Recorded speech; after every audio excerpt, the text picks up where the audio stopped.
Chica.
Hello, my trainer in this video is Han Plaz. I will explain what kickboxing is as a combination of kicking and punching techniques. Also, it is about grabbing your partner and striking your opponent with your knees. It is a contact sport for pleasure or for contest. The difference between training for yourself and for a match is short combinations, more action and reaction, more contact, and conditional preparation for a match. Combinations and counters do not apply in the ring. It's more like a technical chess game of short attacks and counters. If you do it just for fun, it is a realistic approach to the truth and will benefit your body and mind with timing, conditioning, and achieving a goal. It will help you also with things in your normal daily life. In the next videos, we will show you the basics, but also the real thing up until the ring. Please remember that in one way or the other, the basics are so important because these techniques always come back at you. In this first video, we will show you some punching and kicking techniques, and these will be explained how to use these in a correct way and with simple combinations.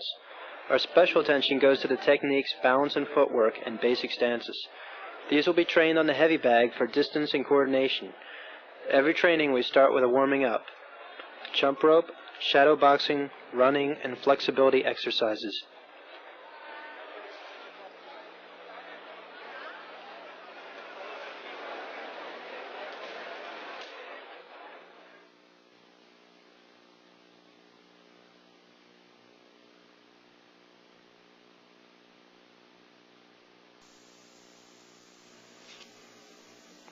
Here it all started for me in 1978, when I first walked in this gym, Magiro Gym in Amsterdam, Holland.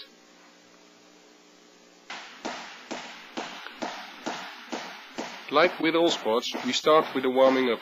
Here we start with rope jumping. This is a good warming up and good exercise for your rhythm.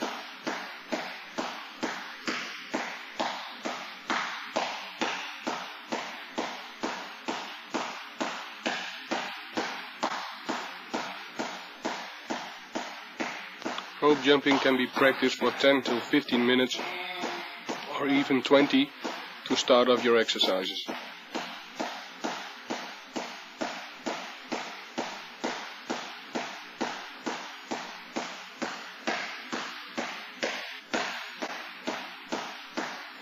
Make sure the turning of the ropes comes from your wrist.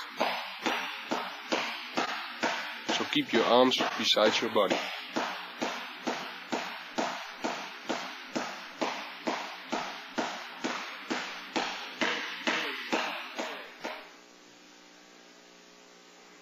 After the rope jumping, I start with loosening up my neck by moving it 2 times to the left sidewards and 2 times to the right sidewards.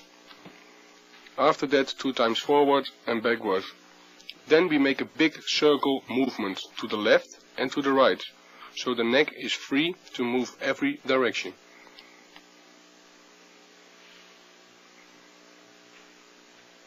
After this we start with loosening up the shoulders by making big circles with the arms forward and backwards.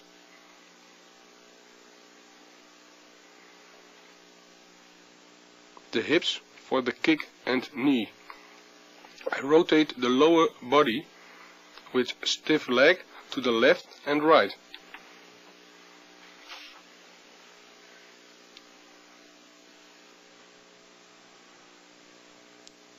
The same we do with the knees. I bend my knees, put my hands on my knee and rotate the knee to the left and right.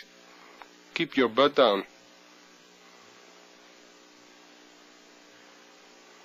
I bend forward and stretch the lower back. Keep my legs straight. I keep my legs straight. Throw my body loose. Do a warm-up before every training.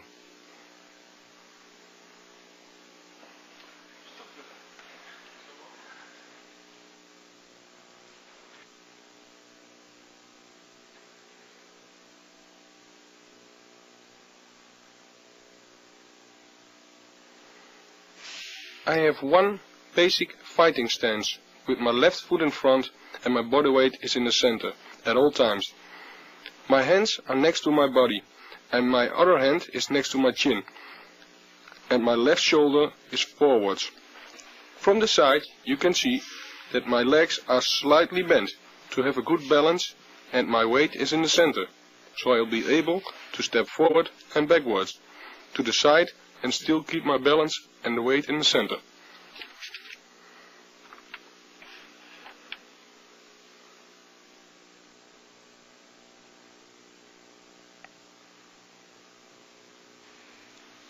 Here I show all the basic punches we use in kickboxing like in boxing. I start with the left jab from a basic stance with the punch jab. I step in one and at the same movement forwards as my hand goes forward. So it's a one movement step punch. And the right hand stays at my chin and step back to a basic position.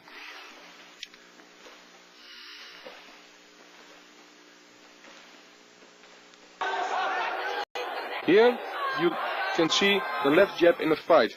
I make a left step with the jab as my opponent comes in. So it's a crash. I step in but also back to make distance again.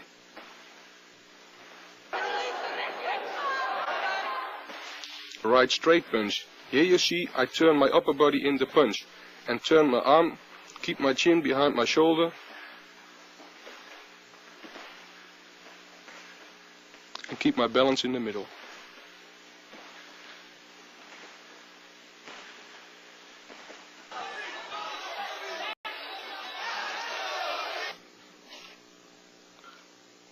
You see I step in with my left leg and throw my body in the right punch. But forget to keep my left hand by my chin, but step good back to make distance after the punch.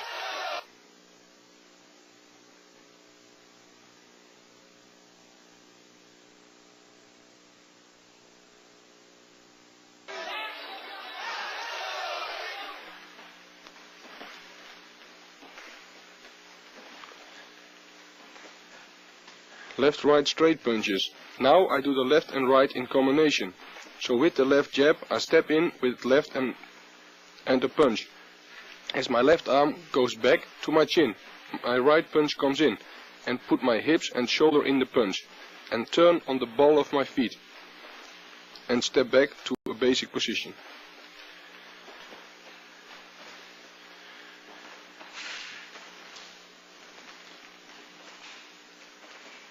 Footwork. I step in with my left leg, turning my right foot on the ball of my foot, while I turn in my upper body and then turn back.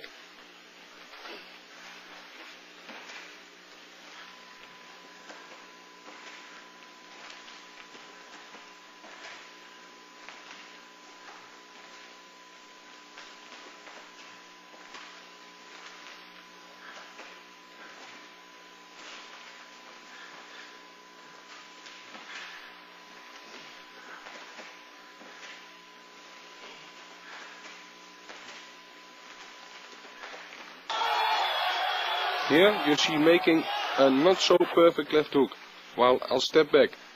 It's more only the arm and I not turn in my right shoulder.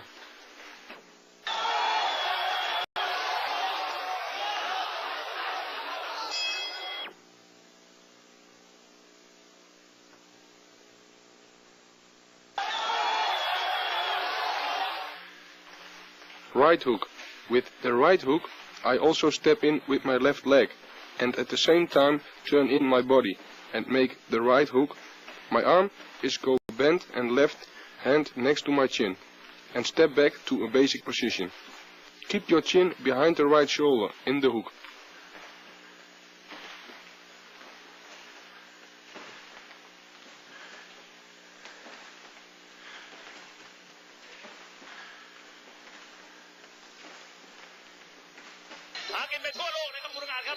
In a slow-mo, you see I make a fake left jab. Step in with a hard right hook. My whole body is in the hook, not only my arm. And step back and make distance to make another right hook.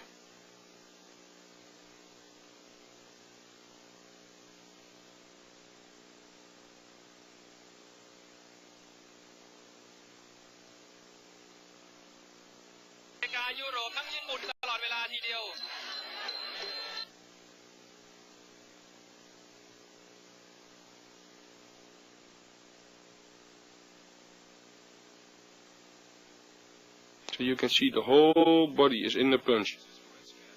Afterwards I step back, make distance to make another right hook.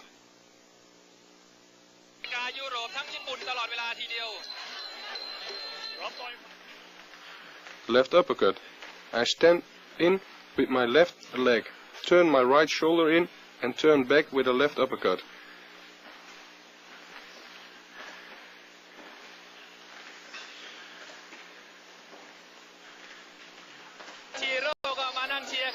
In the slow-mo, you see I place a left uppercut from a clinch position and still put my body in the punch.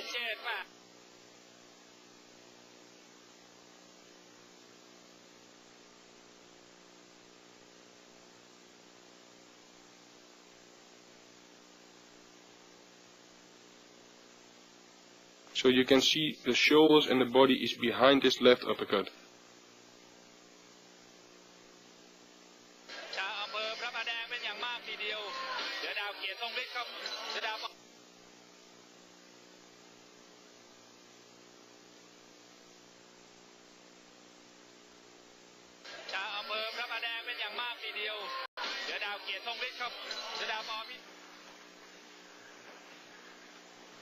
Right uppercut. I turn in my right shoulder in the punch and back again. I punch from my chin and not lower my right hand first to my middle, but turn it in with my body. With this upper body movement, I step in with left and turn in with my right foot on the ball and step back. Here you see I make a right uppercut, only with my right foot in front, but you see how I step and turn my body into the punch.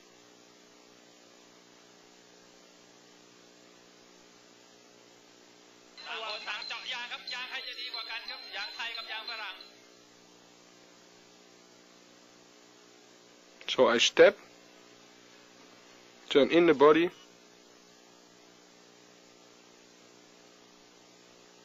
and step back.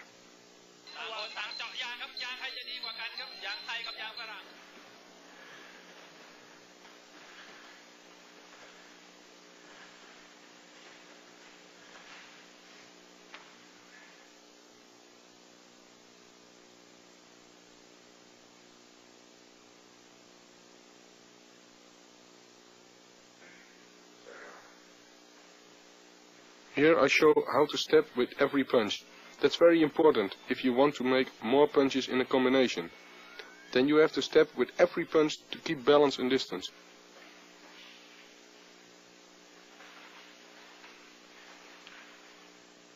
So notice the footwork. Footwork is very important. Never walk with your punches or fall after them. If you want to put power in your punches, you have to have contact with both feet on the floor.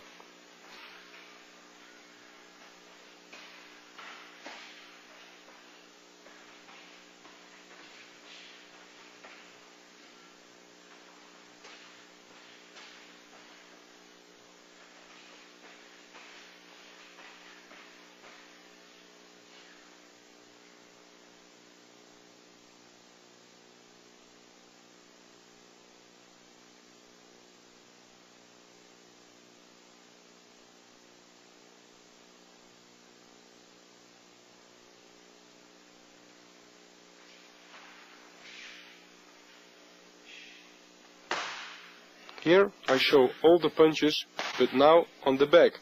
My former trainer Jan Plas is holding the bag, and he counts for me, so he controls me. You see, I have to step forwards the bag and from the bag. I put my body in all my punches, by turning my body in the punches, and not punch only with my arm.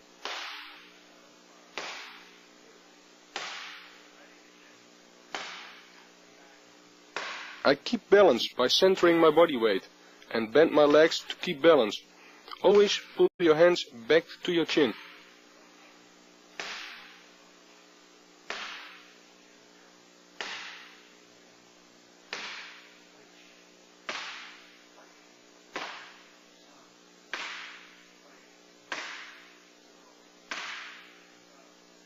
Notice how much power there is in the punches.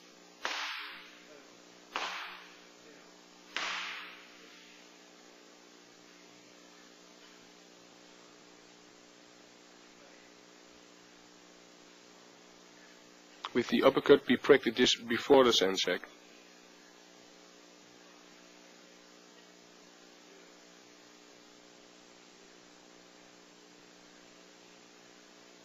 Notice the little steps in between, which makes it a powerful punch.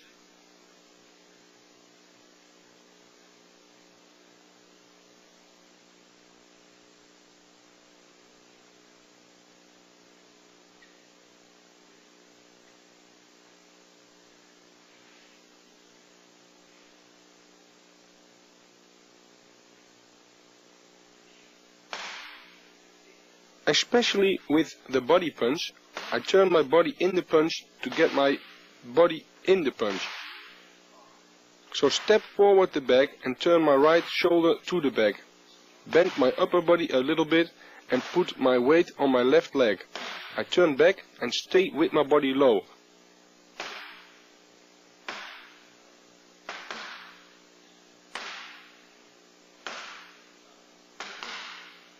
Then I make a left jab, step back and a right punch. Step back and a left right punch. Because of my step towards the back, I can put power in my punches.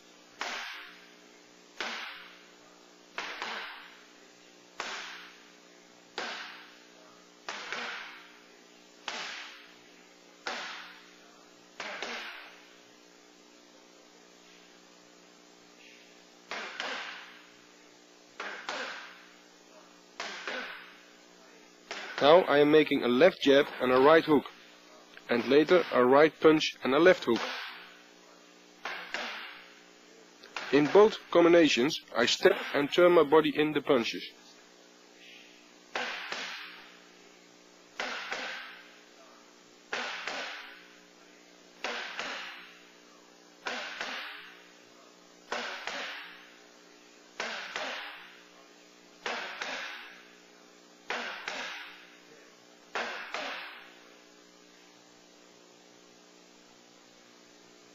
Now I start to make more punch combination.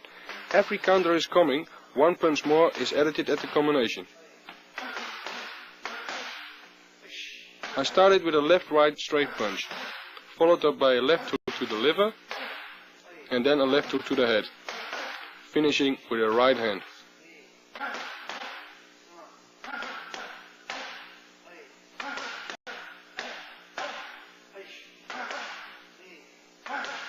Notice how I step back in the basic position, keep my balance in the middle, and so I can punch with full power. When we're at the end of this combination, the trainer Jan Plas is speaking to me that we have to speed up and giving more power in the punches.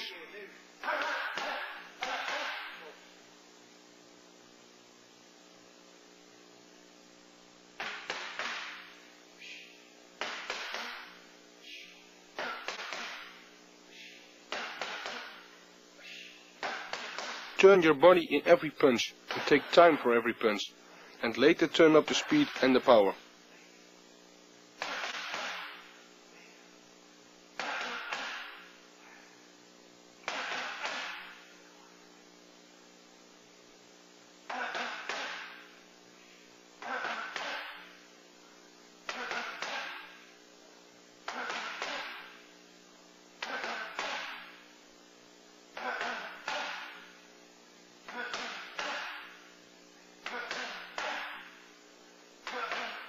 we see a left-right straight punch followed up by a left liver punch.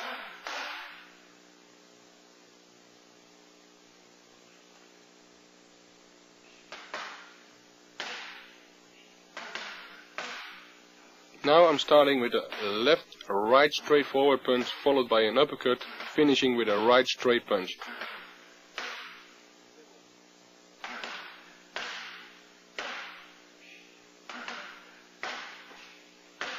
Now we are doubling the right punch, so we see a double punch.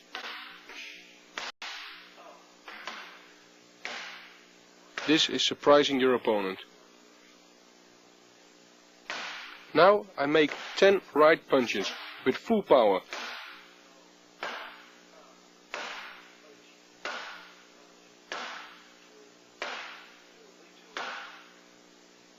The same I do with the left hook.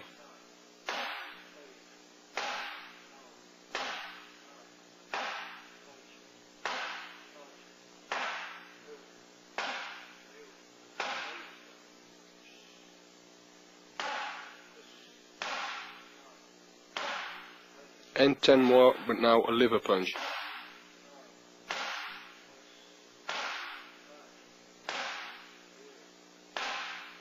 For all these punches you take time, but make them with a KO power.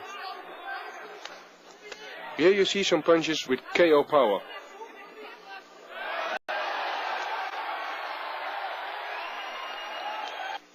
Watch how my whole body is behind the punch.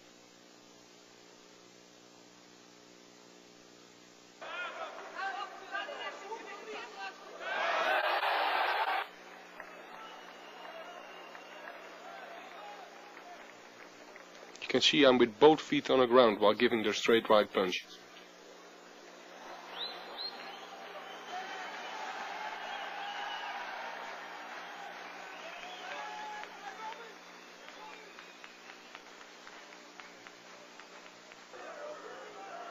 Watch how I'm first working his legs, and his attention is with his legs, and now I'm following with the right straight punch.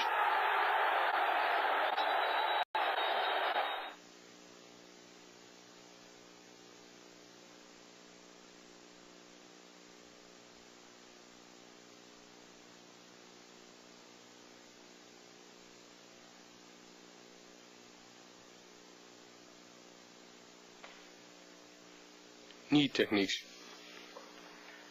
Now you can see my former trainer Jan Plas is holding the bag a little bit backwards, so I can place the knees on the bag. I make a right punch to the bag and make a step in between, and a left knee.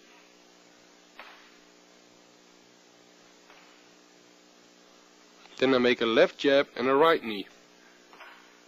With the jab I make a step forward the bag, and with the knee I pull my left arm in front of my face to block.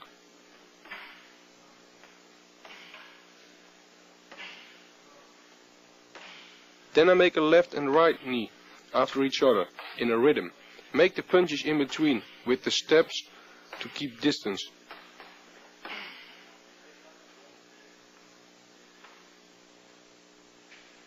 Now I'm grabbing the bag and make the knee from the outside to the bag.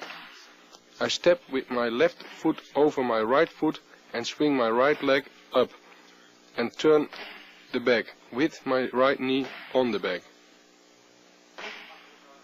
With my left knee I step with my right foot over my left foot and swing my left leg up and turn back with my left knee.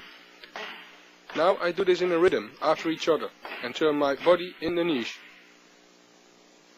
Then I make a round knee, step back and make a front knee. I make enough distance after the round knee by step back and stretch my arm and come back with a straight knee.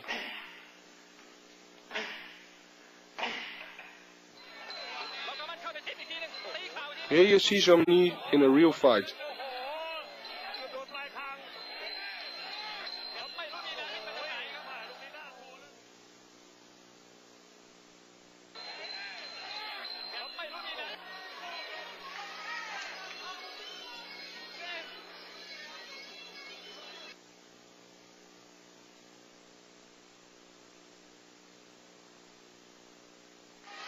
towards the round knee coming to the midsection of my opponent.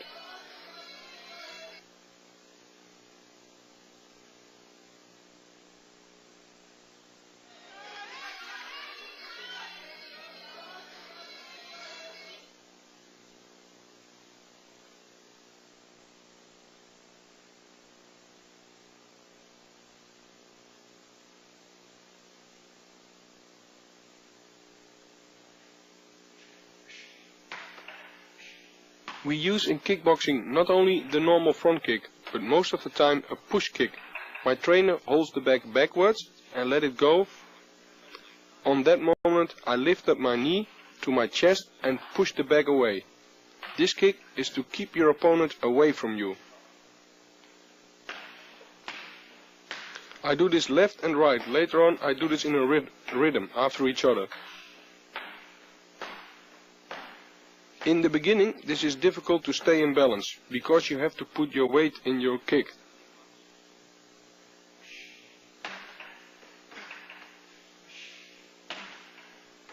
Now I make a left push kick and a right knee. After my push kick I put left in front and step in with a right knee. You see, I don't pull my left leg too much back for my distance. The same for the right side.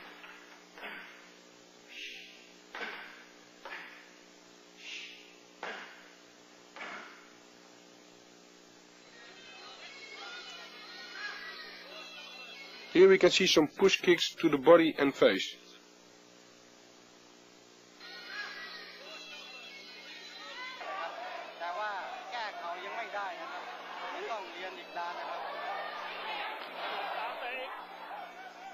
Here we can see it's almost a sideward kick straight into his face.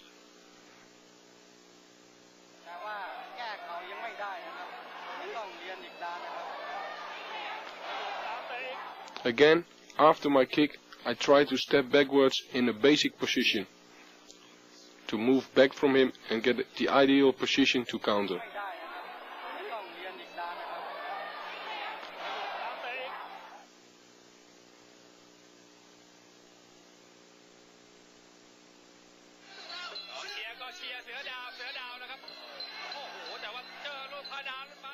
Here I'm giving a left front kick into the face of my opponent.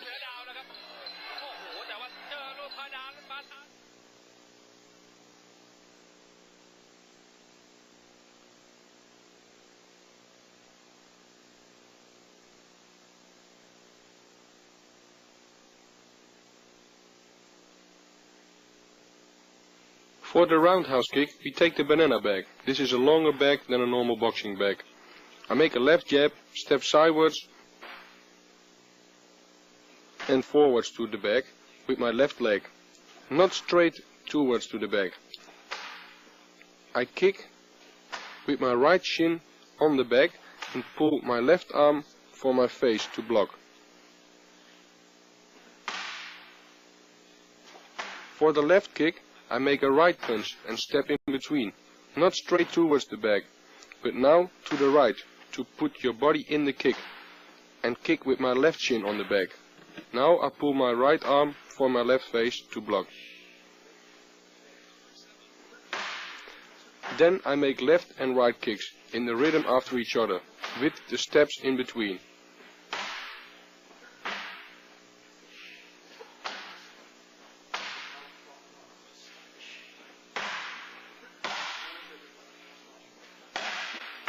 After that I make double kicks with both legs. You see, both kicks are hard because I turn my body in both kicks.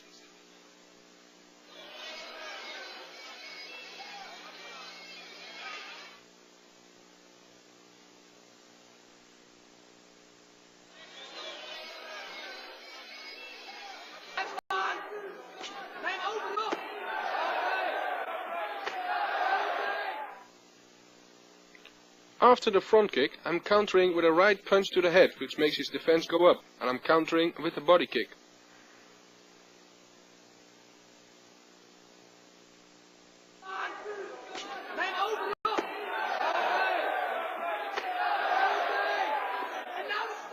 Again, watch how his defense go up, and the body kicks lands to the stomach.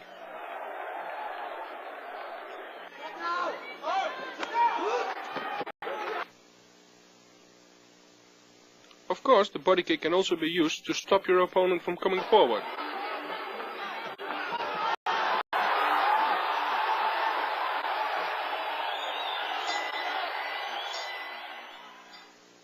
In this case, it's the punch what's causing the KO.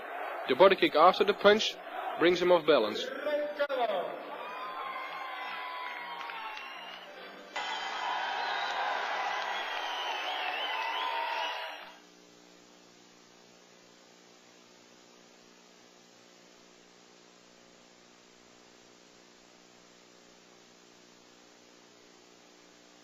With the high roundhouse kicks, I keep more distance. I make the left jab and turn on the ball of my left foot. Lift up my knee in a circle up and stretch my leg, not complete, when hitting the bag. The power is in turning my body with an explosion, not in my leg. With the left high kick, I make a step in between and turn on my right ball of my foot. Lift my knee up, and in the turn of my body I stretch my leg and kick. Step back to a basic position. Later I do this also in tempo, left and right high kicks, and make 2 steps in between for balance and distance.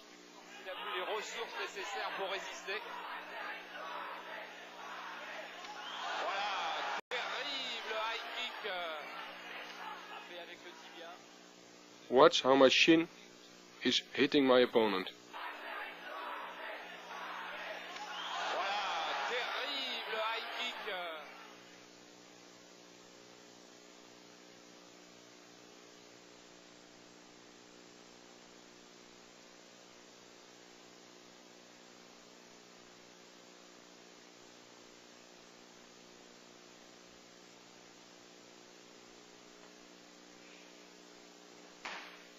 The famous leg kicks, which everybody thinks is such an easy kick.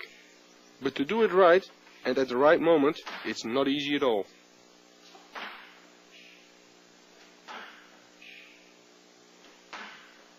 I make a left jab, step with my left leg sidewards towards the back and turn my lower body into the kick.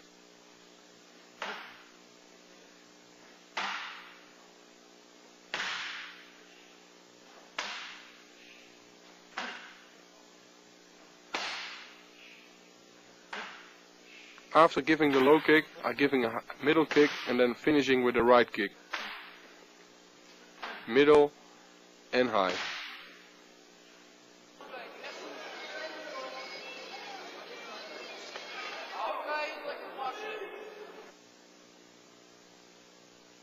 Watch the little step in between, which makes it a very powerful low kick.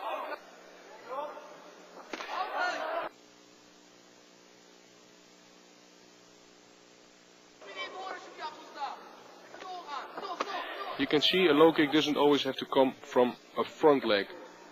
You can kick your opponent on his standing leg.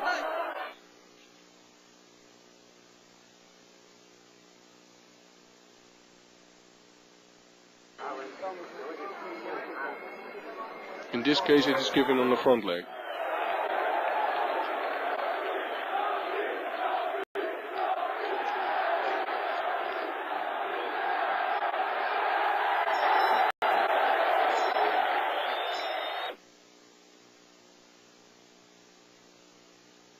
Watch how my balance is in the center, and I can hit his leg with full power.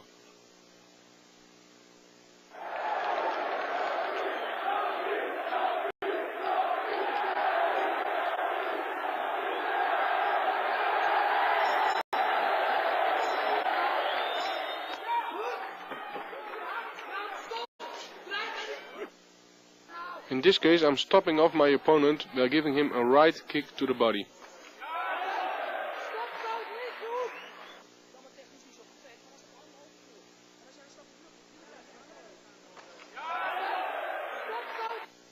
Here we can see a left high kick to the head.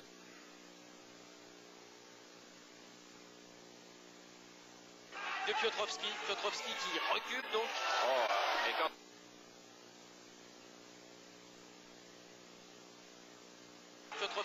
Watch the timing. He wants to step in and I'm giving him a left high kick to the head.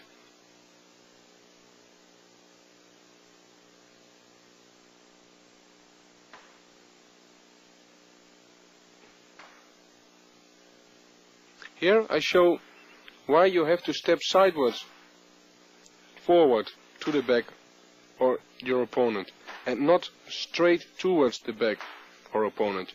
If you do step straight forwards, the back, you will not be able to turn and put your body in the kick. This counts for all kicks.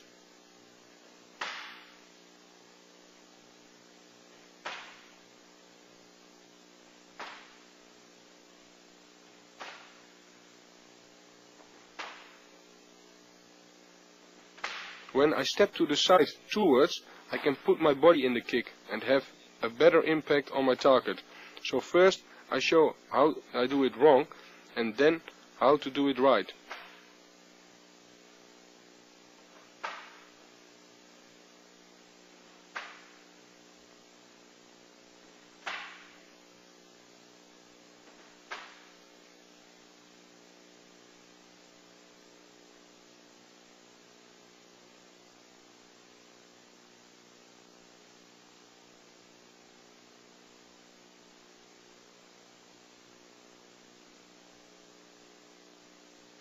Now I'm building up a combination. I start with a left jab and a right leg kick.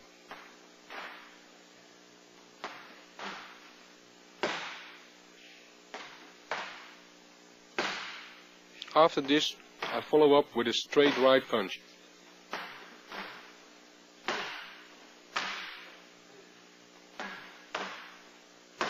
As the series gets longer, I follow with a left kick to the body.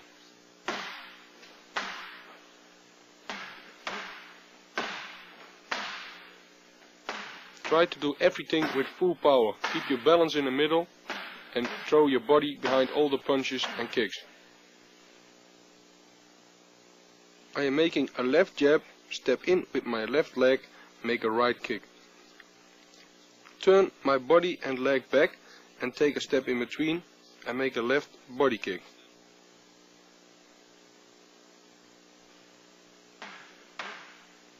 I found a certain rhythm in my combination and takes my steps to make distance and put power in my techniques.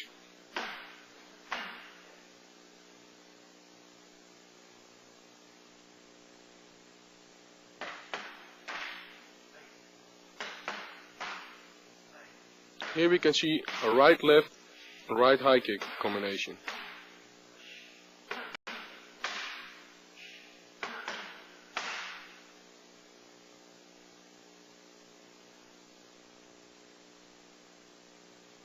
So right, left, right low kick. Right, left, high middle kick. Right, left, high kick.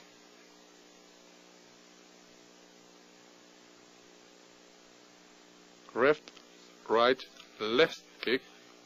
Left, right, middle kick. And a left, right, high kick.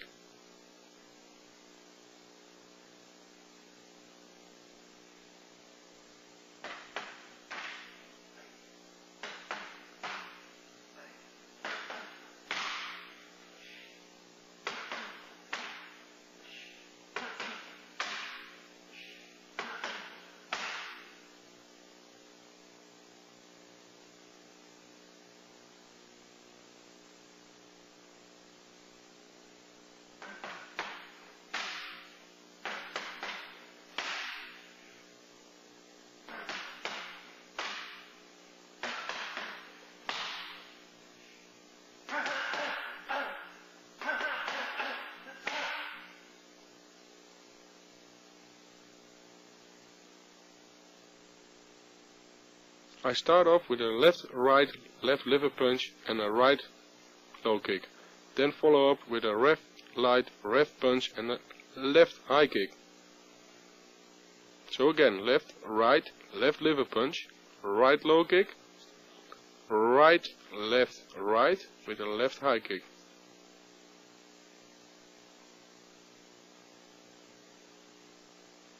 Again, watch my basic position and my balance in the middle at all times.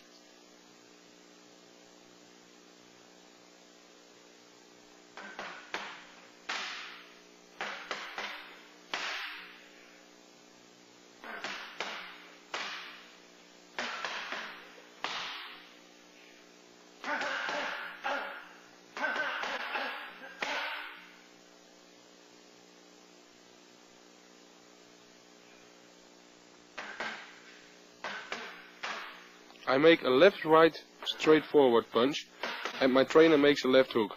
I make an evasion and counter with a right punch, left hook and a right leg kick.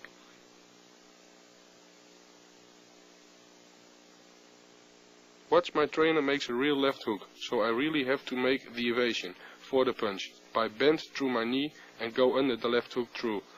And counter with a right punch, a left hook, make a step to the left and make a right leg kick.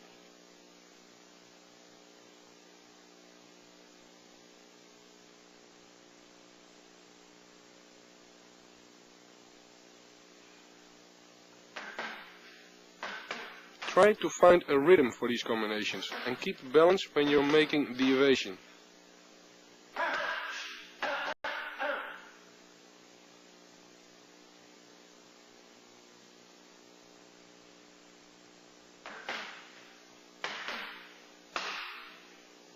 I make a left-right punch, my trainer makes a right hook, I go under the hook through and make a left hook, a right punch and a left body kick.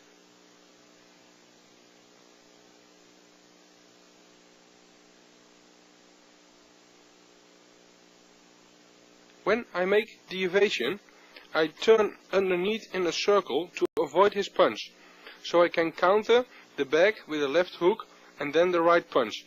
I step in between and follow up with a left body kick.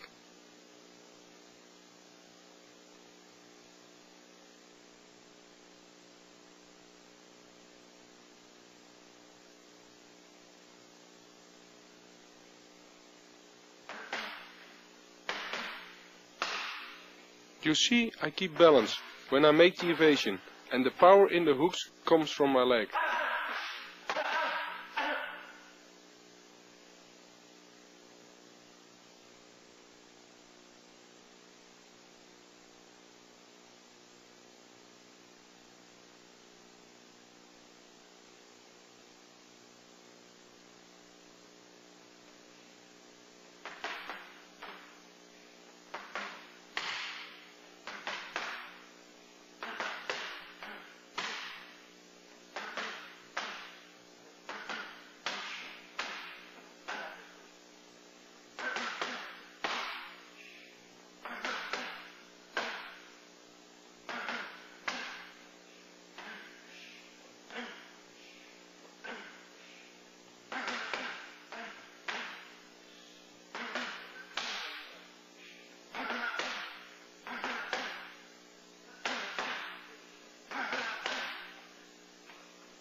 Now we come to the point what kickboxing is all about.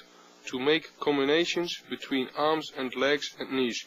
To move in and out from the back or opponent. You see, I make 2 or 3 punches and a kick.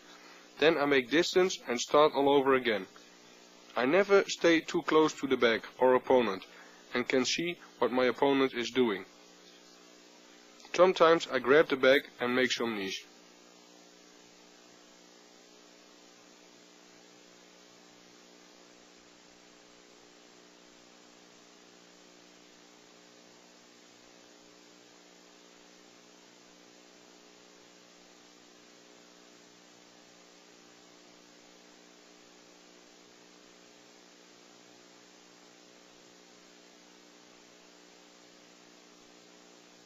Watch how after each combination or technique I return in the basic position. I'll keep contact with the floor at all times.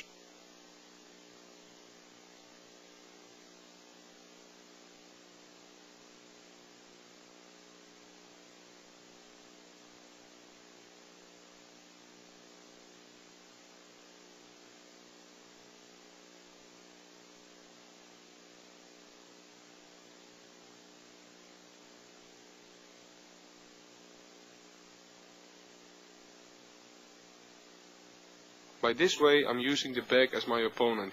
I turn him to the left and to the right and creating openings to give my knees.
We practice these rounds normally for 3 minutes. After 3 minutes we have 1 minute rest to recover and to start all over again.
Training in a group will push you to the limit.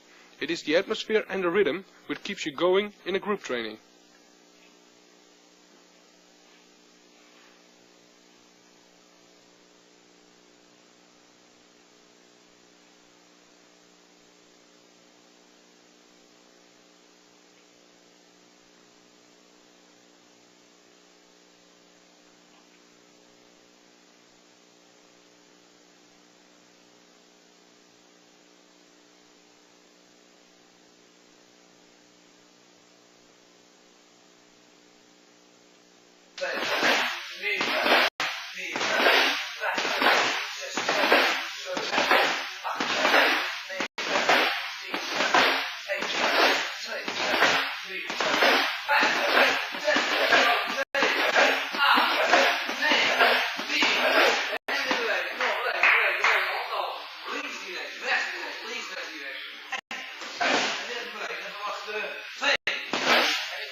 Hey!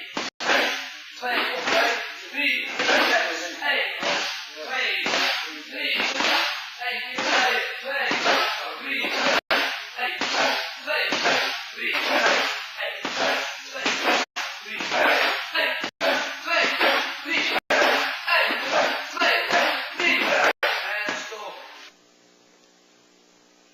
Manhart is controlling the rhythm by yelling and counting. Back training in a group is good to build up stamina and conditioning. I wish you good luck with this tape and hope it will improve your training skills.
What is clinching?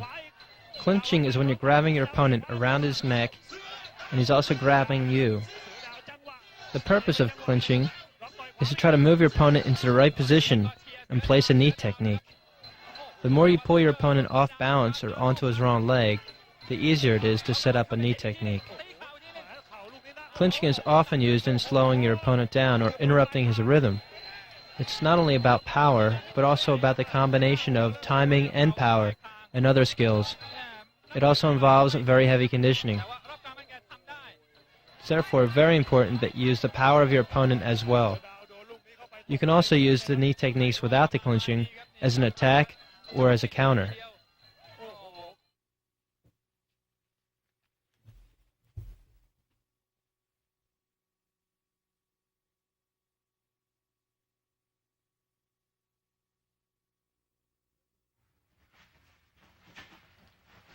Grabbing the opponent during clinching is of utmost importance before starting any knee techniques.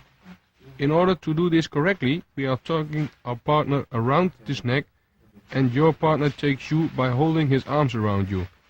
Like a game, your partner tries to move his hands inwards. With your hands in an inward position, you have an advantage. In this position, you can move your opponent more easily and bring him off balance. This is done by giving short, powerful jerks on your partner's neck.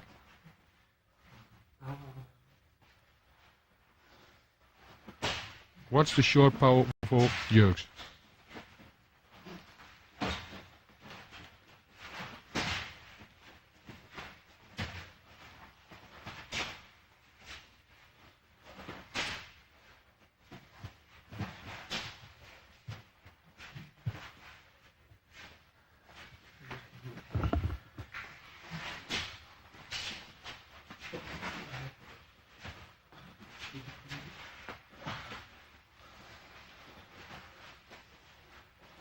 It's like a game, coming inwards in an inward position with your hands.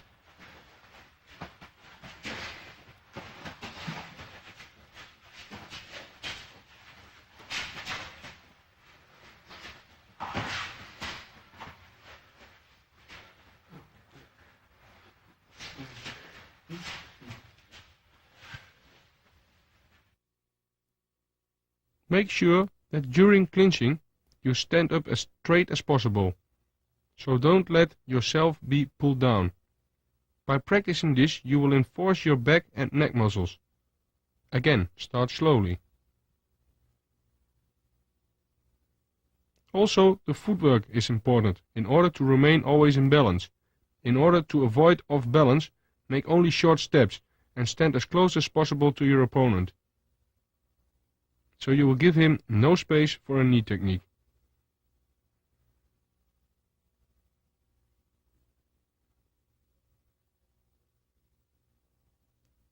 Watch how the short jerks brings your opponent off balance.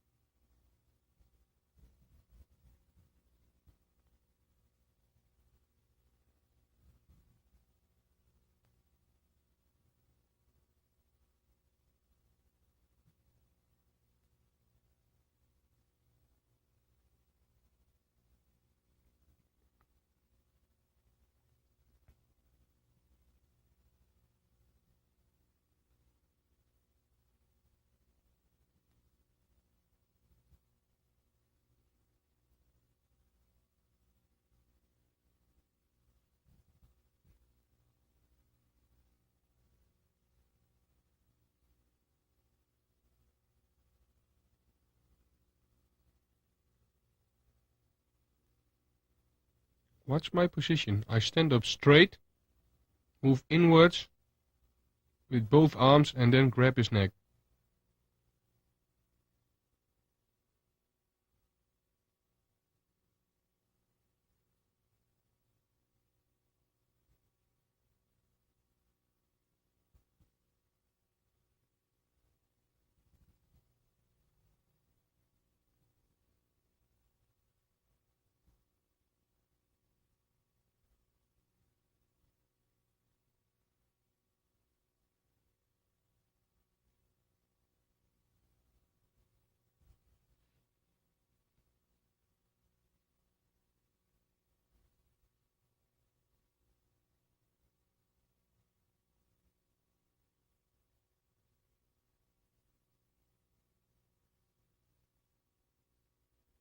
Clinching takes a lot of energy from you.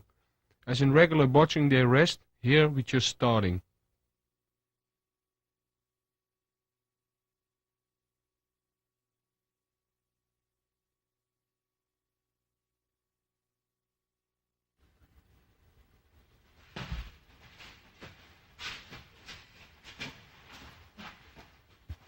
Now we are showing some different knee techniques from a clinching position.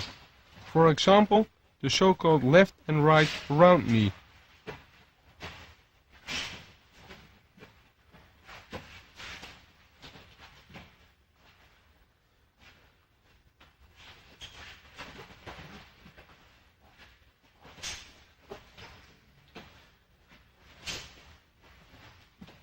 Furthermore, we see a left and right forward knee and a combination of both.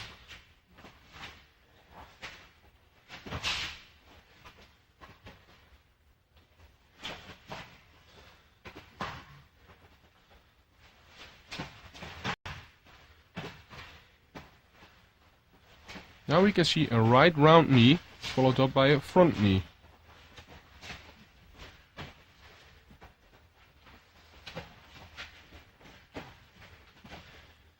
As all techniques are used from a clinching position, we have to create space first.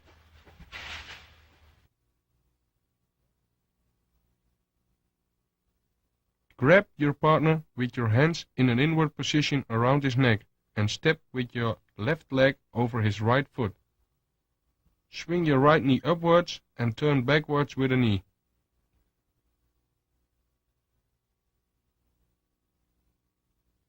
You have to hold your opponent firmly. You hit your opponent's ribs with the sideward knee.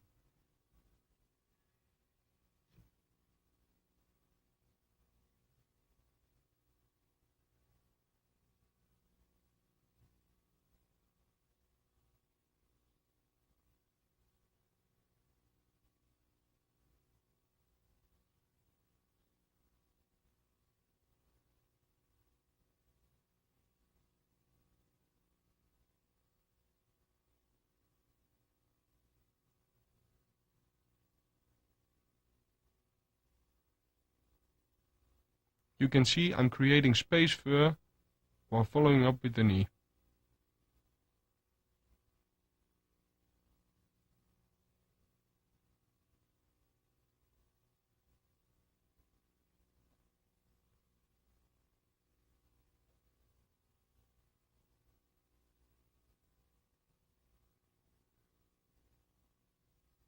Watch carefully how close I am with my partner. Then step backwards, pull his neck and come in with the front knee.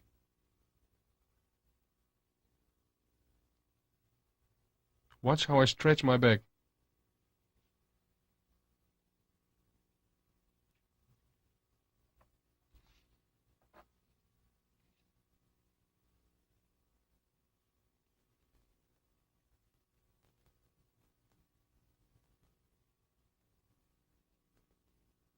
With this right forward knee, you are again in contact with your partner and you push again your elbows to the chest of your opponent. Move your right leg backwards and stretch your arms. Move your left leg and give a forward knee.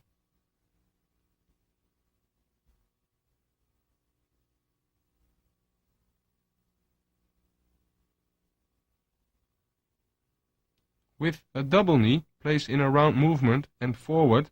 Then again, step over your foot beside your opponent. Place a right round knee.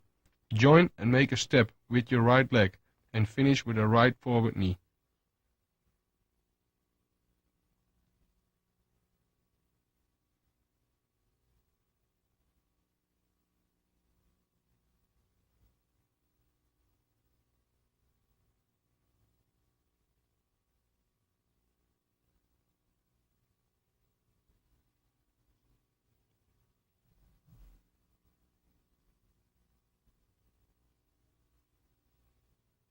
With a left double knee, we do the same. Again, step over your foot beside your opponent. Make a left side knee, join, step backward, stretch your arms, and come back with a knee. And clinch your opponent again.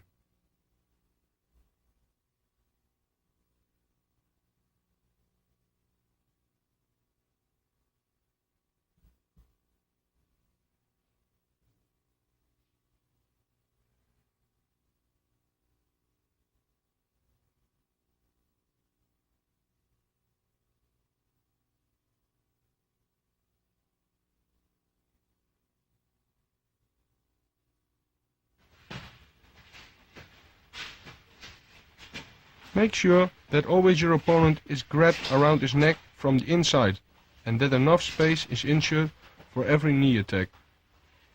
Don't jump, keep contact with the ground, at least with 1 foot.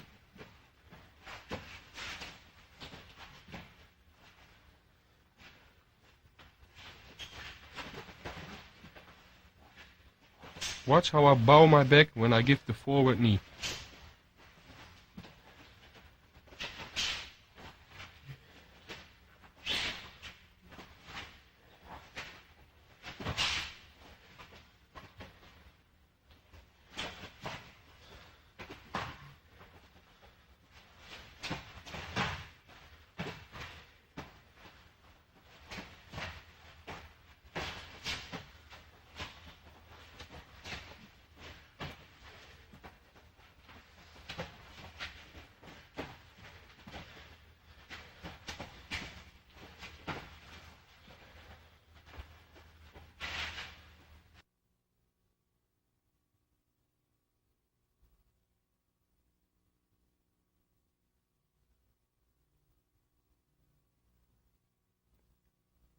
Make enough space for every knee movement.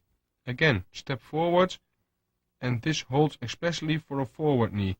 Be sure that you throw your body behind your knee attack, so don't keep your back backwards.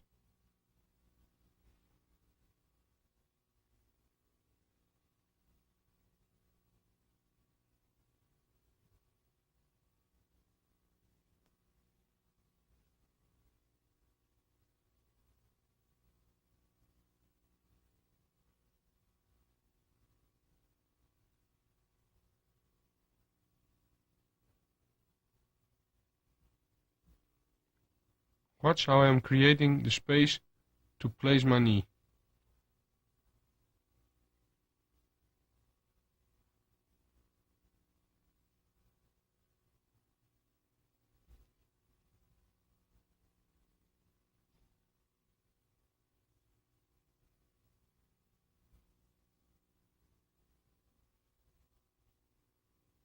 Make sure that your chin is locked between your shoulders and that you can't be hit by any counter punches, and stick to your opponent after each knee technique.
Watch how I close to my opponent. I clinch my opponent after giving each technique.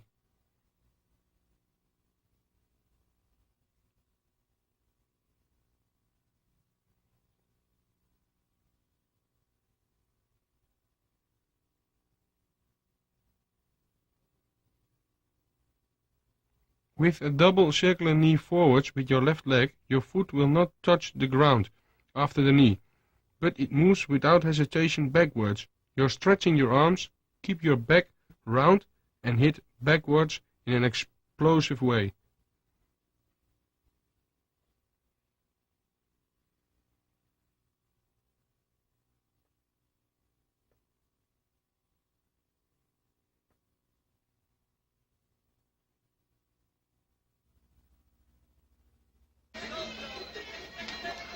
During this fight, I make 2 times a double round knee to the body. Although I don't hold my opponent but the ropes, I still make space by stepping backwards and placing a round knee.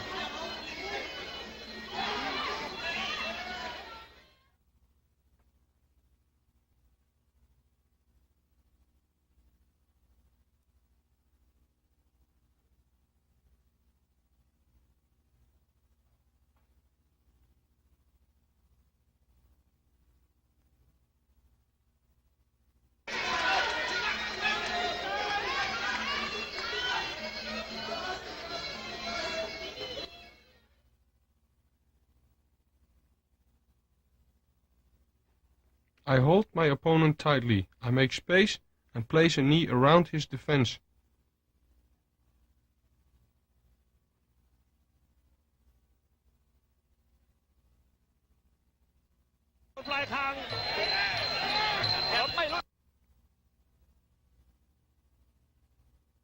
Again, we see a situation where I hold my opponent tightly, but now I make space, and I place a knee to the head.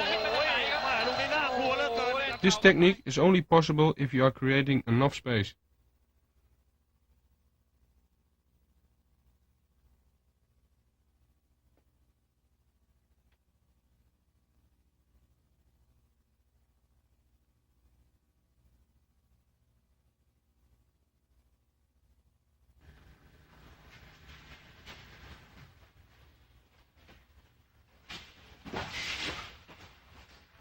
Here we see how the opponent moves, and this movement is followed by a forward knee.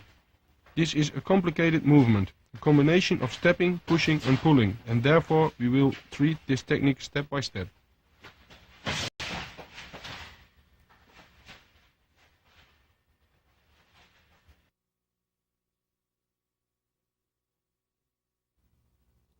Grab your opponent from the inside and keep close contact.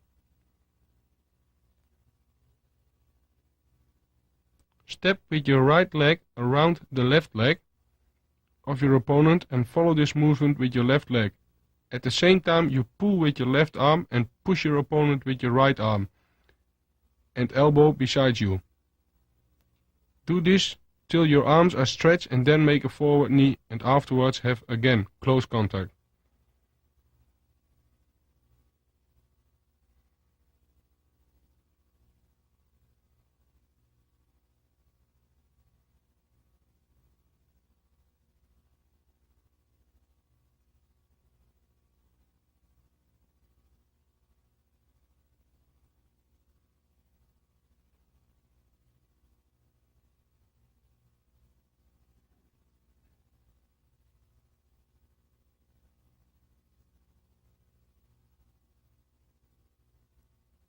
So you pull and push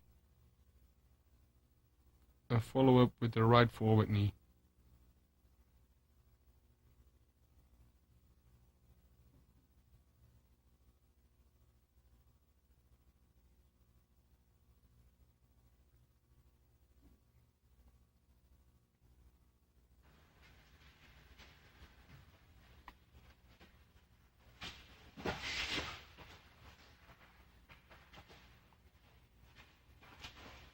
After experimenting a few times, you will notice that this movement is really very complex. Many things have to be done at the same time, and therefore we will show a few parts in close-up.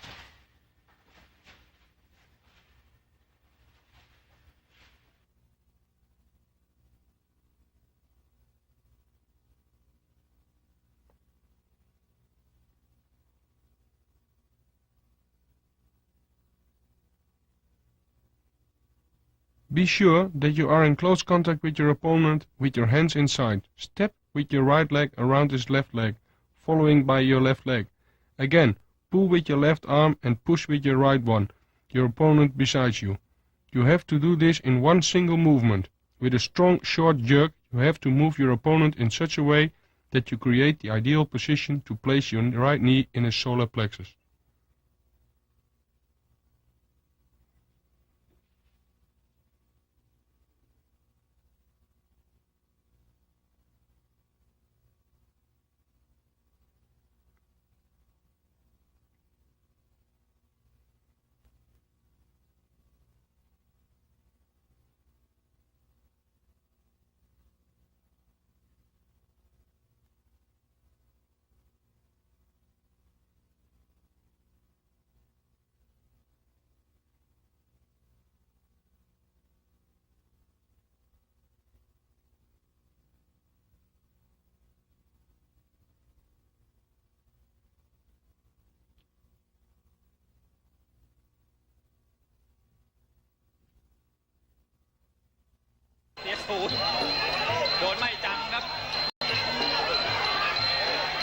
During this movement, you can see very clearly how the movement is during the fight. Especially you see the upper part of the body. Notice how I create enough room with my arms with the pull and push movements.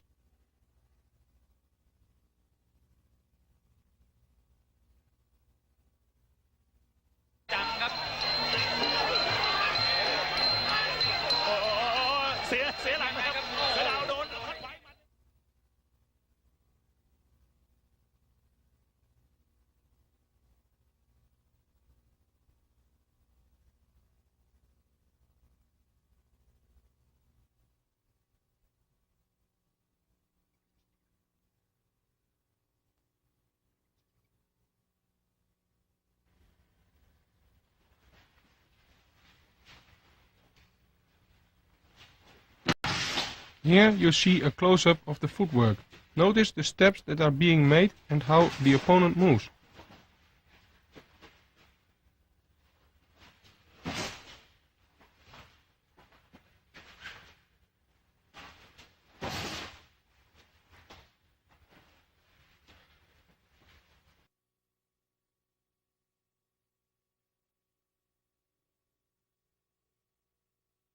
You have your left leg forward, and you make a step with your right foot around the left leg of your opponent.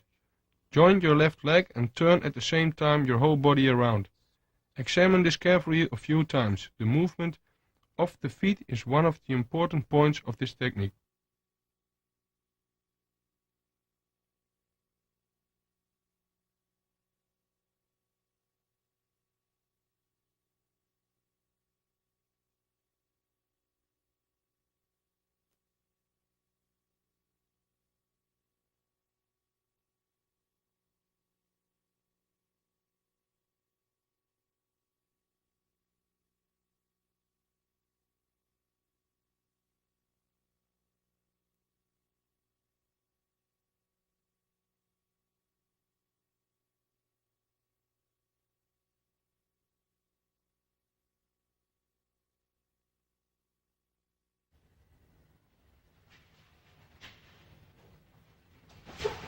Here you can examine how the arms are used to push and pull.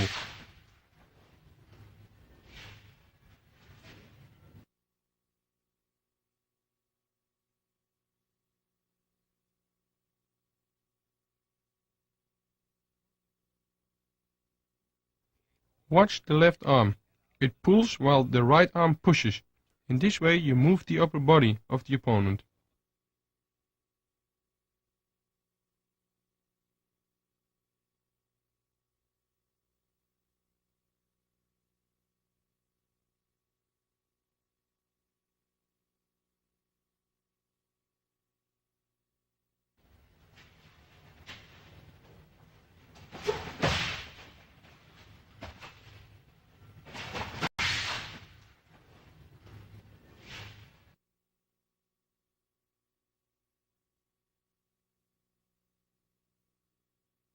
You can see that by this technique I can move my opponent wherever I like to.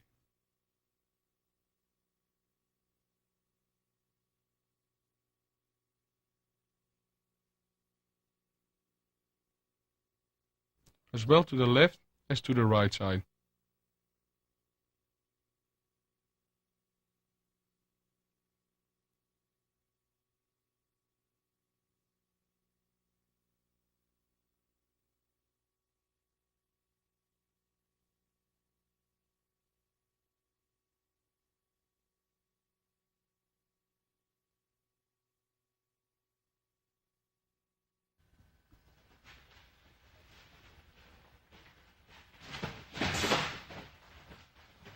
Here we see the opposite of the previous technique. Now we step to the other side.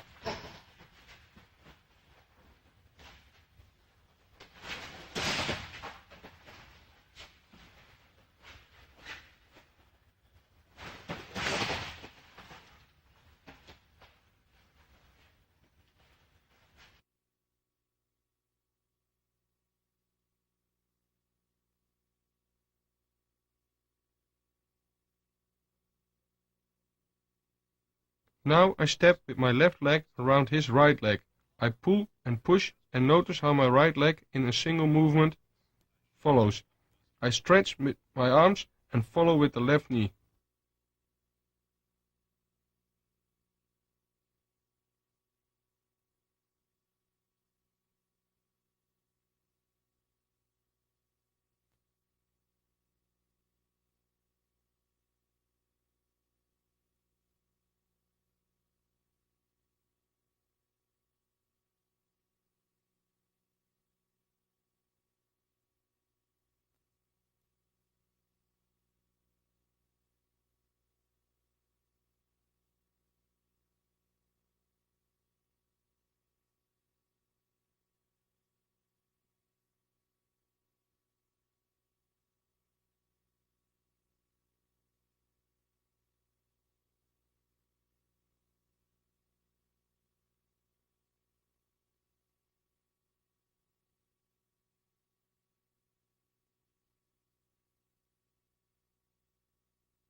Be sure that the total movement resembles a single movement. In this way the opponent has enough time to return into a stable position.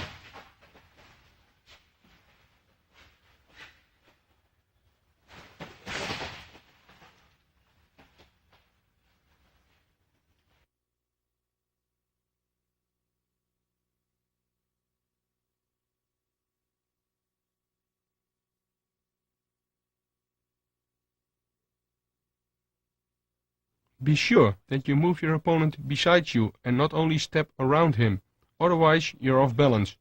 Use your arms in a proper way. Stretch your arms before moving your knee to create an optimal space.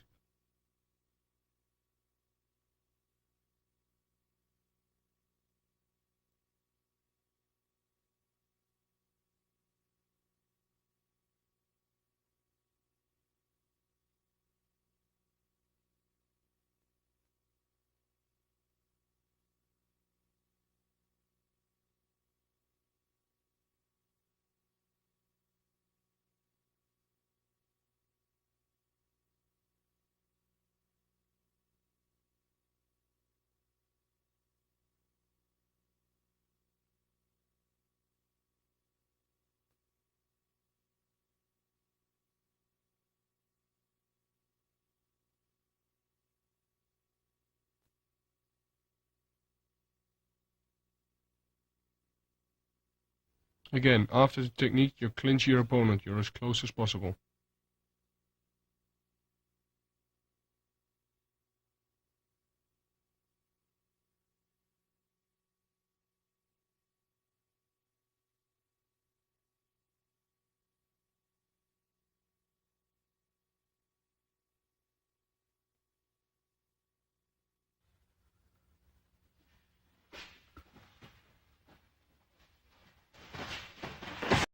The technique is being used by an attacking opponent who runs at you.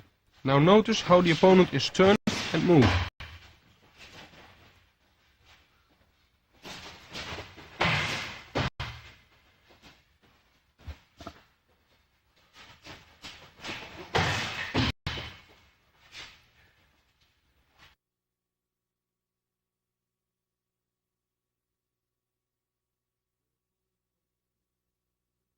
Your opponent contacts you.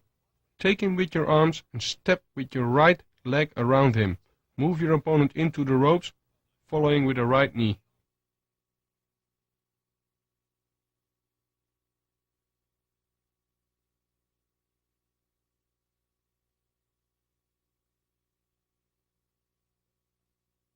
So step with your right leg around him, move your opponent in the ropes and follow with the right knee.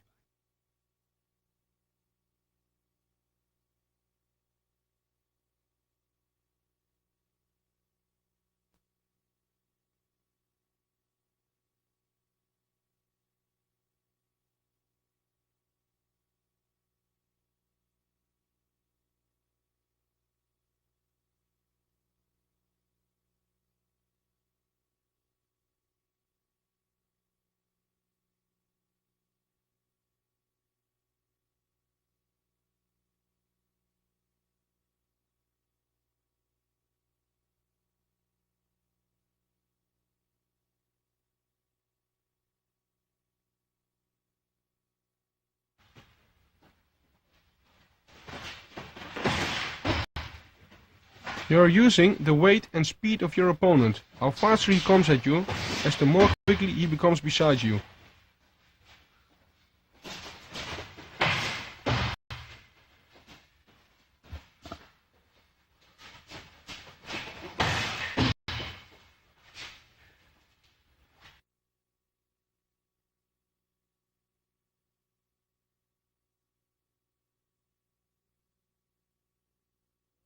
Take care that you step correctly around your opponent in order to move him, because if you keep staying on one place, he will contact you, and you are only able to clinch him. Use your knee at the moment he comes from the ropes. In this way it will resemble a crash.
Again, your opponent runs at you, now you are moving left and right and finally giving a knee.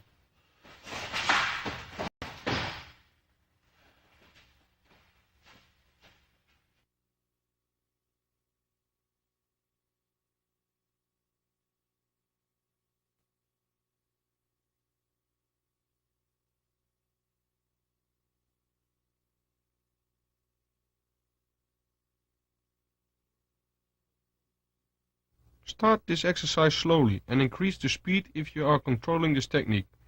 Again, the step movements are very important.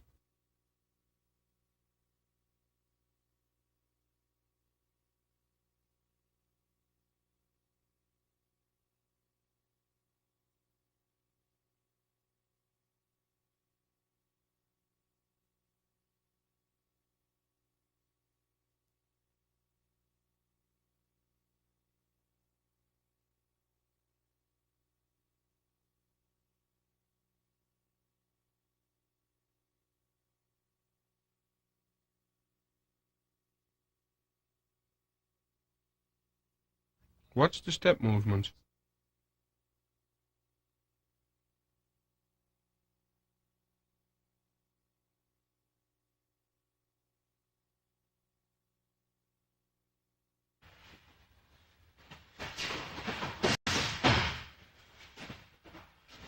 It is important to practice this exercise on both sides.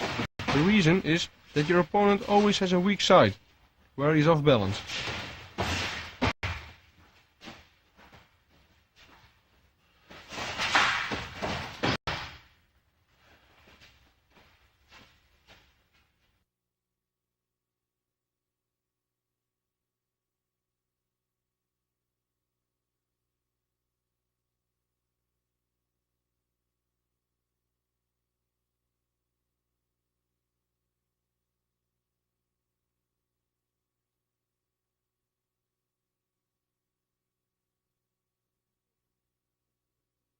It is important to catch your opponent and afterwards to move him. So catch him, step around him and moving in one single movement. Catch him with a knee if he comes off the ropes.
Here we see how you can create an opening from a clinching position if your opponent holds you from the inside around your neck.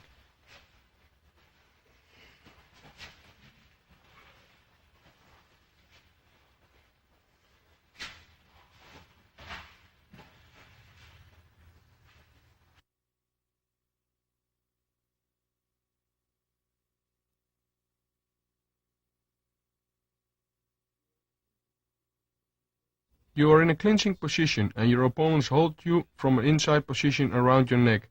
Move your right hand under his left elbow and push this elbow sidewards and upwards. Now you are creating an opening for a round knee.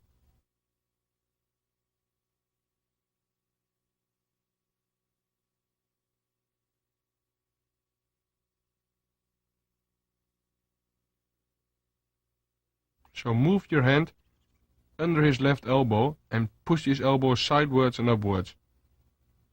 Now you're creating an opening to place your knee.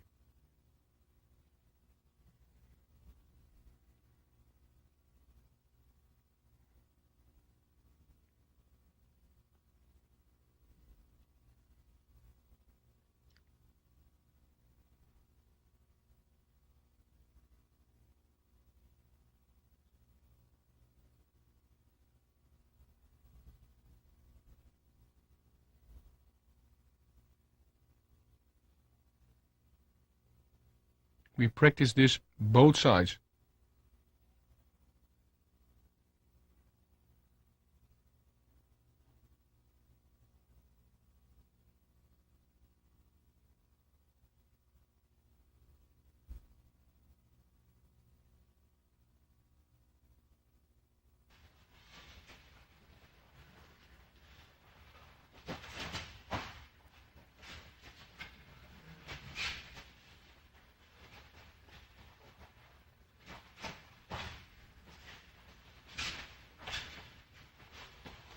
This technique applies for both sides, therefore train this technique also for both sides.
On the left hand side, you move your left hand under his right elbow in order to lift it upwards and to place a knee.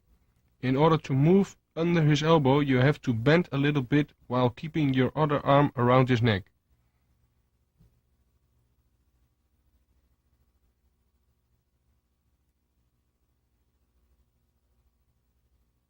So bend and then push his arm upwards to follow up with your knee.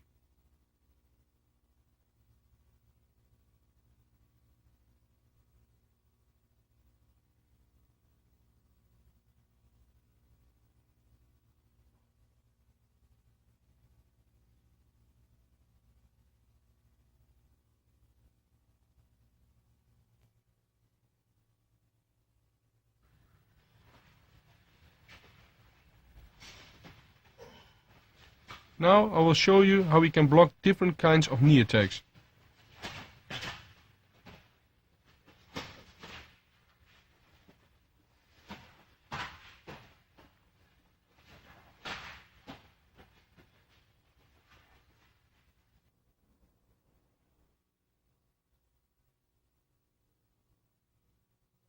Your opponent places a left straightforward knee. This attack is blocked by placing your elbow in his thigh. The right knee can be blocked with your left elbow in his thigh.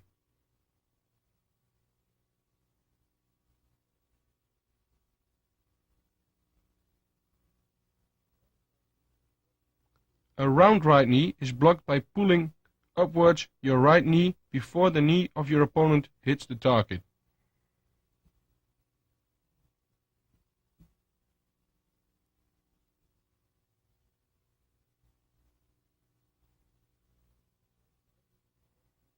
The round right knee is blocked in the same way with the left knee.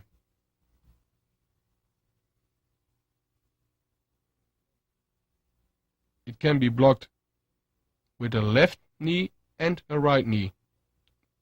If you block this with the right knee, it's called a cross blocking. Notice that while blocking the straight front knee attack, you have to bend a little bit and you have to hit him with the point of your elbow. This really hurts.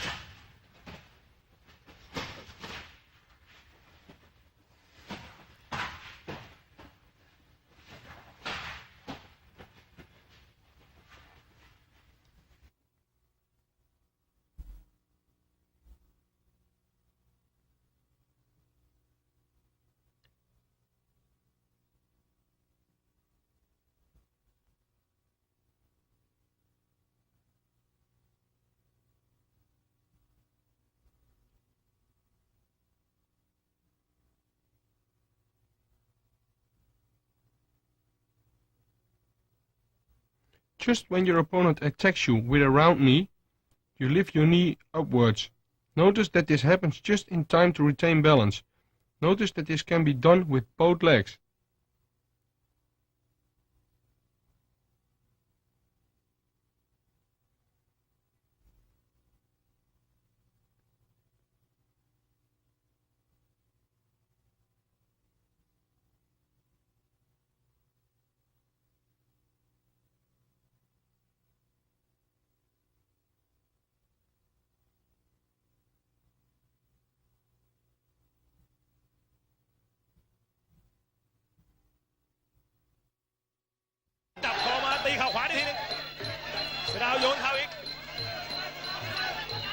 Here we can see the interruption of a knee attack. I pull up my knee to block a knee attack.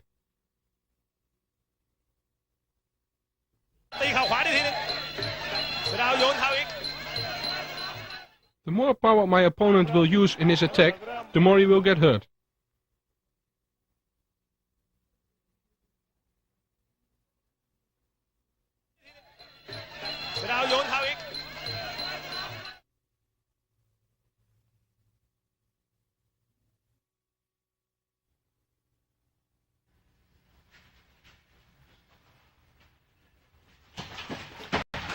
This is a kind of defense on the moment that your opponent strikes with a round knee attack. You will turn him off balance.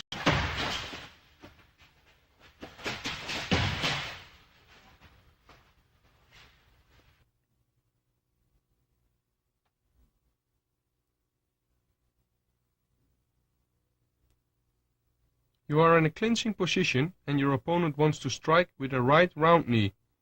At the same movement, he is lifting up his leg. You will step around his standing leg and you have to make a push-pull movement in order to pull him beside you.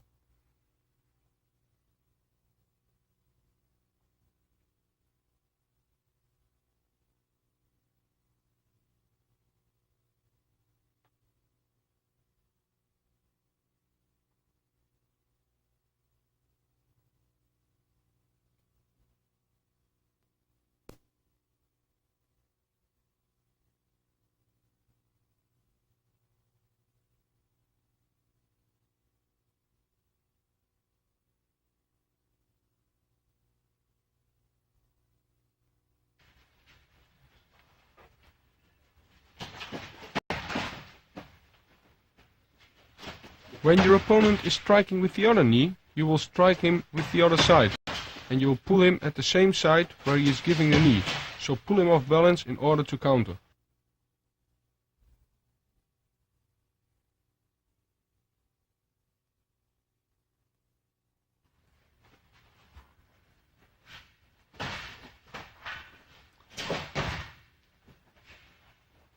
Your opponent attacks with a left straight forward punch. You block it with your right hand and you counter at the same time with a right low kick followed by a left knee.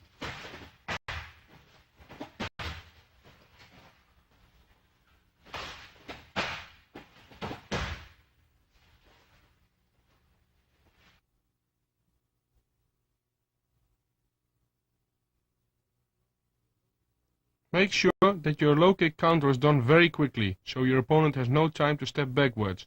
After you grab him with both hands on the right side of his neck, stretch out and make a left knee.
If your opponent stands with his right leg forward and attacks you with right jabs, you have to block with your left arm. Make a step in between in order to place a low kick. After this, place both hands around his neck and place a right knee.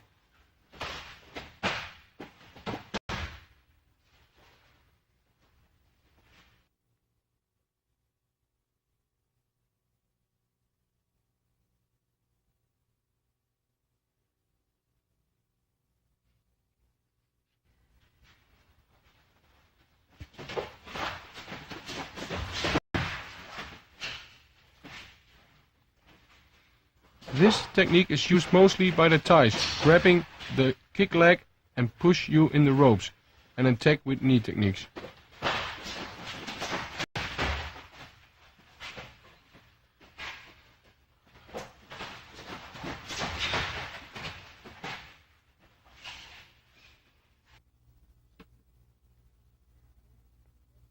Your opponent attacks with a body kick, left or right.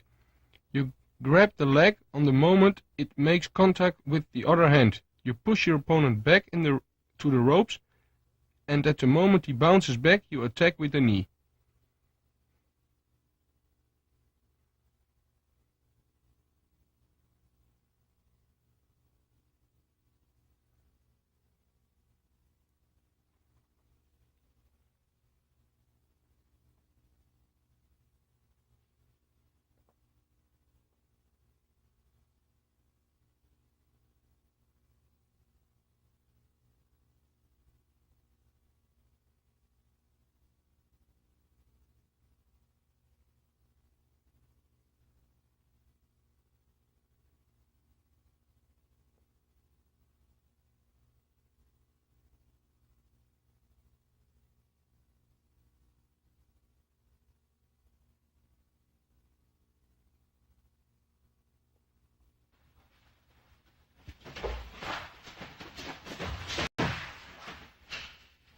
The only hard part from this technique is you have to absorb the kick on your body.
You can use the knee also as an attack after placing straight punches.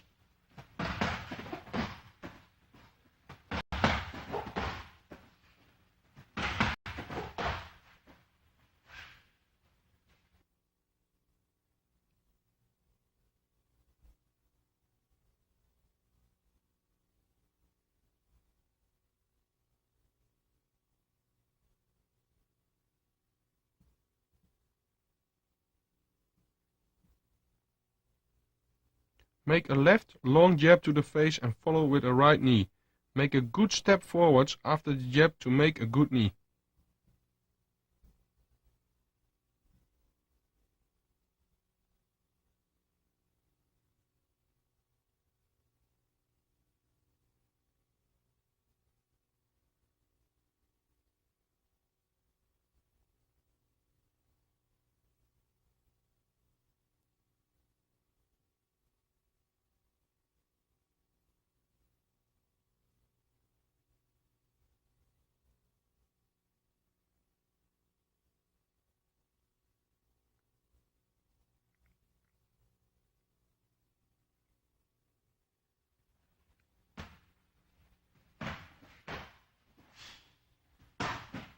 Make sure you make the right knee long, so stretch your lower back forwards in the knee. Don't keep your back behind and only raise your knee.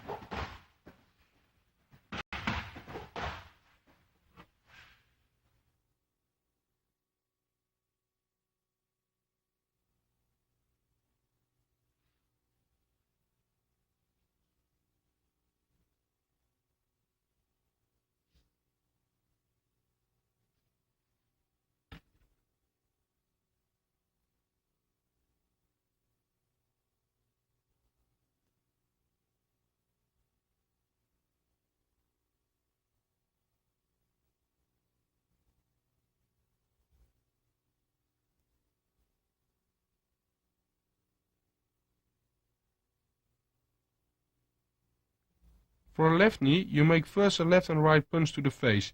Then you make a step in between to make the left knee. The step in between gives you a lot of explosion and power in your knee. Be sure you protect your face while you make the knee for a counter punch.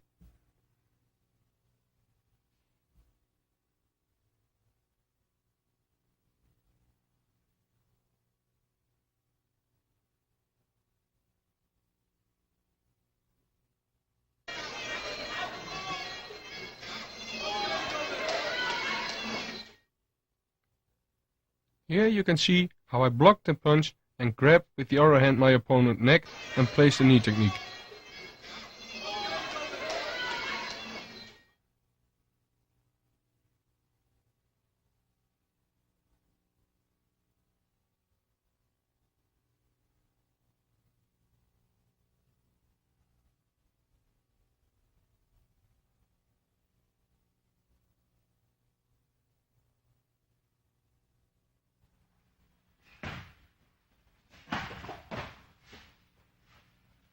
These are more counters than attacks. Your opponent attacks with a left or right punch, and we counter with a knee.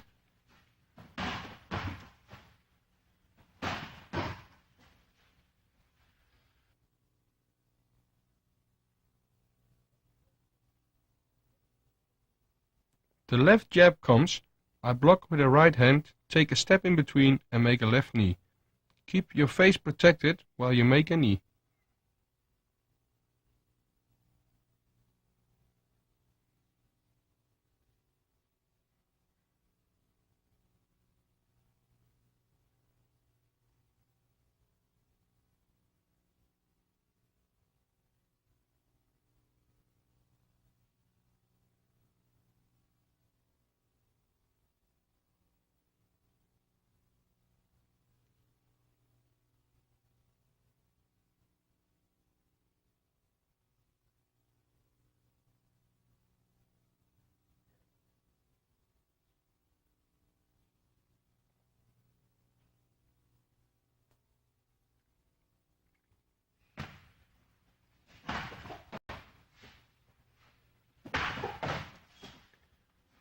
Be sure that you block the punch correctly, otherwise you cannot counter the proper way.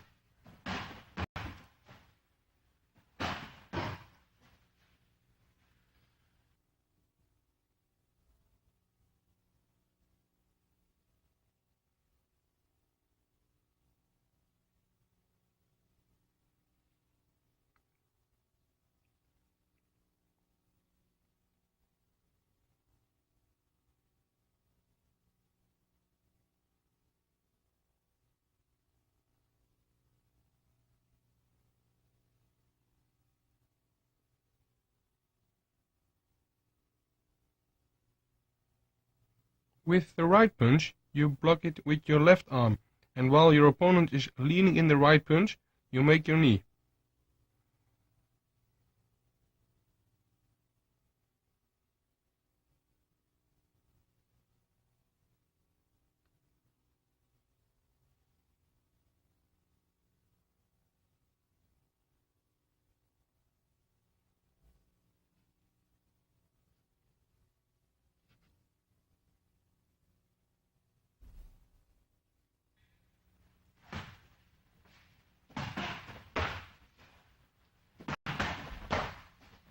Another counter-attack with the knee on left-right punches and left-right hook punches, counters with left and right knees.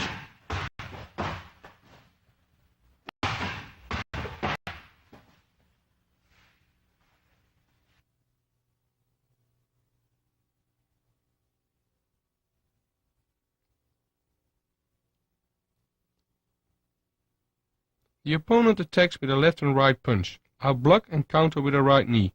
Again, block the punches correctly, and while he is leaning into the right punch, you counter with the right knee. Protect your face.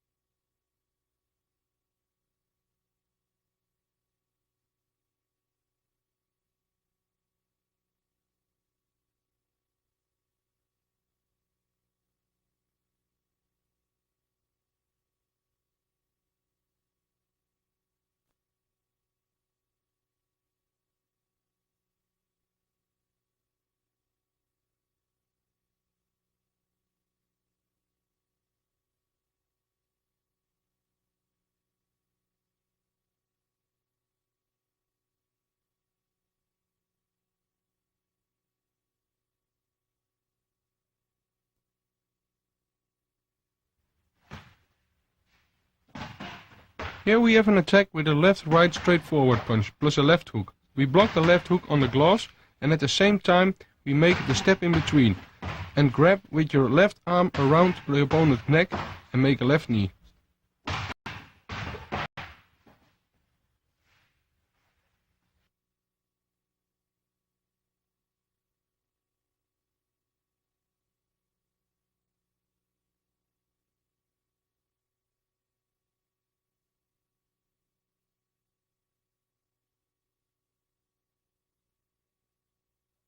Be sure you do these three things at one moment. Block left hook, step in between and grab the opponent. Then you give your opponent no time to step back before your counter.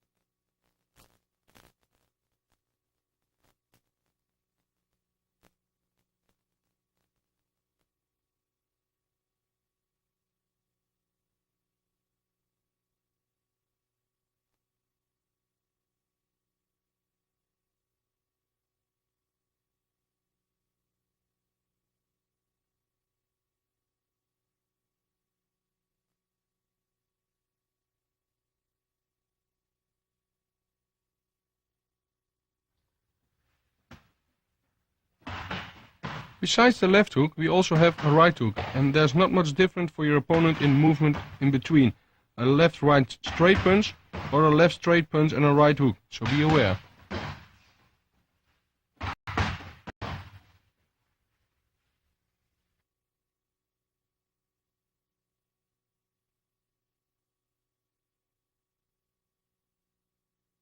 So your partner makes it difficult for you to make them both left-right straight punches, left straight punch forward and a right hook. So look good to this movement. If he comes with a right hook, you step a little in the punch and block it on the gloves and step in for the right knee.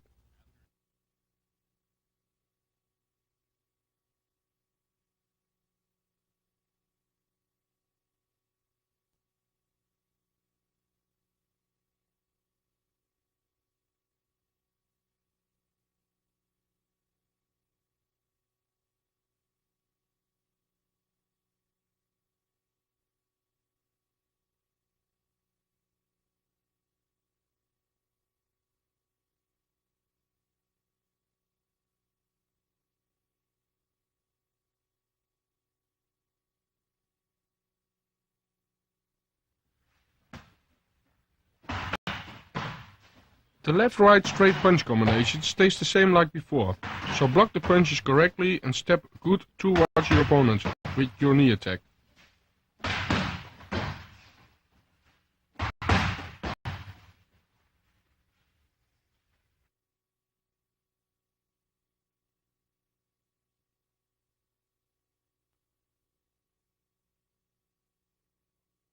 Be sure you step into the hook when you block it. Don't go away from the punch and make your knee as quickly as possible.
This technique is to stop your incoming opponent with a front kick when he walks on you, catch him with the knee.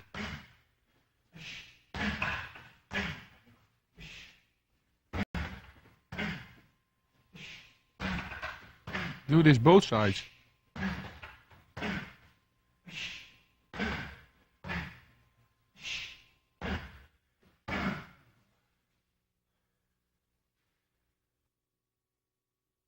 Your partner holds the bag backwards and let it go. On that moment I interrupt with a front kick and I follow up with a knee attack. Again, practice this both sides.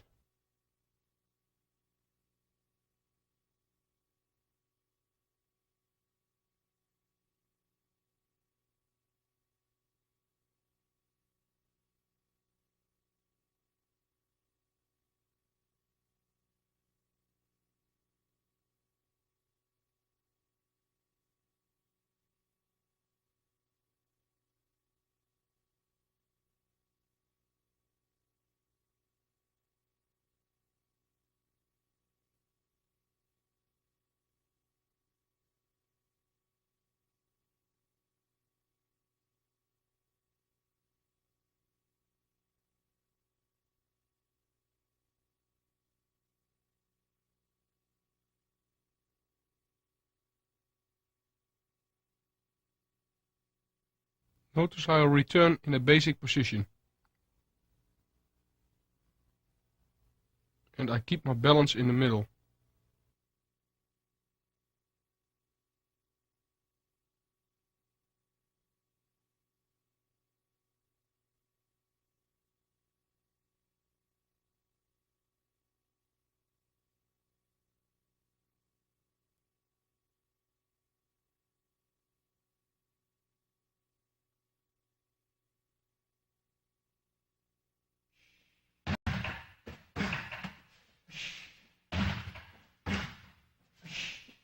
It's a good exercise to train your timing and power.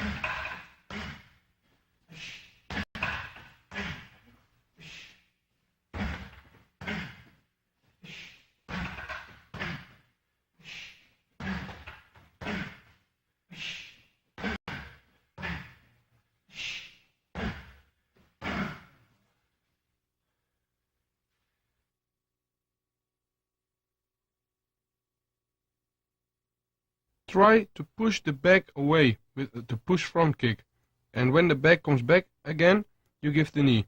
Protect your face while you're making the knee.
Here I do all kind of knee techniques on the back.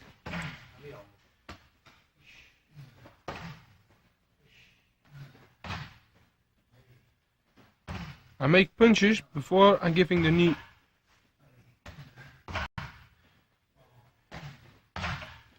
By giving these punches, I'm blocking the opponent's side.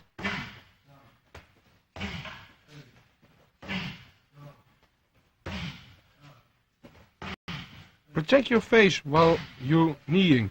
By cross your arm for your face.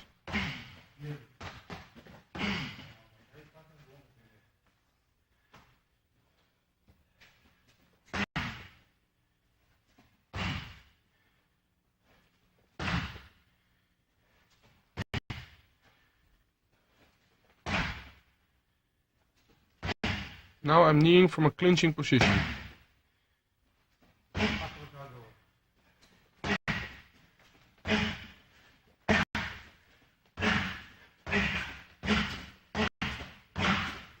And start building up the speed.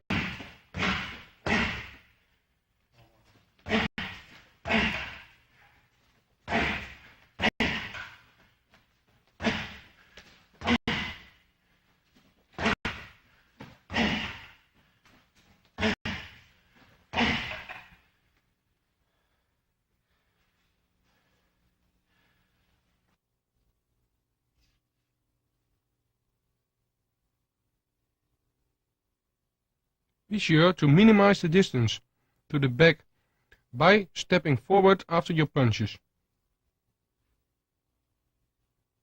After you place the knee, you step it back to a basic position.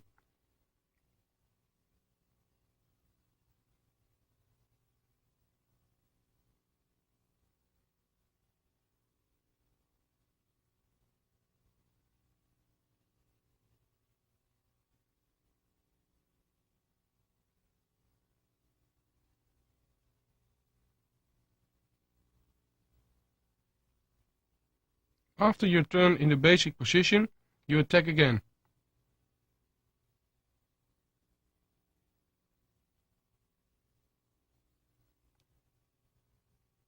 Now you're grabbing the back in a clinching position and you start giving the round knees.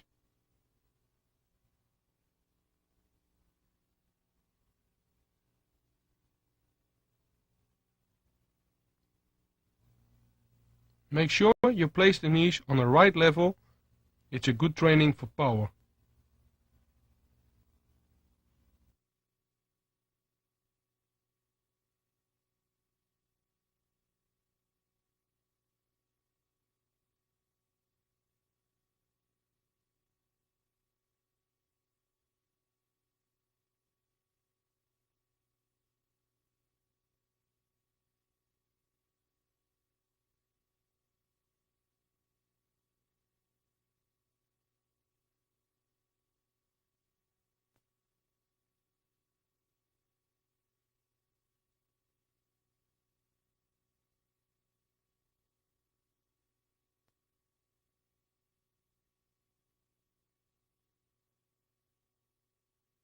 After the first exercises, we are building up the speed.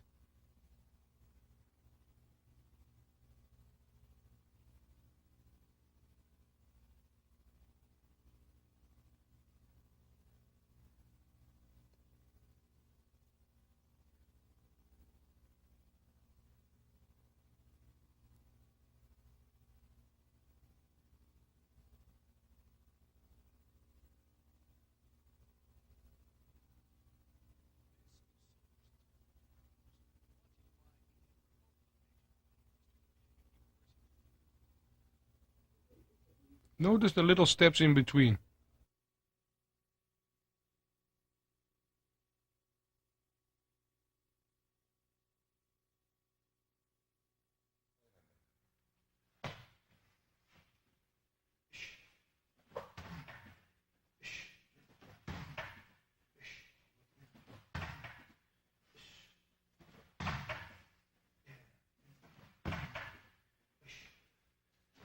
In this training, try to find out a good rhythm and balance.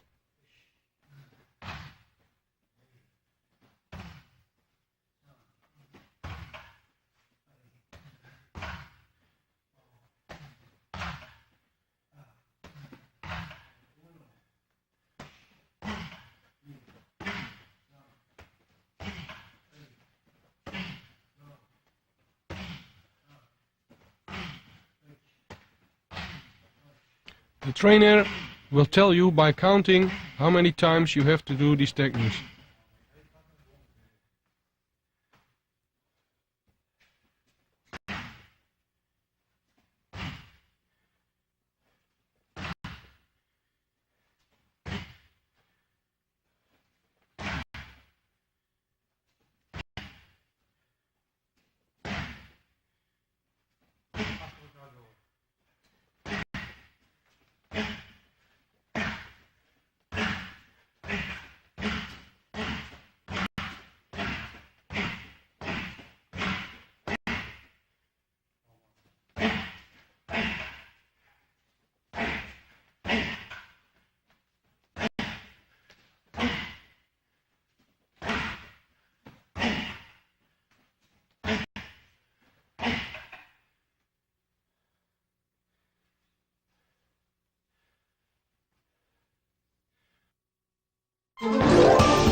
After learning our basic techniques, we will now continue with the real thing, training with a partner.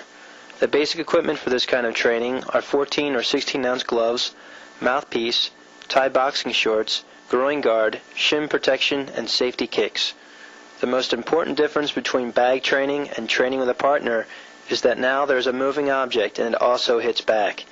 So it is important that you are concentrating fully on your training and that you combine your knowledge of timing, distance, balance, and footwork. Later we will include intensity, power, and conditioning.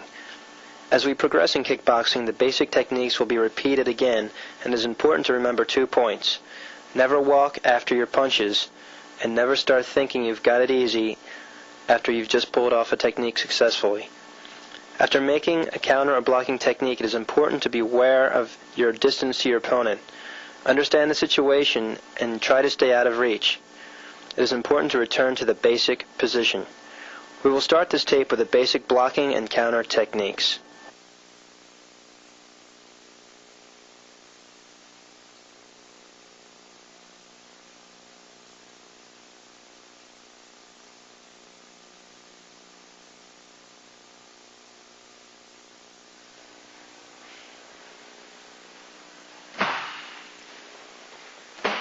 Now we see how to block left and straight punches and how to block left and right hooks.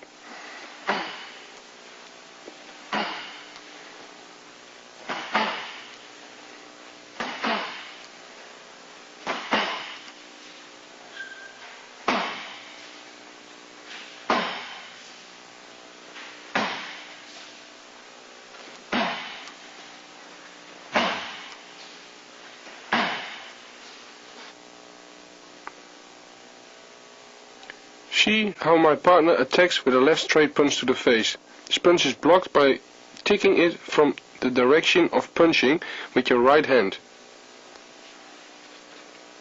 The right straight punch is blocked with the left hand, again by ticking the punch from his original direction. Your upper body has to turn also a little bit.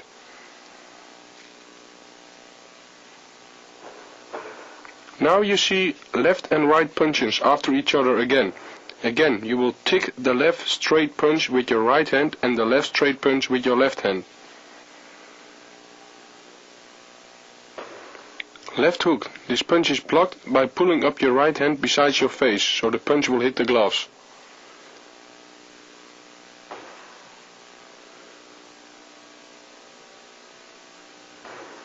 The right hook. Now your left hand has to be pulled up beside your face. Again, the punch will hit the gloves.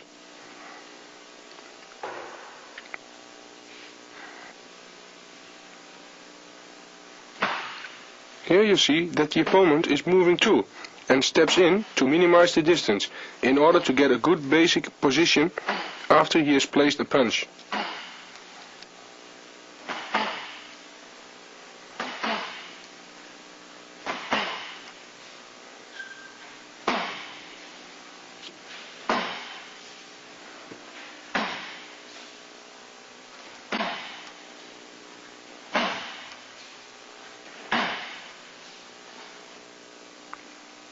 Watch carefully. Your opponent is out of reach and has to move inwards to hit you. And this exactly happens in a real fight.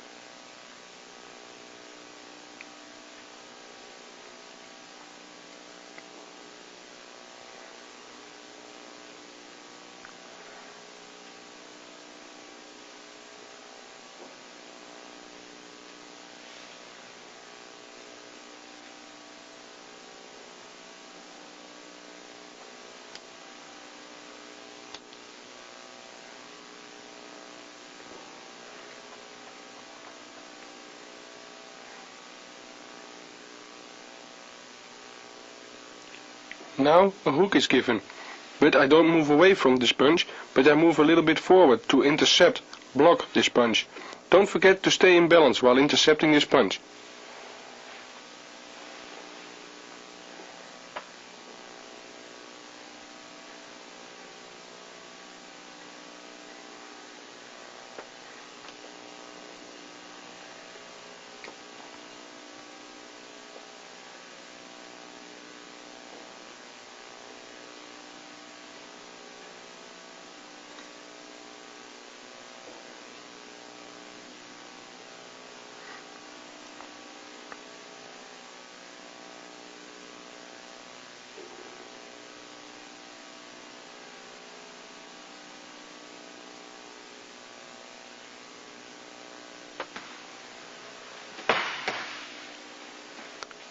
Now we will block the punches and counter with the same punch.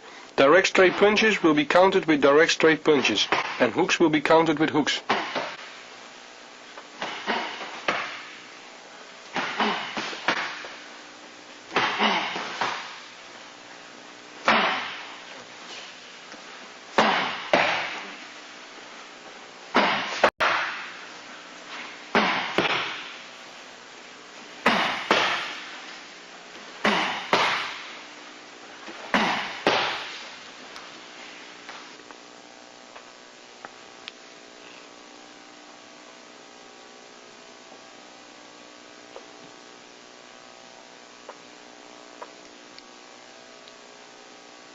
The left straight punch is blocked and directly countered by a left straight punch. You have to block the punch, and while countering this punch you also take a step to minimize the distance.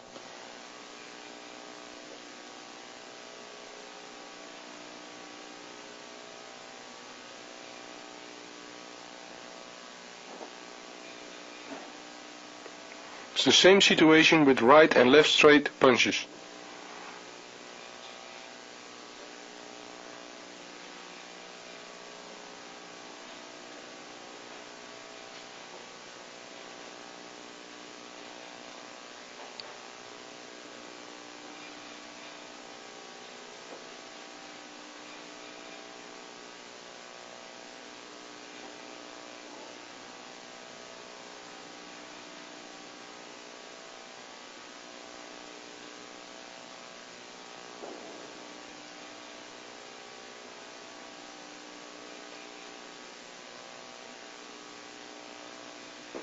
For blocking a hook punch, turn your body a little bit to counter and stay in balance.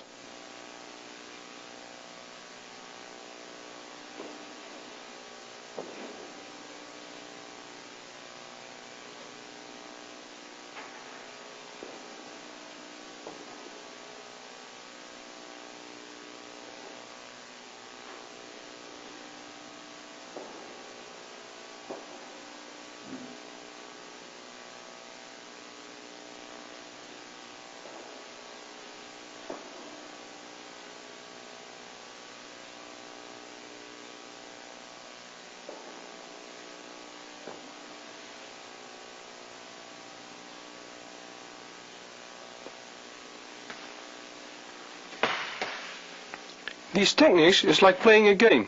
It's an action game of reaction, moving to and through, and returning to the basic position. Always keep eye contact.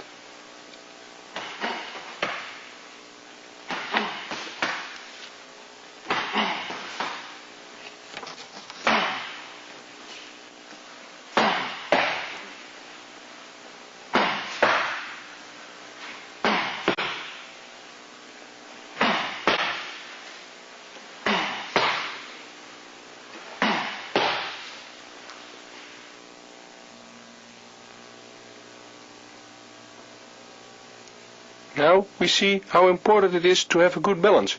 Make sure your balance is in the center. In this situation you can counter. Remember that if you are not in a stable situation, it's hardly possible to counter.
first block is against a leg kick. You block with your shin. You absorb the kick, don't make a crash of legs.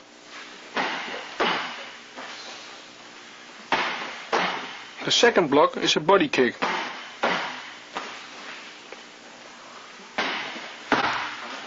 The third block is a high kick. These last two techniques you block with both arms, not just one.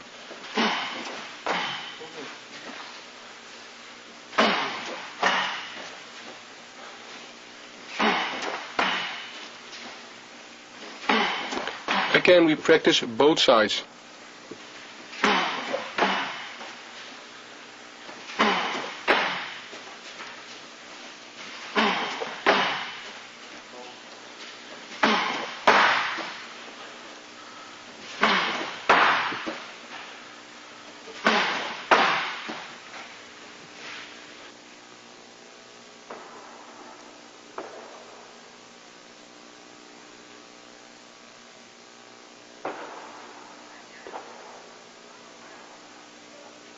Your partner attacks with a left jab and a right leg kick.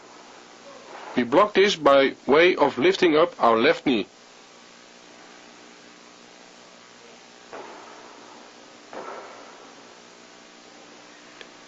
Now my partner attacks with a right body kick. Don't step away this time, but lean a little bit into the kick. Block with two hands. Keep your left arm against your body. My partner attacks with a right high kick. This kick you block also with a double guard, both hands. With this block you don't move back and don't turn off your face.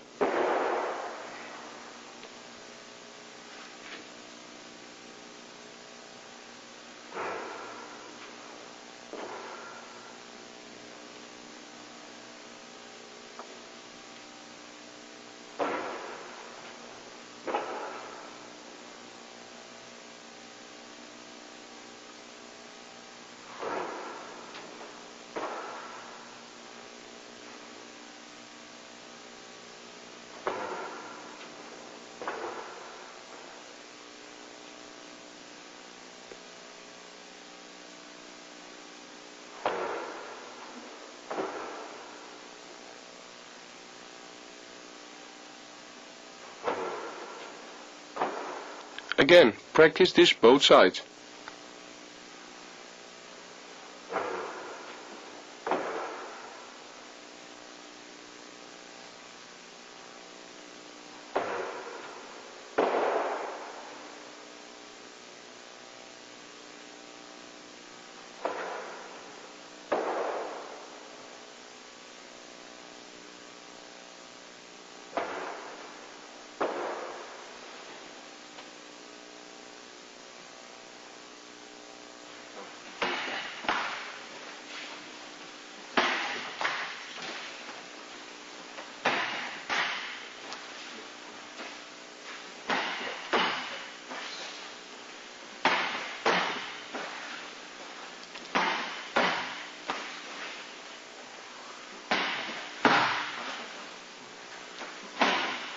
With high kicks, be sure you keep balance with the block and always keep eye contact with your opponent.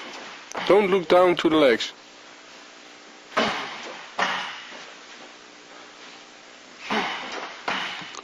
To block left kicks, it's a little bit different. So we can see here by giving the leg kick.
Now my partner makes a leg kick to the back of my leg.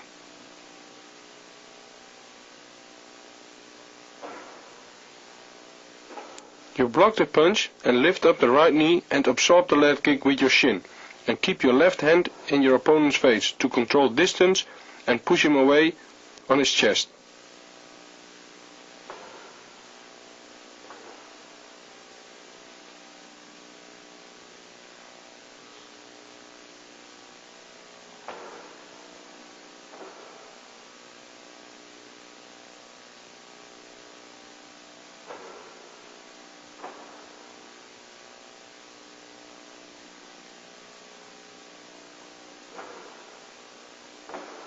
The body kick and high kick you block with a double guard.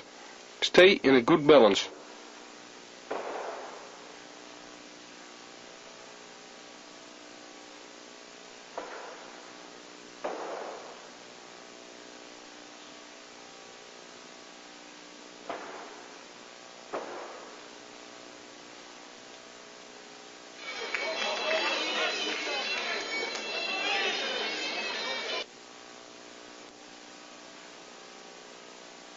Here you see some leg kicks, body and high kick, blocks in one of my fights.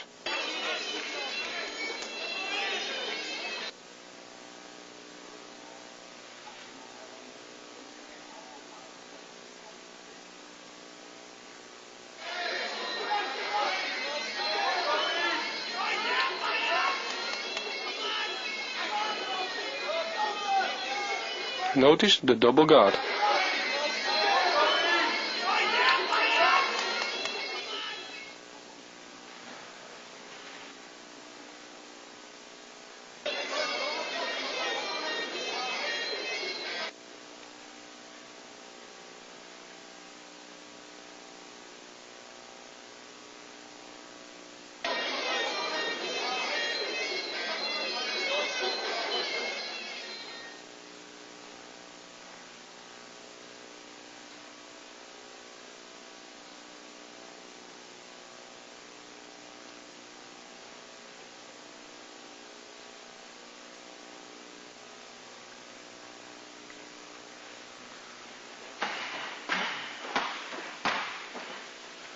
Here I block kicks and counter with the same kick back, and my partner blocks and counters the same way.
It's important that you are in a real fighting distance from your partner to make it real.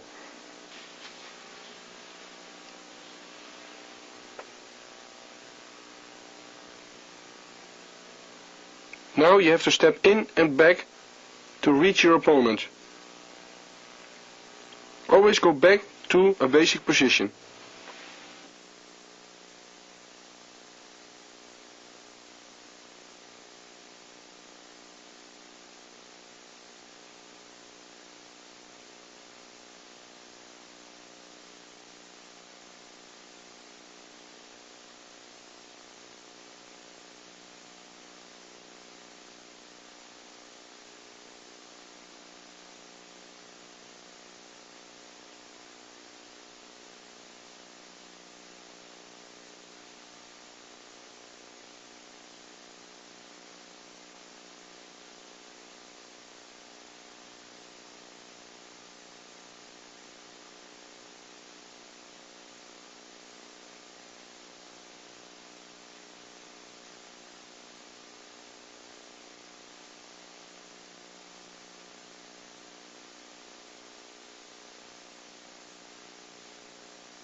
Notice that after the high kicks we return in the basic position, and the balance stays in the center.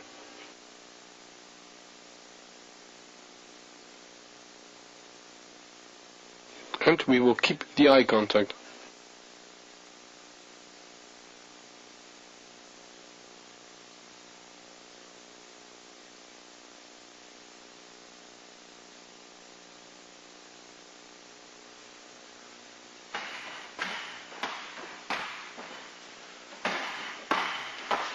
This exercise is good for footwork and distance and rhythm. Stay good in balance and start slowly. Later on we go faster when we're controlling these techniques.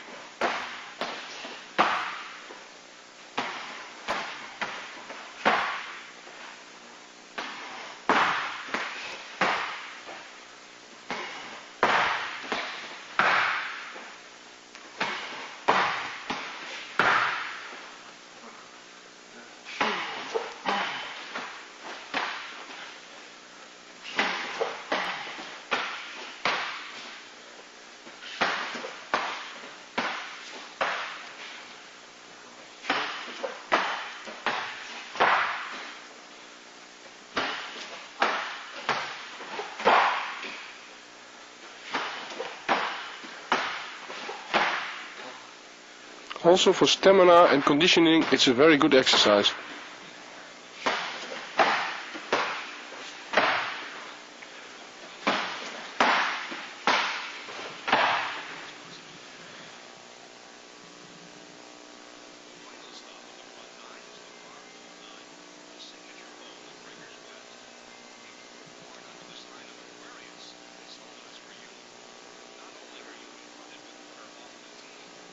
Be sure that you step back after every action, so you can control the situation. If you stay on your opponent, you are in his reach and you will be hit.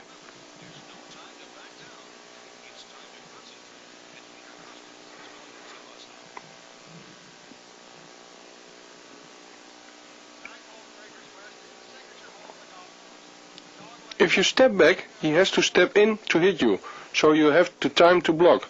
This is a good preparation for other techniques to get distance.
You can see, when you step back, he has to step in to hit you. So you still have time to block.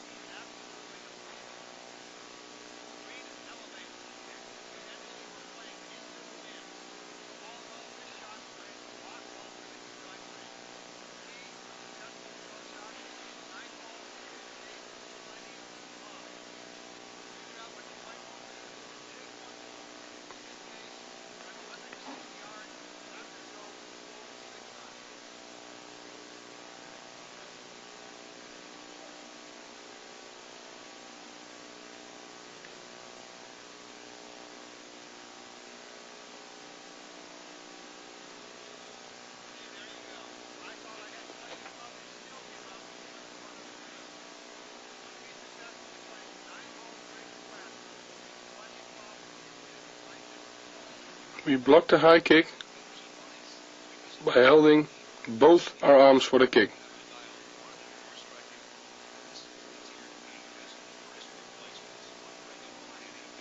Watch carefully how we are keeping the eye contact.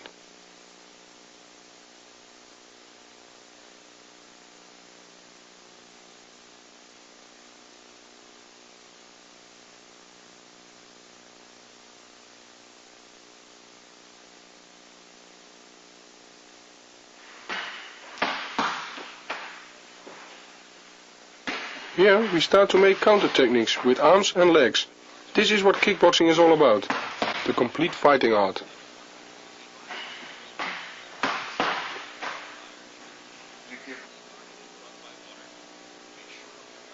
My partner attacks with a left jab and a right leg kick. I block the jab and leg kick, step in with a right punch, left hook and follow with a right leg kick.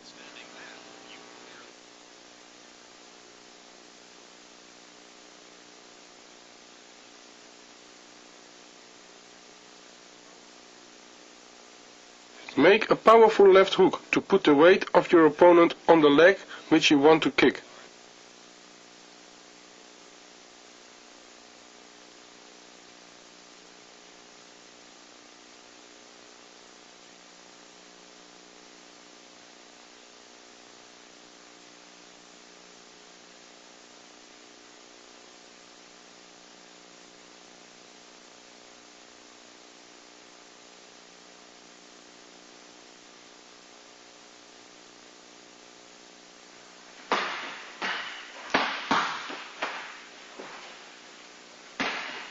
After the leg kick block, you step right away in with your opponent's right punch, so you don't give your opponent the time to recover, and keep eye contact.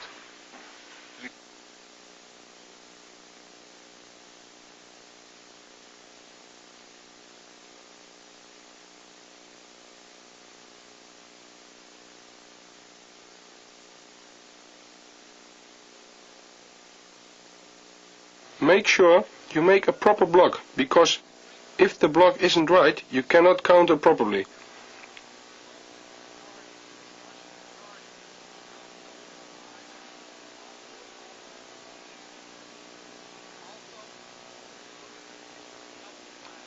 Make your punches quick and a hard left hook, then step a little sideways.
Everybody has a nickname.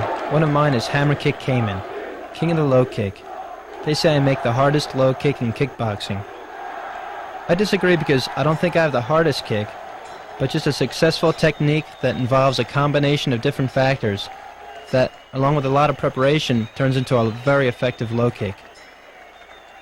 There are a few very important factors to consider before placing a low kick. First of all, how are you going to place your low kick? How often? Why? When? Also important is that you notice when your opponent gels from your low kick.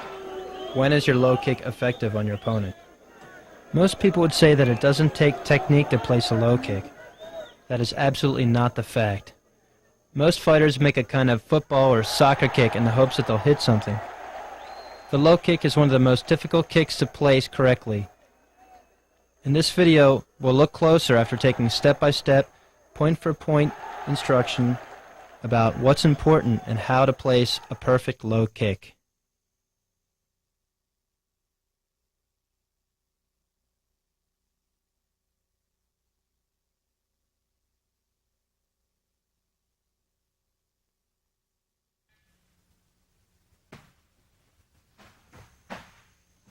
Here I show some preparation punches before we place the leg kick. That's very important, because if you don't punch and take away his side, he will block your leg kick if you use it as an attack. With counter and interruptions, it's a different story.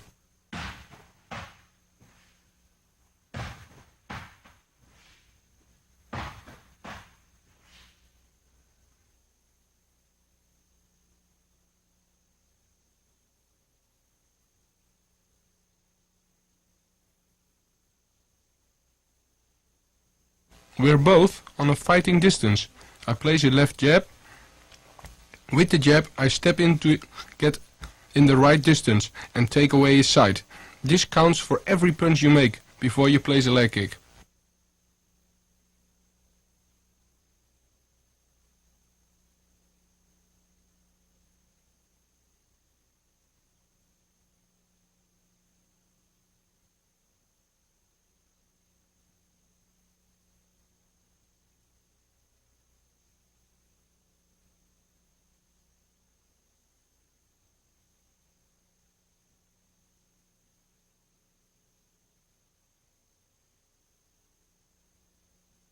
Watch carefully how the punch take away his side, and then follow up with the low kick.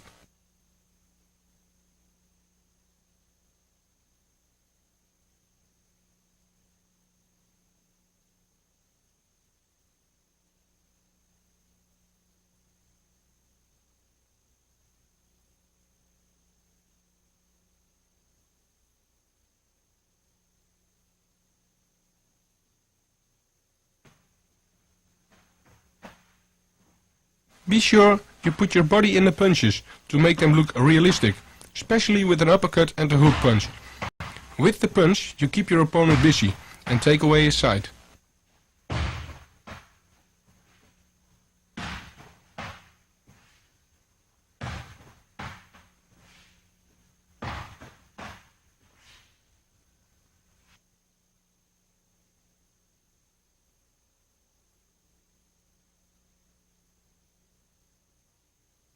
After the punch, I take with my left leg a step sideways, forwards to my opponent and kick with my right shin on his thigh.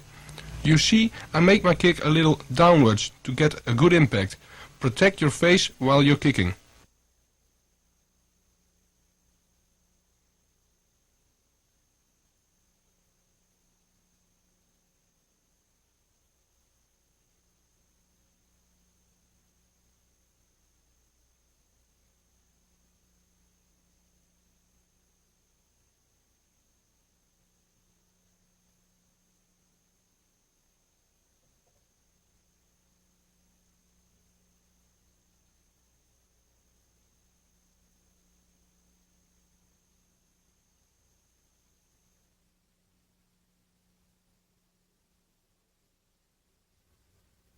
Now I'll show some preparation punches for the left leg kick on the back leg of my opponent.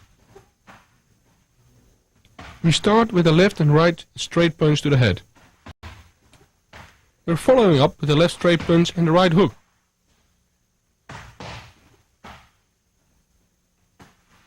And we finish with the left straight punch and the right uppercut.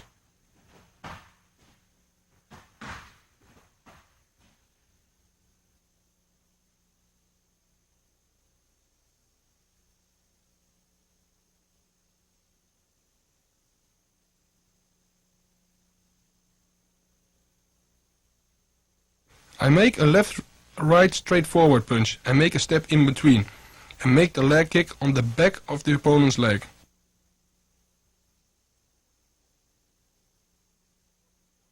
An important point with the step in between is that you don't step around your opponent, but step in to the right.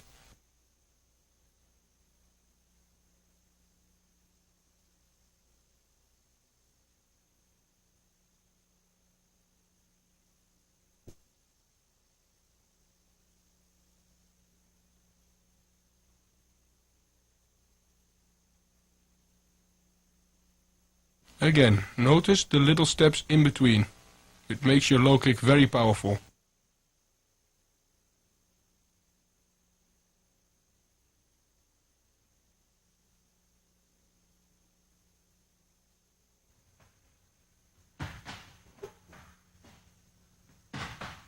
You can see that when I make the step in between, I keep my left hand in my opponent's face to control distance and to take away his side.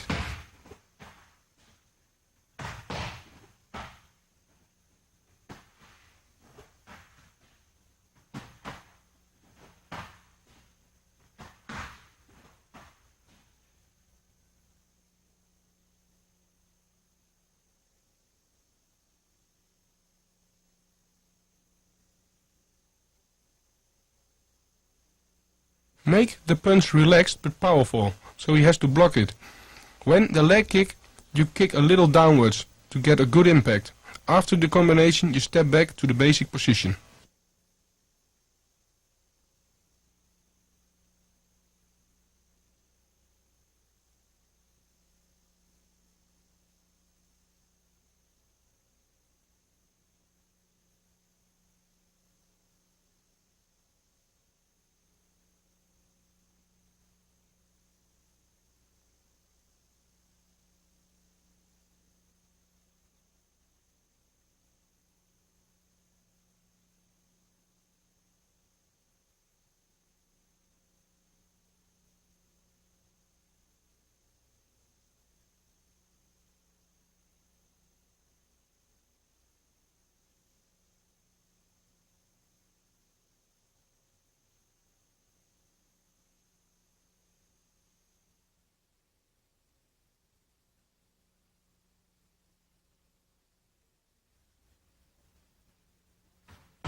Here I start with a right straight punch forward and a left hook. Afterwards I'm following up with a right leg kick. Make the right punch long and powerful. Then the left hook, to make him block and put his weight on his left leg. Step to the left forwards and place the right leg kick.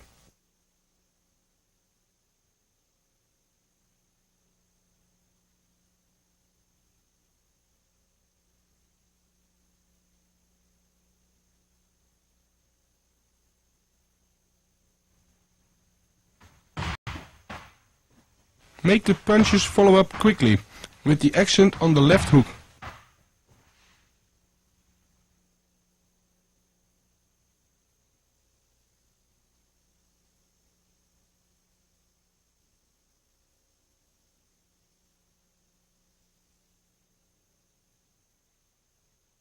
When you take the step, you look at your opponent and kick with your right shin on his thigh. Step back to the basic position.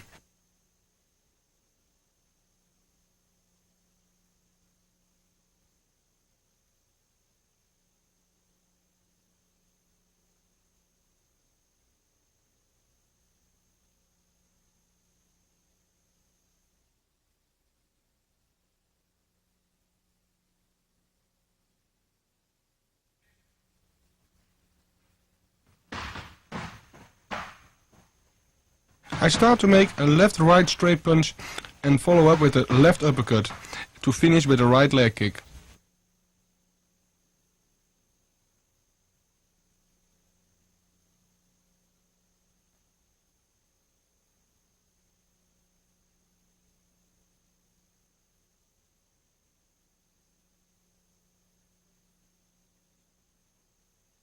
Make the punch relax, with the accent now on the uppercut.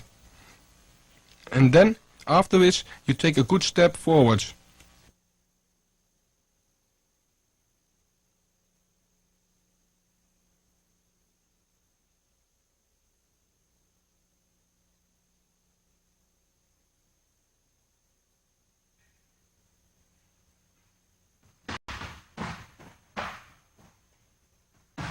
Watch how the right hand controls the distance when I step in.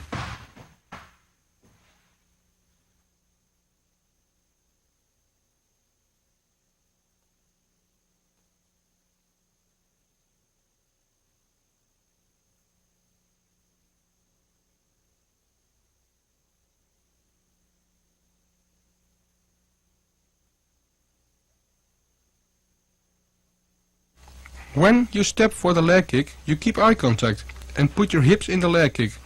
Always step back in the basic position.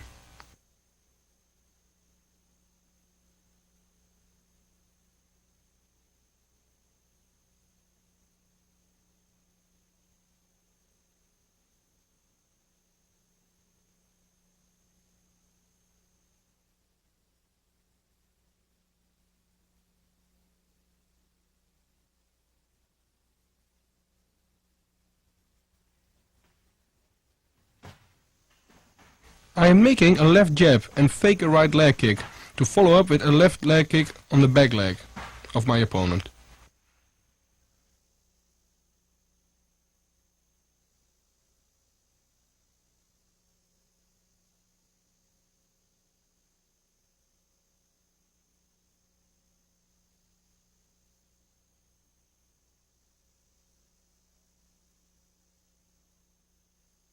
After the left jab, I make a real movement to make a right leg kick. So he will try to block on that moment. I step in between and kick the back leg.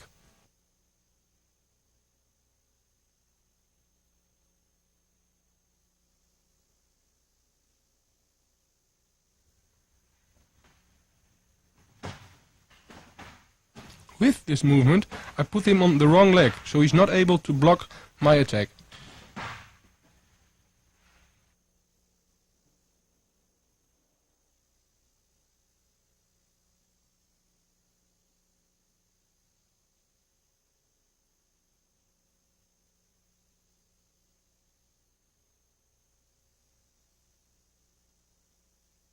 You can see I put my whole body in the fake movement and turn my body back with the real kick.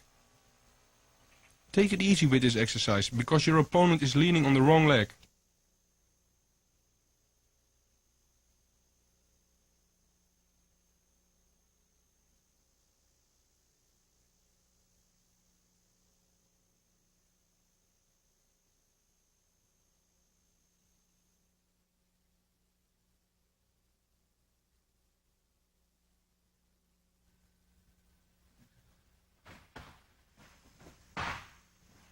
My partner attacks with a left-right straightforward punch.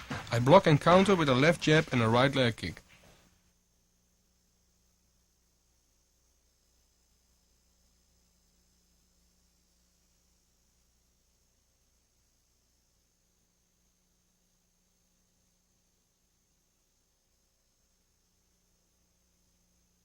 I block the straight left-right punch and step in with the left jab and step to the left forwards and place a right leg kick.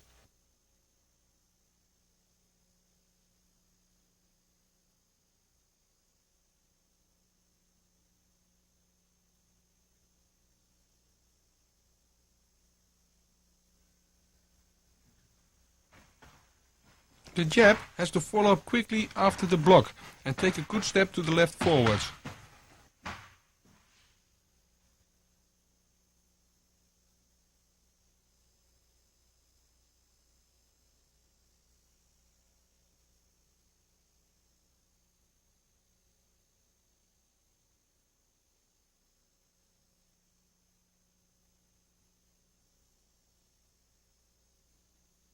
Notice how I throw in my hips in the leg kick. Don't keep your hips behind and kick with your shin. And protect your face while you're kicking. Again, step back in the basic position after your attack.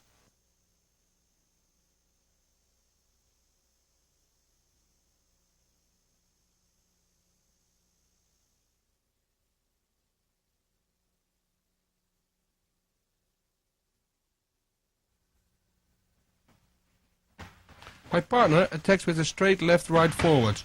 I block and counter with a right leg kick.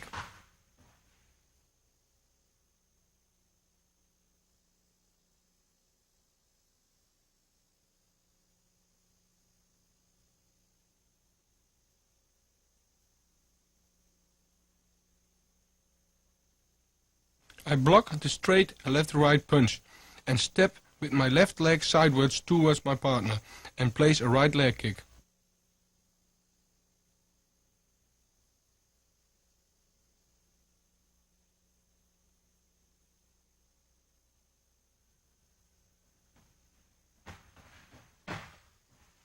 Make sure you step in when your weight of your partner is still on his front leg.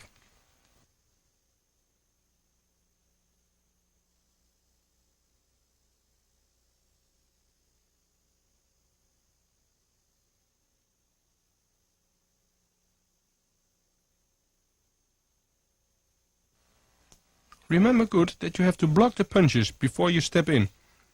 Throw in your hips when you're placing the leg kick.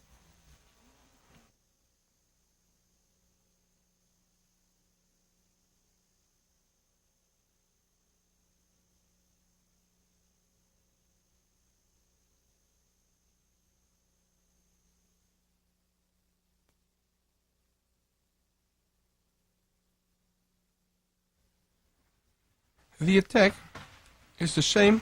It's a left and right straightforward punch. I block and counter punch with the right punch to finish with a kick on the back leg.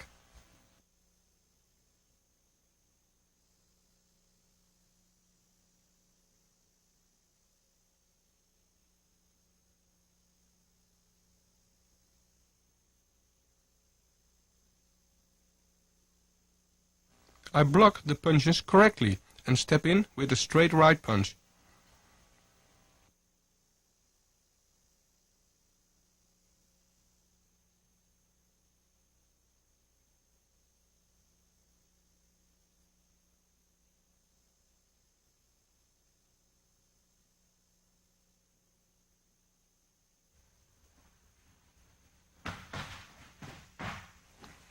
You see, I throw my body weight in the right punch to make distance for my step.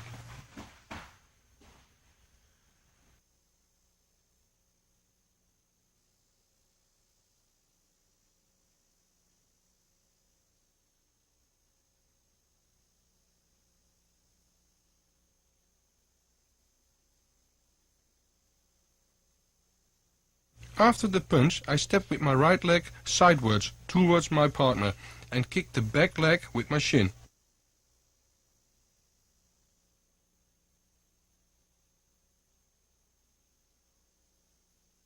After the counter, we step back to our basic position.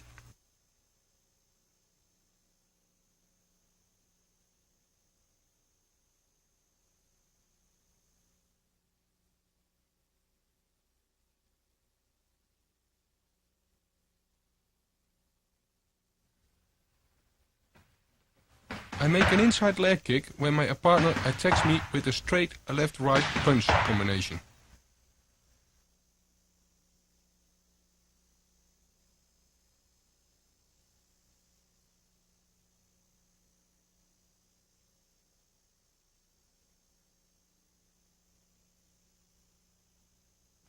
I block the straight left-right punch combination.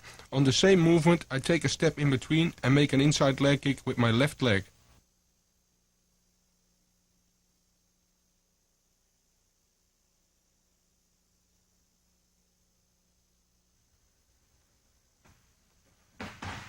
Make it in one movement. Block and step in between. Otherwise you'll be too late and he is back in the basic position.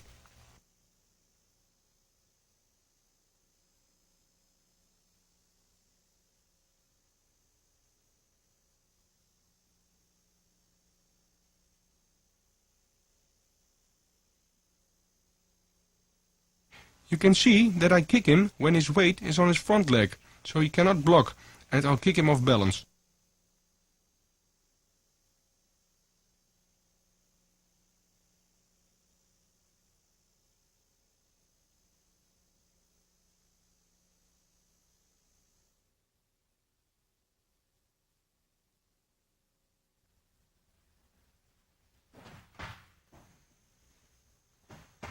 If your opponent gives a leg kick without a preparation punch, you can interrupt with a leg kick.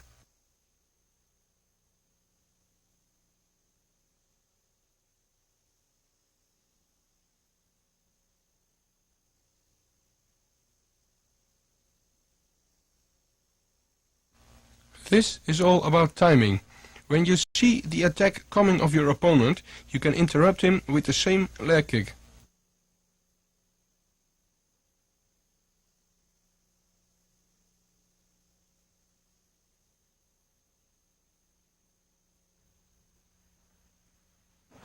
So when you feel he steps, step also and kicking on the moment he is still stepping.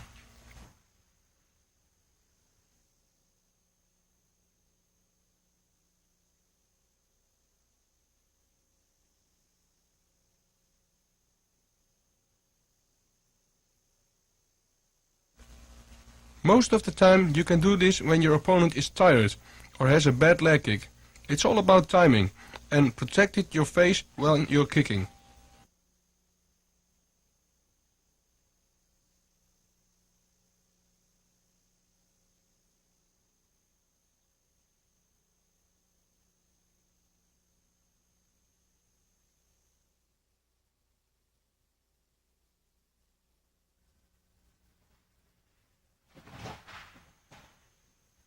Now I interrupt the leg kick on the back leg of my opponent.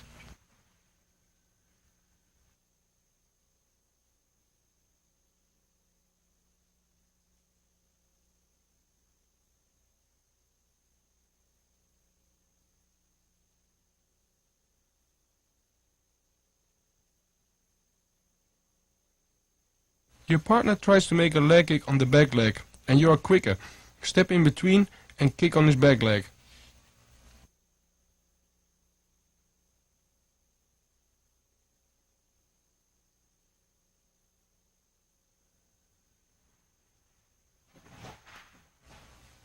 While I make a step in between, I push and control my opponent with my left arm to put him off balance.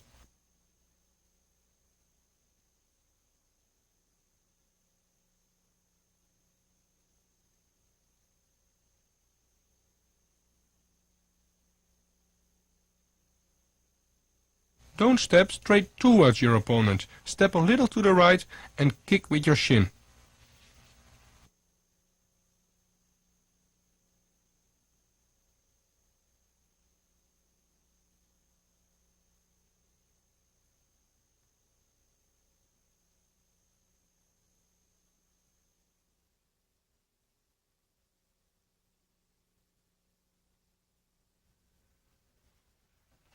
My partner attacks with a left body kick, with a step in between. Again, a good timing is needed.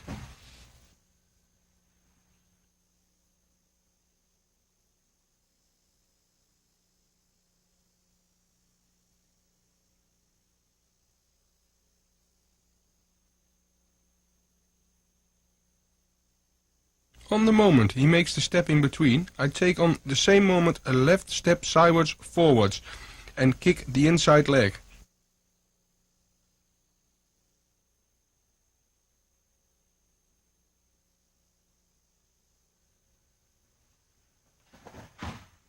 Train this technique easy, it's only for the timing.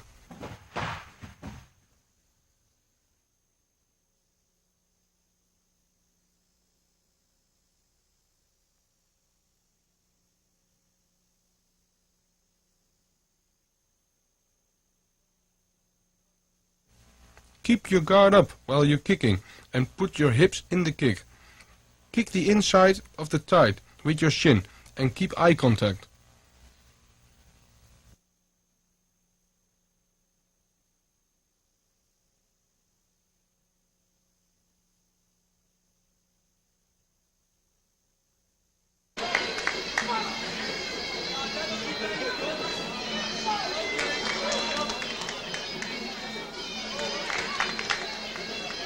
Here we can see an inside leg kick on the front leg in a match. You see, I kick him off balance.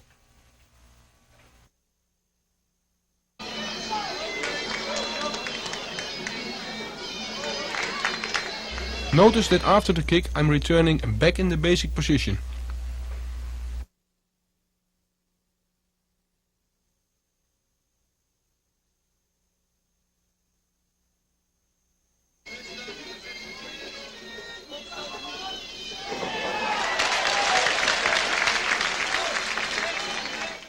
Now I'm interrupting a left body kick with a right inside leg kick.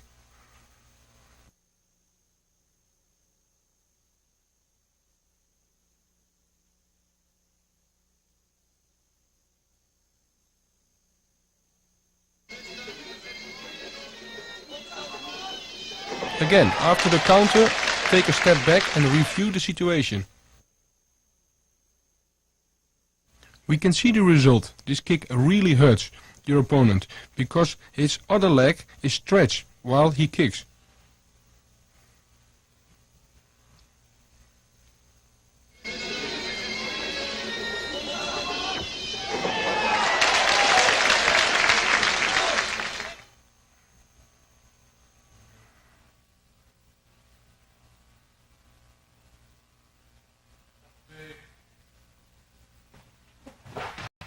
My partner attacks with a right high kick, and I interrupt him with an inside left leg kick.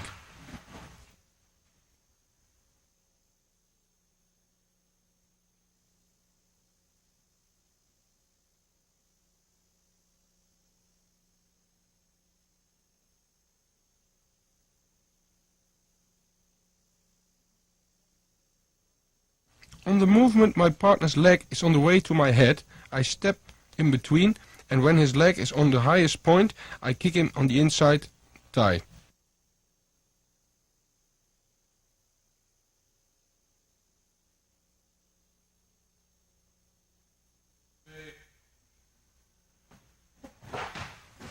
Make sure when he lifts up his knee to kick, you make your step in between, otherwise you are too late.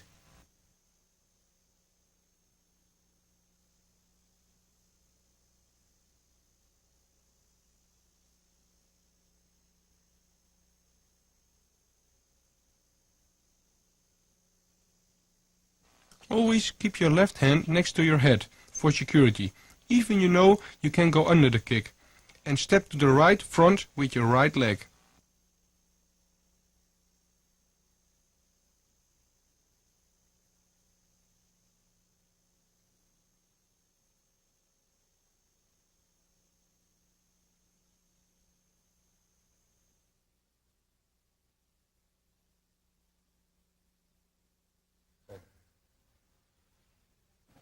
My partner attacks with the same right high kick.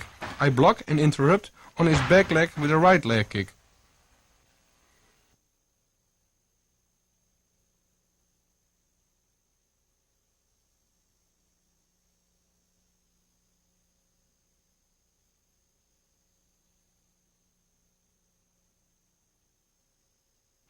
As the right high kick comes, I step a little in the kick and block him double-handed.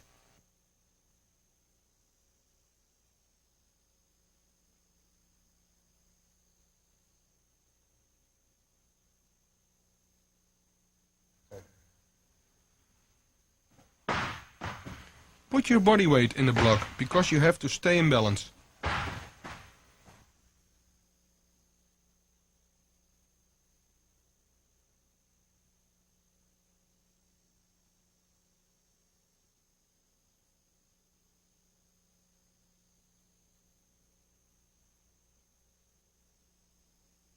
The block and step is one movement. You see my left foot turn sideways for an optimal kick on the outside of the thigh.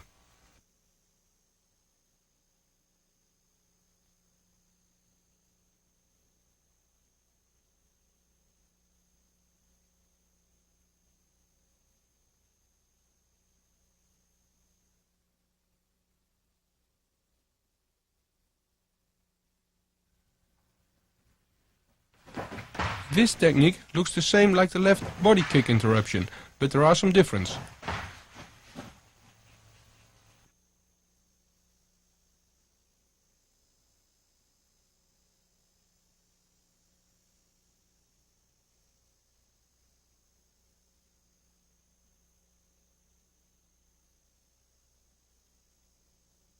As the left high kick comes, you take again on the same moment the step to the left front and kick the inside thigh.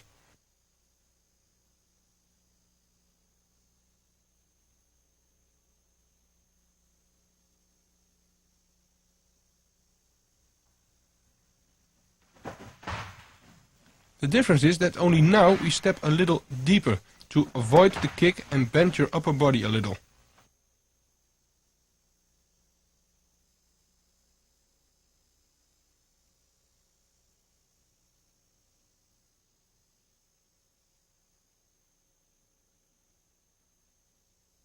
We can see this better in slow motion. Keep your right hand next to your face for security, if the kick still comes through or you are too late to block. If you kick hard, your opponent will fall, so train it relaxed.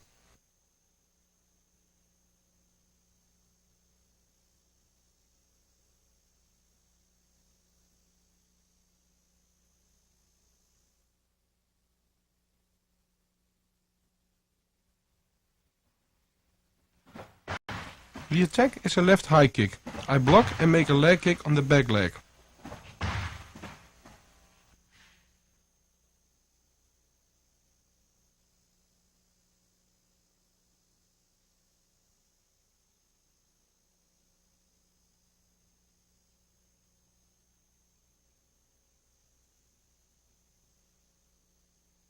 As the leg is on the way to my head, I make a block, double-handed, and step in between and kick the back leg.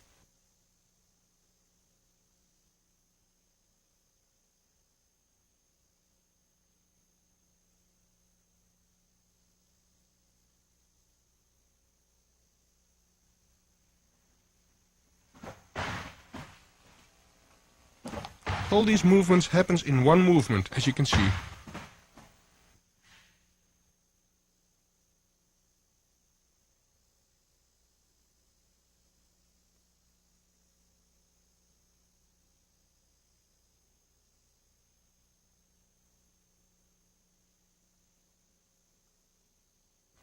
Put your weight in the block as you step to stay in balance, if the kick is hard, and take a good step with your right leg to put power in your leg kick.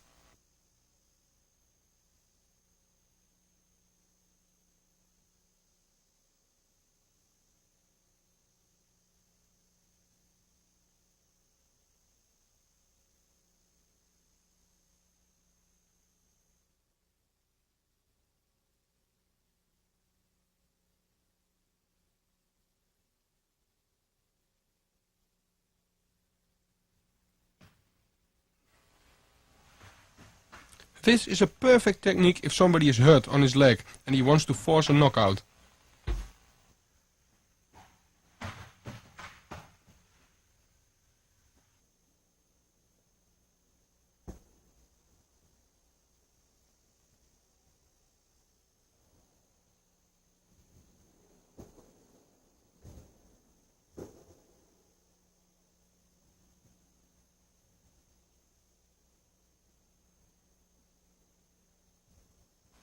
I'm faking my opponent and step back and wait for a counter punch. At that moment I step in and place a right leg kick.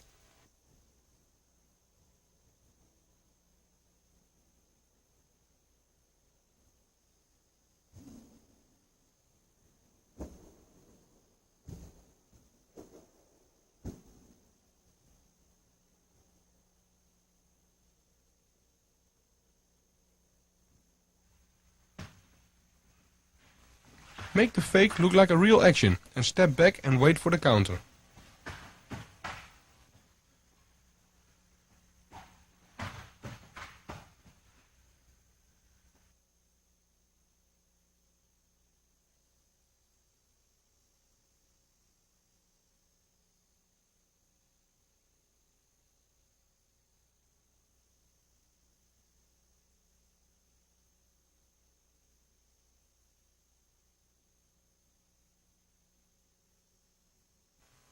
If your opponent makes the counter, you block it and take a step sideways towards him and put your whole body in your leg kick.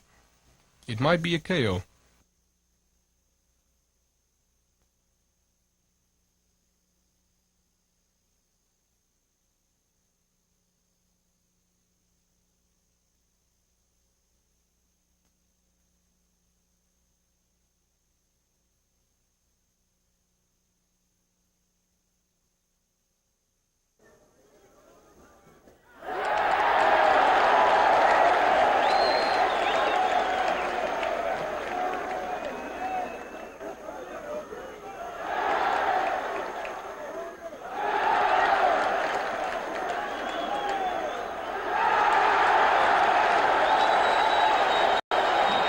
In these fighting moments, you can recognize the movement we just trained, the fake and the counter leg kicks.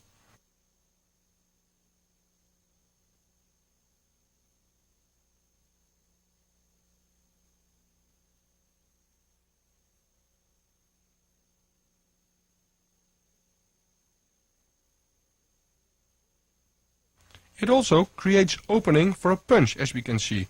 Because your opponent is hurt on the legs, his mind is fixed on the pain in the legs.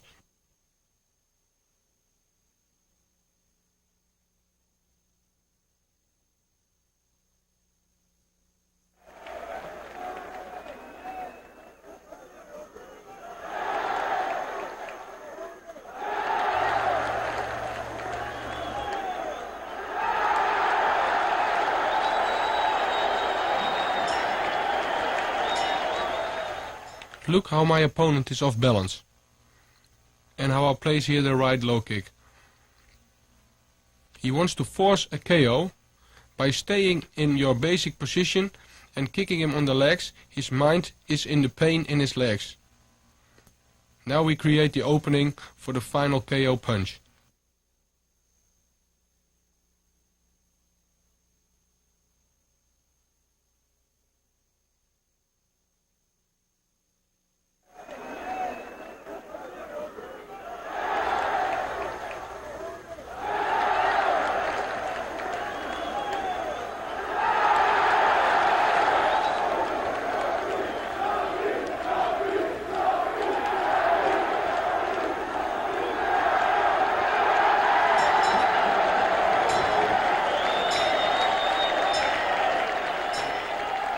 It's not only a punch who can cause a KO.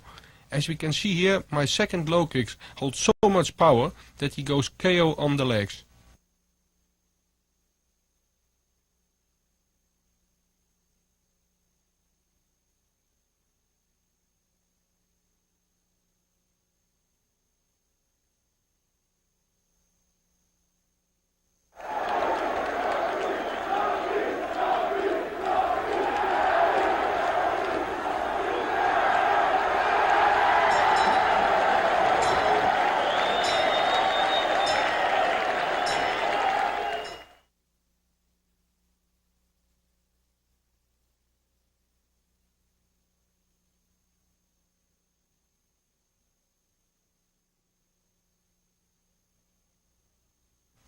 Watch how I block his counter punch and kick with full power on his back leg, which causes a KO.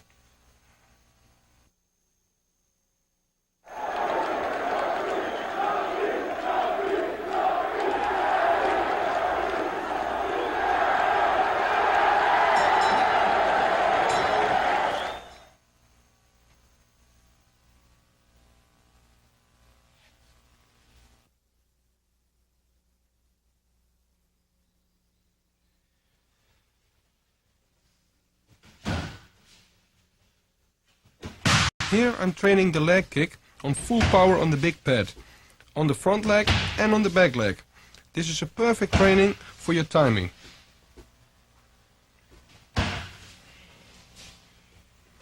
You can train this on a big pad, otherwise you hurt somebody.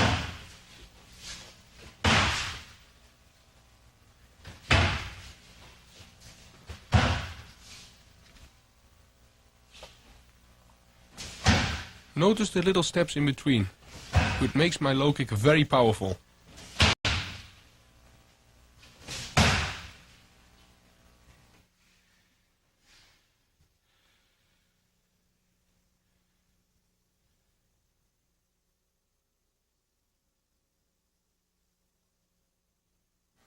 Your partner holds the pad in front of his left leg and you move on a fighting distance around him.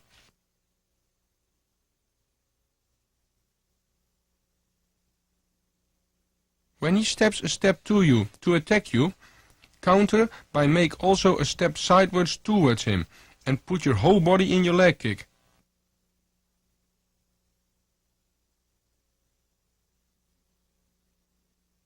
Be sure you kick with your shin. Make it like a crash. Step back to the fighting position to control the situation and see what happens with your opponent.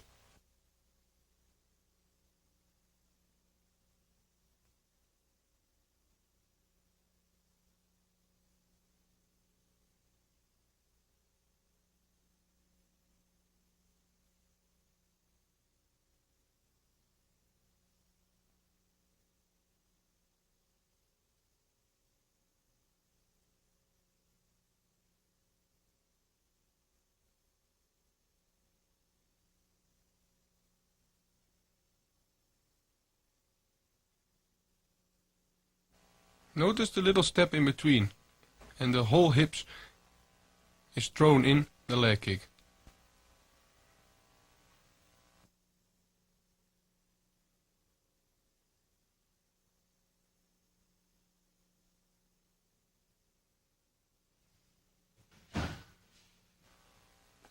With this counter leg kick, I make a lot of KOs in the beginning of my career, but you have to hurt your opponent first on his legs, because otherwise you will walk on a counter. Because there is no preparation punch, only a fake.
When practicing this exercise by kicking the back leg, we do the same, only you make a step in between. On the movement, your opponent steps in. Kick a little downwards with the shin for a better impact. Don't step straight at your opponent.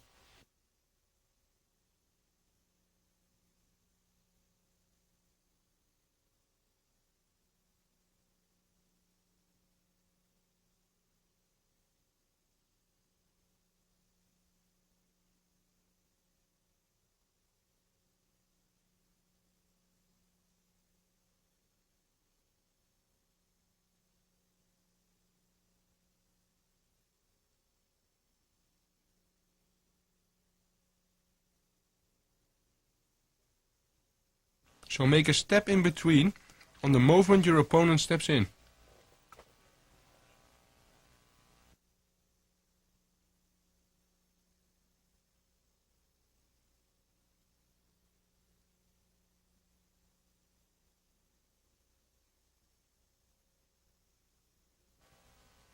You can see the impact by kicking a little bit downwards by your opponent.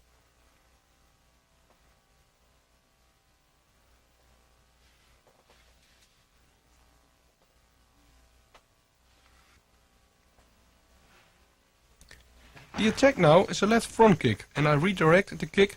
This is the beginning of many counters on a front kick. But this has to happen first correctly to do anything.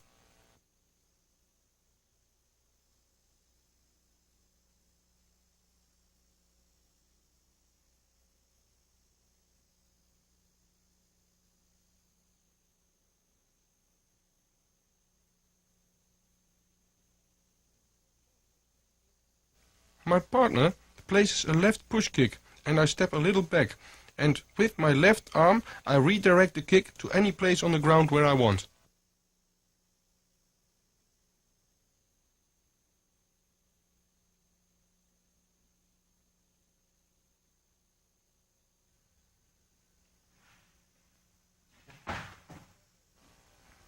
Let your partner really try to hit you, so you have to redirect the kick.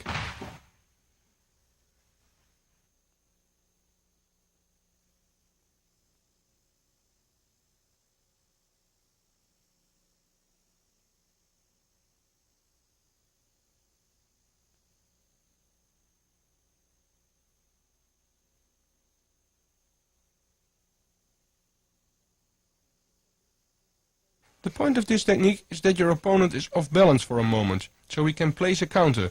So it's important that you redirect the kick with some aggression, not just block it, but sweep the leg a little.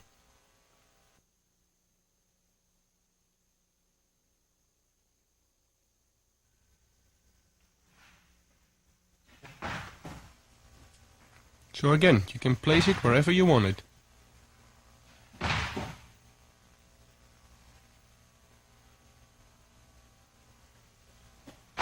Now we see the attack with the right leg, and I redirect it to take him off balance.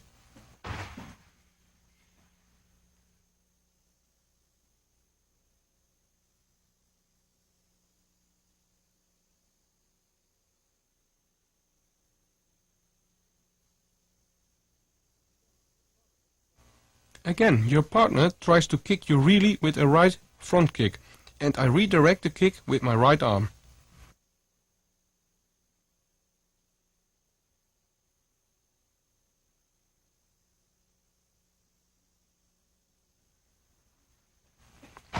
You see, I do this with some power, otherwise I can't redirect a strong kick.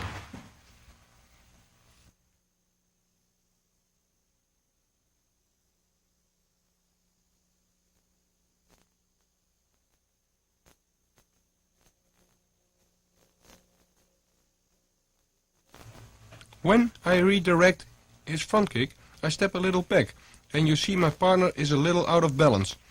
And from that moment we're gonna take advantage with the counter techniques. That's the point of redirect a kick.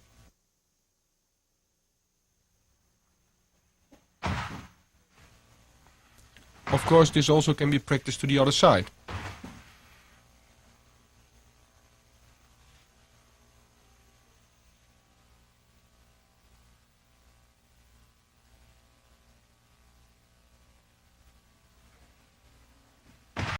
Now you see I redirect the left front kick to the outside.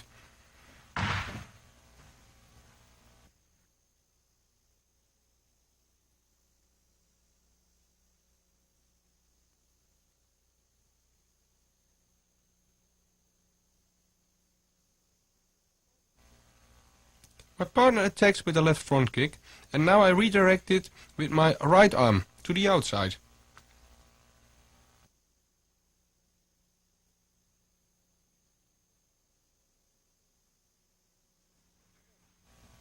I do this again with some power, and you see my opponent is not able to pull his leg back to a good position.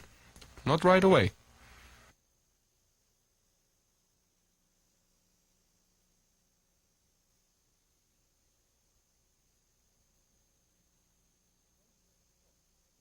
When the kick comes, I move a little back with my body to be out of reach. You see, after I redirect the kick, he is a moment off balance.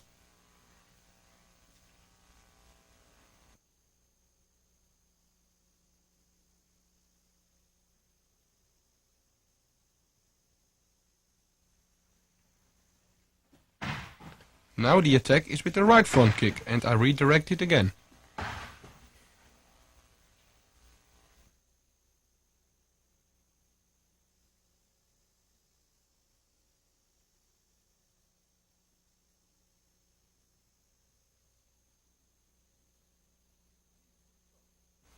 When the kick comes, I step a little bit back, and at the same time I redirect the kick with my left arm.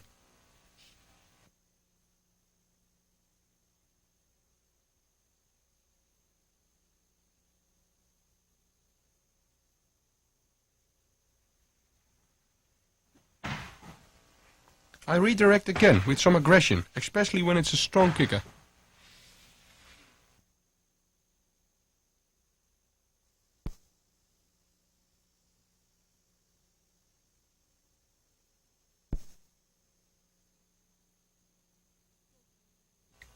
Because you do this with power, he is not able to pull his leg back right away.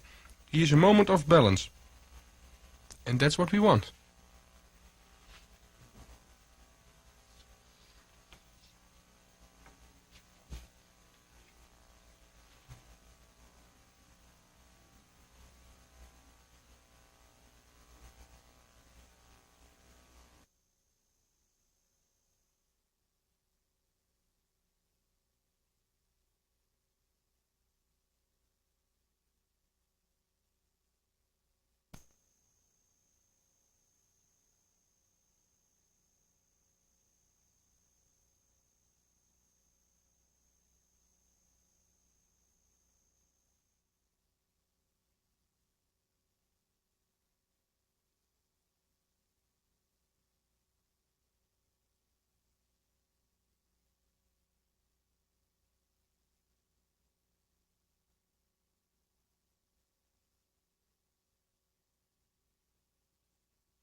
Now we not only redirect, but also counter. And that's the reason why we redirect, to place a good counter.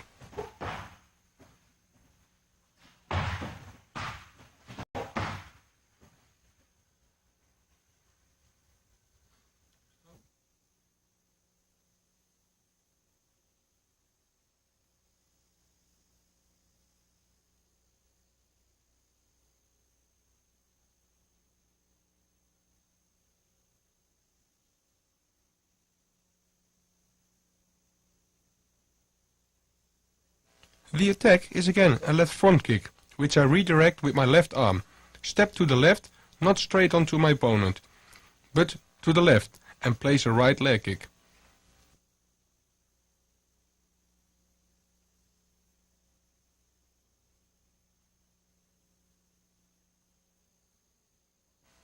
We follow up the leg kick with a left knee.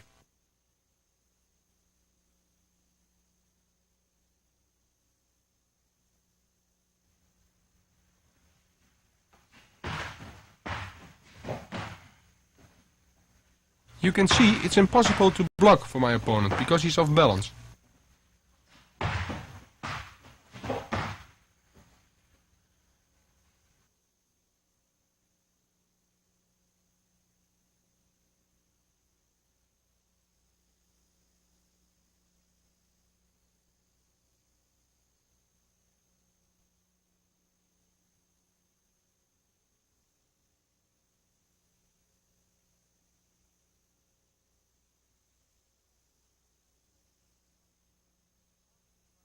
After the right leg kick, I leave my right leg in front and grab him with two hands on the side of his neck. Take a step in between and place a left knee and step back to the basic position.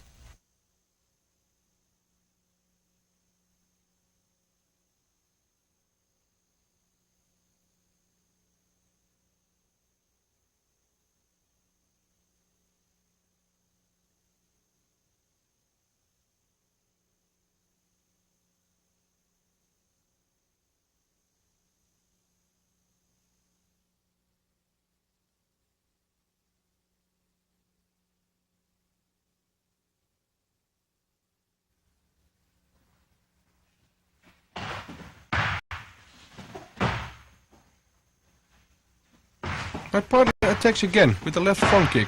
I redirect again with left, step in with the right leg kick. A right hand push and following up with a left high kick.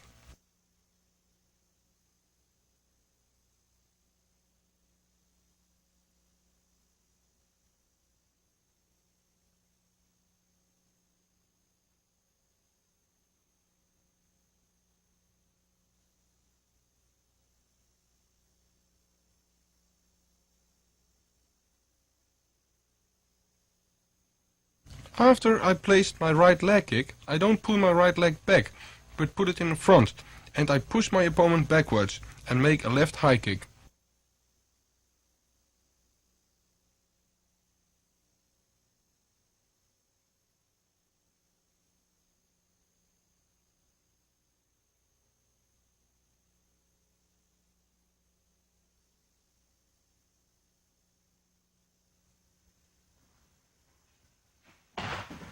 Notice that with the right arm push I make the right distance for my kick.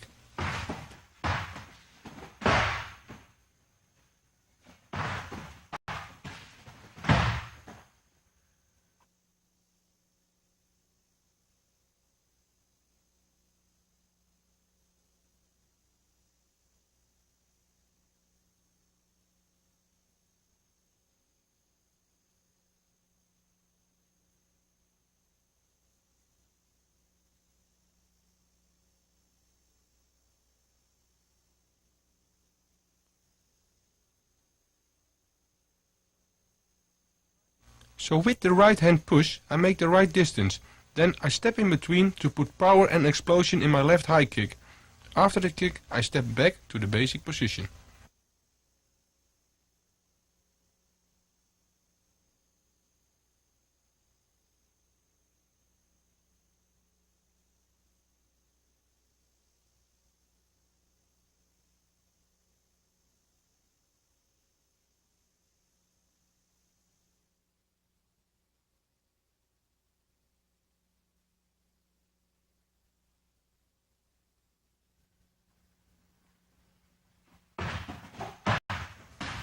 My partner attacks again with a left front kick.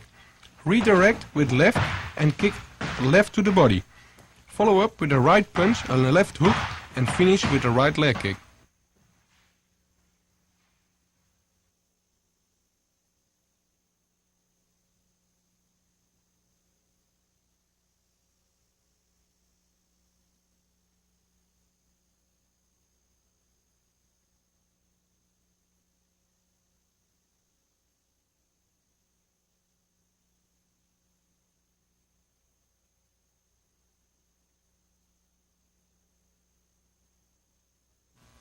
When I redirect the kick, I take a step in between and make a left body kick and leave my kicking leg in the front.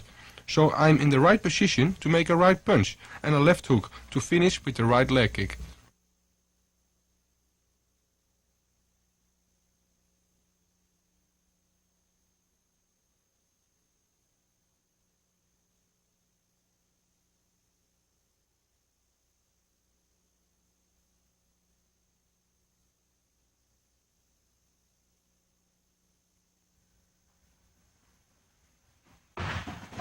You see the kick has to follow up quickly after you redirect to make your opponent block it.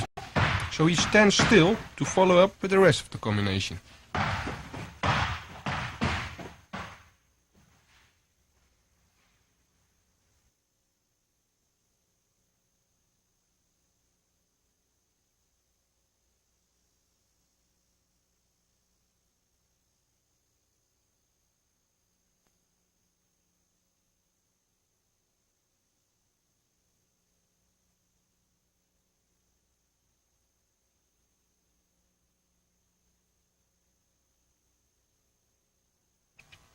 After my kick, I fall a little after my punch. Then put my whole body in the left hook, step to the left forwards and put my hips in the leg kick to step back in the basic position.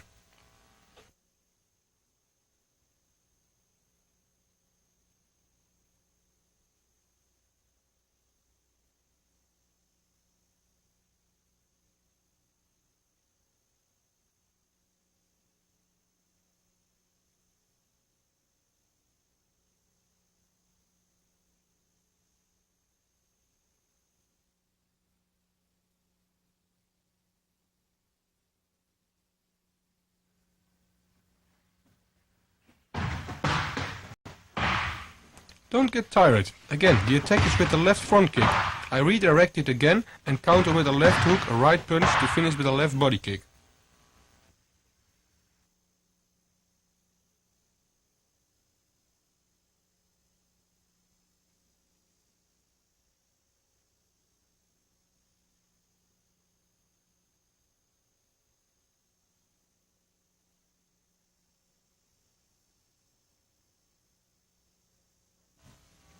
When I redirect the kick with my left arm, I make with the same hand a left hook. This is one movement. I turn back with a right punch and finish with the left body kick.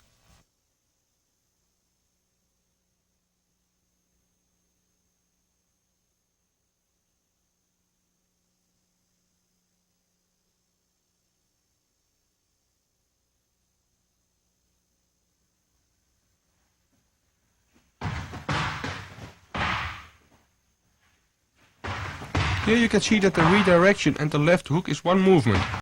It is too difficult that you just practice the first before you do the whole combination.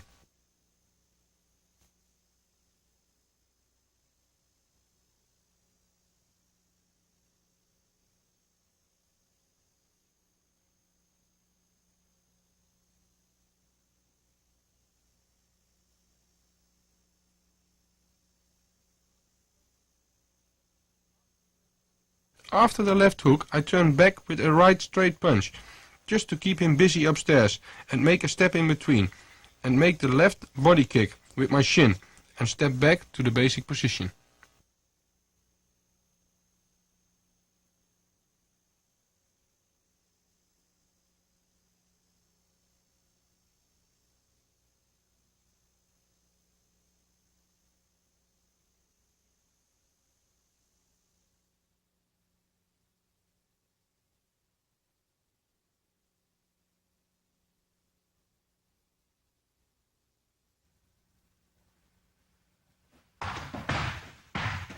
I redirect the left front kick attack. Follow up with the left hook, a right leg kick, a right push and a left high kick.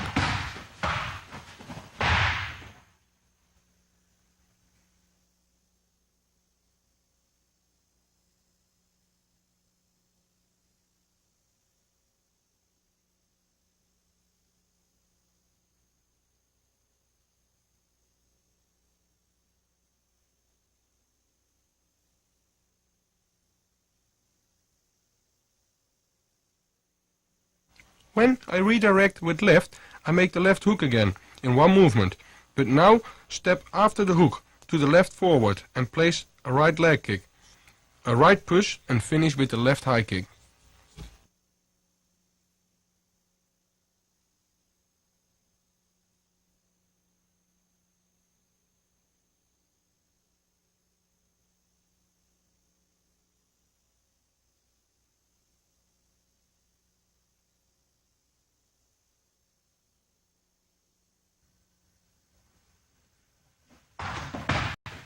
I have a certain rhythm in the combinations. Left hook, left kick, quick. One count, pause to the left push and a left high kick. Try to find that rhythm.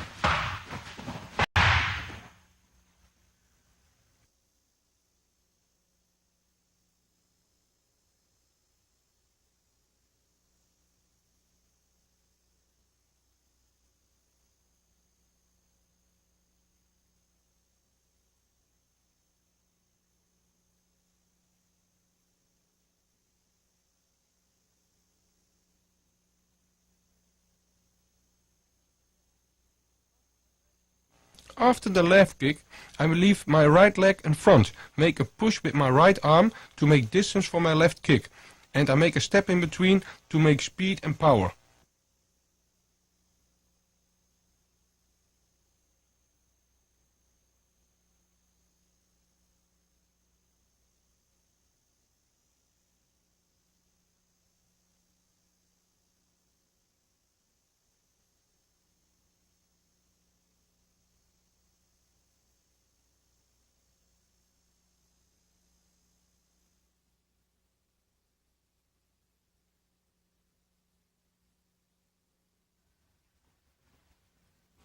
The attack is a left front kick, which I redirect with right and counter with a right leg kick, a body kick to finish with a high kick.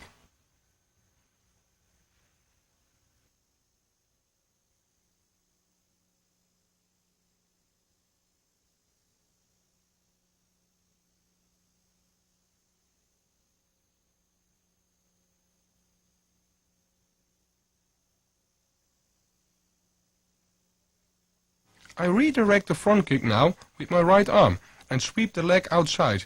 Now he's off balance for a moment. On that moment I make a left step forwards and make the right leg kick.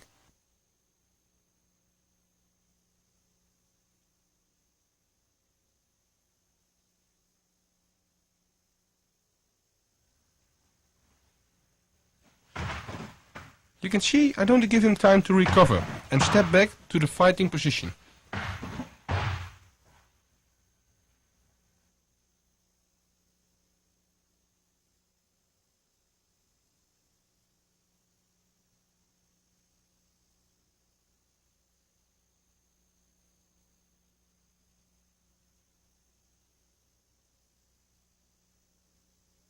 The counter I place are on 3 levels, low, middle and high. Remember, with the high kick you keep more distance.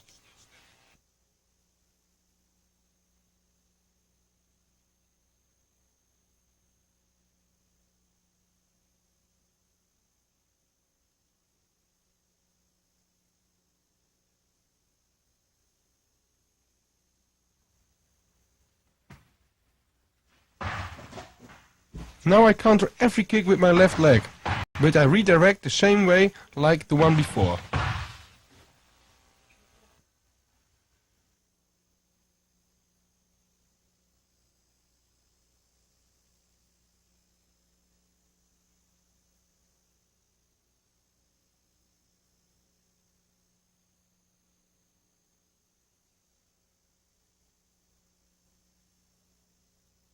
I redirect the left front kick with my right arm, sweep the leg outside and make a step in between, and make a left leg kick on the back leg.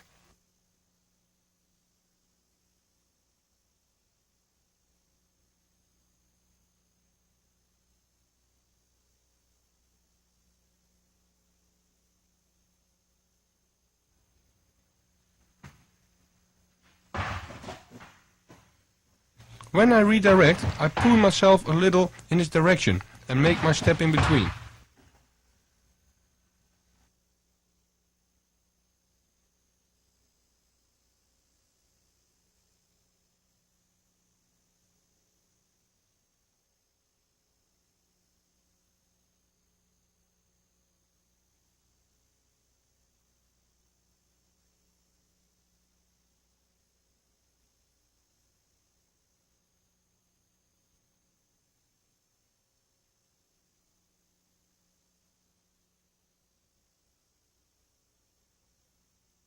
With my high kick I keep enough distance, so I don't pull myself in when I redirect to keep the right distance for the high kick.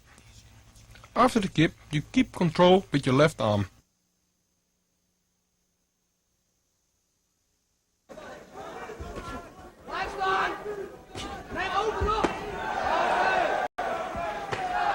Here you can see some of these redirect techniques and counters in real fights, so you can see they work in the ring.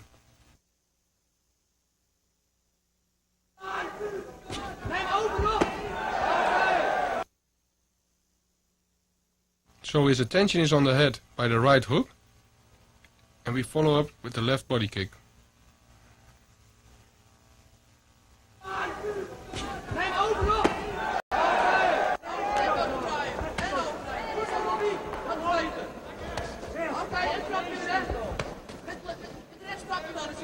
Again, redirect and follow with the low kick on the back leg.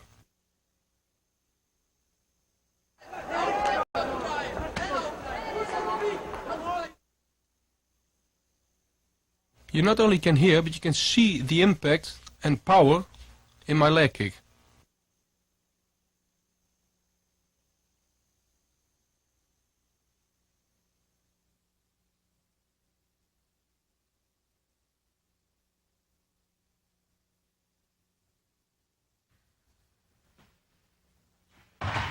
When the left front kick comes, I redirect with my right arm, make a right punch and make a left body kick.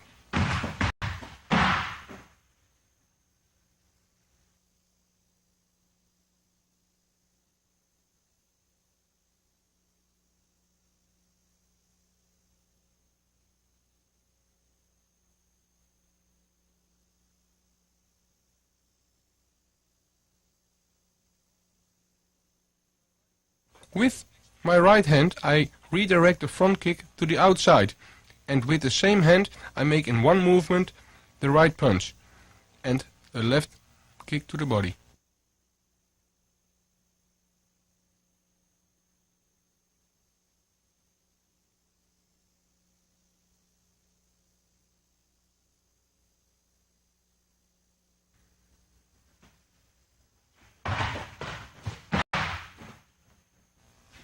I redirect and punch in one movement. Fall a little in the punch.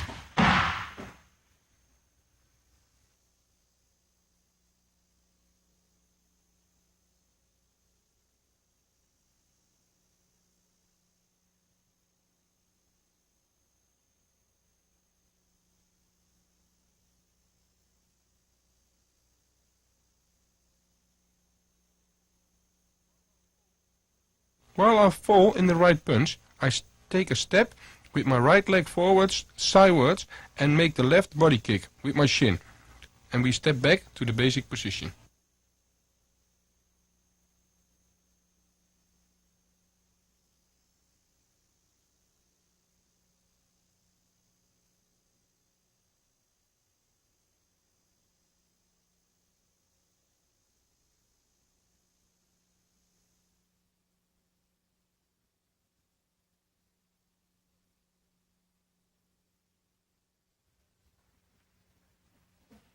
The attack is now a right front kick, which I redirect with my right hand, counter with a left leg kick and a right punch, followed by a left hook to finish with a right high kick.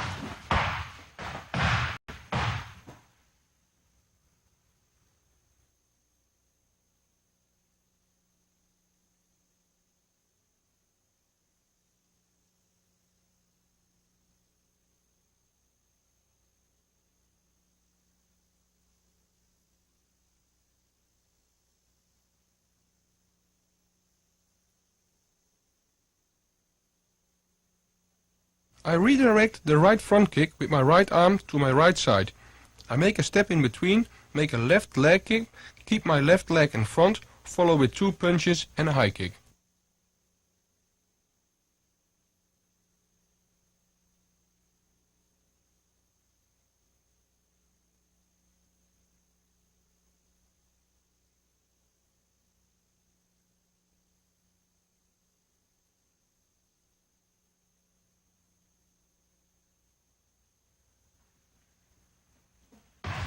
I am placing the leg kick so my opponent sticks in one place, so I can place the punches.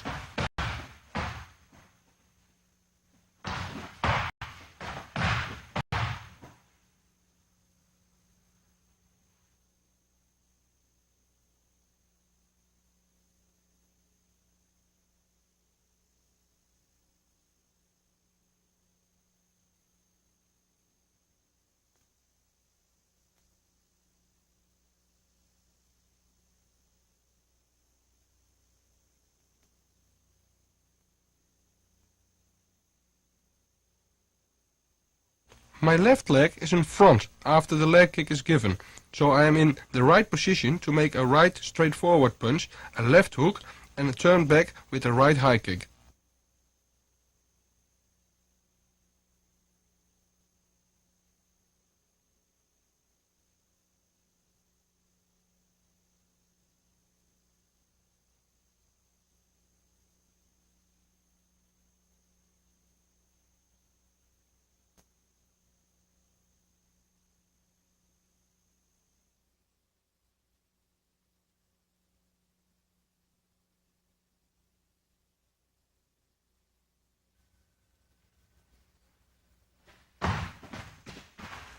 The attack is a right front kick. I redirect it with my right arm, follow up with a right punch, a left leg kick, a left jab to follow up with a right knee.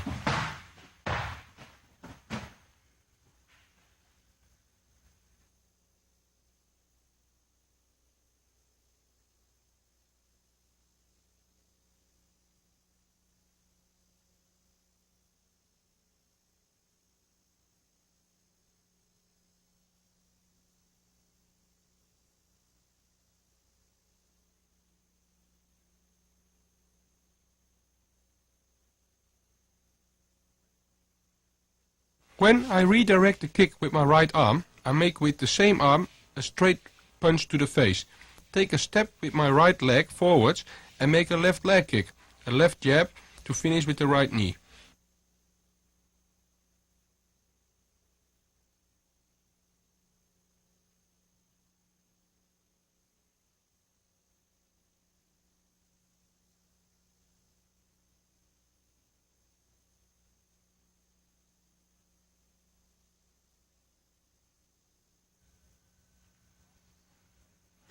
After my left leg kick, I leave my leg in front and make a left jab and a right knee.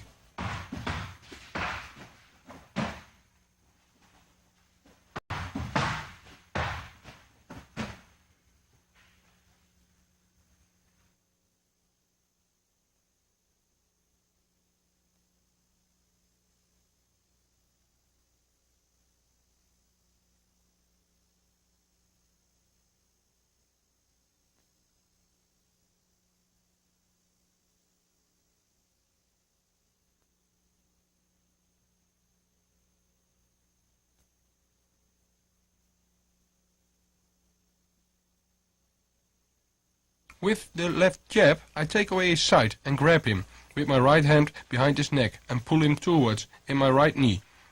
Put your hips in the knee. Step back to the basic position.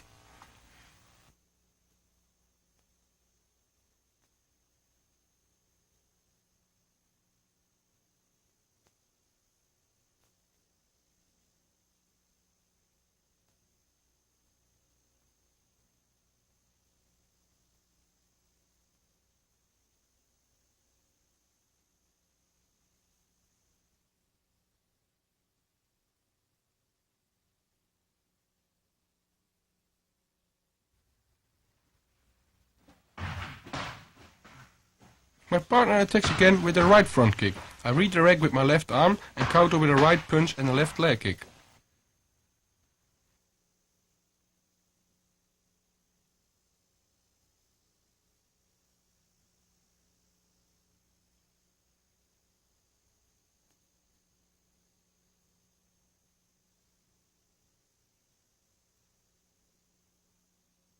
I redirect the kick with my left arm and sweep his leg outside. Because of this, he comes in with his upper body towards me. I catch him with a right punch and a left leg kick.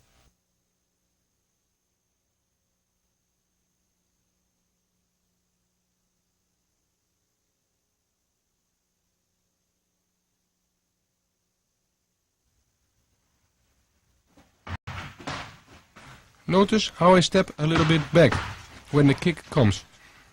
But with the punch, I throw in my weight forwards.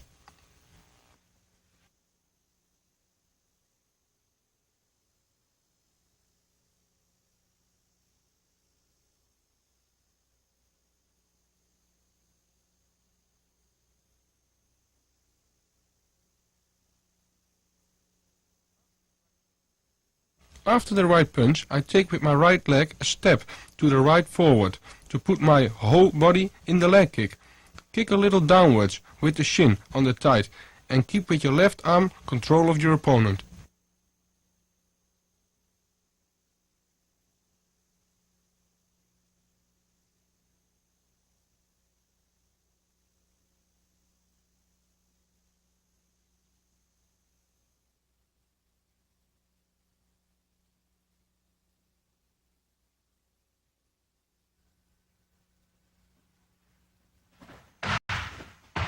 My partner makes a step in between and attacks with a left body kick. I redirect, follow with a right leg kick and a left knee.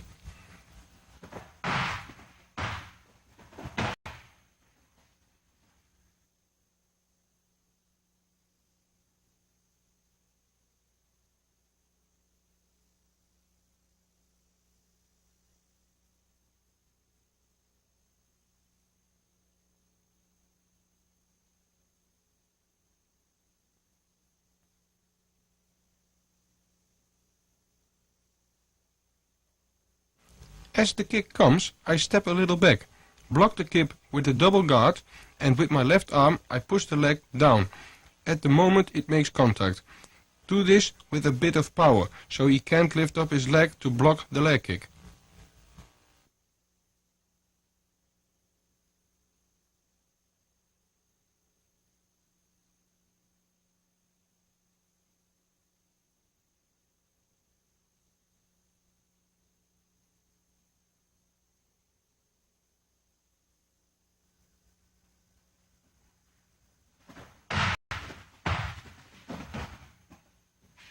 I use that moment that he can't lift up his leg to give the right leg kick.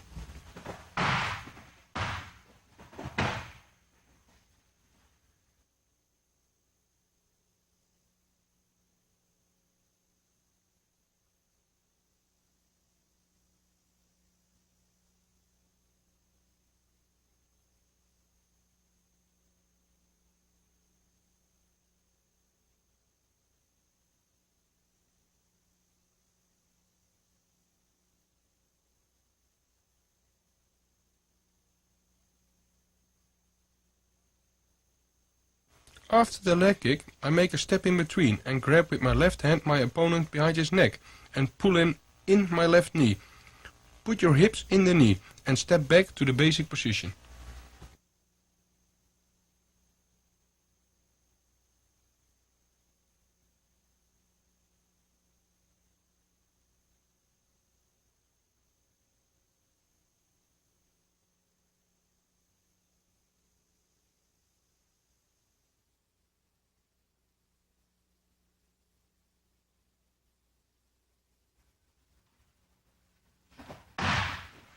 The attack is the same, it's a left body kick. I redirect and counter with a left hook, a right punch and a left body kick.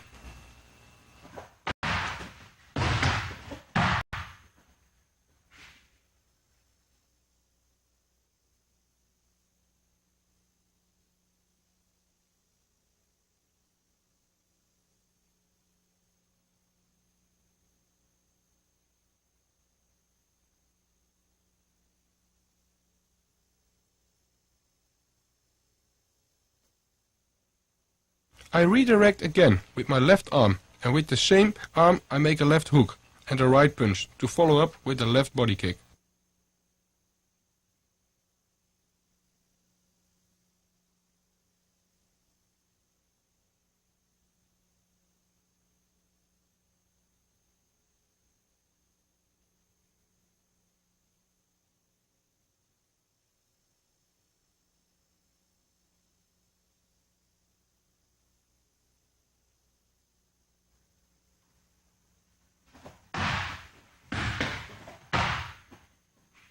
I make the punches explosive and follow up with the left kick.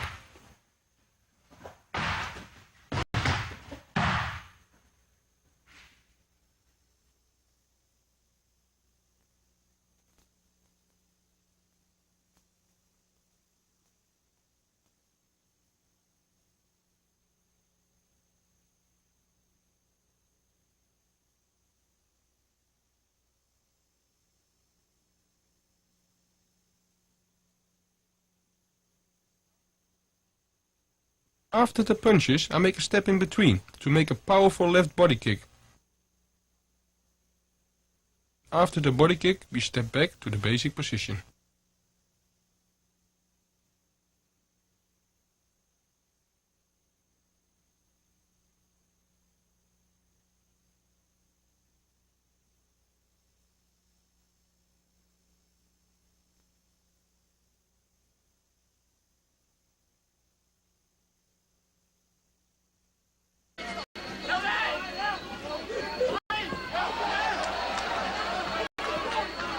Here we can see a body kick which is blocked by me and countered by a right punch and a left leg kick.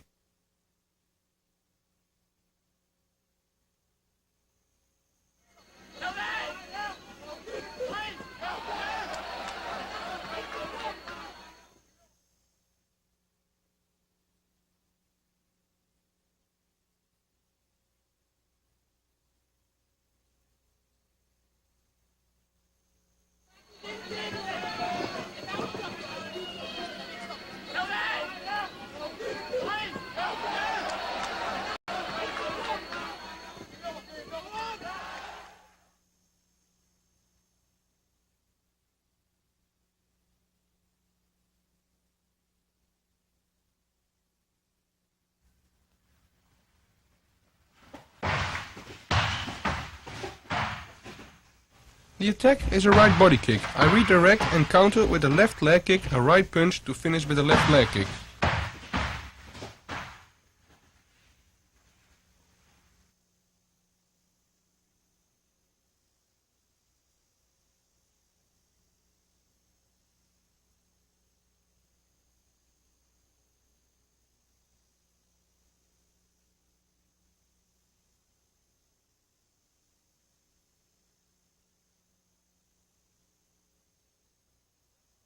I redirect with my right arm, take a step with my right leg and make the left leg kick. Leave my leg in front and make the right punch and finish again with the left leg kick.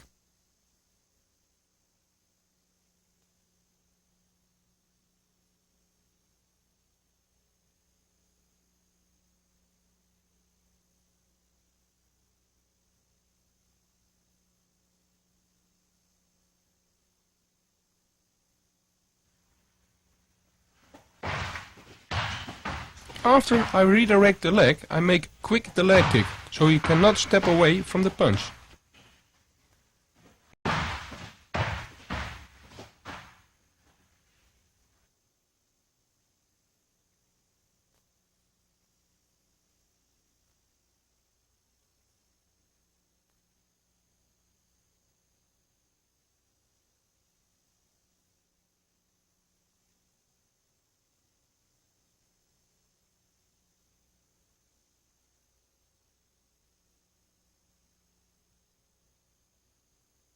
After I make my right punch, I take a step in between to make a powerful left leg kick, with my shin on his right thigh.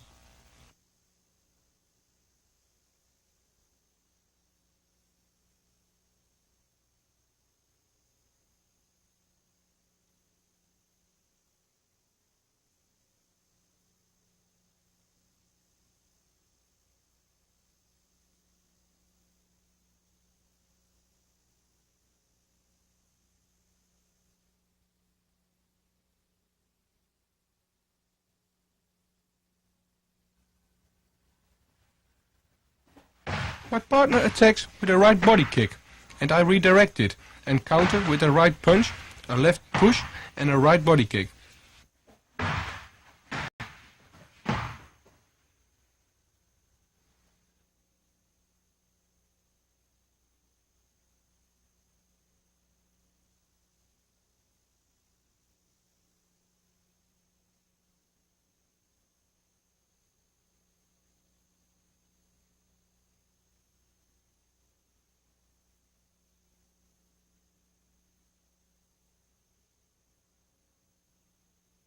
I redirect the kick with my right arm, and with the same arm I make a right punch.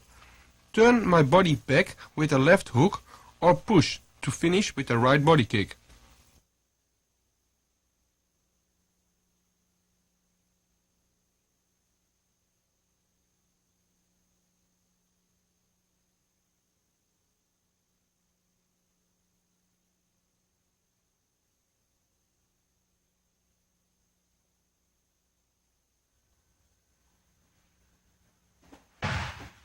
The right arm, which redirects, makes a kind of circle.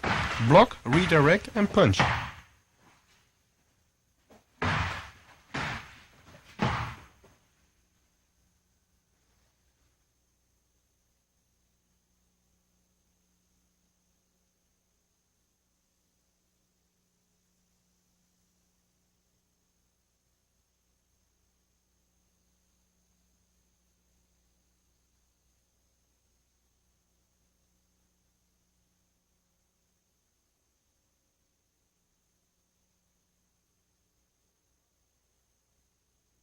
After I made my right punch, I just turn my body back with a left push, not really a hook.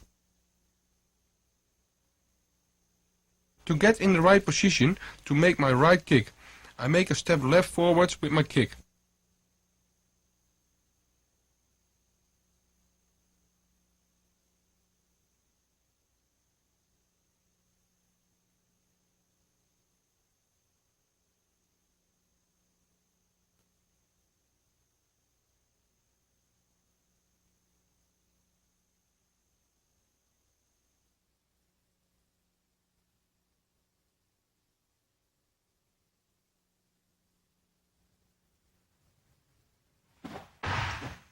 The attack is a left high kick. I redirect and counter with a right leg kick, left hook, to follow with a right leg kick.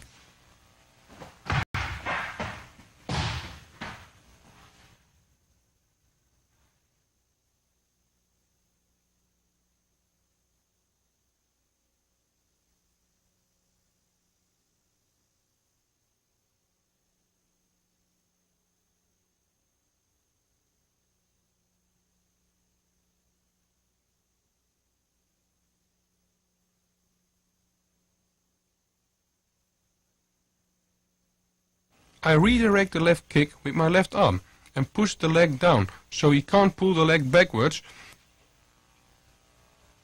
So his leg is in front. Make a right leg kick, a left hook and a right leg kick.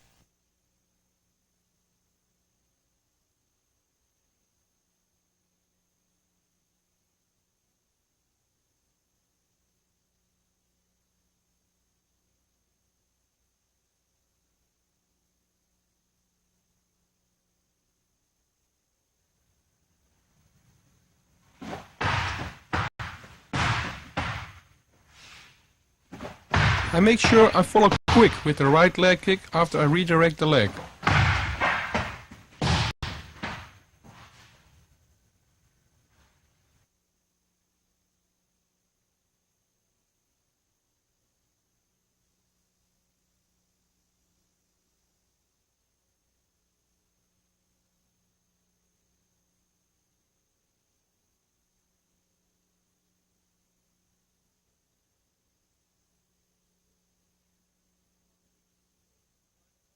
After the first right leg kick, I turn my body back with the left hook to be in the right position to make a left step forward and put my whole body in the right leg kick. Step back to the basic position afterwards.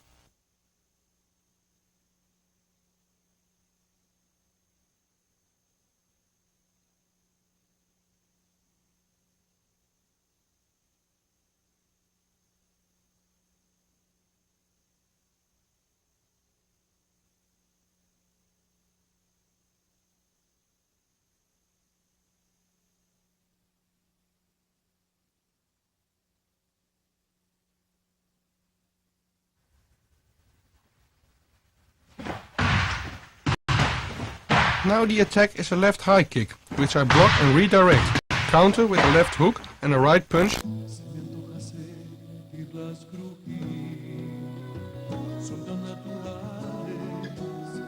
Saben deliciosas, saben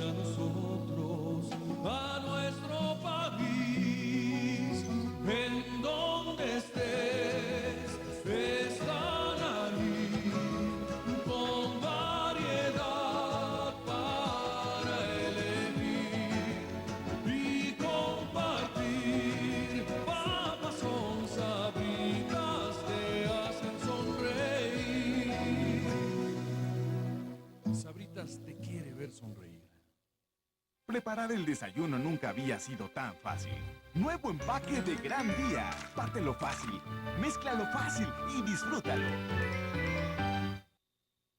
01800 02 10 343 01800 02 10 343.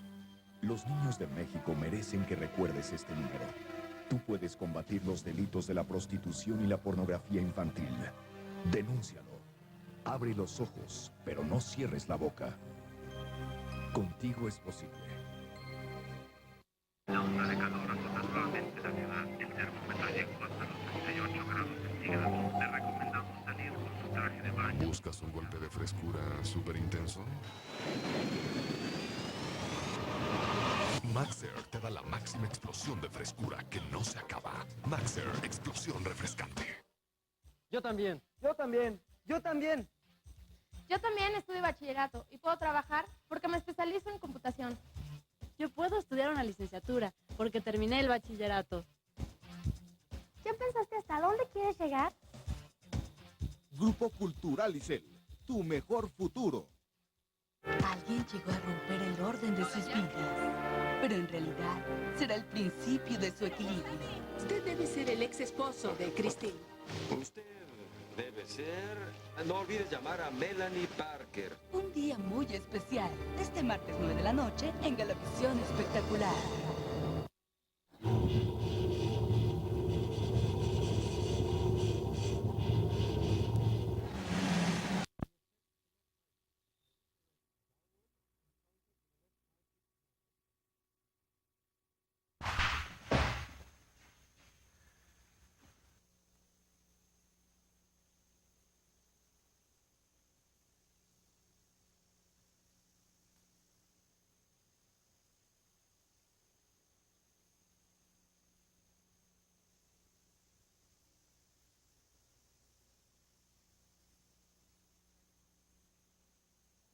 I push the kick leg good downwards and make a step in between. Follow up with the left high kick and then finishing with the right punch.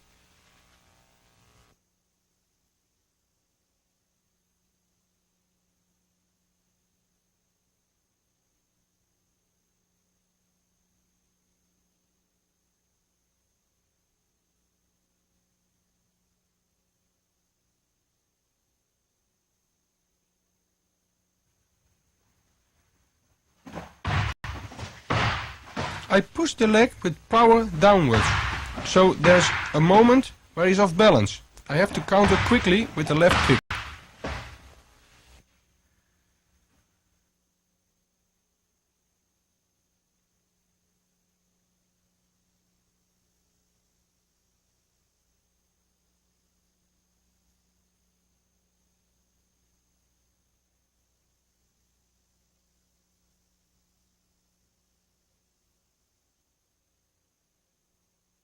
I leave my left leg in front after the kick. As it comes down, I make a right punch and I stay in balance. I don't fall after my right punch. Step back to the basic position after your action.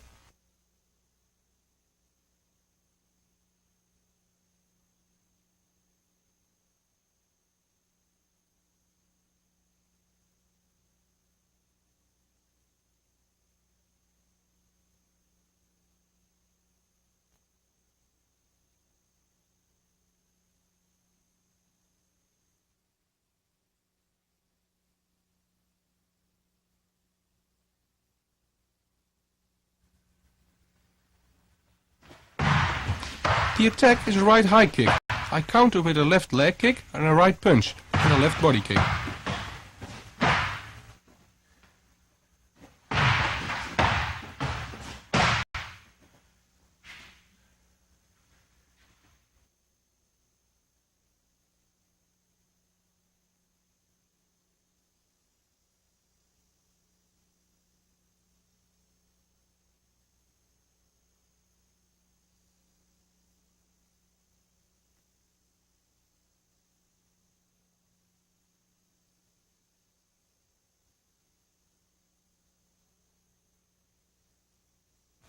As I redirect the kick with my right arm, I step in between and counter with a left leg kick, a right punch to finish with a left body kick.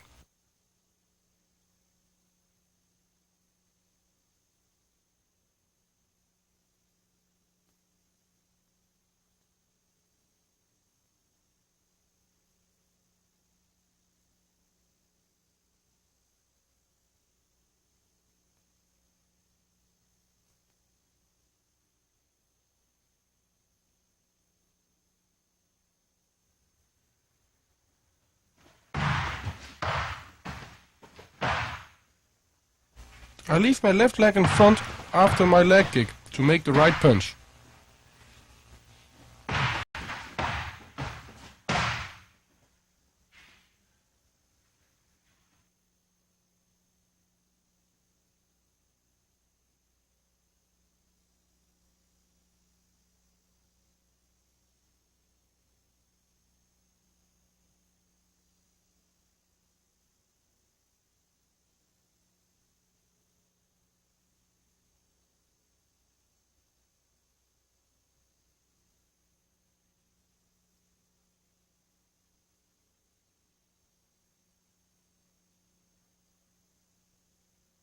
After the right punch, I make the famous step in between to make explosion and power in my left body kick. Step backwards after your action in the basic position.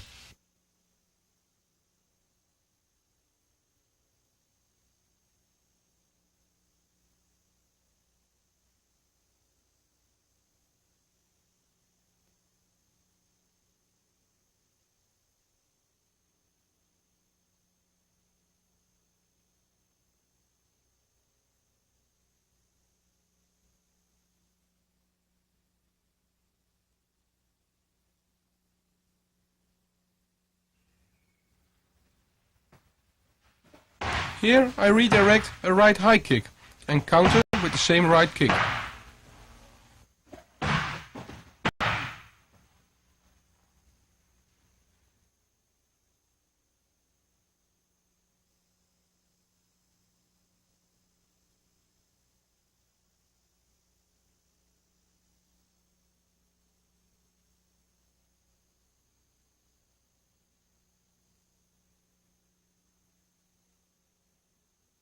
With the first kick, you can see I can't redirect it properly.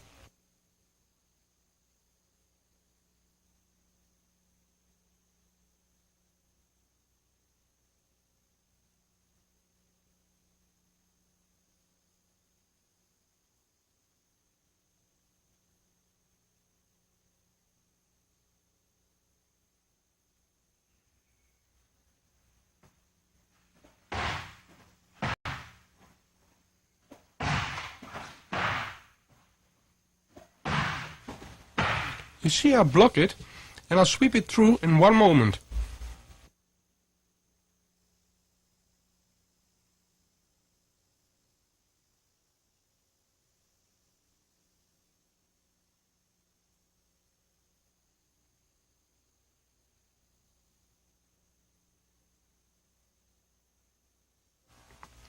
You can see that the step with my kick is not right, because I step straight at my partner. My kick has no power and I can't turn my body. So step to the left forwards so you can turn and put your whole body in the kick.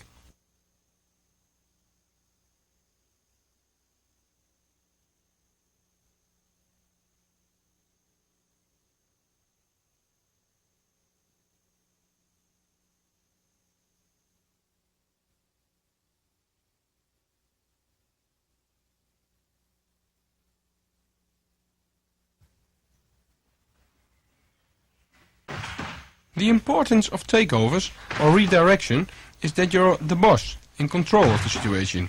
You decide where you put the kicking leg for a counter.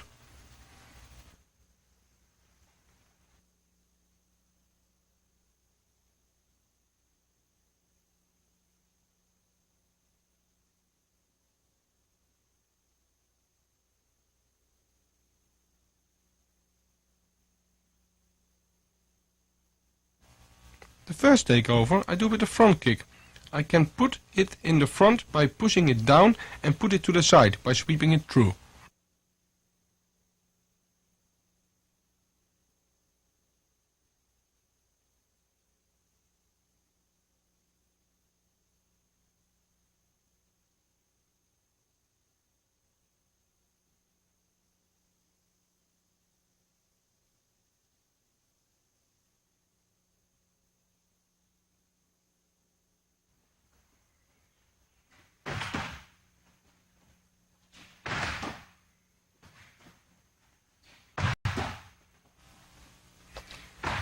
counts for both legs. You put him off balance with this movement for a moment.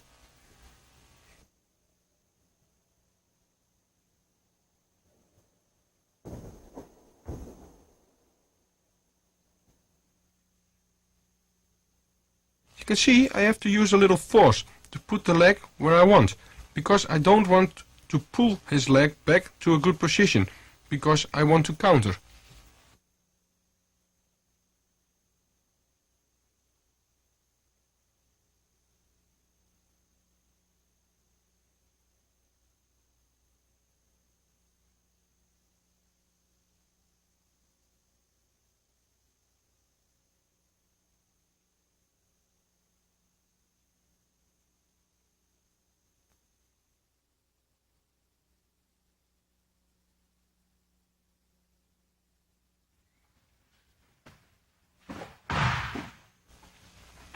Of course, this also counts for the roundhouse kicks.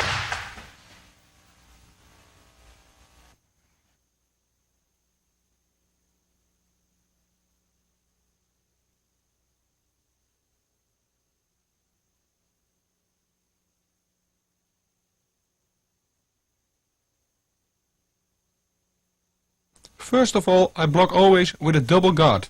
Then you push the kicking leg down or sweep it through.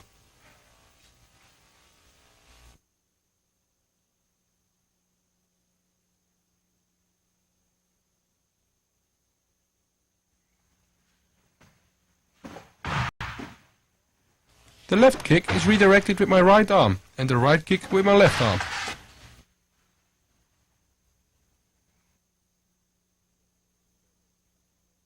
Last words about the leg kick. Be sure you never step straight at your opponent, otherwise you can't turn your body. So step sideways towards your opponent and kick with your shin, not your feet. With the counters, you see I always turn my body from one side to the other side.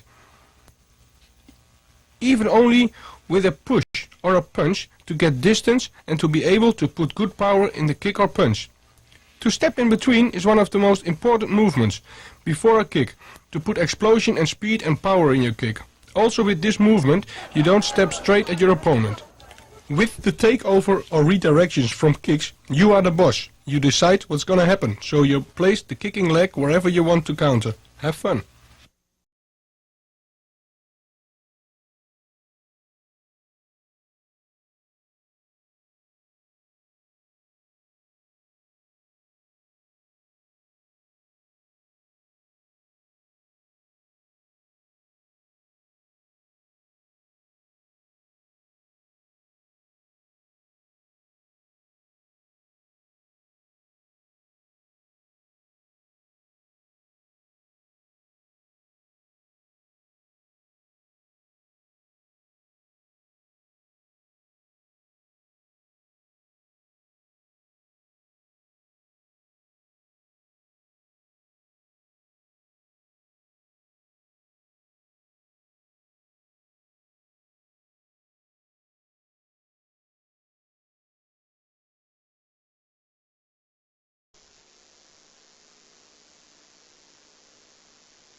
Long series of punching combinations are very rare in kickboxing, except if your opponent is having problems, for instance after receiving an 8 count, or when he's having conditional problems and doesn't have any defense. All other combinations are mostly a preparation for a kick or knockout and are mostly 2 or 3 punches.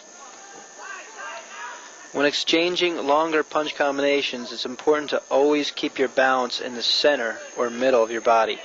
If you are falling after your punches, you cannot make a combination, and therefore you won't have any power in your punches. Take a step with each punch you make to correct your balance. For a good punch, you should have contact with both legs on the floor at all times. And again, your balance should be in the middle so you can put your body in the best position. A good punch utilizes your mass, or the power of your whole body, and not just from your arm. Every punch is a combination of stepping, punching, and body mass.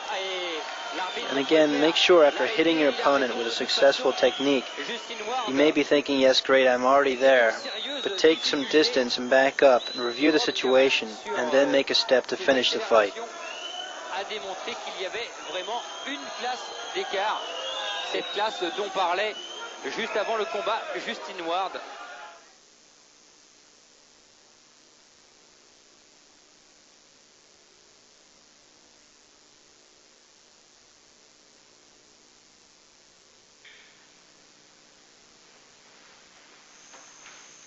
The evasion of the left and right straight punches and the evasion of left and right hooks.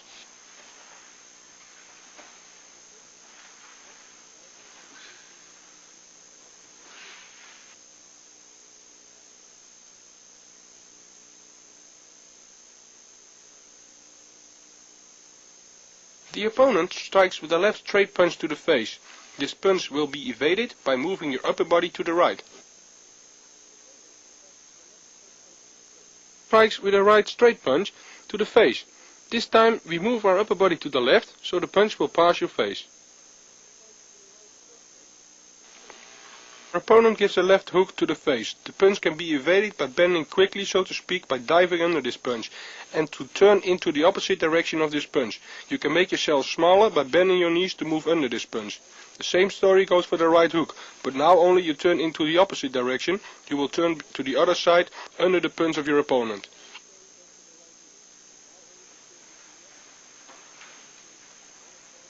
It's important that your partner punches straight at your face while practicing.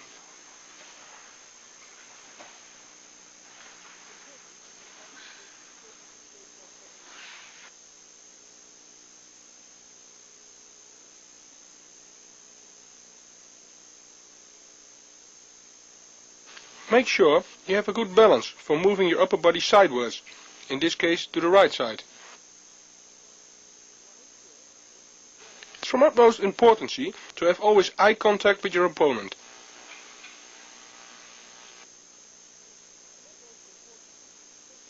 With the hooks, it's important to bend your knees in the right way and not to bow only your upper body. Look at your opponent and keep your hands at your chin.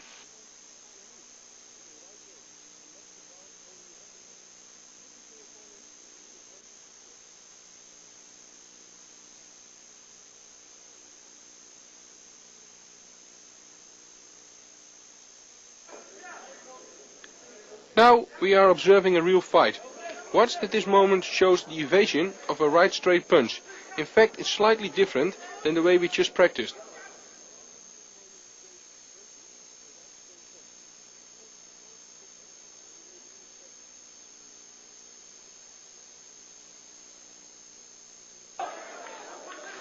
During this match, I'm moving a little bit under the punch, but I remain in balance in order to be able to move away.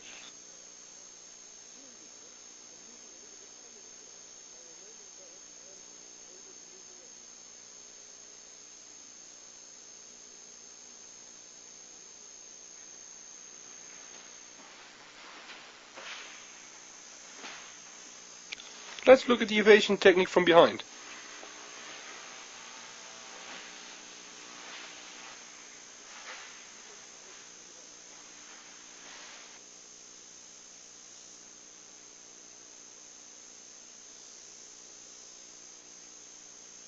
You can clearly see that your upper body has to move sideways in order to evade these punches.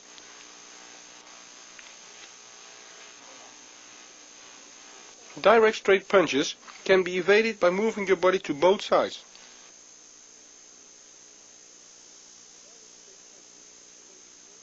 With the hooks, you can see that you have to bend your knees to turn your upper body under this punch. You have to turn in the opposite direction of the punch.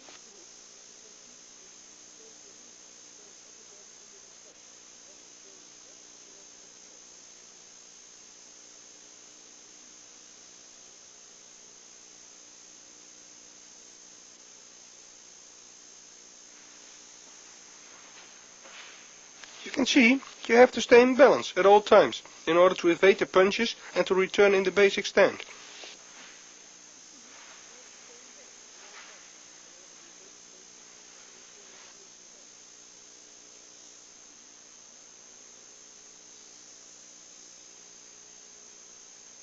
Notice that it is important to bend a little in order to stand in a stable position for evading these punches. Again, stay in eye contact with your opponent.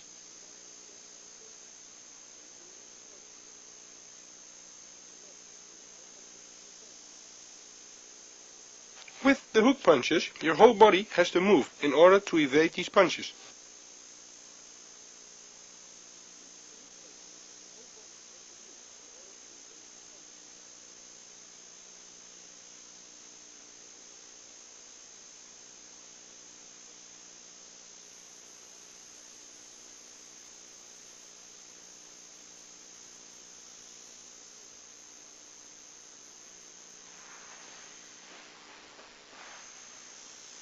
In this close-up, we can see how the upper body has to be moved in order to evade the punches.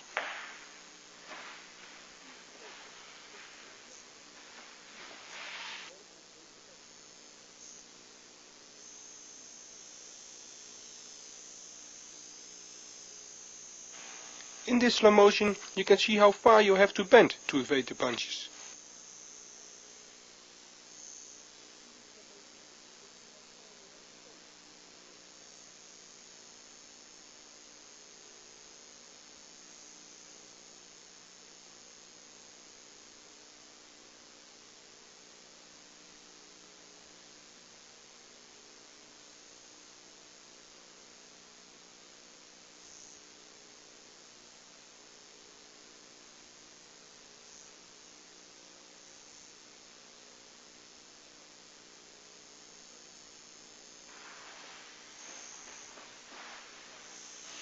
It's important that also your opponent has a good balance when he is throwing the punches at you. If not, he will miss his target.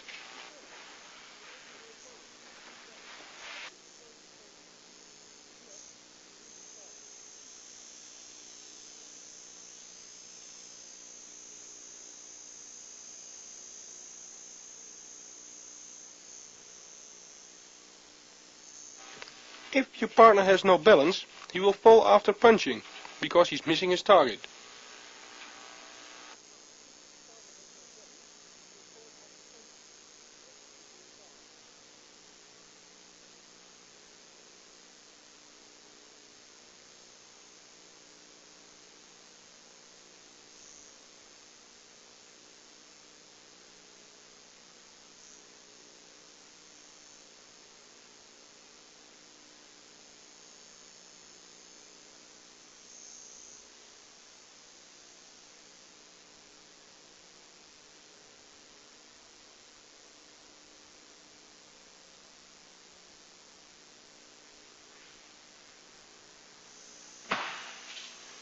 Now we see how to block left and straight punches.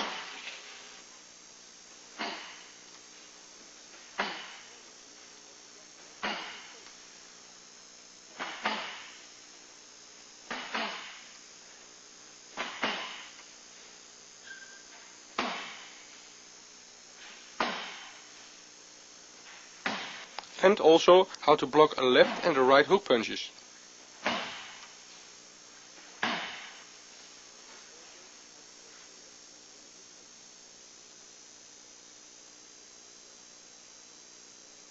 We can see how my partner attacks with a left straight punch to the face.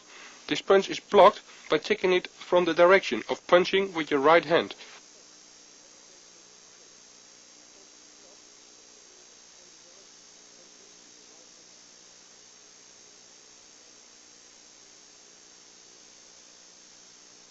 The right straight punch is blocked with the left hand, again by taking the punch from its original direction. Your upper body has to turn also a little bit.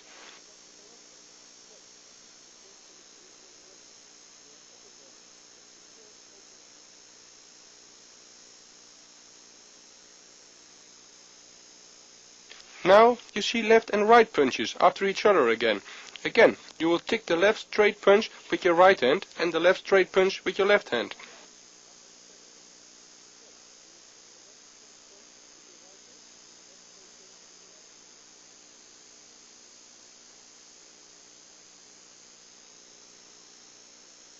The left hook. This punch is blocked by pulling up your right hand beside your face, so the punch will hit the glass.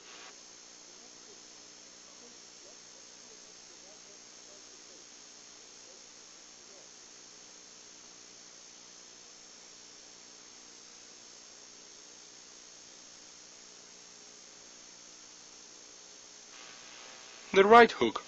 Now your left hand has to be pulled up beside your face. Again, the punch will hit the glass.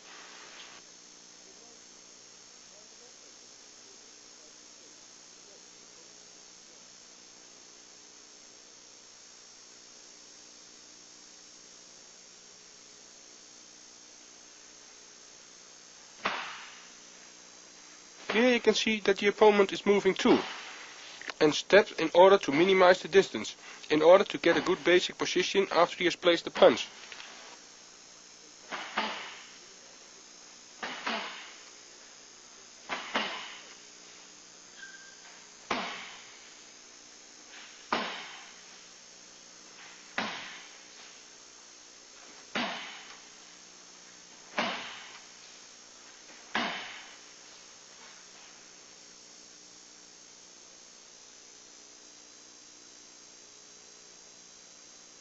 Watch carefully.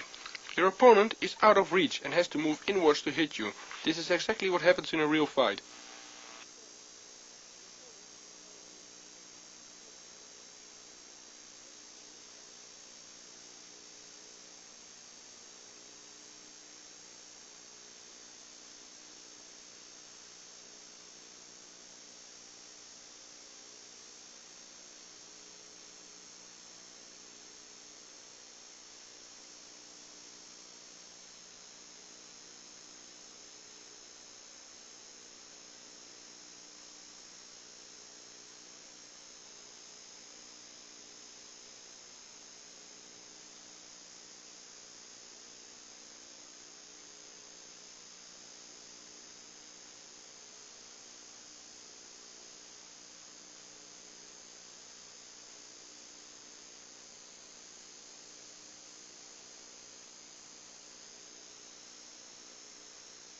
Now a hook punch is given, but I don't move away from this punch, but I move a little bit forward to intercept or block this punch.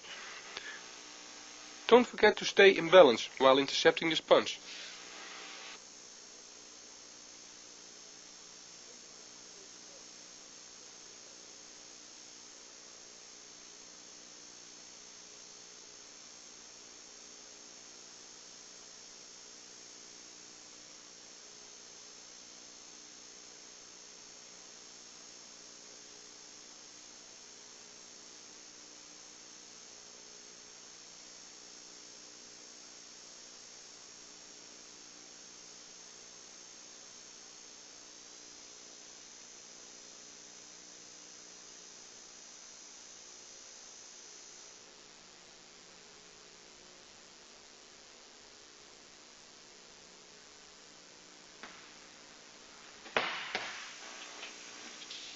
Now we will block the punches and counter with the same punch. Direct straight punches will be countered with direct straight punches, and hooks will be countered with hook punches.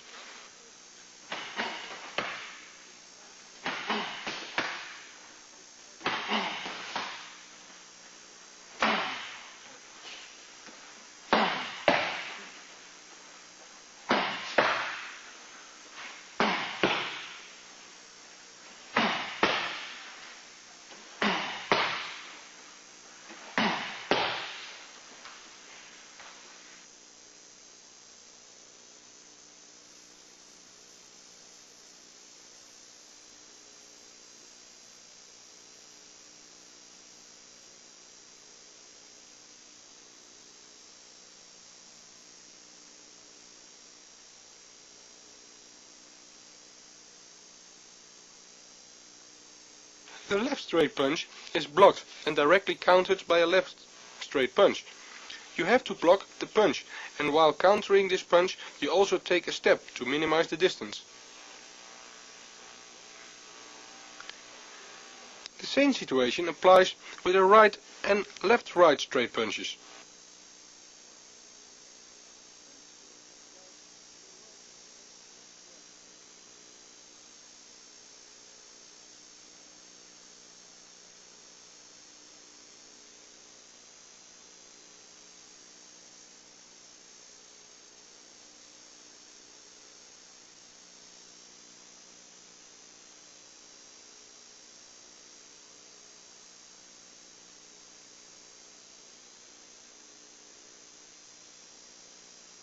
For blocking a hook punch, turn your body a little bit to counter and stay in balance.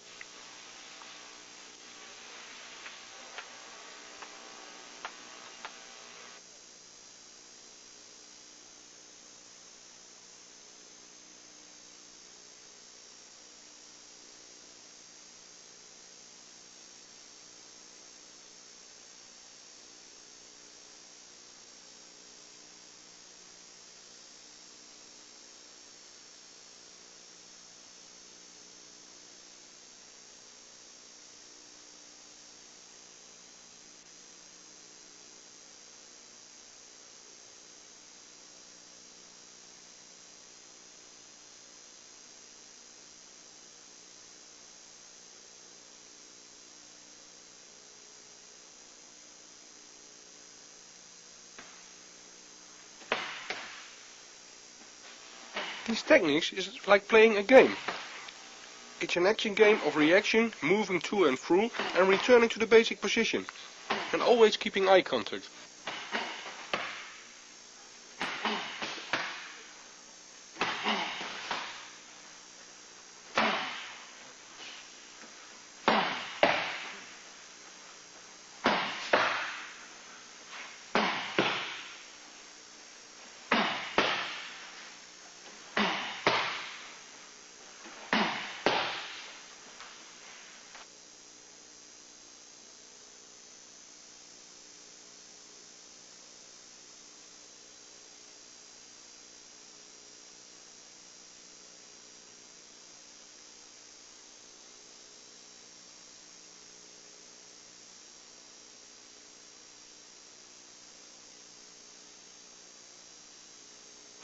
Now we see how important it is to have a good balance. Make sure your balance is in the center. In this situation you can counter.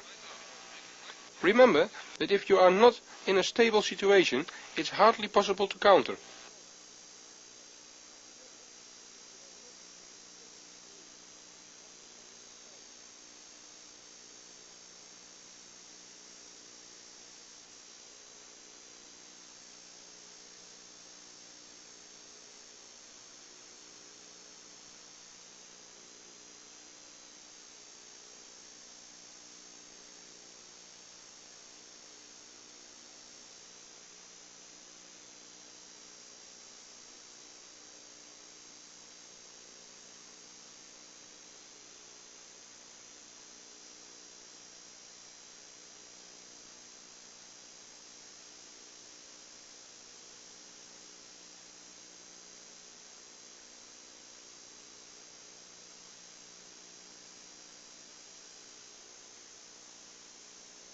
Again, make sure you're in a stable position.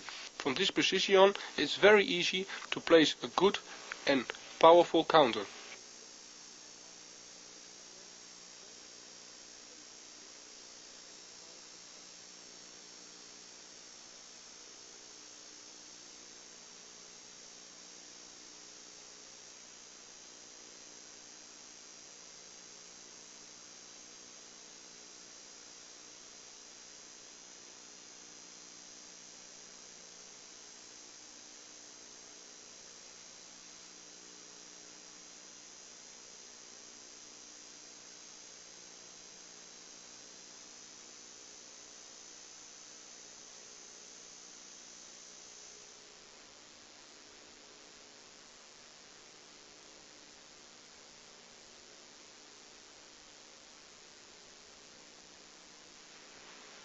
The partner attacks with a straight left and right punch. After blocking these punches, I am countering with a straight left and right punch, followed by a punch to the liver and a left hook.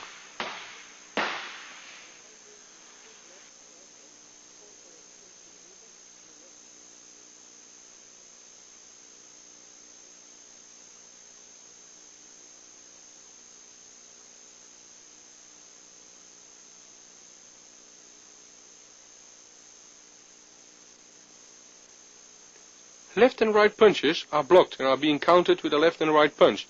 In this way you are minimizing the distance and you can place a liver punch. After the liver punch, I'll take one step back and place a hook punch to the head.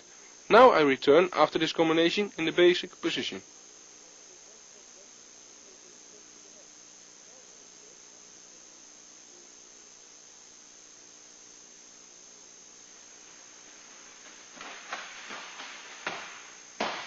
We see an action and reaction game by moving forward and backward from your opponent.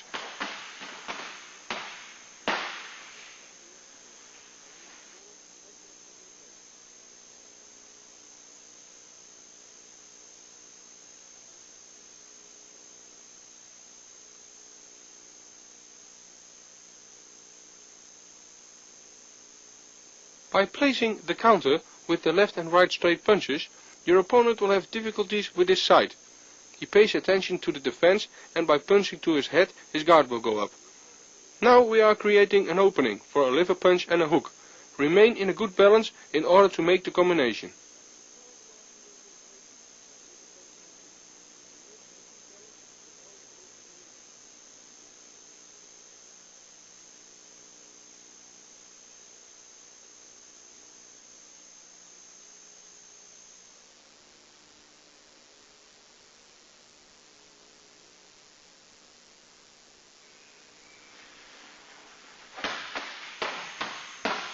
The partner attacks with a straight left and right punch. The counter starts after blocking these punches with a straight left followed by a right uppercut left hook, straight right punch and finishing with a left punch to the liver. Finally we come back in the basic situation.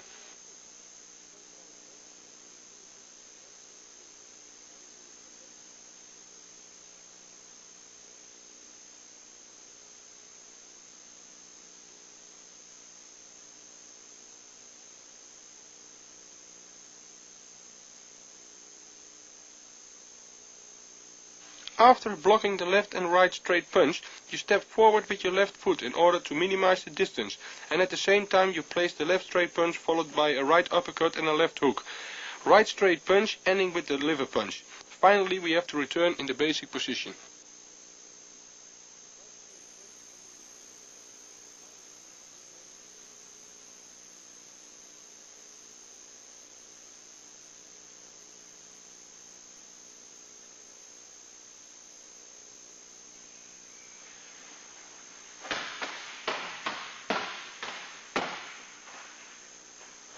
Now, we see that the combination of punches have been changed from head to body.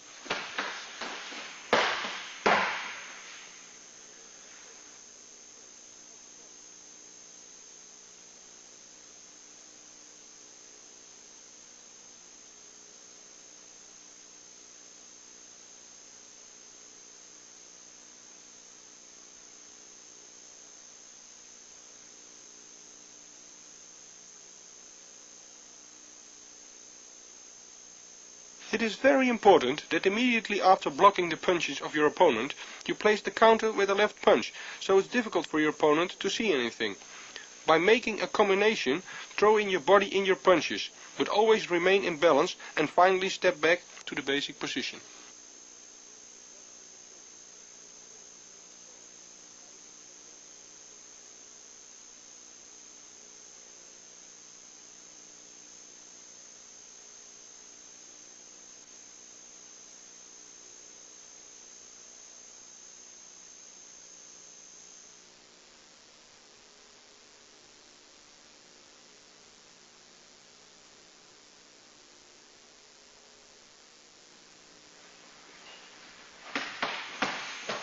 Now you can see my partner attacks with straight and left right punches. These punches I block and I counter with straight right punch followed by a left uppercut and a straight right punch ending with a left hook.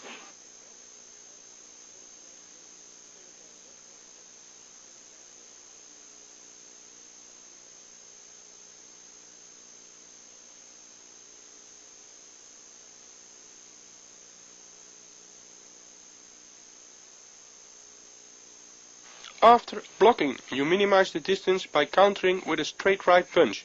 By stepping forward one step with your left leg and turning your body, now give a straight right punch, ending with a hook and return to the basic position.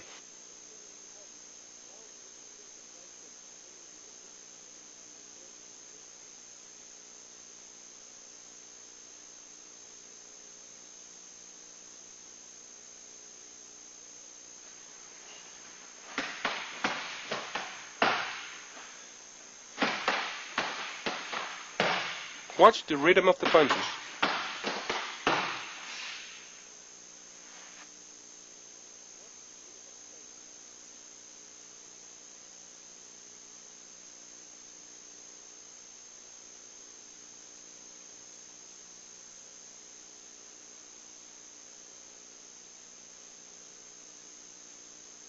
During the combination, I stay in eye contact with my opponent at all times. I can step back now in order to see if he's badly hit, or more in a general if he's in trouble or if he wants to counter. Now I can step forward or I have to block his attack.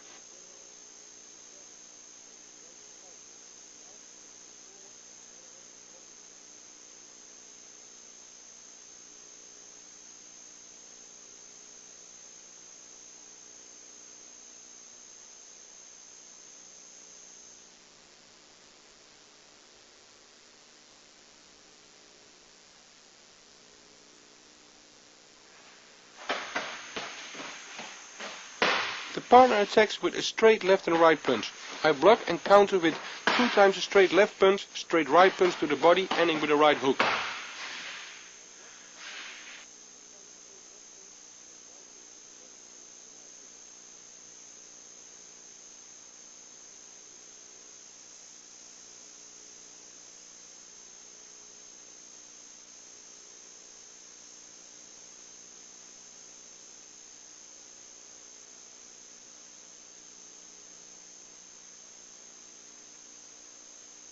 After blocking the punches of your opponent and countering with the double left punches, you force your opponent to lift his hands. Now there is an opening for the punch to the stomach. After this punch the hands go down and the left uppercut and the right hook are logical. After this, take distance and keep your hands at your chin.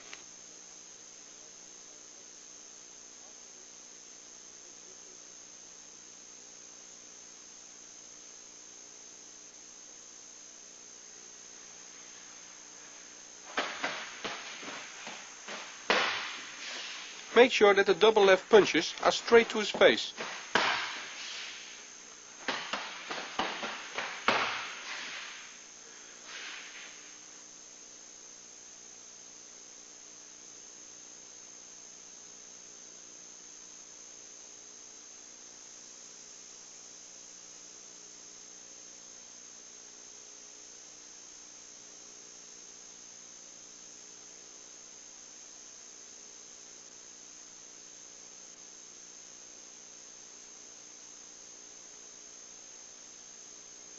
By placing the double left punches, take a double step forward to your opponent.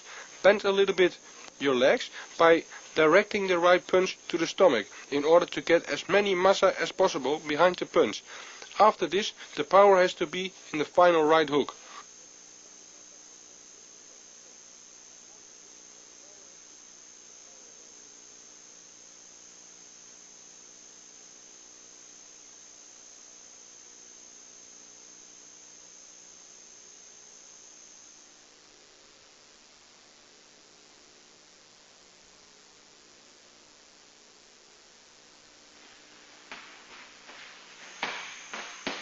Partner attacks with a straight left punch. Evade the punch by moving sideways to the right side.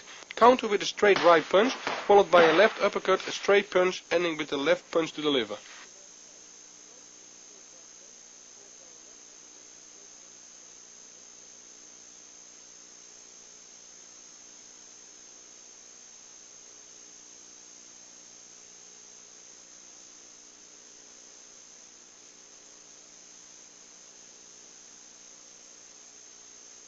Make sure you avoid the left punch and counter directly with a straight right punch, followed with a left uppercut, a straight right punch ending with a liver punch. Turn your body during all the punches at these combinations.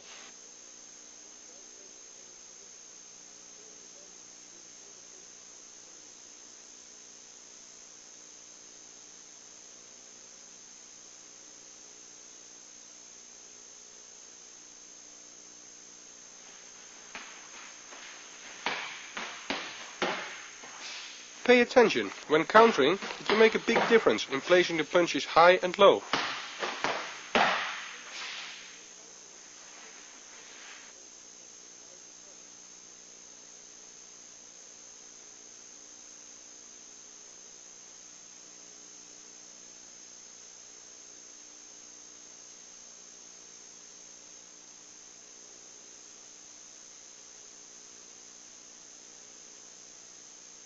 To surprise your opponent, the time difference between attack and counter should be as short as possible. Again, pay attention to minimize the distance, your balance, and take a step back after you made a combination.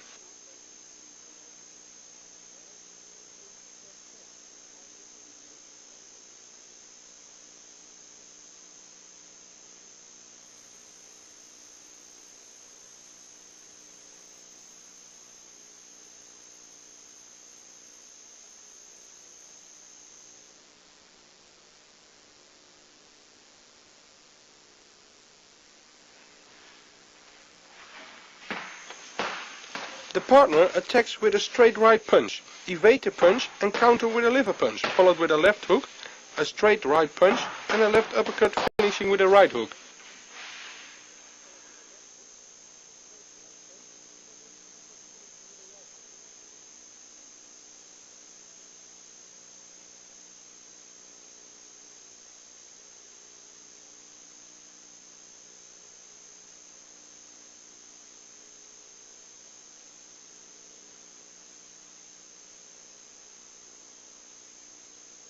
My partner gives a straight right punch to the face. Evade the punch by moving your body to the left.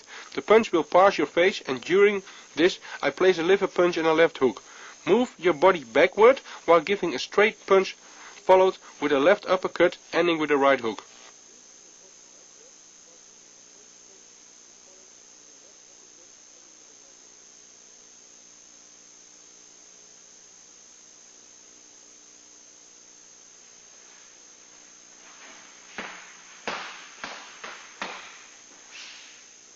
Start slowly and increase your tempo if the combinations are improving.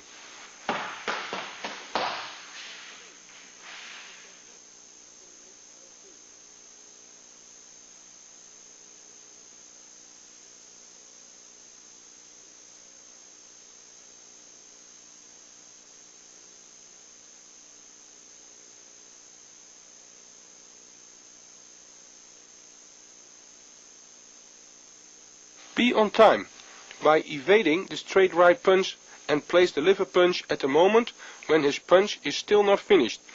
Punch the liver in an upward direction. If your opponent is moving backward as a result of your punches, you will follow him to keep a good reach at all times. Place the last right hook downwards. After the series, keep a certain distance.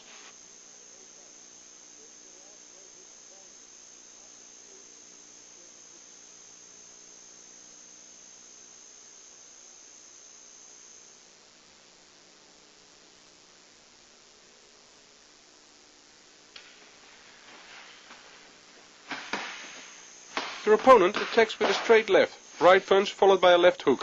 I counter with a straight right, a left uppercut, a right hook and finally a left hook.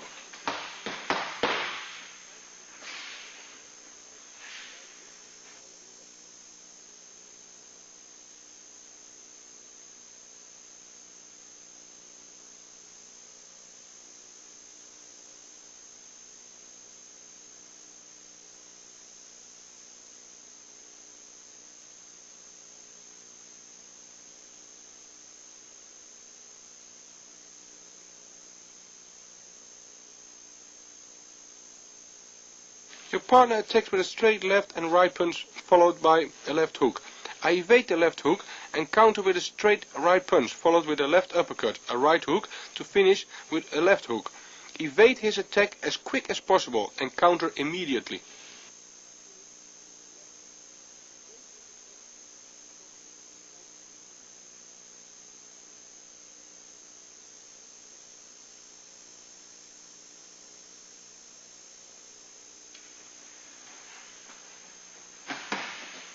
Because you are going from a downwards to an upwards movement while countering, there will be a lot of power and speed in the punch. Be careful during practicing. Start slowly.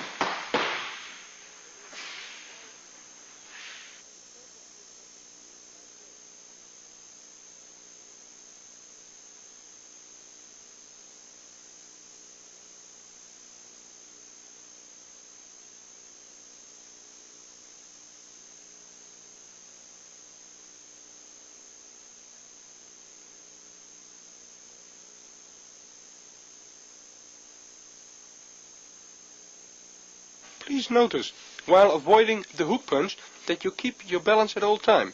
Turn your body behind your punches. If your opponent takes distance, don't run or walk after him, but move step by step while punching.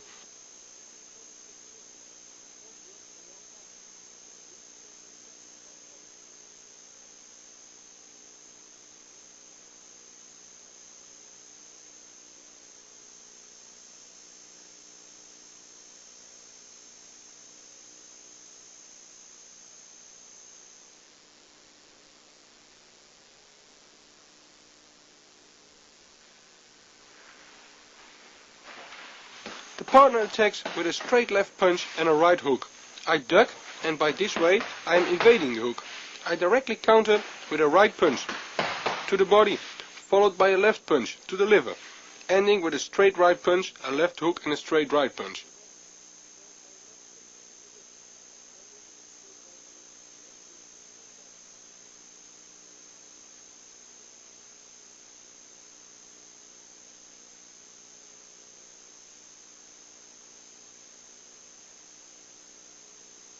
Start with blocking your opponent's attack.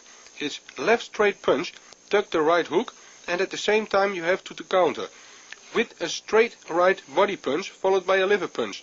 Then in one movement back to follow with the straight right punch, ending with the left hook and the straight right punch. Step back after your combination to review the situation.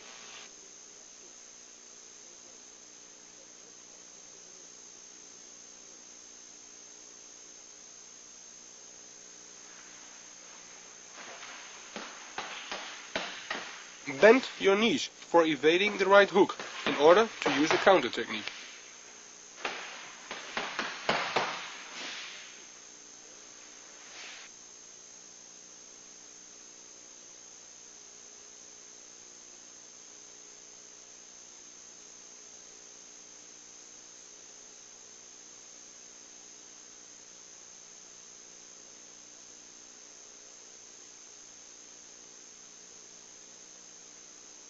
Make sure that during avoiding the hook of your opponent, you step forward to minimize the distance between you and your opponent. In order to place body punches, during the rest of the combination, start slowing, moving upwards. Again, take distance after you have made your combination.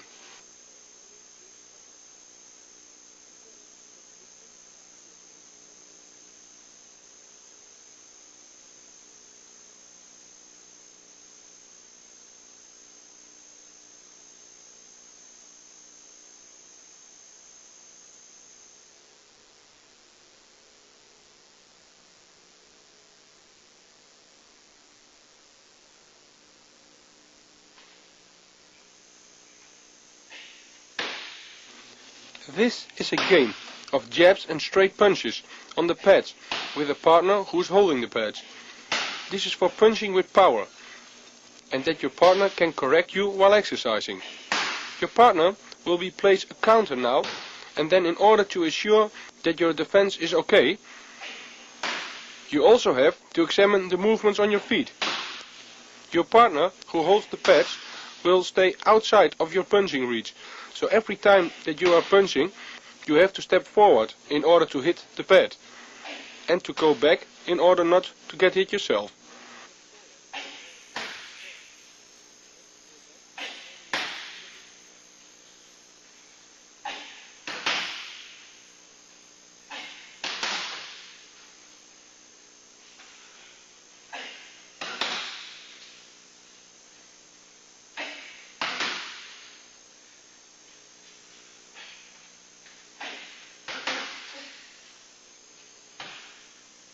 Watch the counters which have been placed by your partner.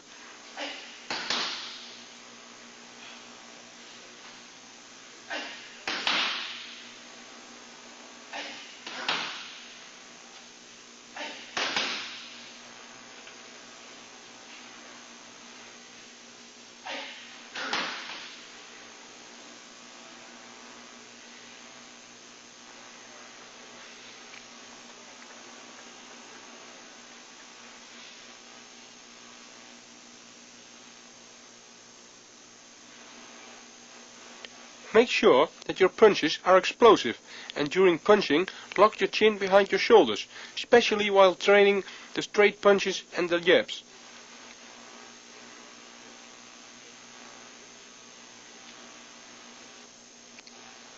Your partner with the pads has to check you constantly and also correct your punches and your movement of the feet.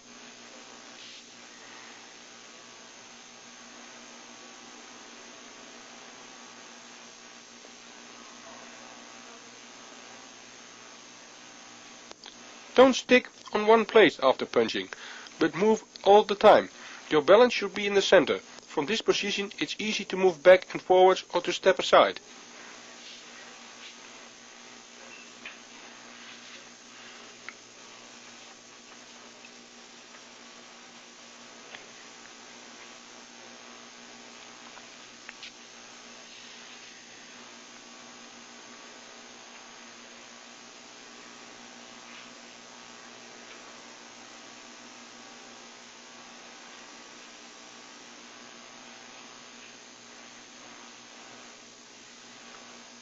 It's important that my partner keeps me busy at all times.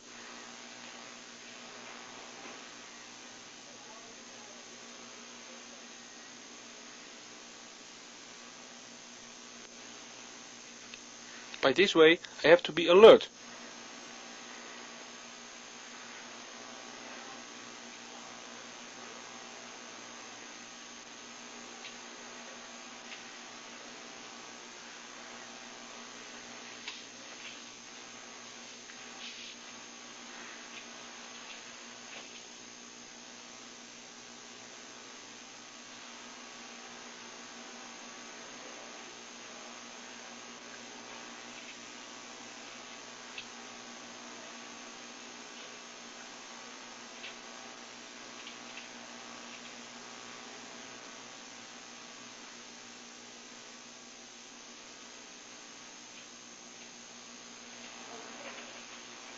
Watch carefully, it's like a game, but it's a very good exercise.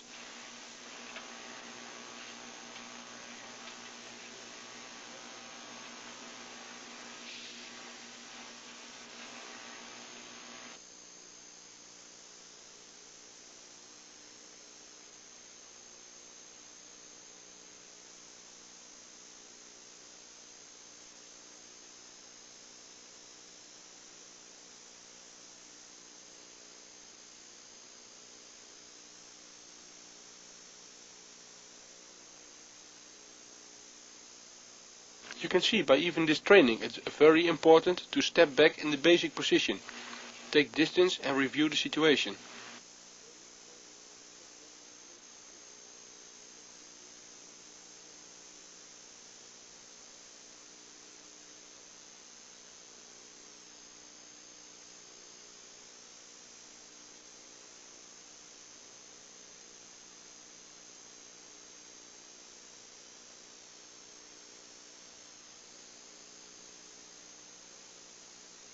Watch the little steps and I'll keep contact with my feet on the ground.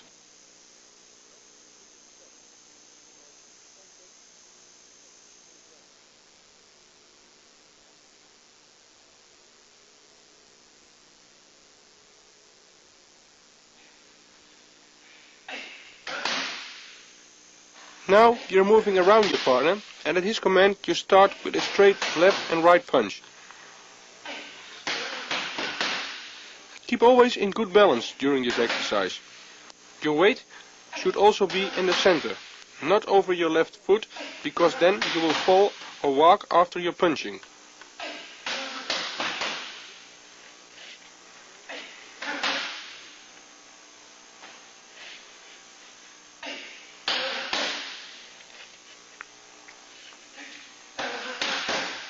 Exercise your punching techniques while moving forward and backward.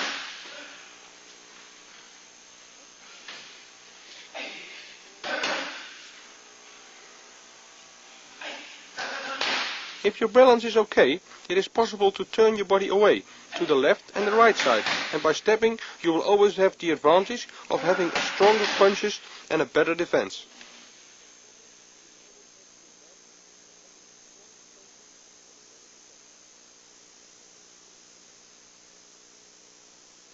can see by the count of 1 that I start with 2 straight punches. By the count of 2 I'm following up with a straight right punch.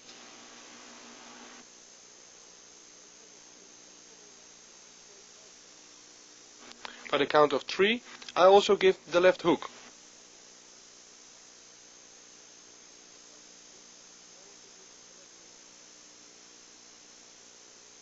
By the 4th count I'm finishing with a right straight punch.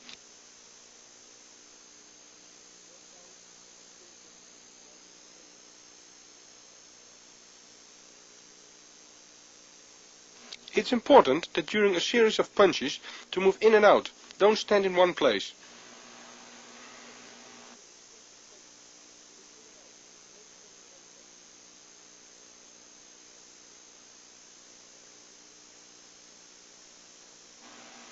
Again, your partner makes corrections. He corrects your stances, footwork and counters, now and then, with punches to the head.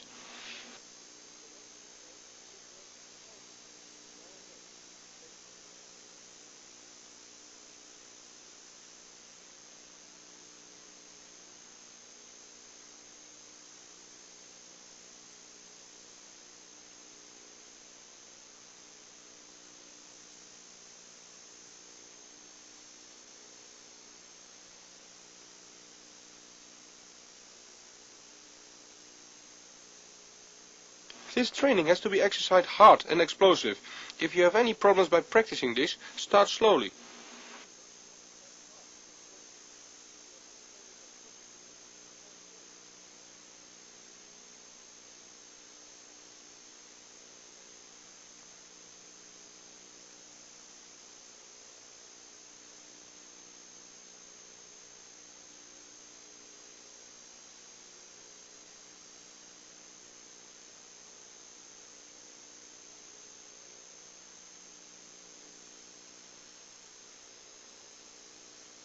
Again, by way of making little steps and having contact with the floor, you have the advantage of stronger punches and a better defense.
We practice this exercise with power and explosive energy.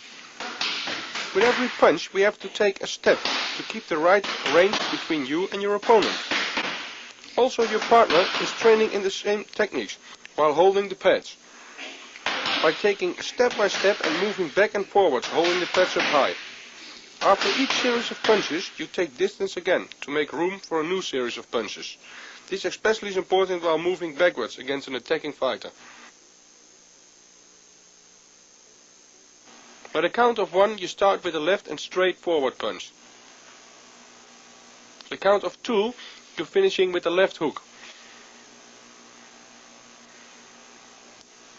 By count 3 you will turn in a right uppercut. And by the count of 4 we are finishing with a right straight forward punch.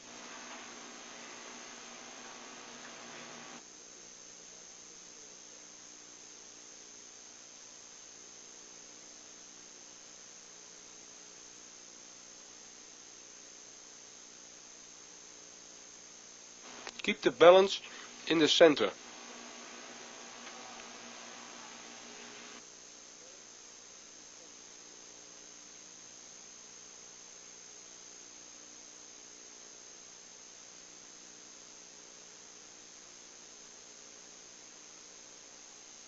Keep eye contact and step back in the basic position.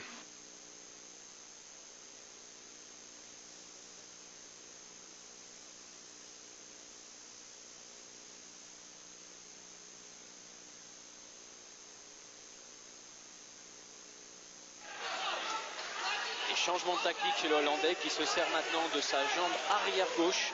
In this fight we can see clearly how important your footwork can be. In this case, in order to keep punching while stepping backwards. Remember to take small steps and keep your balance in the center. Et changement de tactique chez le Hollandais qui se sert maintenant de sa... You can see that I'm creating space by making a step by each punch, and I'm making while moving backwards, but I'll still keep power in my punches. This is only possible when your footwork is okay, so make sure you stay in the punch distance with your opponent. Oh, c'est terrible. Le Polonais va être recompté et la fin du round va lui faire du bien s'il l'atteint. Kamen ne le quitte pas des...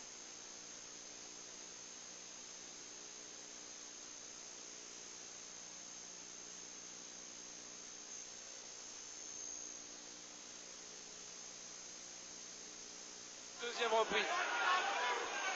Encore une droite et une autre droite. Oh, c'est terrible. Le Polonais va être recompté et la fin du round.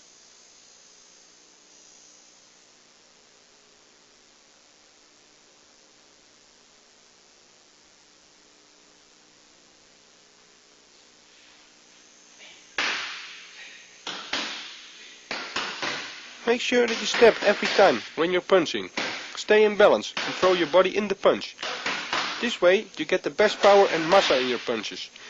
If you train these punches backwards, make as many space as possible, but still from a position what makes it possible that you can move your body forwards. By moving backwards, it's important that your upper body stays in balance and lean not backwards.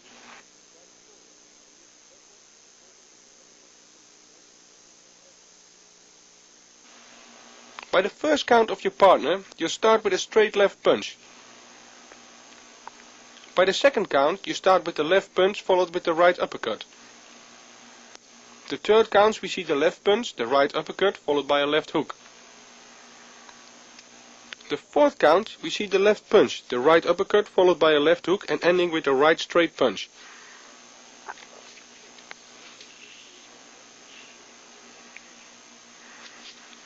Again, these series techniques will be practiced as well forwards as backwards, especially for aggressive forward coming fighters. It's a good training method.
If you start the series punches while attacking forward, you start off with a straight right punch. If you start punching backwards, you are stopping your opponent with a straight right punch. Make this punch a long punch so you have space for placing your uppercut. Again, notice that your footwork and balance and take a step to keep the distance.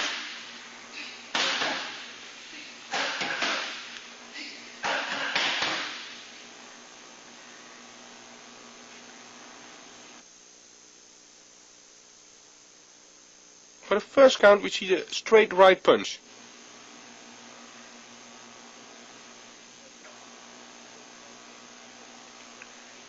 By the second count, we start with a straight right punch followed by a left uppercut. By the third count, we see the right punch, the left uppercut and a straight right punch.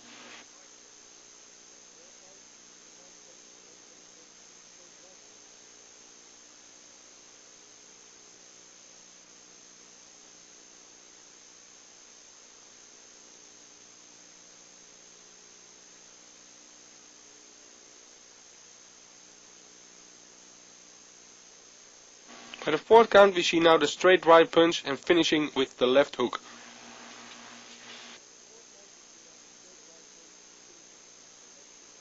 Again, train this forward as well as backwards. Make sure your partner who is holding the pads moves slowly forwards and backwards.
By placing the first left hook, make sure you step with your left foot to minimize the distance.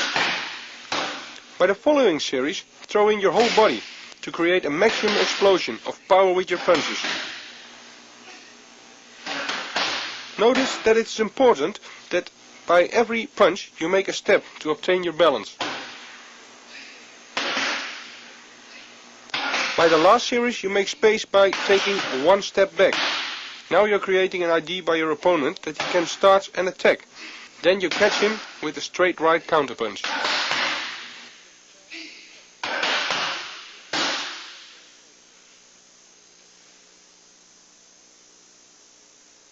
By the first count we start off with the left hook. By the second count we see the left hook and a straight right punch.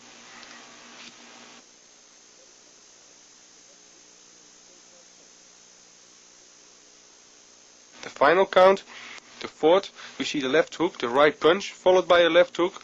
After this we step back and ending with a right straight powerful counterpunch.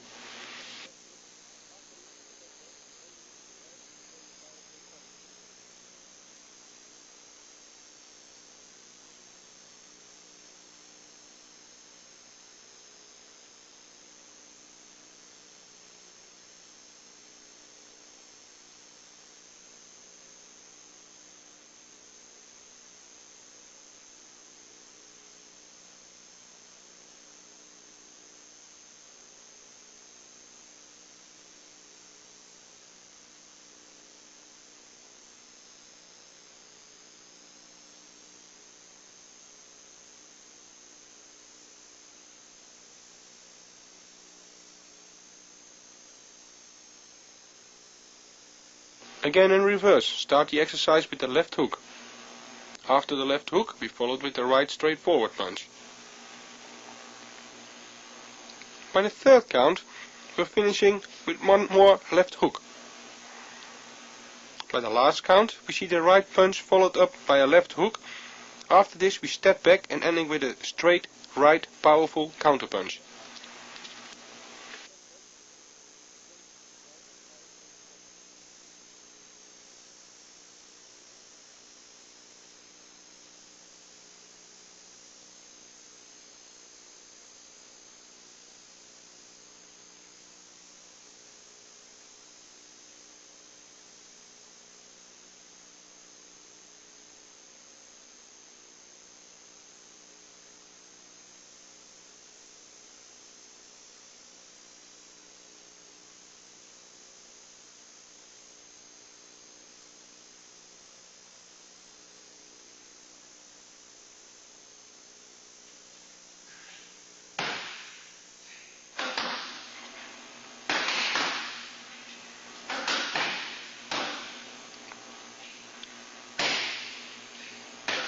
Make space by stepping back after each series, so you can step in to stay in punching reach of your opponent.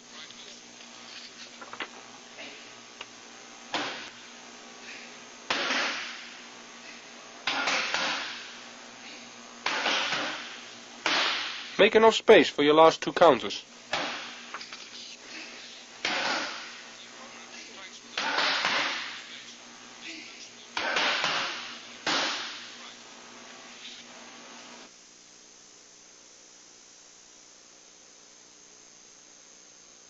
After you are making the left hook, turn your body to maximize your straight right punch. This also makes it very hard for your opponent to place counter techniques.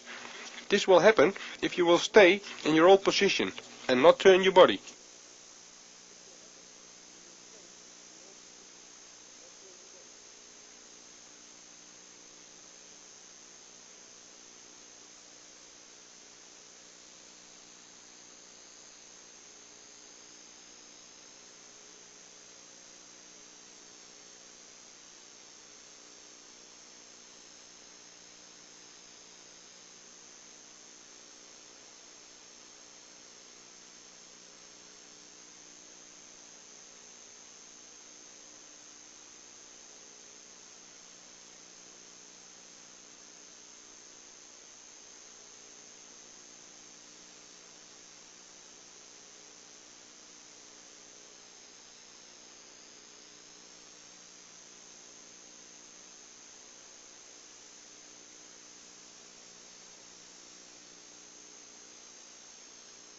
Again, keep in eye contact with your opponent at all times, also during this exercise.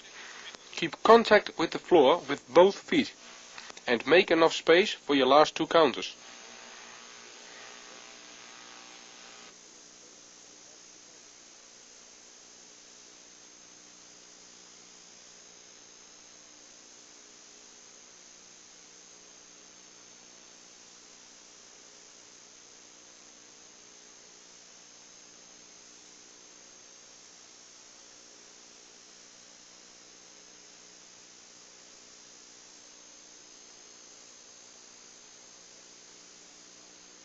Your partner, who holds up the pads, is very important that he tells you when to strike. He will tell this by way of counting or by way of moving his hands, as well as moving forward as backwards.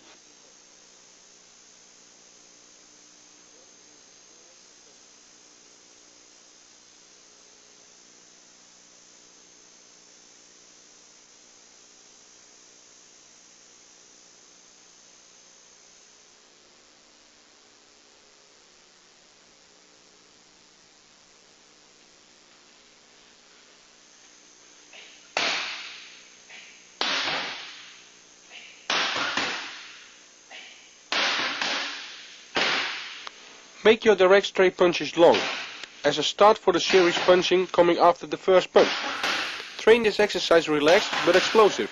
Step with every punch you make and keep the right distance.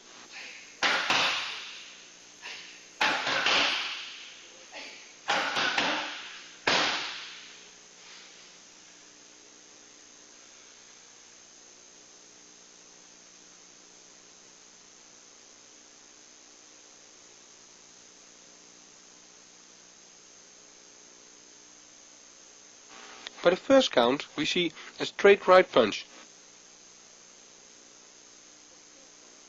For the second count, we see the straight right punch followed by a left hook. The third count will show the punch followed by the left hook and then a straight punch with the right hand.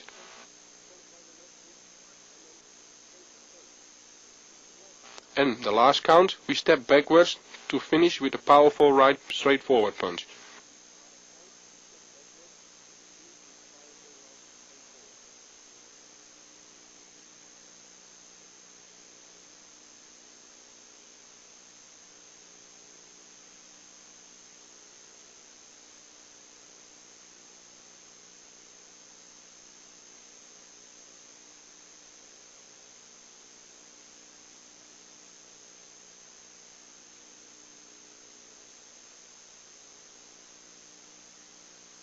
Train this as well forward as backwards.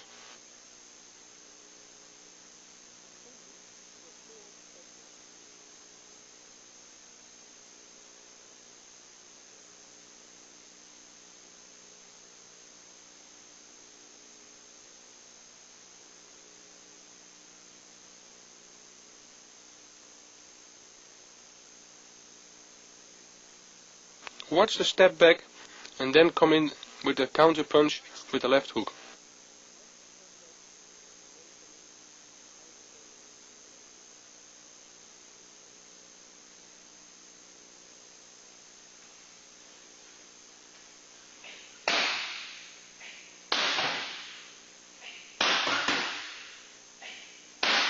Make space after training each series of punching before starting the next series, and turn your body again with each punch you make.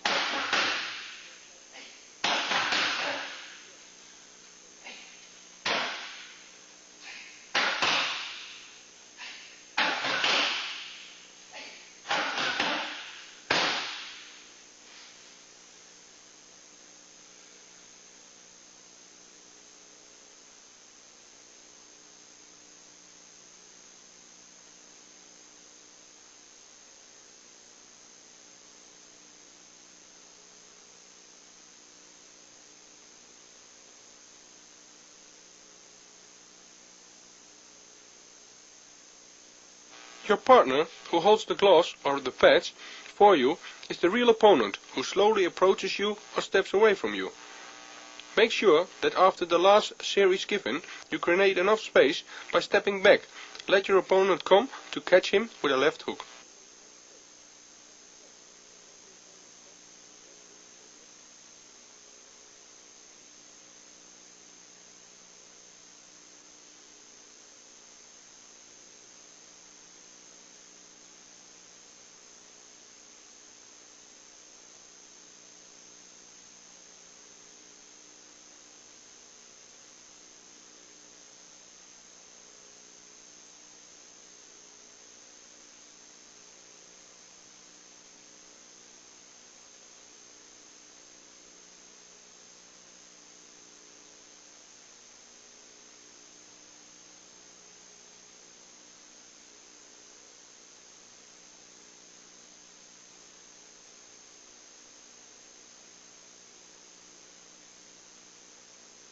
It's important that your partner makes an attacking movement if you are stepping back. Turn your right shoulder forwards to optimize your left hook.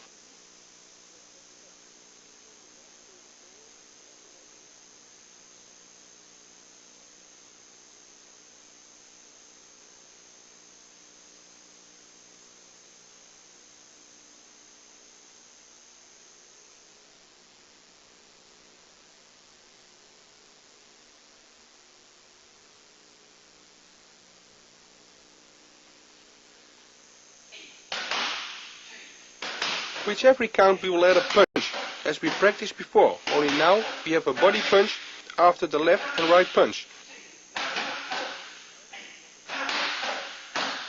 By placing these first two punches, we will minimize the distance to place a perfectly liver punch.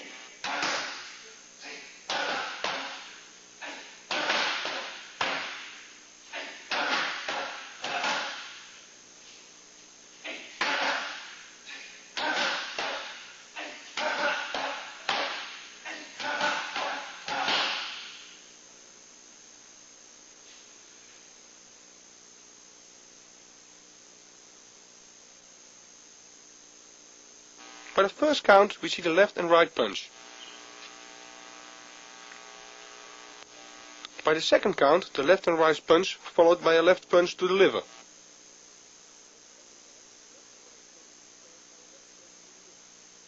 The third count, we will add a left hook at the end.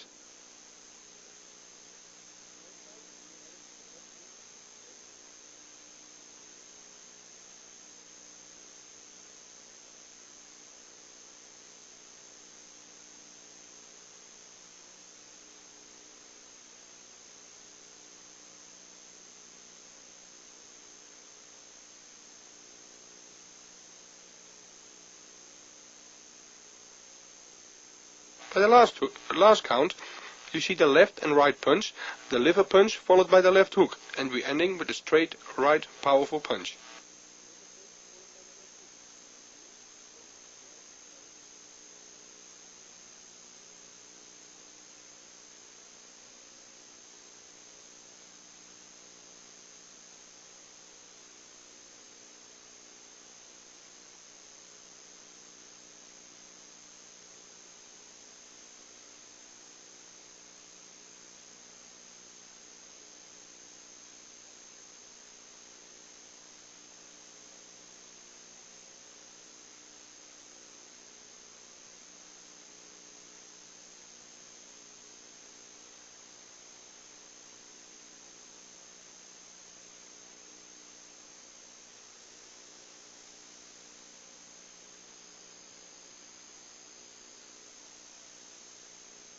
Notice the little steps in between, which minimizes the distance, to have a good position for placing your counter punches.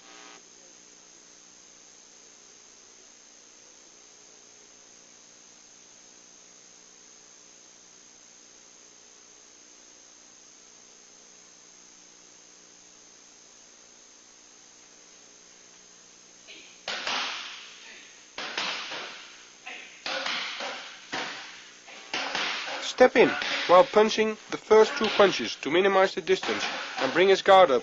Now we create an opening for the liver punch.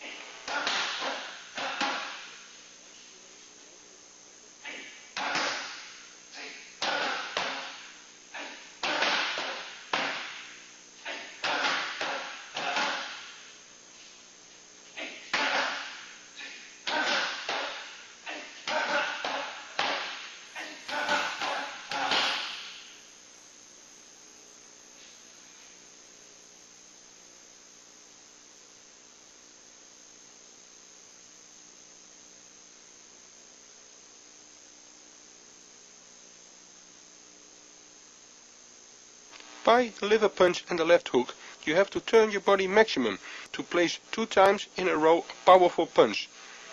So don't punch only with your arms. Bend your legs a little bit and turn in your body.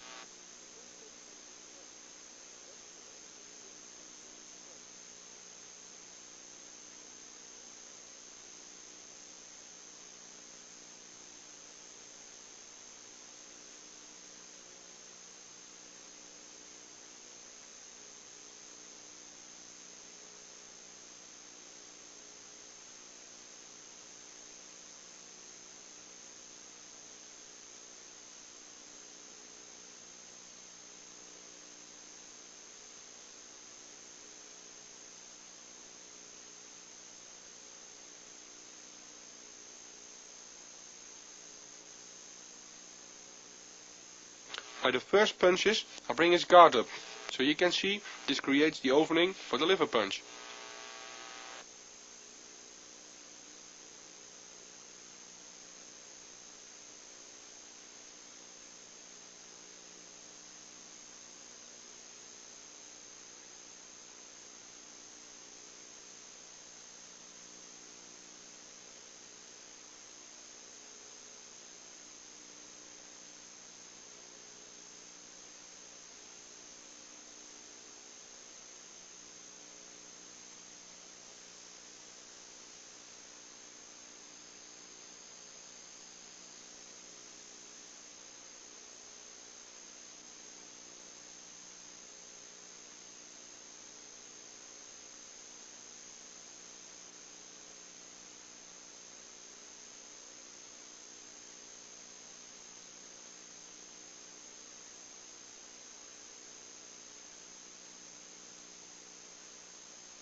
Your partner starts with a straight left and right punch followed by a left hook. Dive under this hook to counter with a right punch and a left hook.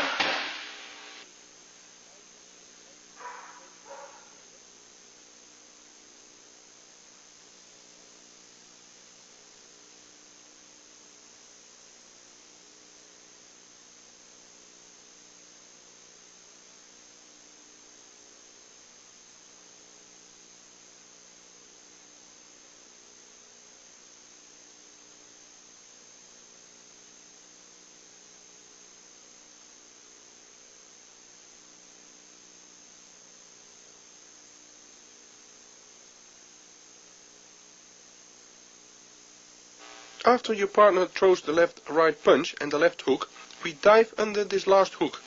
Punch to counter with a right straight punch and a left hook.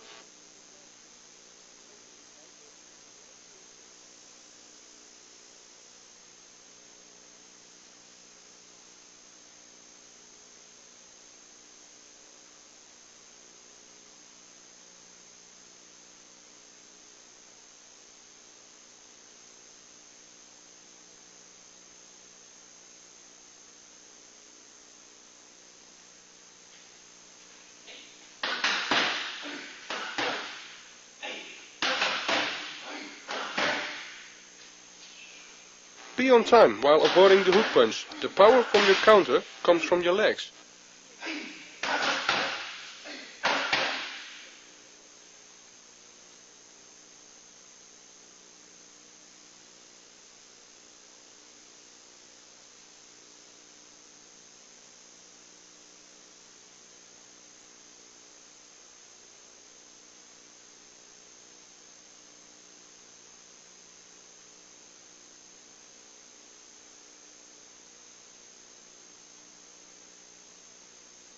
Make sure your partner gives a real hook punch to your head.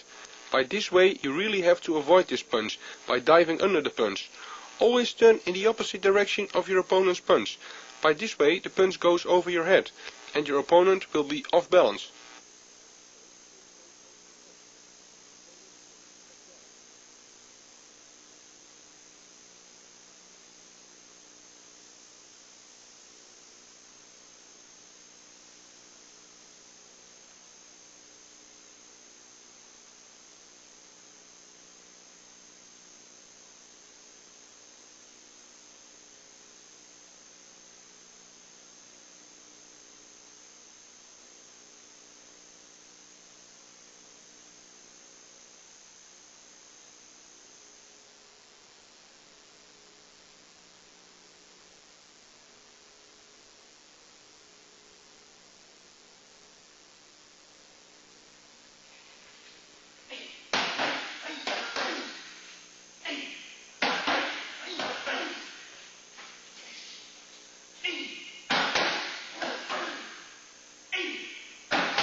Now you attack with a right uppercut and a left hook.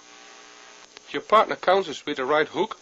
Now we'll avoid this hook by diving under the punch and counter with a right and a left punch to the body.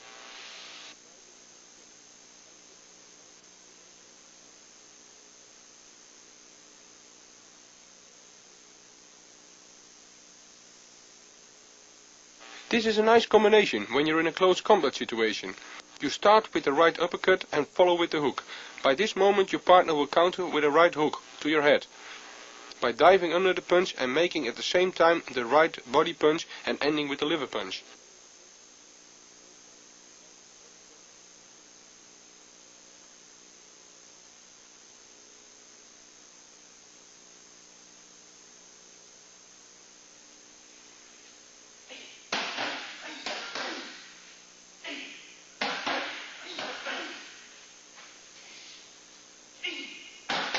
While turning in the opposite direction of your partner's counter, the body punch will have maximum power and will be very effective.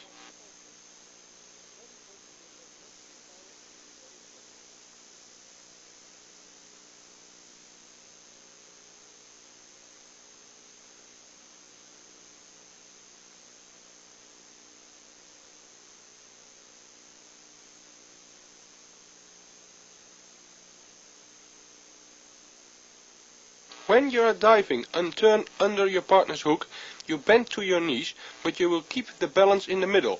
You don't stand straight by giving the two body punches, so stay low for more massa in your punches.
You attack with a left uppercut followed by a right hook.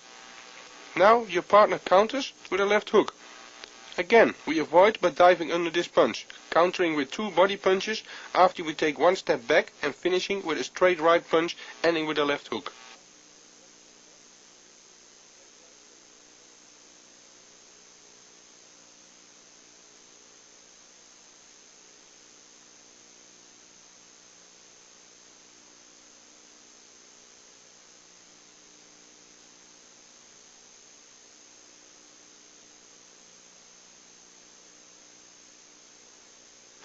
This is exactly the opposite of the last combination we practiced before.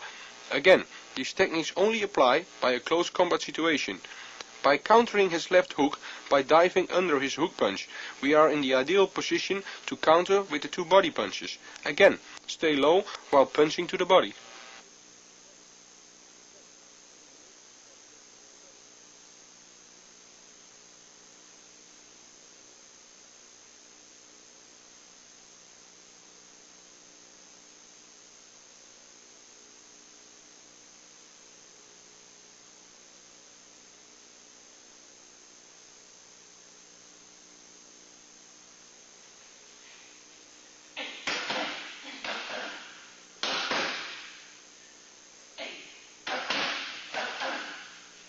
You can see the secret of the explosion in the punches comes from turning your body.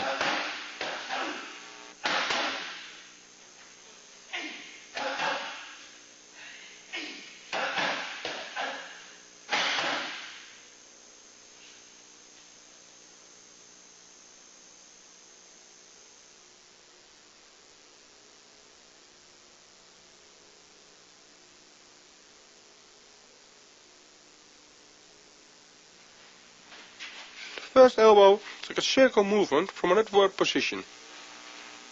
The round elbow technique is a circle movement coming from the side of the head.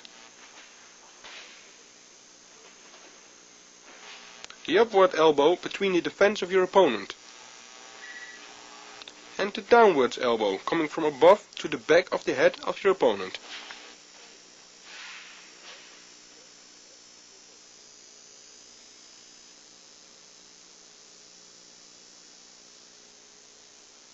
During your step forwards, your elbow makes a circle movement and comes from above your head. At the same time, kick your opponent's hand away from his guarding position and land sideways by a circle movement your right elbow.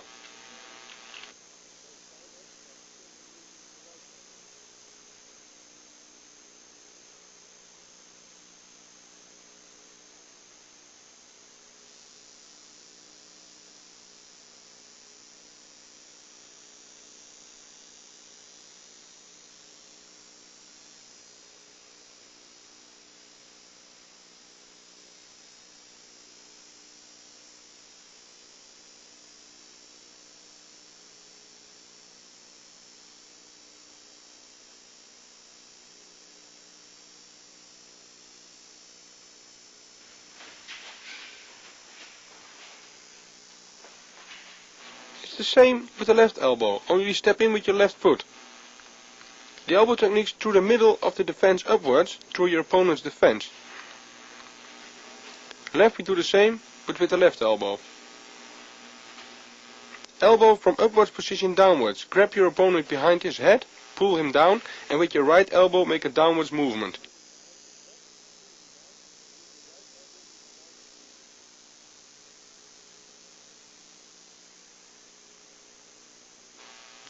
Make sure that your whole body is behind your elbow techniques, and not only your arm. Taking a step with each elbow is very important. As with a punch, we need to minimize the distance between yourself and the opponent. And make sure that the hit with the elbow is with the very end of the elbow, and not your underarm.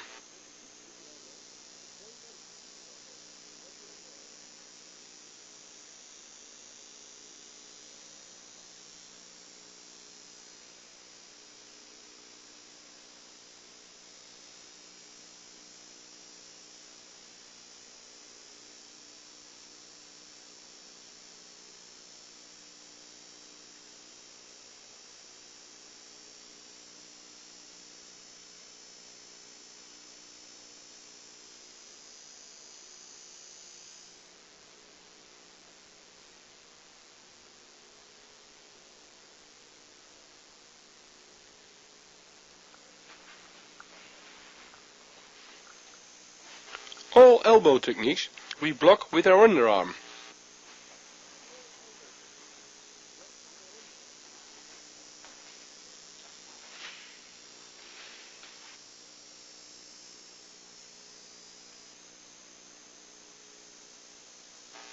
If you see the elbow coming, try to interrupt the strike by pulling up your underarm. Don't wait for the elbow try to break his attack before he can complete his technique.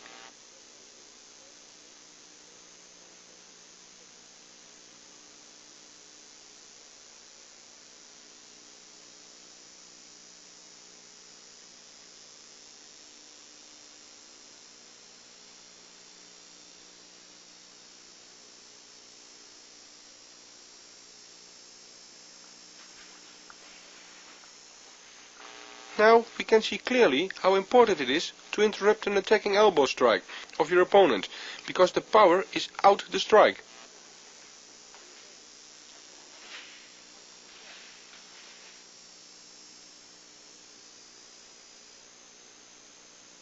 To block the elbow strikes coming from above, you have to put your underarm sideways for your head.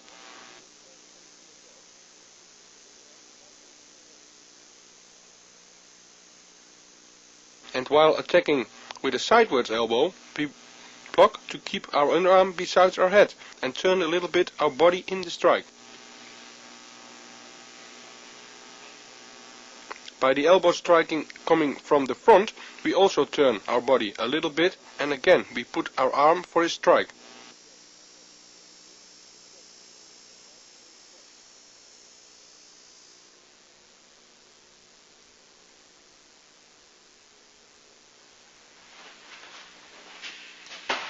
My partner attacks with a straight left punch, which we block with our right hand and we counter with a left elbow. When the partner attacks with a straight right punch, now we block this with our left hand to counter with a right elbow strike.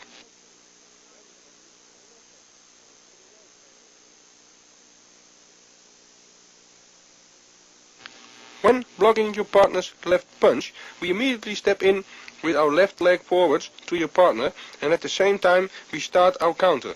The elbow technique from an upward position going downwards. Make sure you minimize the distance. Don't wait too long.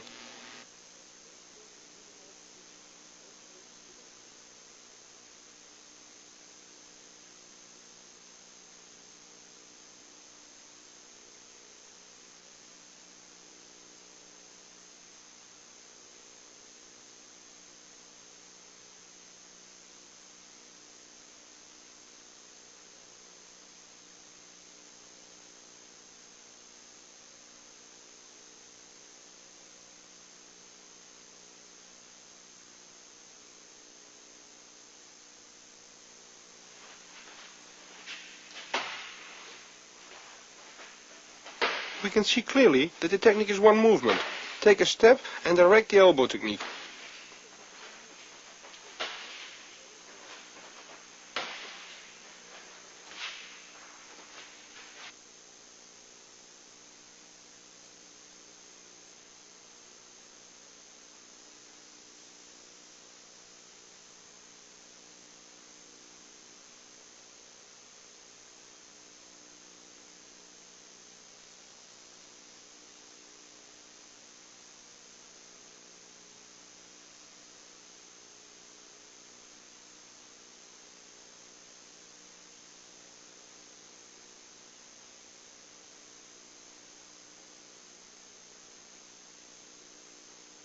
By the attack of your opponent's straight right punch, you defend this by blocking thick with your hand this right punch to the inside.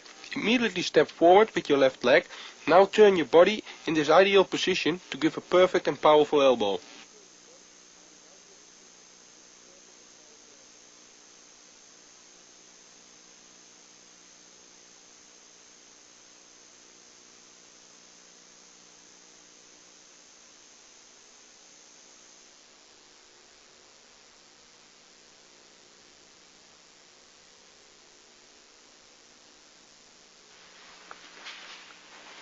The opponent attacks with a right hook.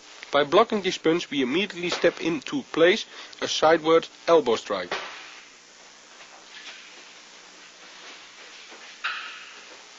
Now the opponent attacks with a left hook. Now we act the opposite as before. We block and make a left elbow strike.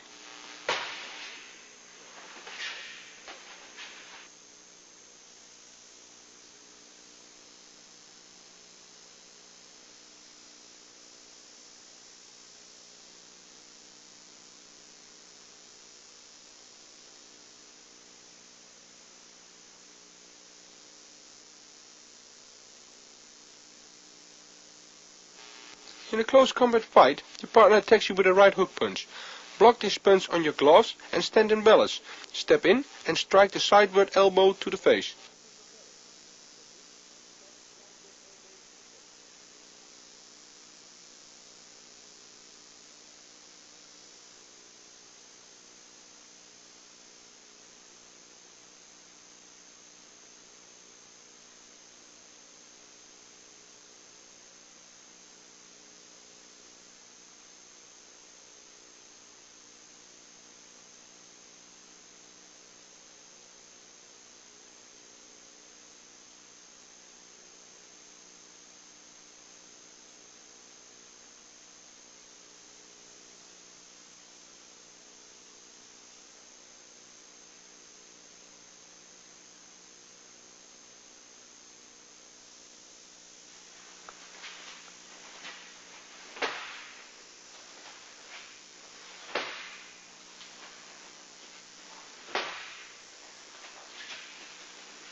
When the partner strikes with the left hook, I step forward to my opponent to interrupt and block his hook punch.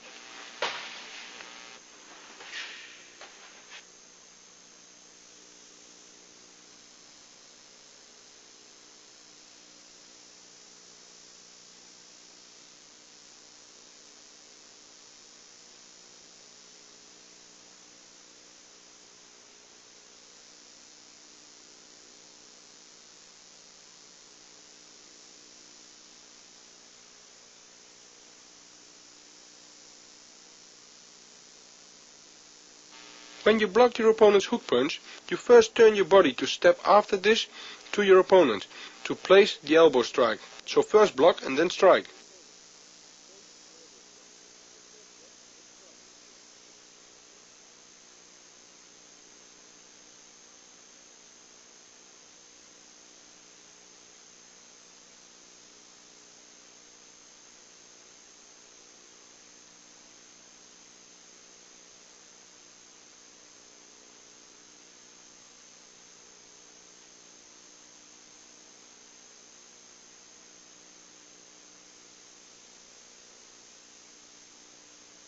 Let's see how this applies in a match.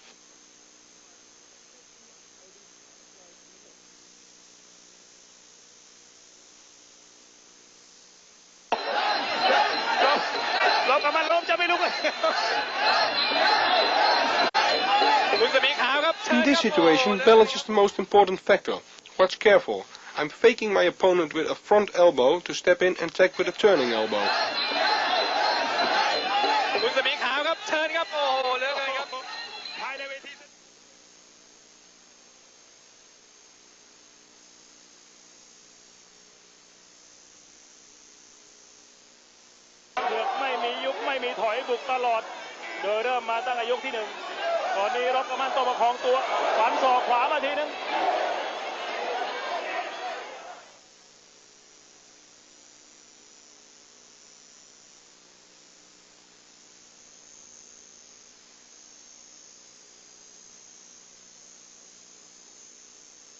I am blocking a low kick from an aggressive forward coming fighter. I step back and move forward again and give an elbow strike from the side.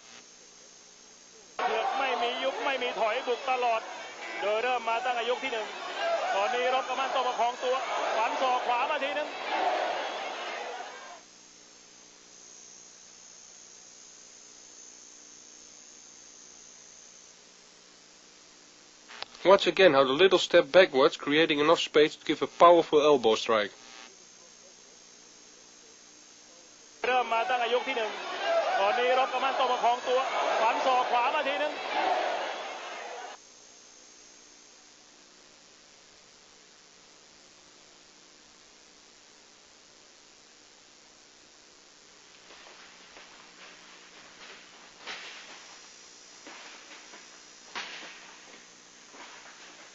We show an attack with an elbow technique with a punch to start this combination.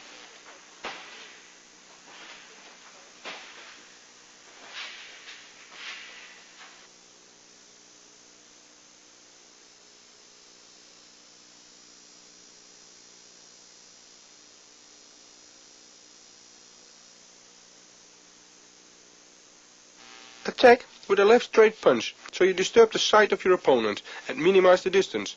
After the punch, take one more step and strike with the same arm, a left elbow strike.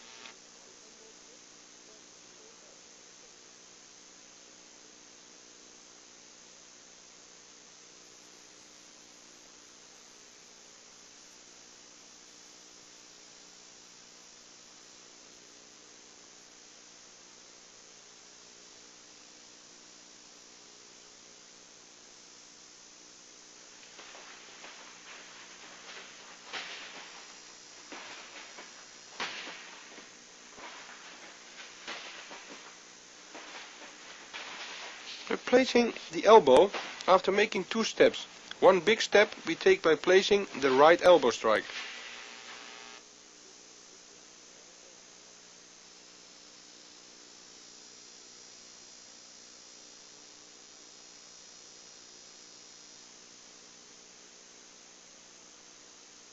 After you attack with the first punch, keep your glove in the face to deserve his size. At the same time, turn your elbow from an upward position downwards. Make sure you turn your whole body.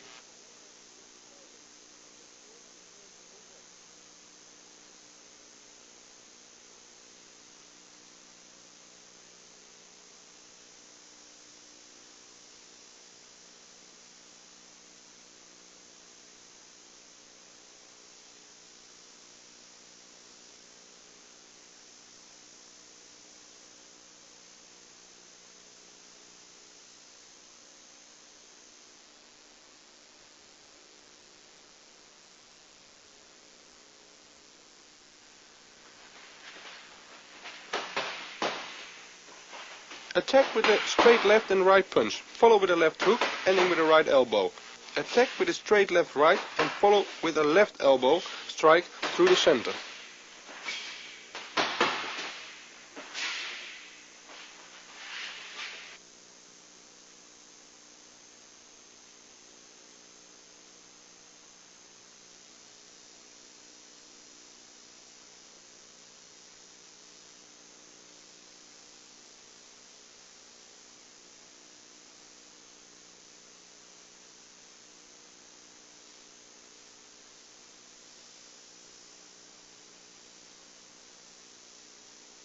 You minimize the distance between you and your opponent by attacking with a straight left and right punch and a left hook to end.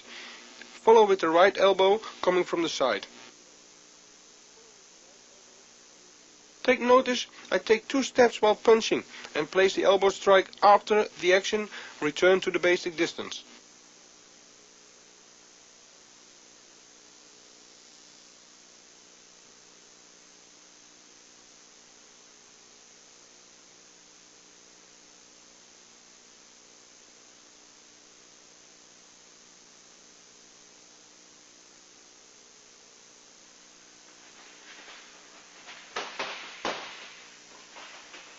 To get maximum power and massa in your elbow strike, turn in your body the right way.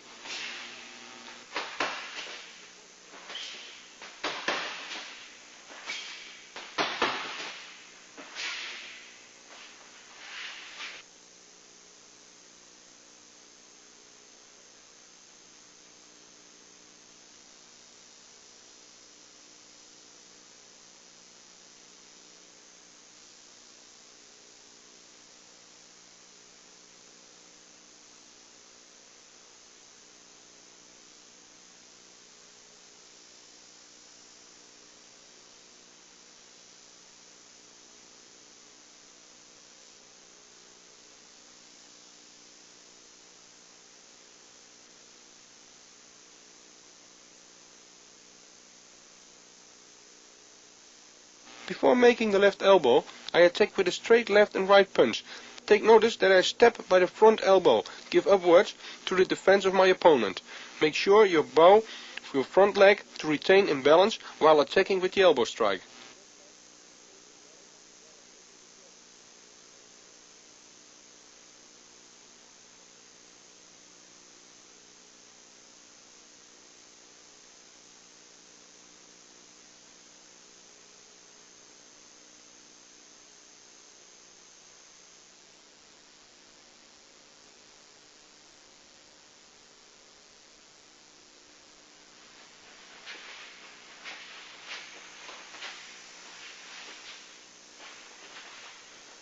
Elbows from a clinching position are very dangerous and effective. Train this slowly.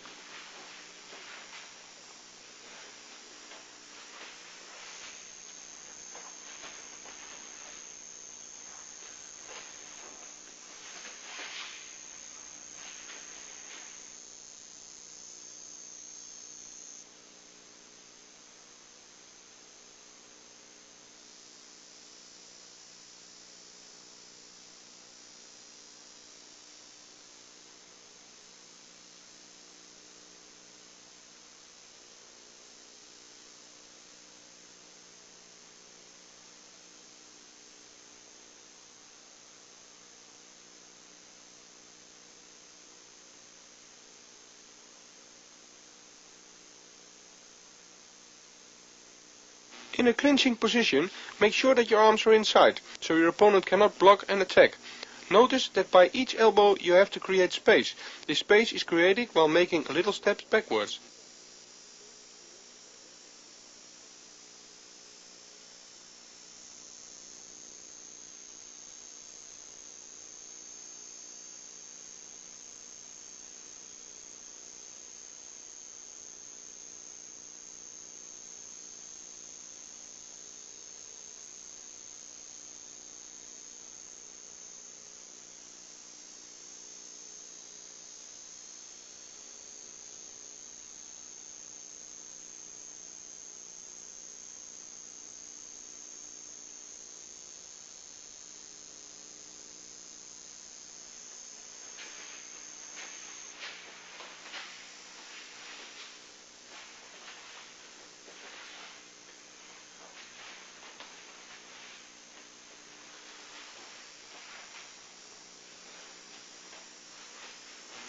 By moving my left leg, I'm creating space, and at the same time I turn my body and place the right elbow.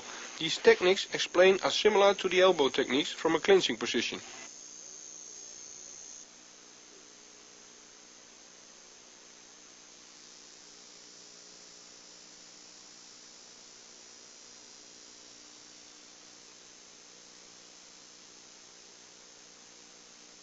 Notice the little step while giving the right elbow.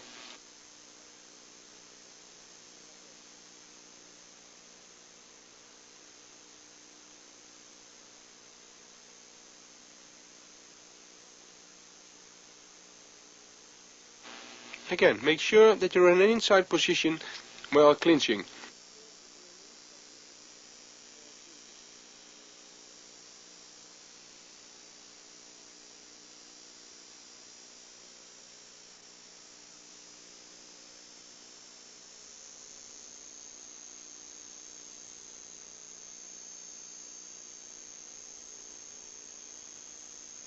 Again, make sure you hit your opponent with the end of the elbow and not your underarm.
This is the ideal way of training punch and elbow techniques by working on the pads.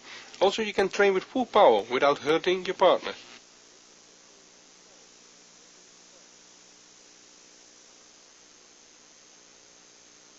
You attack with a right uppercut and a left hook, and follow up with the right elbow.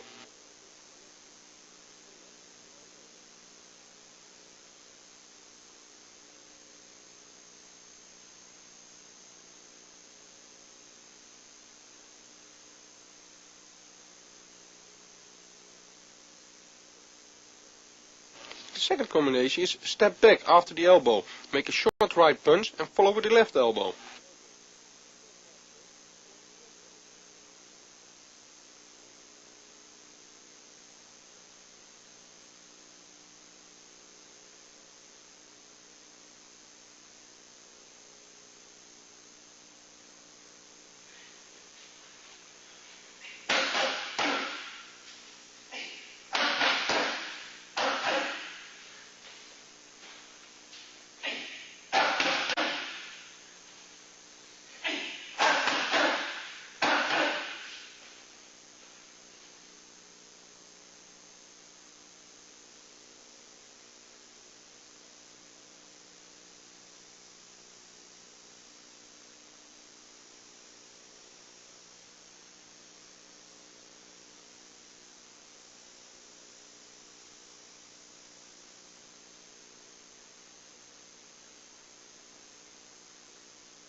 Make enough space after you place the first elbow strike, so your opponent can come forward to you.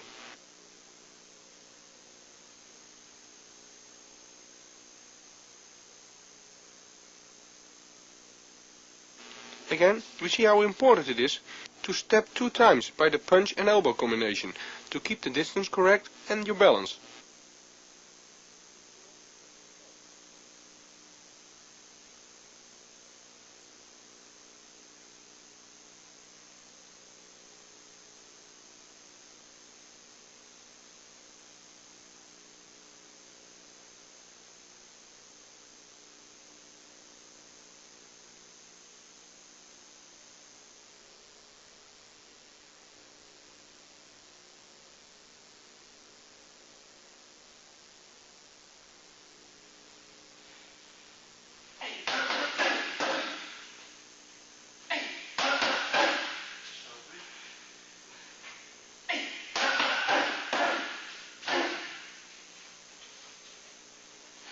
After the left and right punch, followed by the liver punch, you are close enough to throw over your right elbow. Make sure you turn your body when placing the liver punch and the elbow.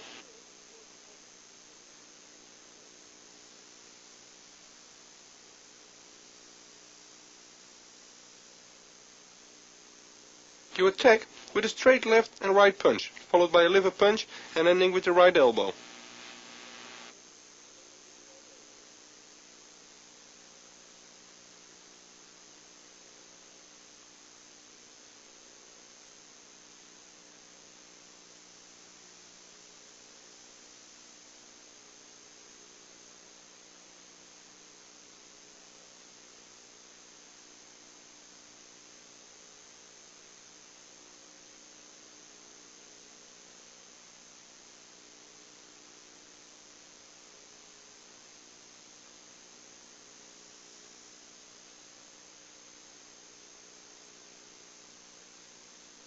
By the second combination, you take 1 step back after giving the elbow strike, and you catch your opponent with a left elbow strike.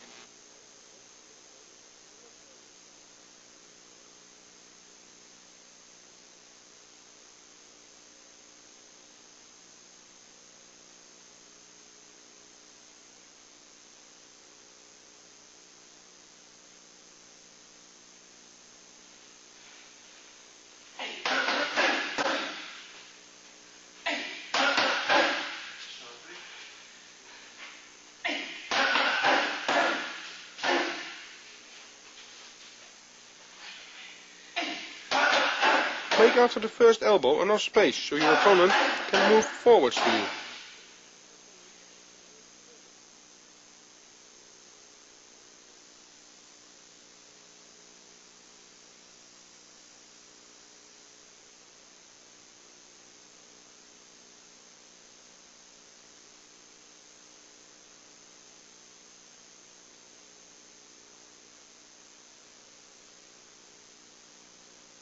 Again, by every action punch or elbow, take a step back for balance and power.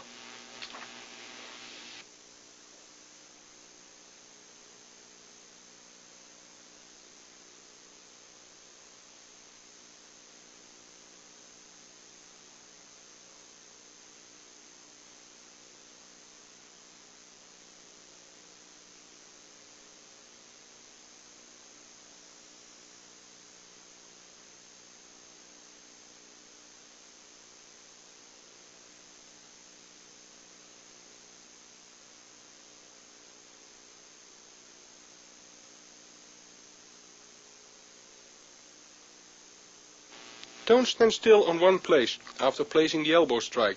If you do, you also will be in range of your opponent. Step back. Good luck by your training.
Now we have fought many fights and we want to break through to the international top toward winning titles. Your goal is to be a champion in your weight category. You'll have to do a lot to achieve this, and remember, you are not the only one. There are many who have this ambitious goal. So the point is to be better than the rest. This doesn't mean that you have to be stronger than your opponent, because there are many ways to outclass your opponent and be better than the rest. Most fighters are already stagnant with a certain fighting style or their strongest points, and think that's going to be enough. Fighters like this become too predictable. Just be unpredictable and have a large range of techniques in your repertoire. Also, it's important to analyze yourself so you can see what your weak points and strong points are and correct and improve those points. In my case, I had good strong kicking techniques at the beginning of my career. So I started to add an extra boxing training, and after a while my hands started becoming strong weapons. If you know how to combine these two disciplines, kicking and boxing, you'll become a dangerous fighter because you'll have a knockout strike in your hands as well as in your legs. Plus, you create openings with your hands and vice versa.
My trainer, Andre Mannard, is holding the pads for me.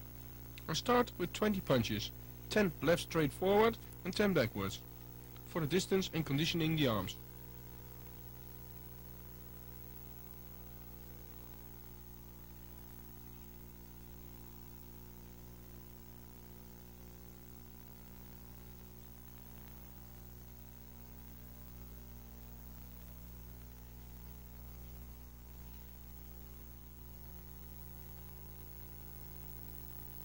After this, I'll start with a 1 till 4 punch combination on my trainer's count. We started with the left and straight forward. By the count 2, I'm giving the left and right straight forward and a left body punch. Count 3, we're at it after the body punch a left hook. At the last count, we're again with the left right straight forwards, the left body punch, left hook to finish with a right straight punch.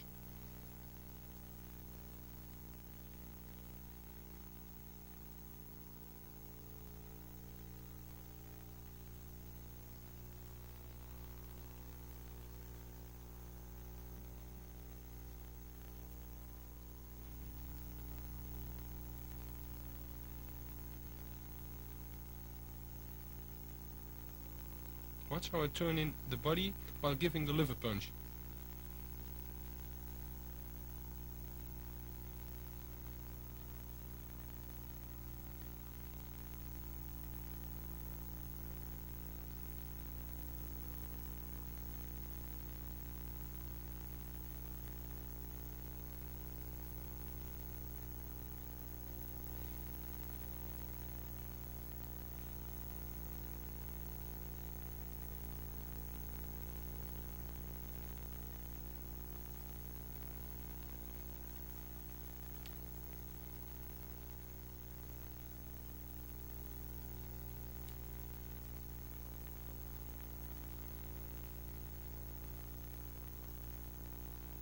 You can see, while keeping my balance in the center, my punches are powerful.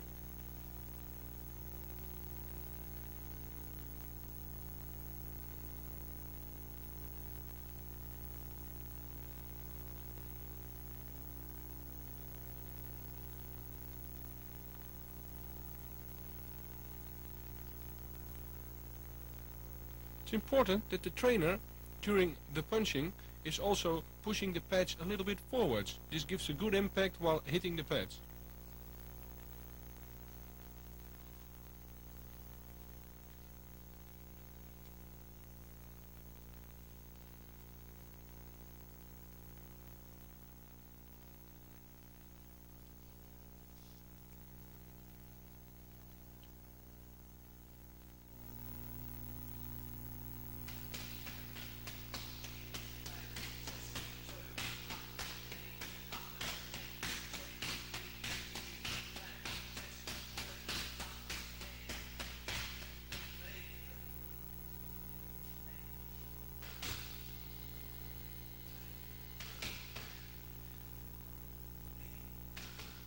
You can see my trainer is in constantly control. If I make mistakes, he corrects me. The important things are the footwork, distance, timing and the power.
Watch how Andre is pushing the pads a little bit forward.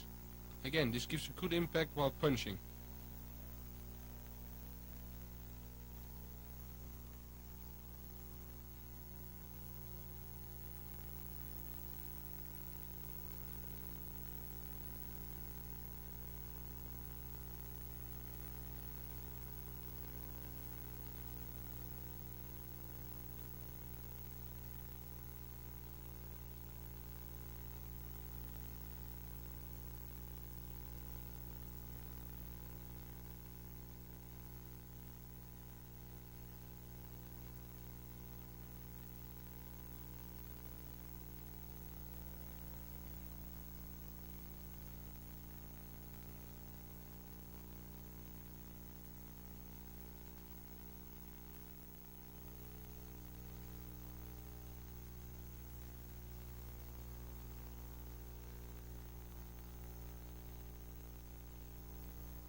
My trainer Andre is checking my defense with counter punches and leg kicks.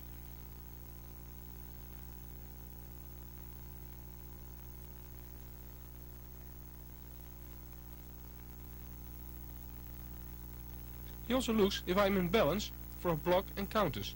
I make sure I make enough steps with my combination to keep distance and balance.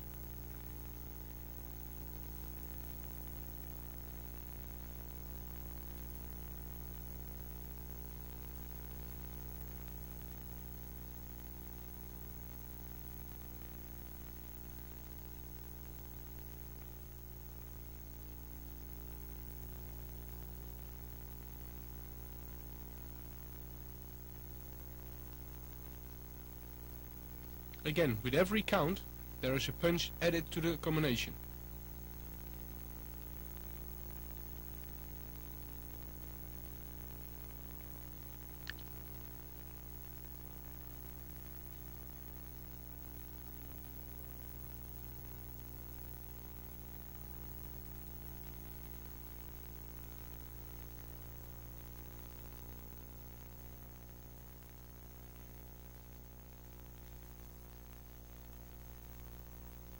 Watch how I hold my arms. This is to measure the distance.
We're showing the last part of the second round.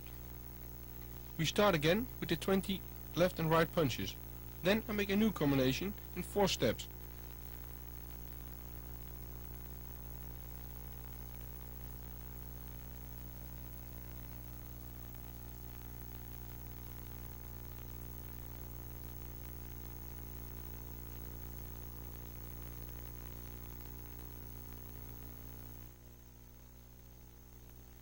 Again, by the first count we're starting with the left jab.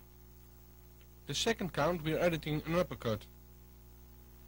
By count 3 we're finishing with a left hook, and with the fourth count with the right straight punch.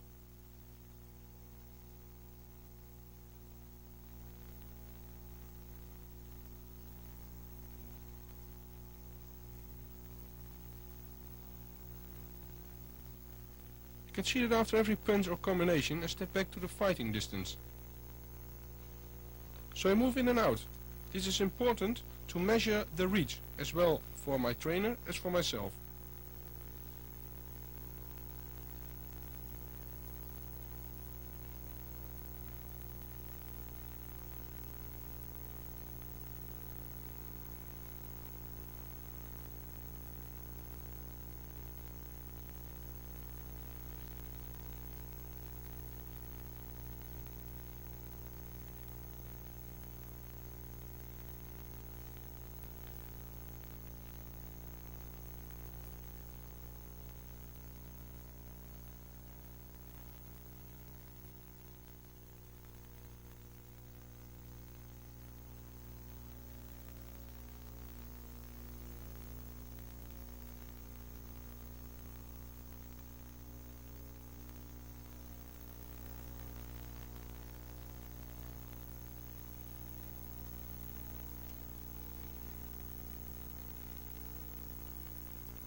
You can see my trainer Andre is checking me constantly.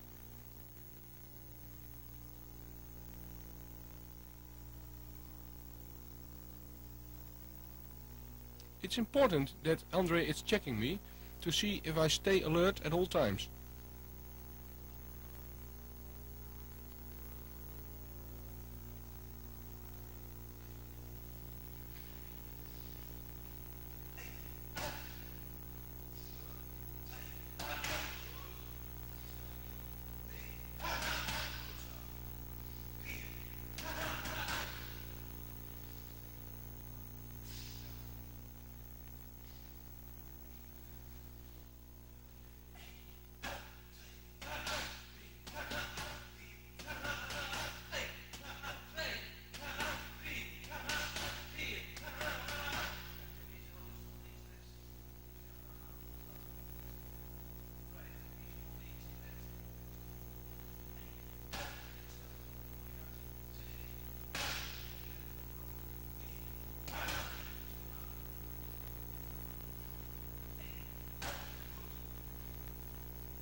I'm finishing the round with single power punches.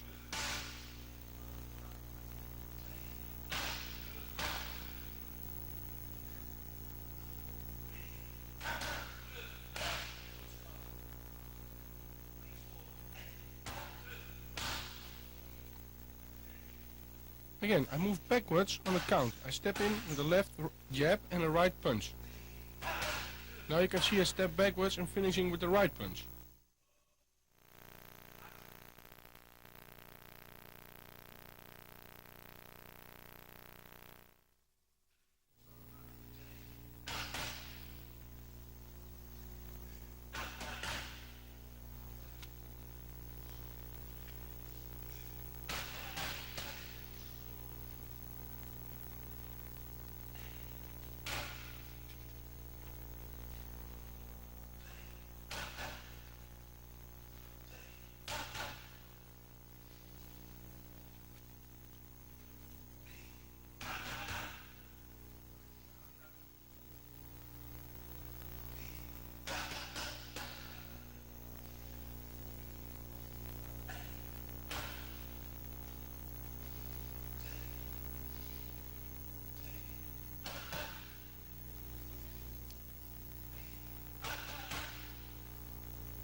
I am starting with the 20 punches again, then the new combination in 4 steps.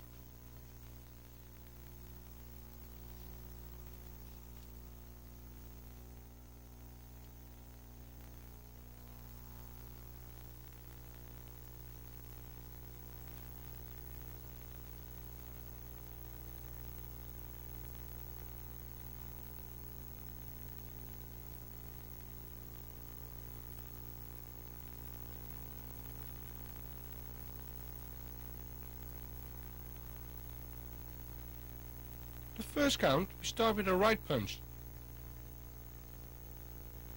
The second count, we start with a right punch and a left uppercut.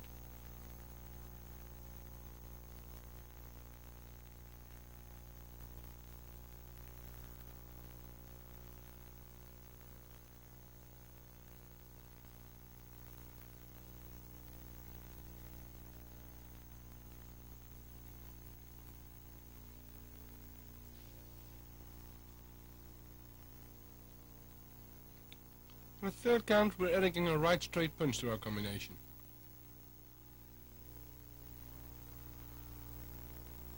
The last count will show the right punch, the left uppercut, the right punch and the left liver punch.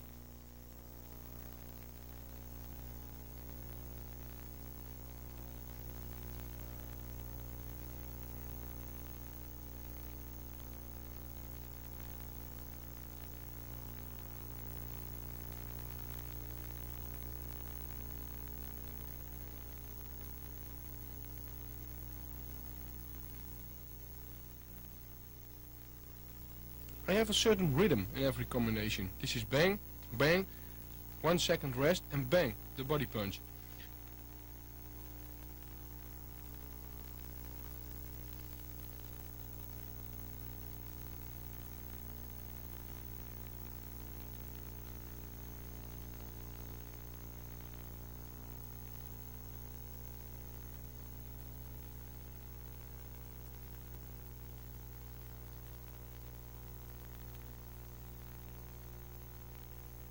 With my body punch, I lower my body by bend my knees, but such that I stay in balance and step back to the basic position.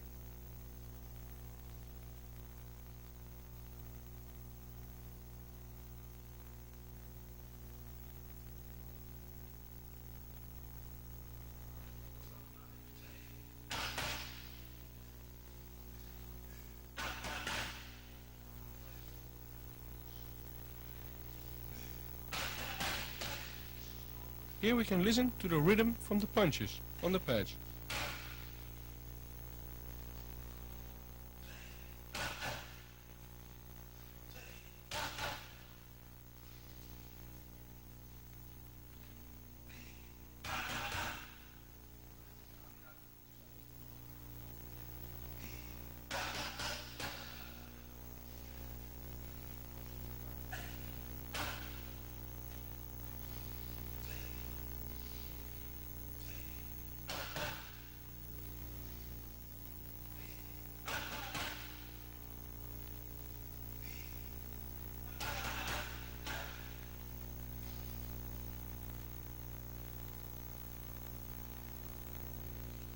Again, you can hear the rhythm of the punches on the pads.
We start the fourth round with 30 left-right punches.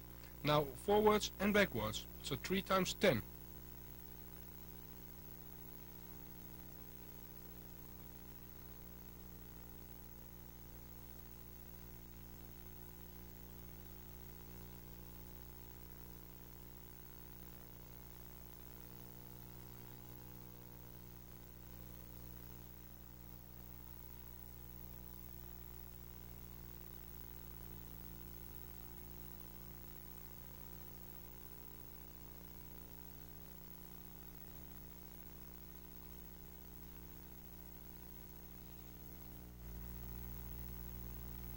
After that, I counter with punches on a right leg kick and a left high kick.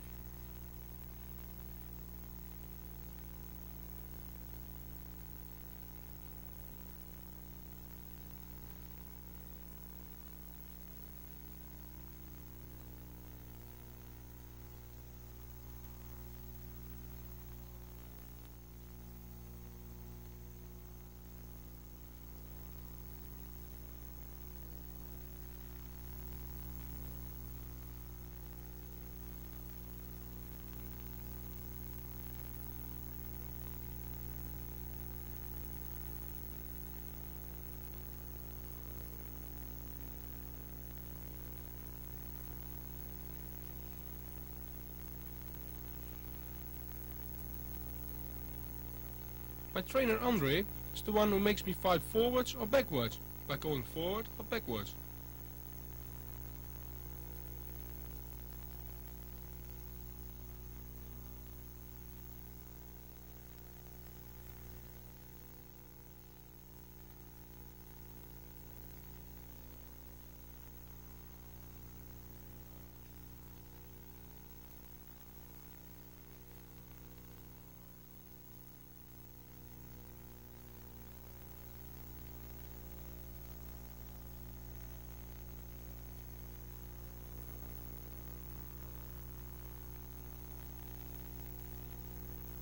Andre attacks me with a right leg kick.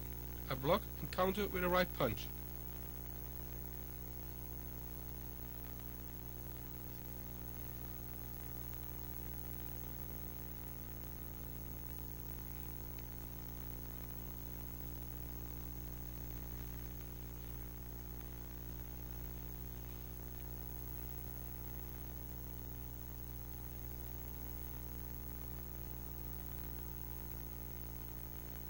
The second attack is a left high kick. I block with 2 hands and counter with a left hook.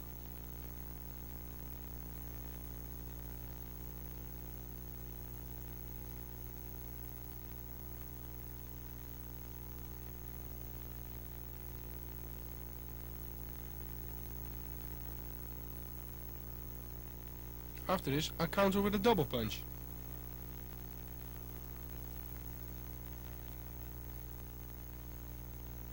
You can see, now I block, counter with a right punch and a left hook.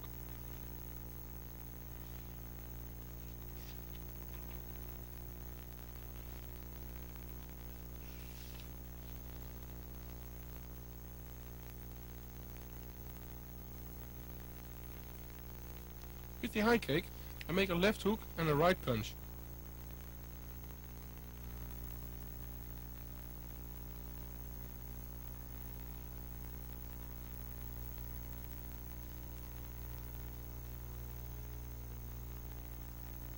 I turn my body in every punch to have a lot of power in my punches.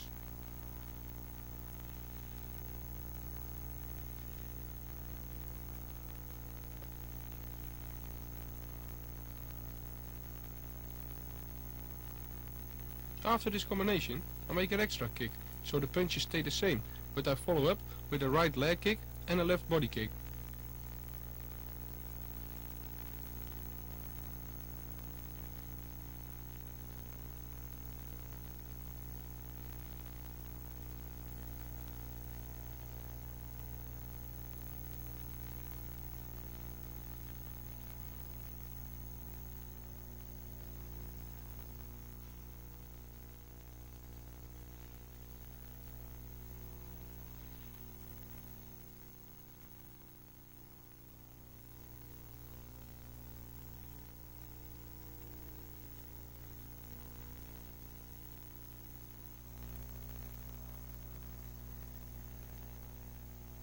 We're finishing the round with single power punches, a right punch and a left hook on every count.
You can see Andre is keeping the pressure on me, and sometimes he let me come forward.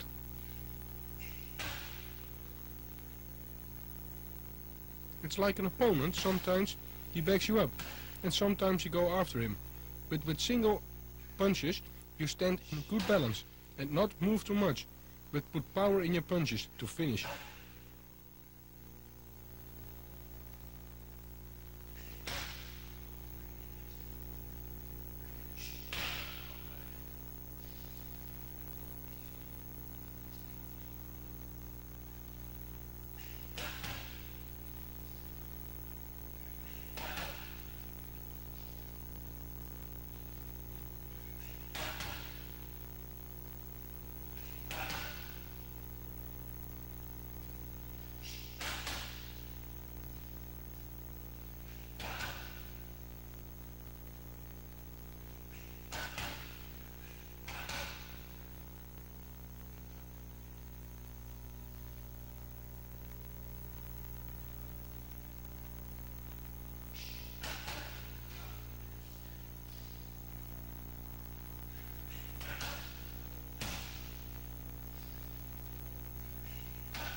And we're finishing the round with single power punches, a right punch and a left hook on every count.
Now I start with the kicks. I start to get my distance and timing with push kicks and a body kick. And later I counter on front kicks with body kicks.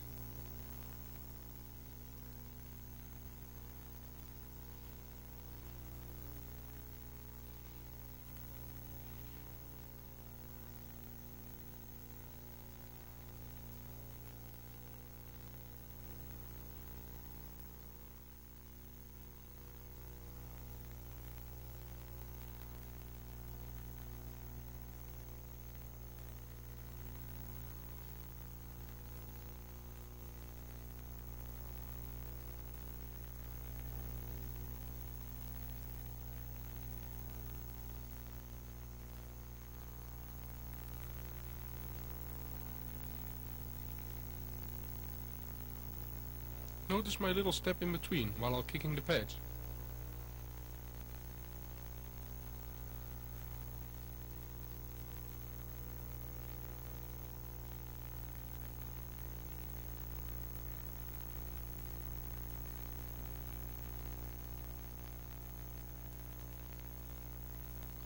Now Andre attacks with front kicks, and I redirect them and counter with a left body kick and later right kicks.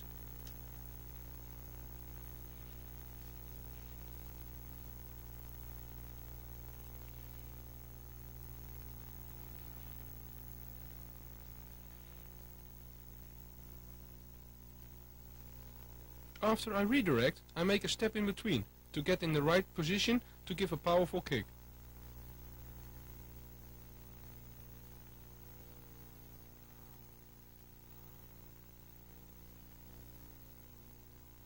You can see I turn my whole body in the kick and be ready for every counter after my kick.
You can see that after I redirect the attacking leg, my opponent gets off balance, which creates an ideal opening to give a counter kick.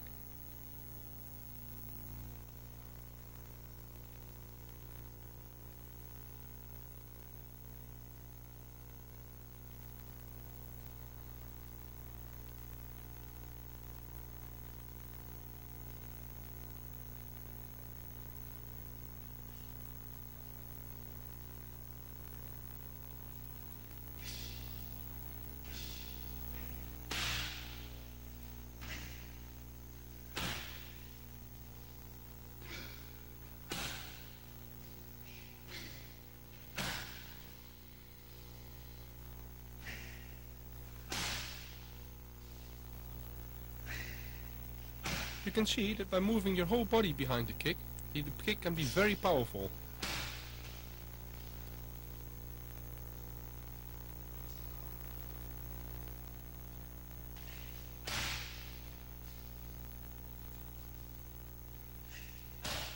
This is the finishing power we need in a real fight.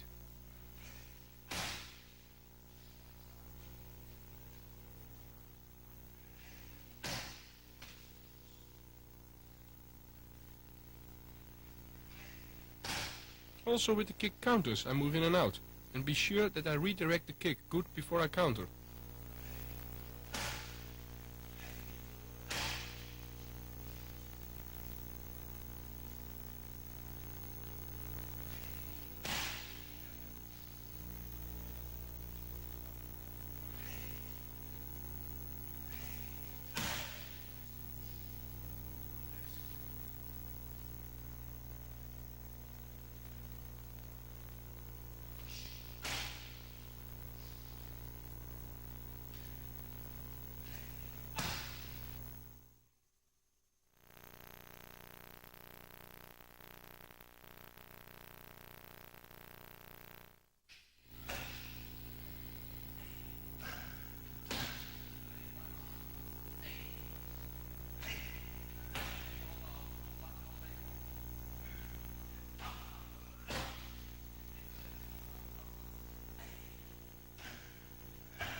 Now we take the big pad for the kicks, for the better impact. I start again with a push kick and a body kick for 30 seconds.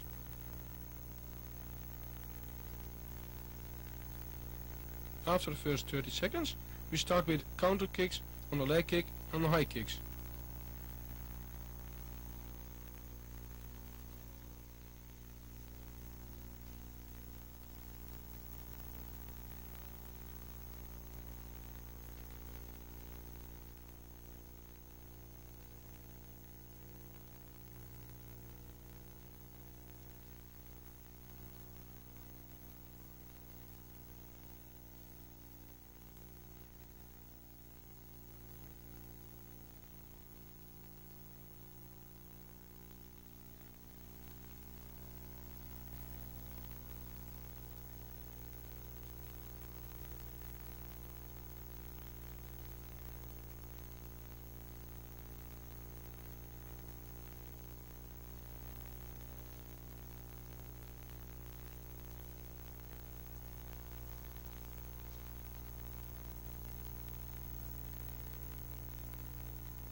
Now my trainer Andre is attacking me with a right leg kick.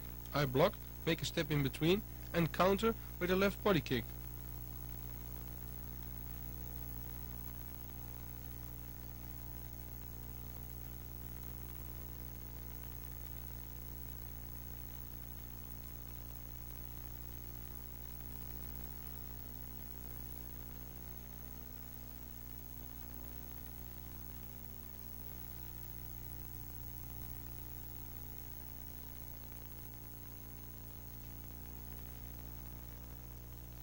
You do the same with the left high kick.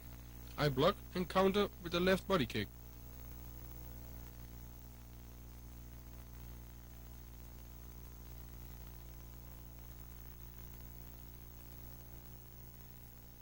By kicking with the shin on the pad, you can see it gives a lot of impact.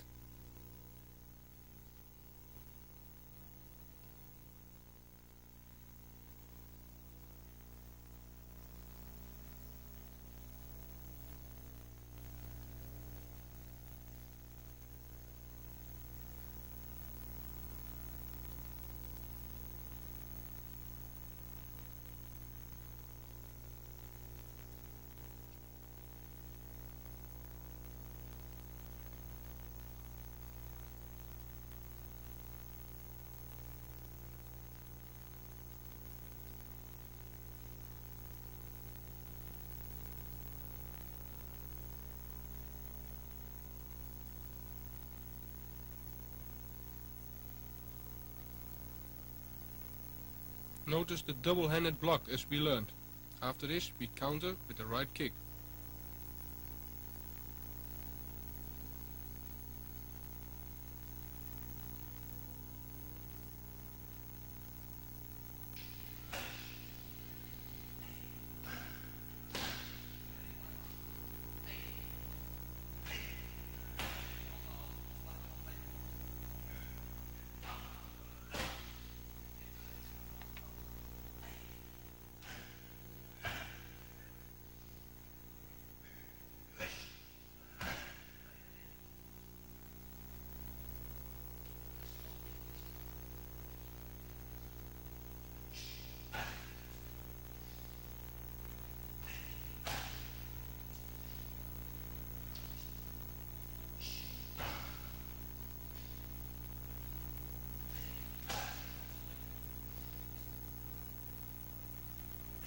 After blocking the right low kick, I'm countering with a left kick to the body.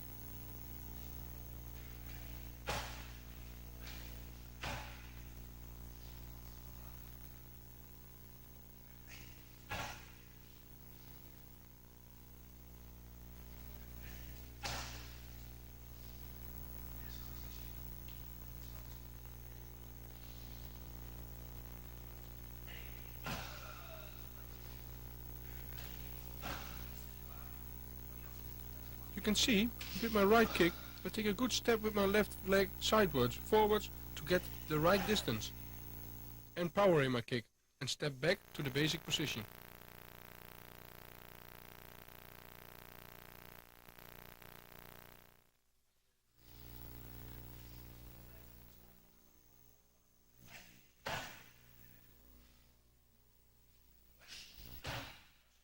First part of the round I make counter kicks on the left jab and later on the right punch with leg kicks.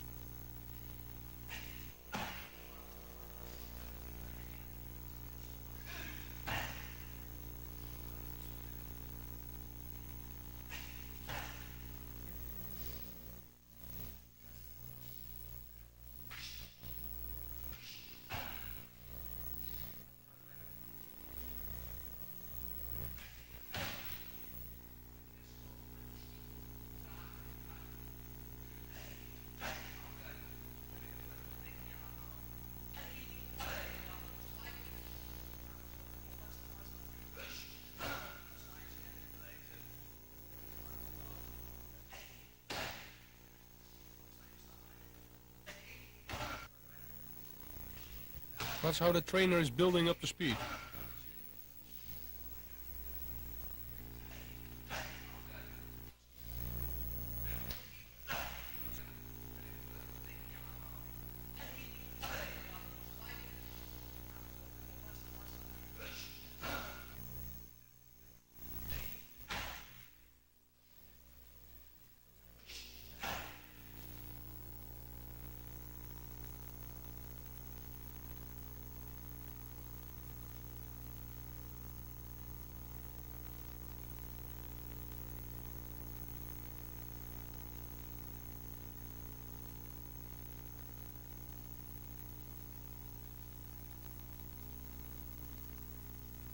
I'll block the left punch and come in with the left body kick.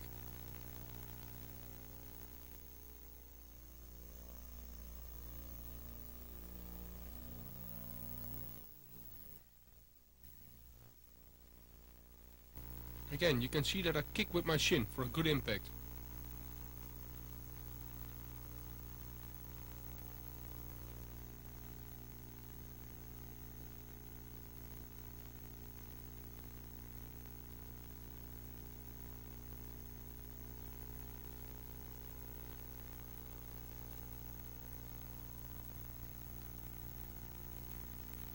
To turn your body while kicking is very important to kick powerful.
Here I made total sparring with a big bag, but start with push and body kicks.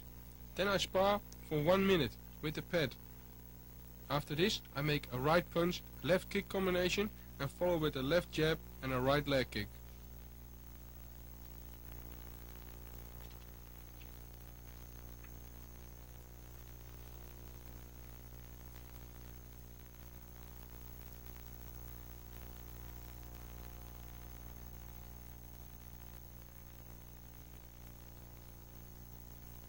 While sparring, I try to do everything fluid and not only with power.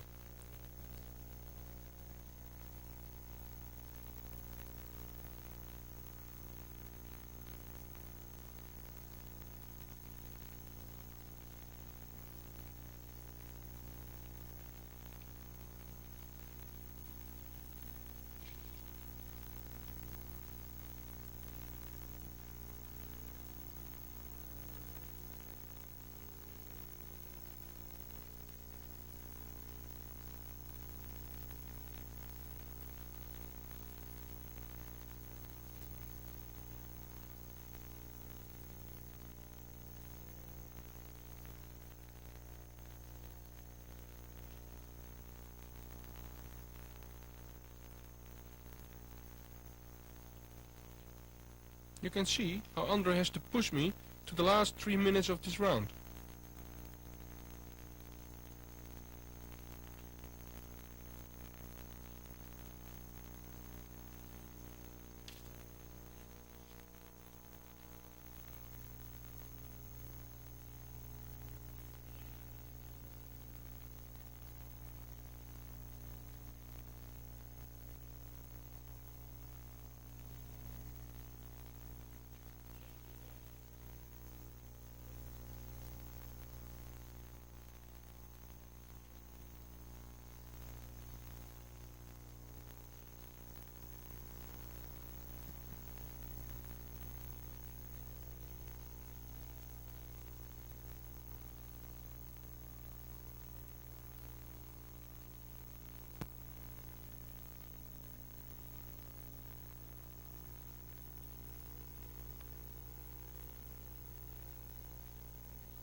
Now the exercise starts with a left jab, where I follow with a right kick to the legs.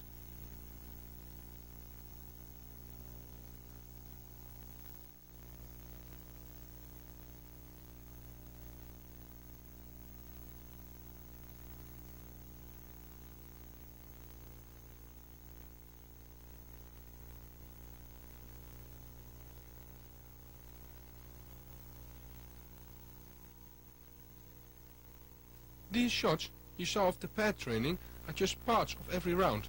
That's why sometimes I still tell something what's not shown. But the whole schedule is in the beginning. Now after 30 seconds rest we start with the last 20 power kicks.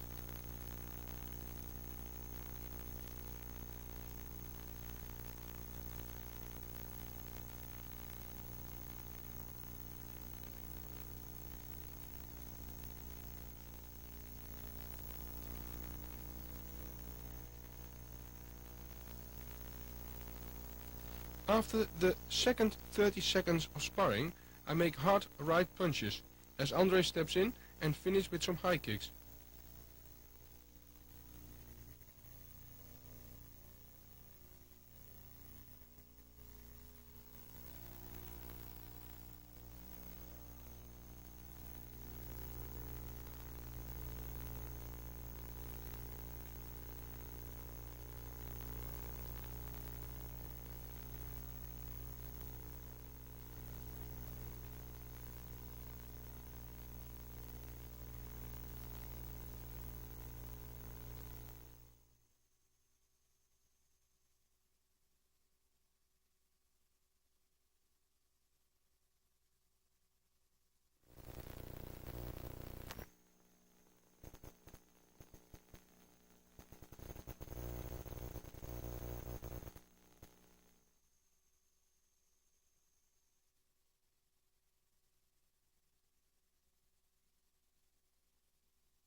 Now we start with the last part of the training, the 20 power kicks.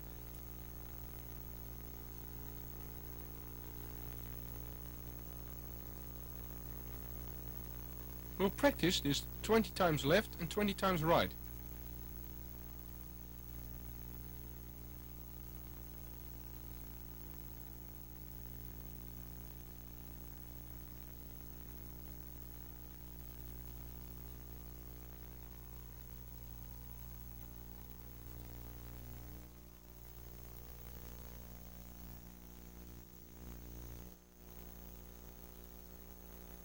Watch how I kick with my shin bone.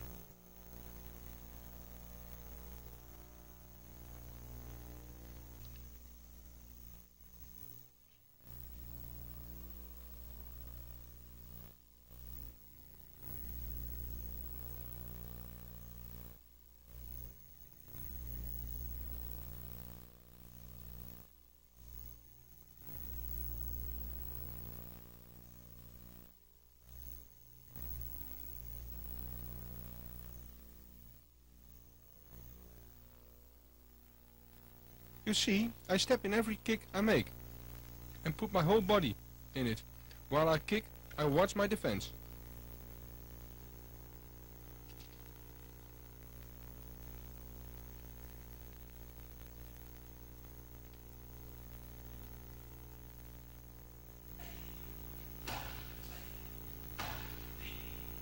My explosion of the kick is in the step to the pad and only in my leg. The quicker I turn my body, the more explosion is in my kick.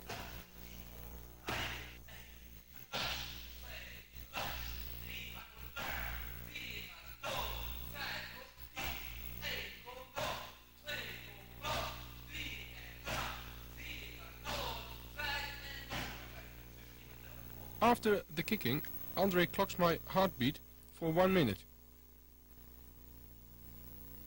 It's around 168. And after 1 minute it went down to 128, so that's alright. In good shape it will go down till about 40 to 45 heartbeats in 1 minute.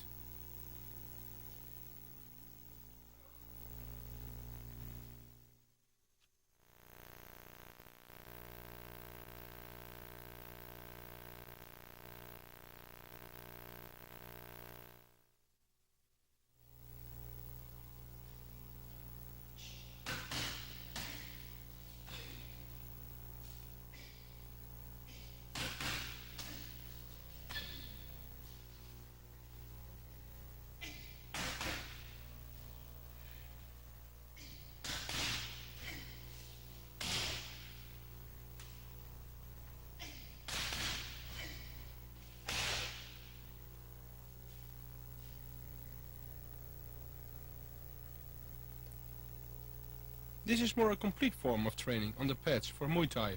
While Schreier, my partner, holds the pads.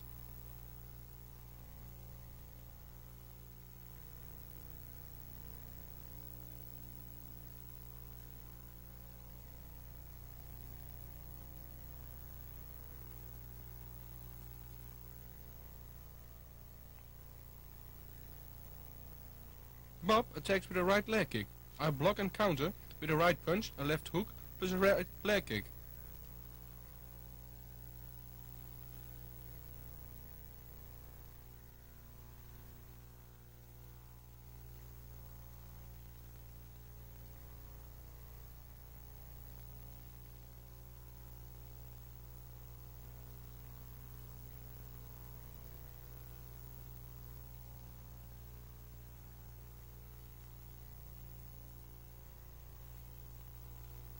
After the action, I'll step back in the basic position.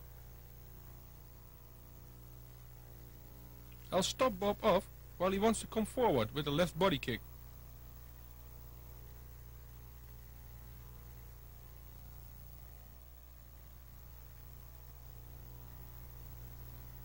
So he wants to come forward and I'll stop him up with a left body kick.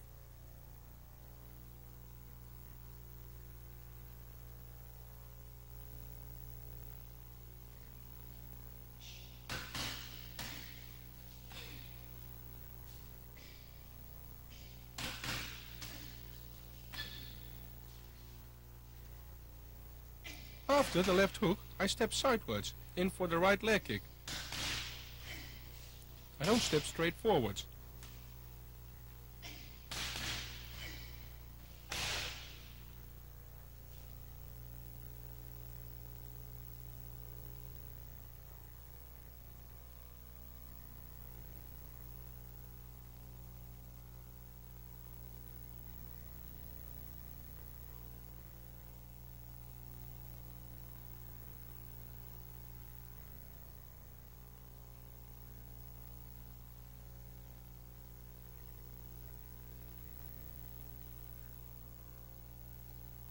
I'm making the same block and counter punches and leg kicks, but now I step back and make a step in between and come back with a left body kick.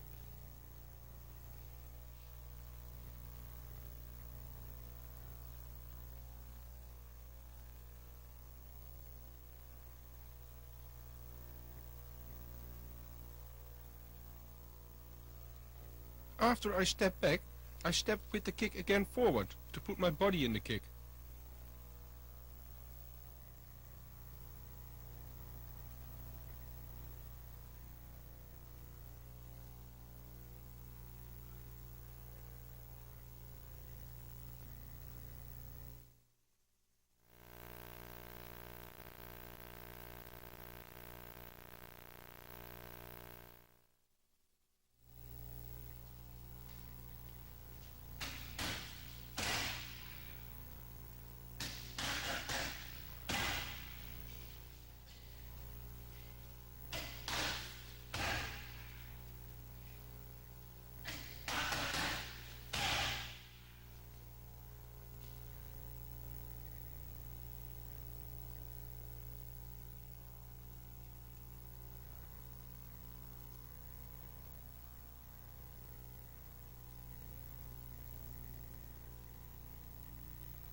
Here we can see I'm making counters on a high kick with a punch and a left kick. Bob attacks with a left high kick. I block double-handed and I counter with a right punch and a left body kick. I put my body in the punch and step in between and put my body in the kick too.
With the second counter, I make a punch combination, step in between and kick left to the body.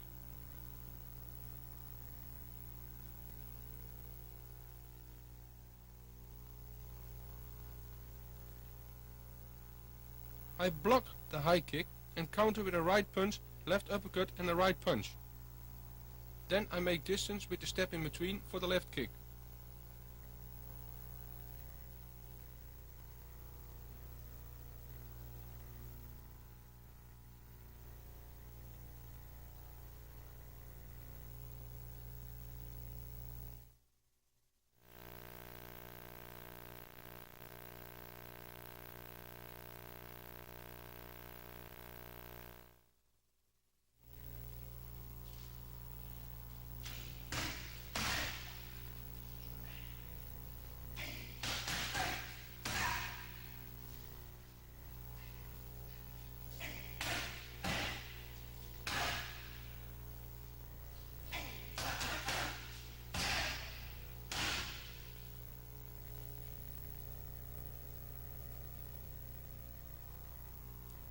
Bob attacks with a left front kick.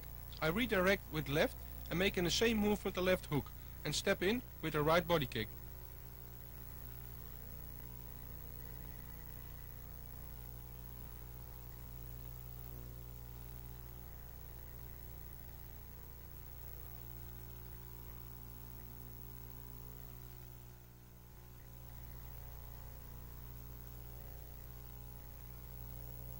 With the second counter, I redirect the same, but counter with a left hook, a right punch and a left hook. I'll step in with my left leg to the side and kick right to the body. By stepping sideways, I can put my whole body in the kick.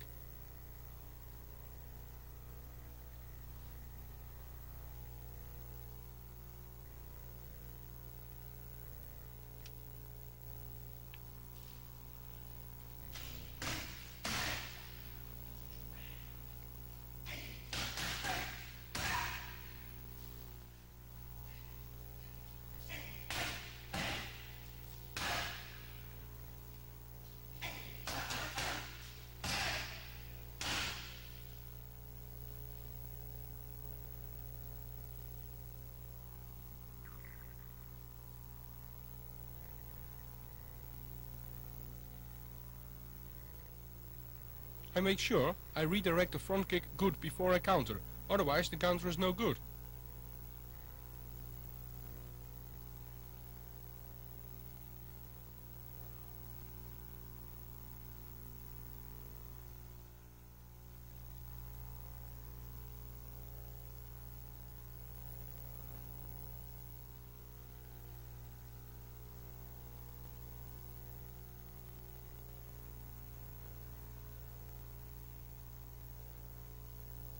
I make distance so my opponent thinks he can attack me. On that moment I counter.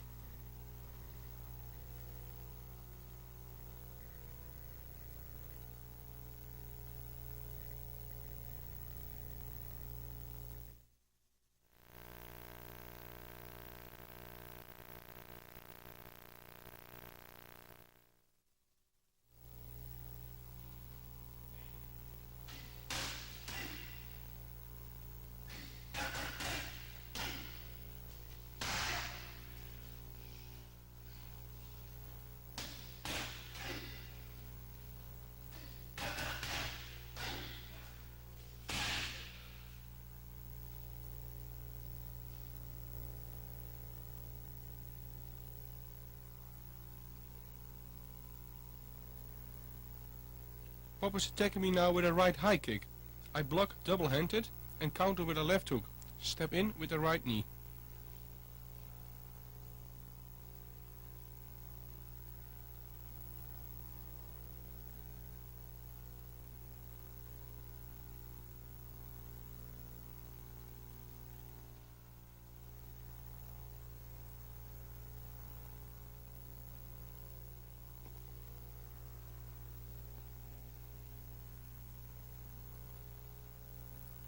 Now I'm countering with 3 punches after the block.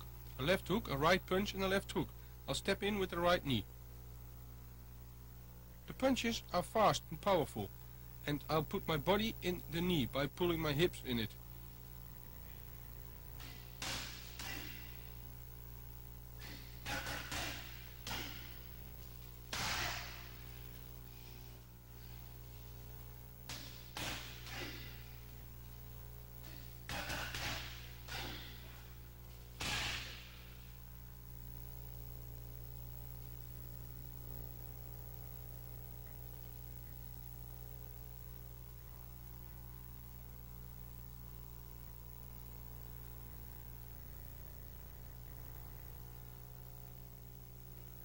I make sure that the block is double-handed, because if the kick comes through, I can't counter.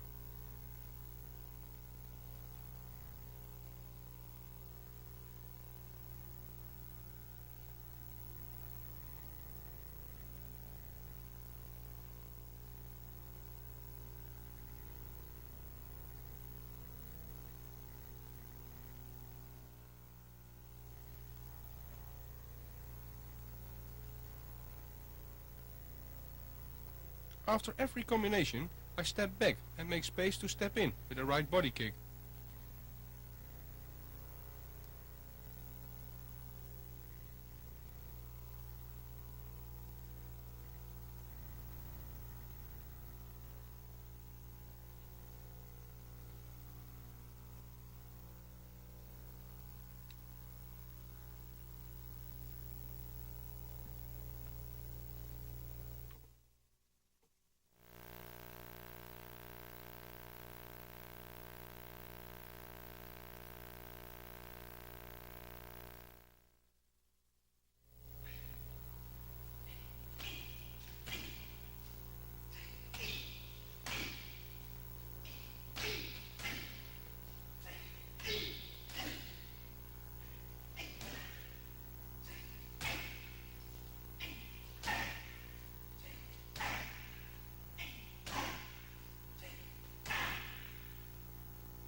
Bob is coming in, and I stop him with a front push kick and a knee, if he comes in again.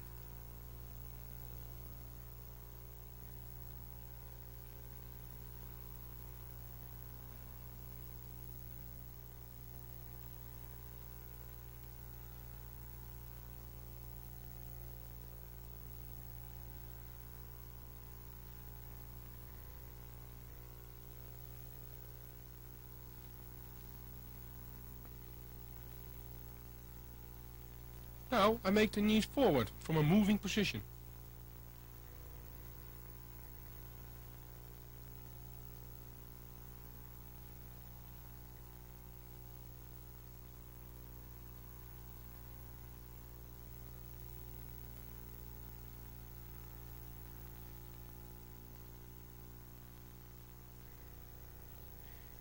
In the beginning we do this on a count. Later we do this in tempo.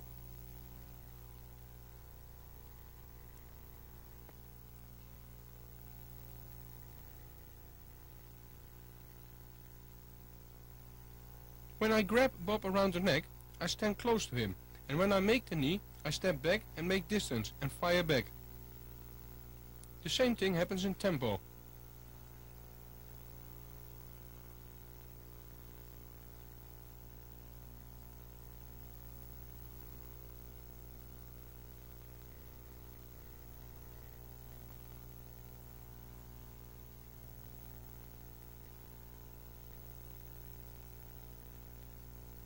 Now we're practicing the exercise in tempo.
You'll see that after every knee I make distance again, to oversee everything and to step in again.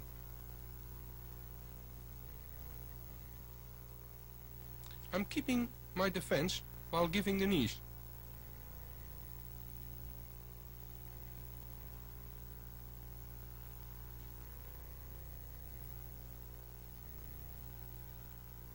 You can see it's very tough for Bob who's holding the pads, so I aim good with my knees and kicks.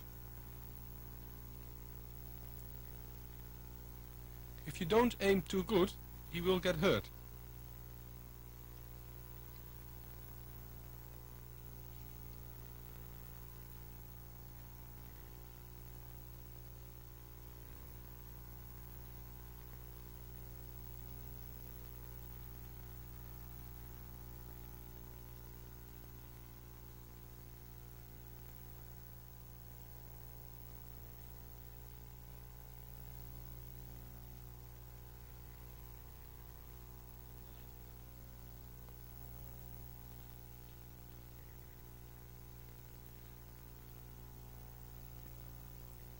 In the clinch, I close up after every knee and step back for the next one.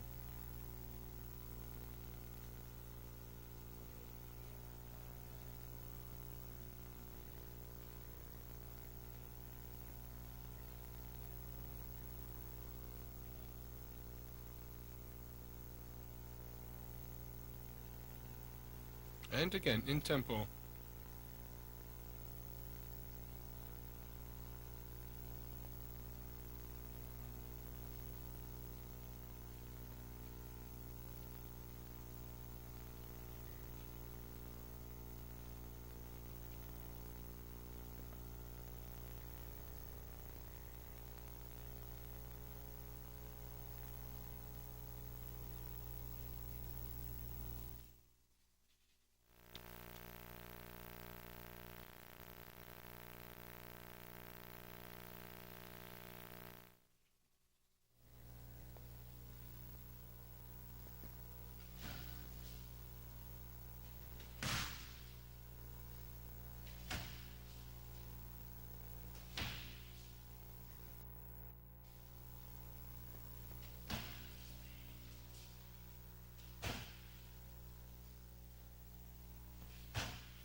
This training is for the timing and power in the leg kicks. This is the only way to train the leg kick on full power on a moving opponent.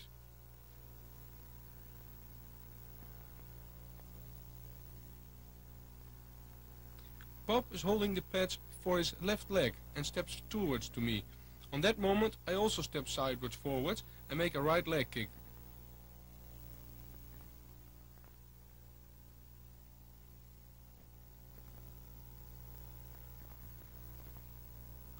With the leg kick I turn in my body and hips and kick with the shin. Believe me, this is very powerful.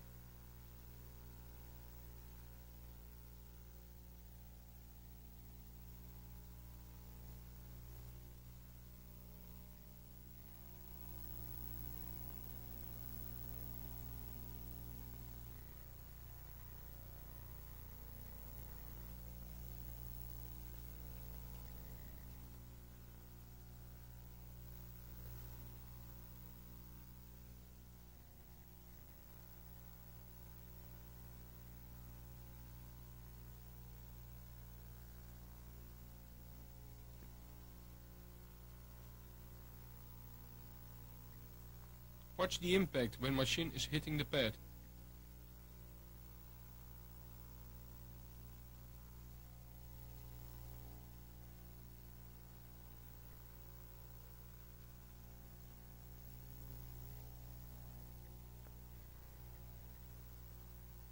You can see Bob is having fun in holding the pads and wants to continue.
The same I also do on the back leg.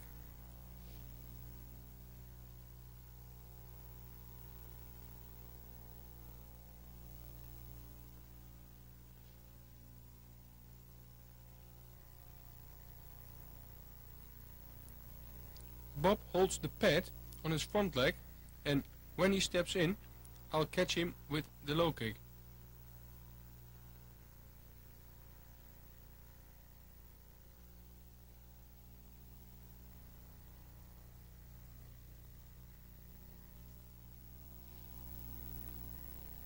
When Bob makes the step, I make a step in between and make a left leg kick on the back leg.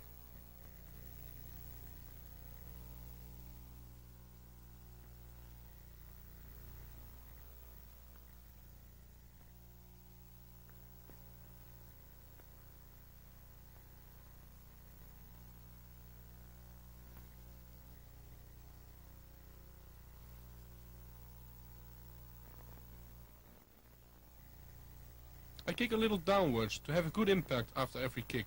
I step back and move and wait for Bob to step in again.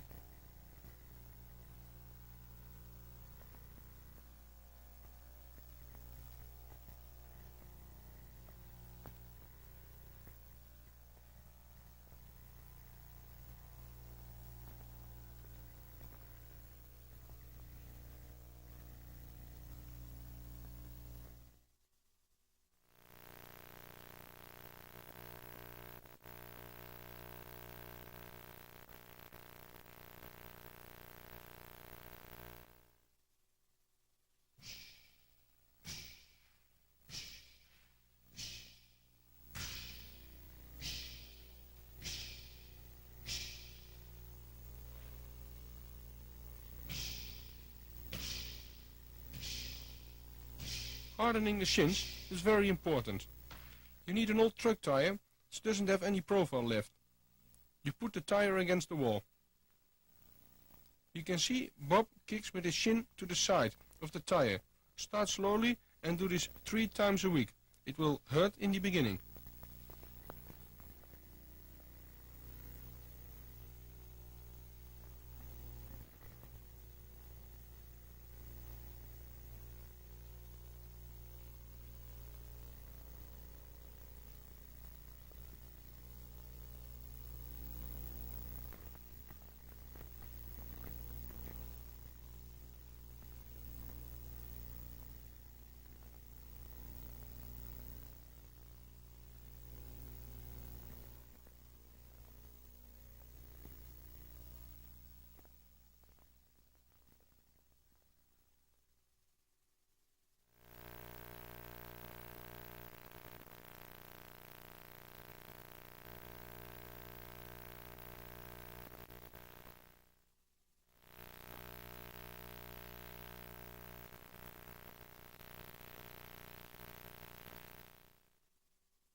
What I just did on the big pad with the leg kicks, I do now with my partner, just for timing, so not with full power.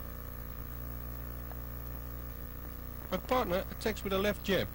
When he steps in, I step to make a right leg kick.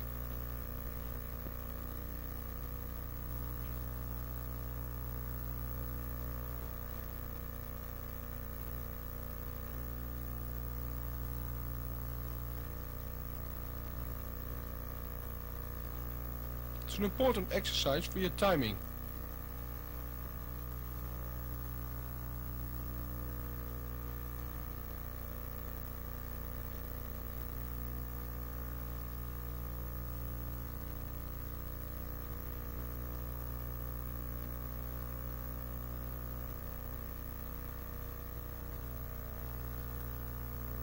The same I do with a body kick, but hold my kick in because there's no protection.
Il a mûri, il a pris son temps.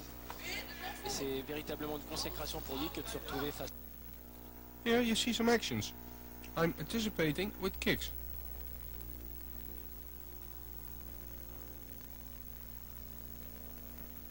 Et c'est véritablement une consécration pour lui que de...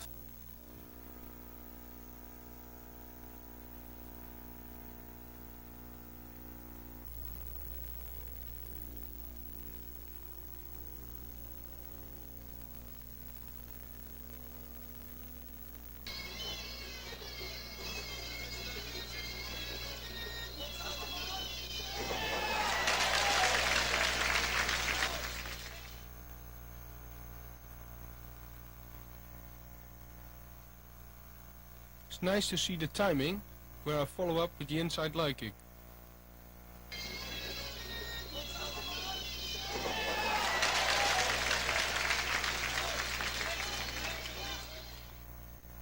You can see that my kick is so powerful that I kick him off balance.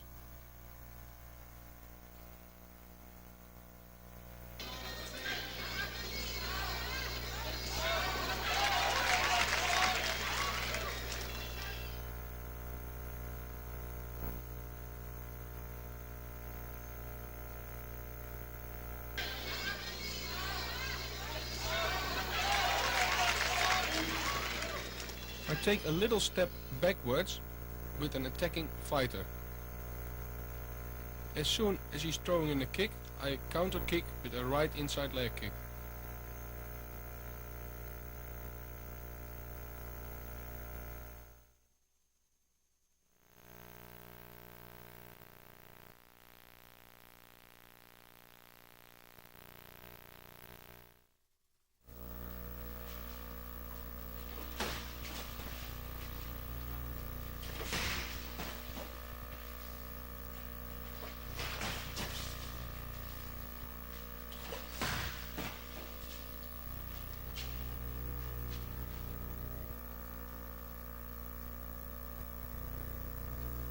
I interrupt here some kicks with punches.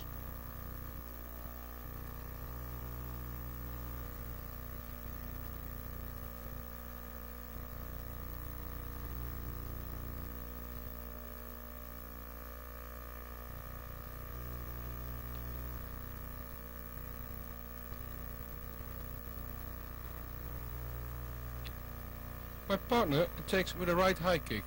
I counter punch with a right punch.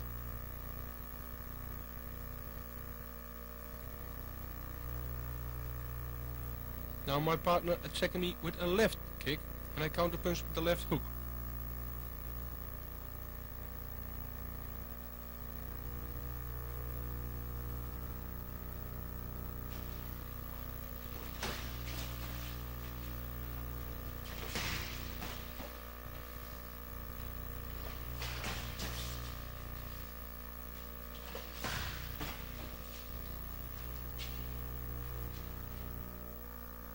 The timing is very important. If I'm too early, he sees it. If I'm too late, I get hit.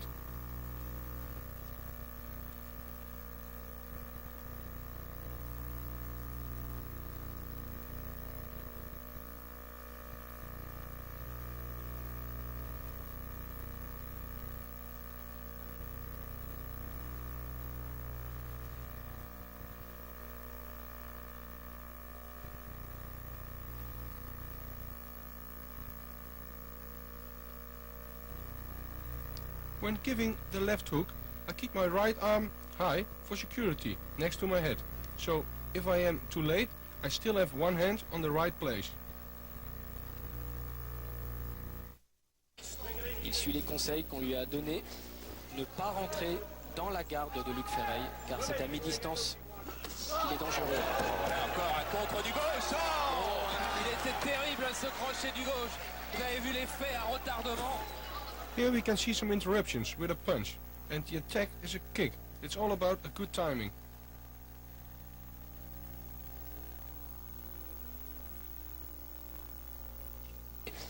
Ne pas rentrer dans la garde de Luc Ferreil, car c'est à mi-distance qu'il est dangereux. Encore un contre du gauche. Oh, il est... My opponent attacks me with a right leg kick. I interrupt by stepping a little bit forward and giving a counter punch by giving a left hook.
Now we have fought many fights and we want to break through to the international top toward winning titles. Your goal is to be a champion in your weight category. You'll have to do a lot to achieve this, and remember, you are not the only one. There are many who have this ambitious goal. So the point is to be better than the rest. This doesn't mean that you have to be stronger than your opponent, because there are many ways to outclass your opponent and be better than the rest. Most fighters are already stagnant with a certain fighting style or their strongest points, and think that's going to be enough. Fighters like this become too predictable. Just be unpredictable and have a large range of techniques in your repertoire. Also, it's important to analyze yourself so you can see what your weak points and strong points are and correct and improve those points. In my case, I had good strong kicking techniques at the beginning of my career. So I started to add an extra boxing training, and after a while my hands started becoming strong weapons. If you know how to combine these two disciplines, kicking and boxing, you'll become a dangerous fighter because you'll have a knockout strike in your hands as well as in your legs. Plus, you create openings with your hands and vice versa.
My trainer, Andre Mannard, is holding the pads for me. I start with 20 punches, 10 left straight forward and 10 backwards, for the distance and conditioning the arms.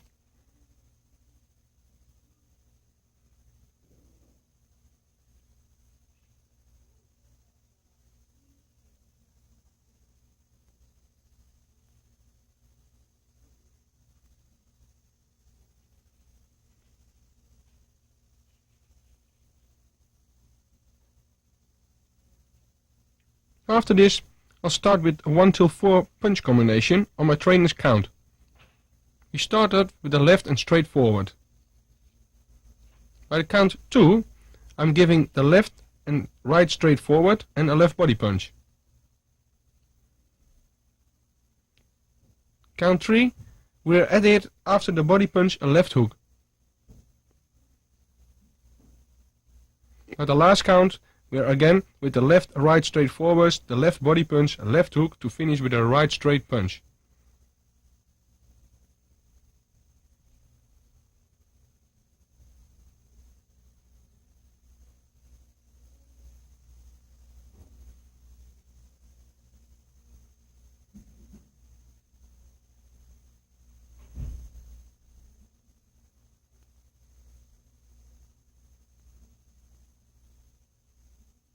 Watch how I turn in the body while giving the liver punch.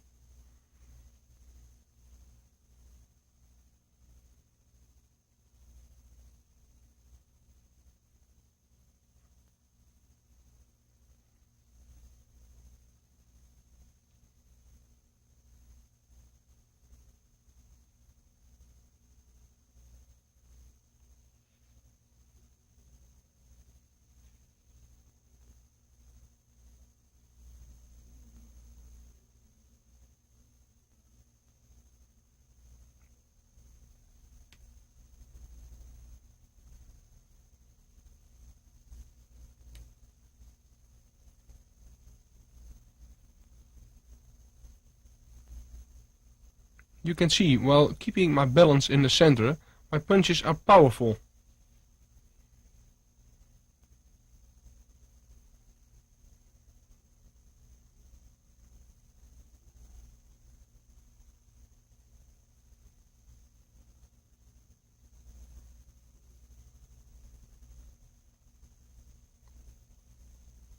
It's important that the trainer, during the punching, is also pushing the pads a little bit forwards. This gives a good impact while hitting the pads.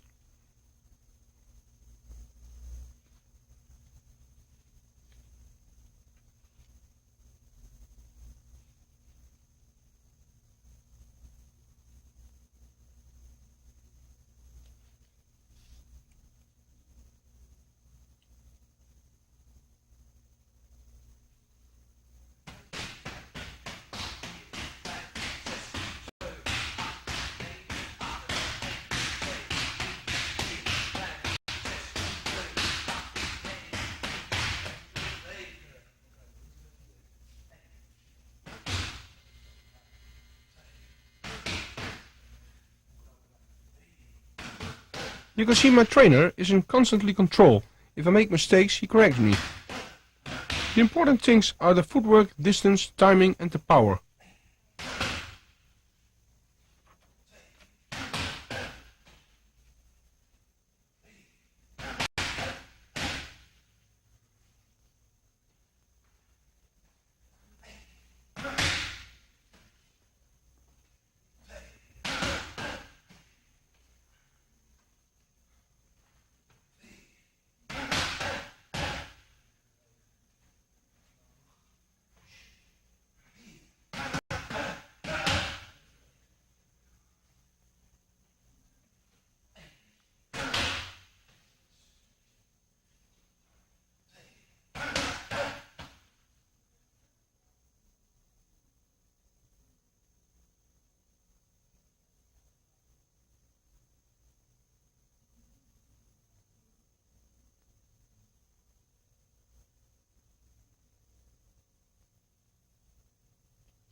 Watch how Andre is pushing the pads a little bit forward.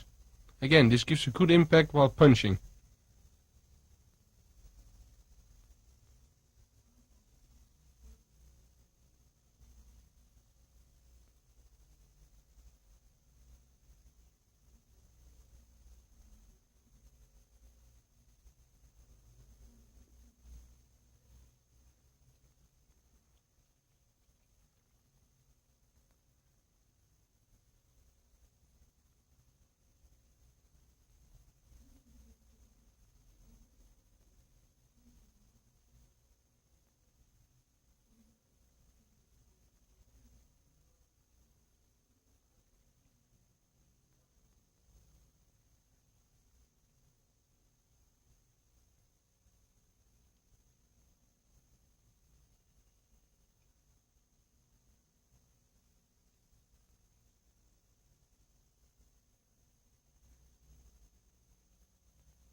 My trainer Andre is checking my defense with counter punches and leg kicks.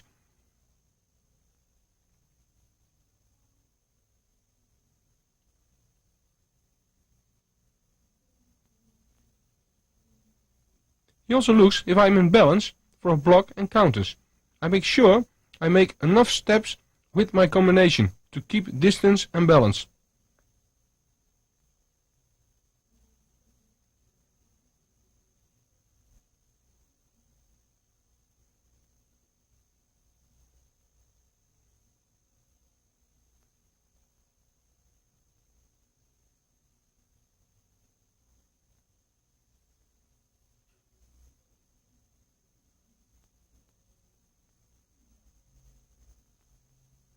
Again, with every count, there is a punch added to the combination.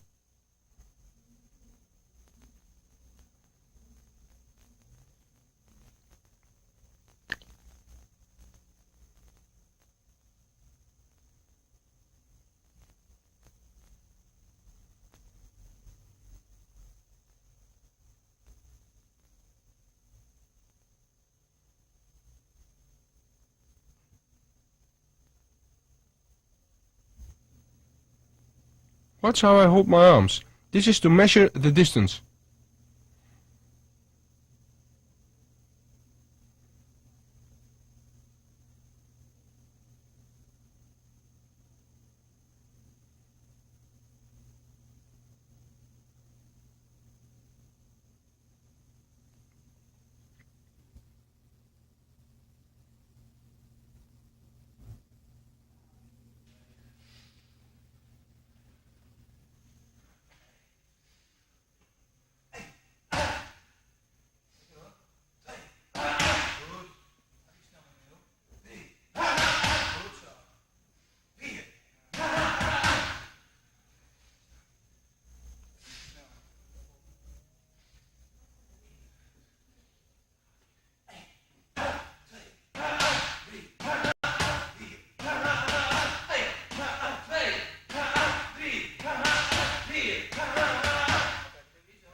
We're showing the last part of the second round.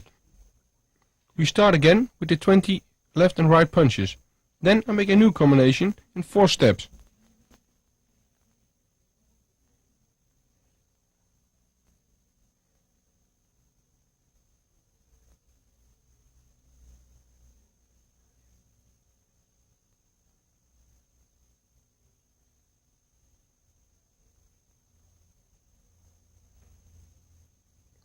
Again, by the first count we're starting with the left jab. The second count we're editing an uppercut. By count 3 we're finishing with the left hook, and with the fourth count with the right straight punch.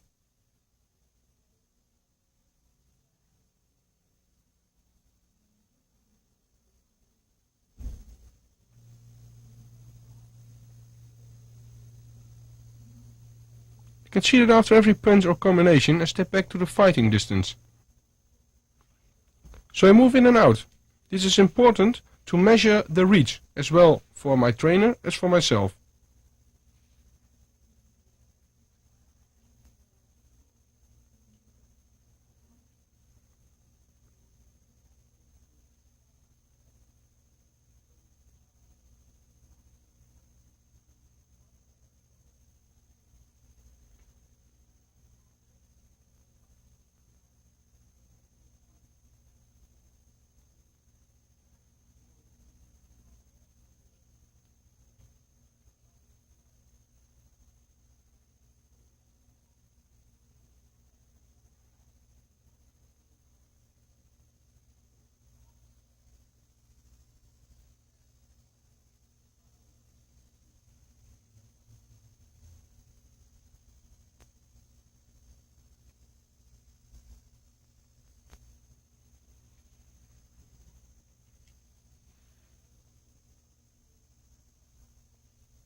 You can see my trainer Andre is checking me constantly.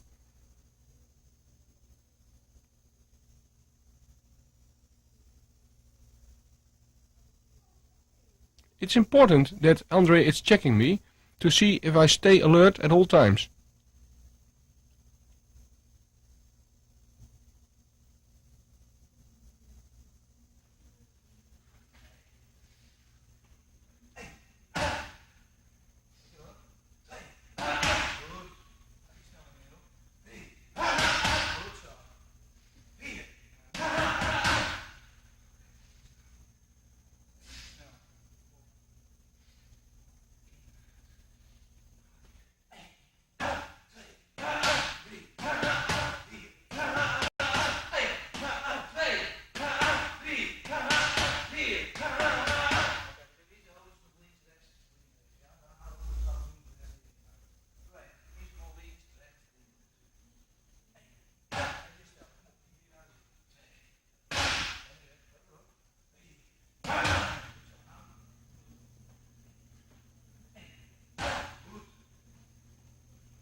I'm finishing the round with single power punches.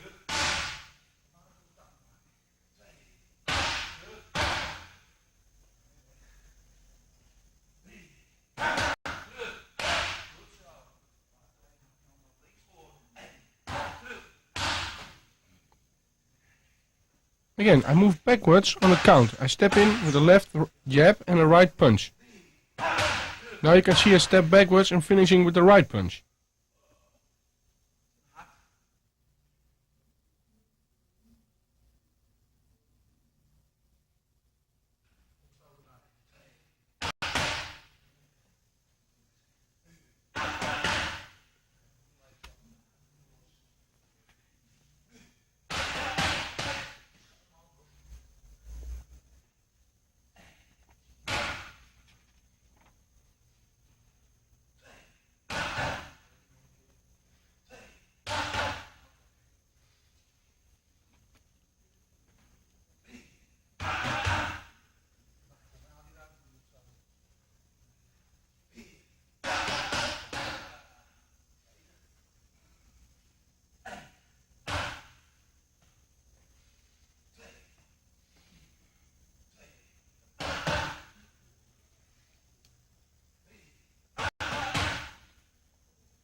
I am starting with the 20 punches again, then the new combination in 4 steps.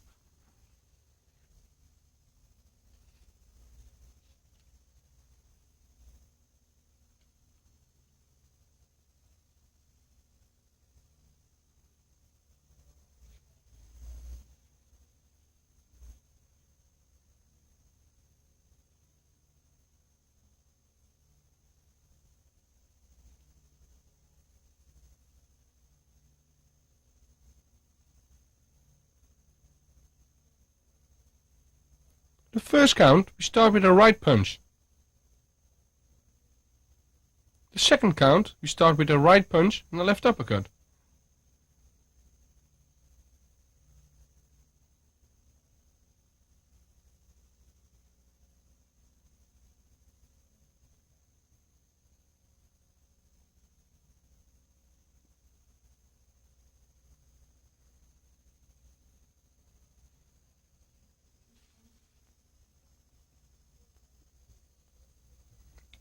On the third count we're adding a right straight punch to our combination.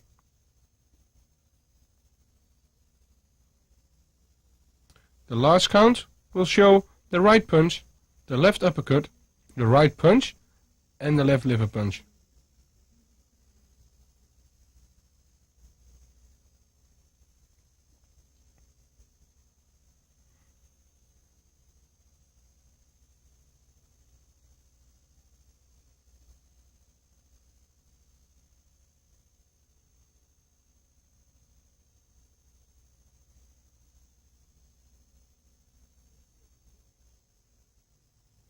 I have a certain rhythm in every combination. This is bang, bang, 1 second rest and bang, the body punch.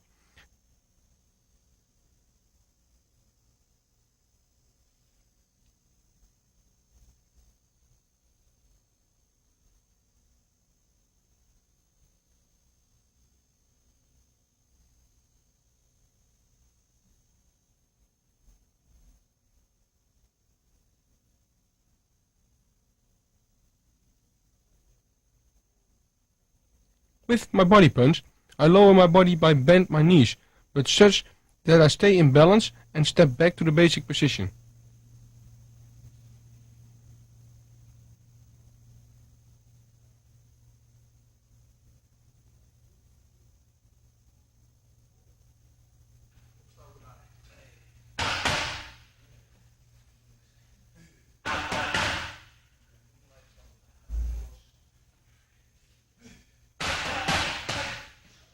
Here we can listen to the rhythm from the punches on the pads.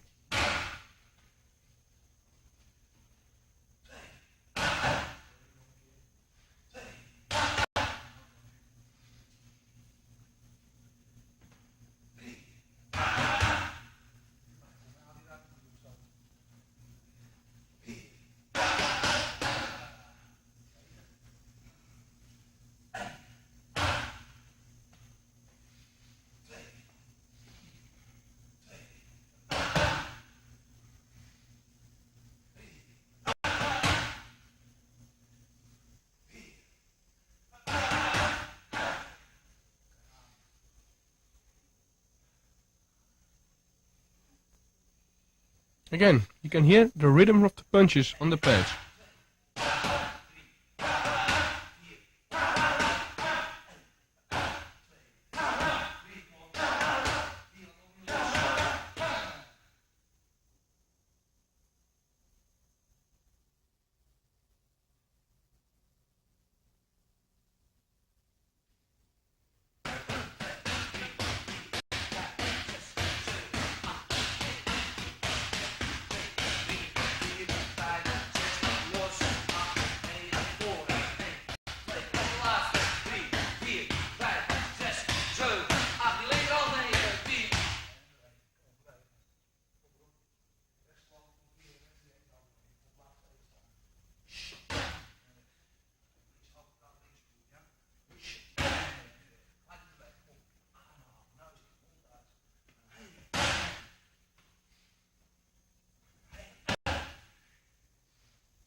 We start the fourth round with 30 left-right punches. Now forwards and backwards, so 3 times 10.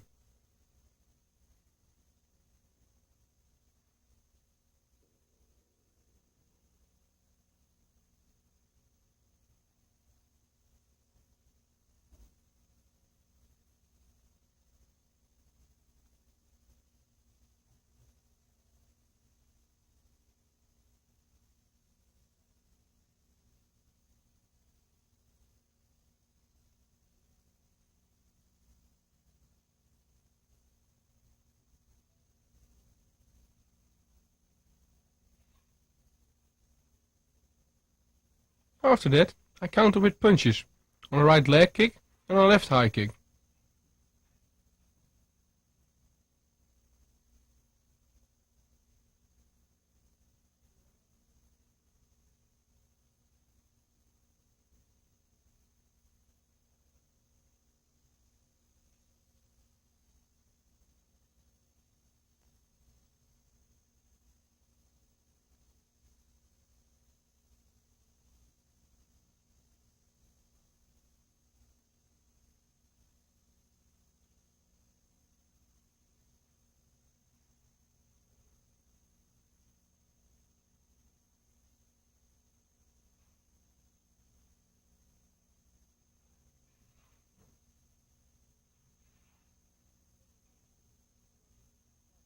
My trainer Andre is the one who makes me fight forwards or backwards, by going forward or backwards.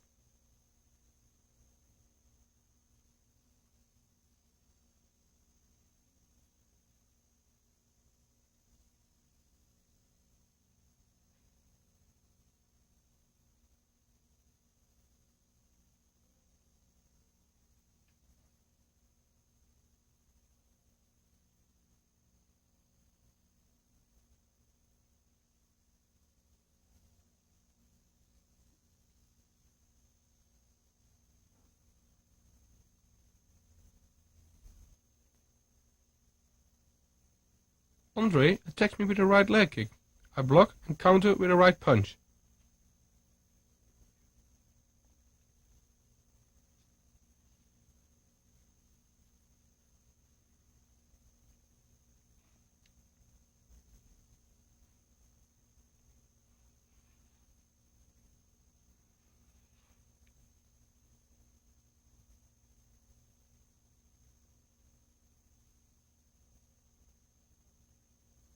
The second attack is a left high kick. I block with 2 hands and counter with a left hook.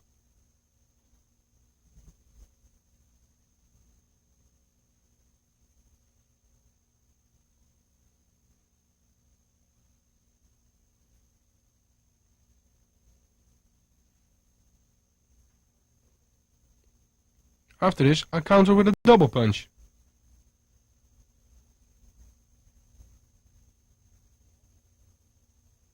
You can see now I block, counter with a right punch and a left hook.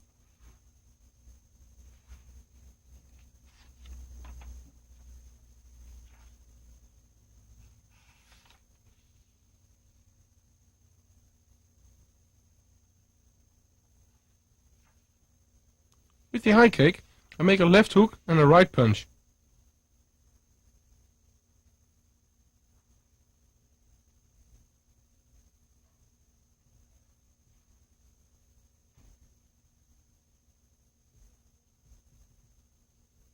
I turn my body in every punch to have a lot of power in my punches.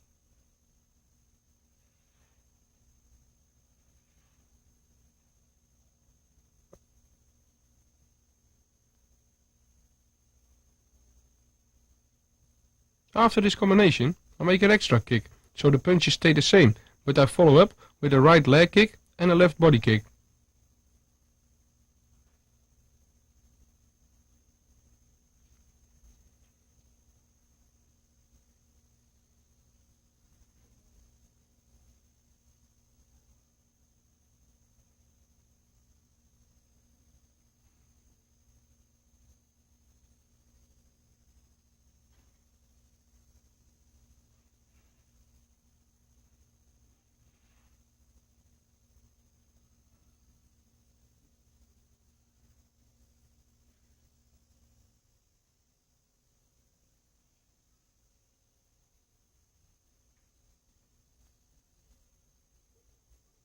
We're finishing the round with single power punches, a right punch and a left hook on every count.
You can see Andre is keeping the pressure on me, and sometimes he let me come forward.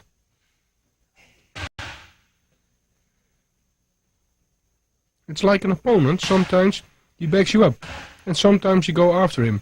But with single punches, you stand in good balance, and not move too much, but put power in your punches to finish.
And we're finishing the round with the single power punches, a right punch and a left hook on every count.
Now I start with the kicks.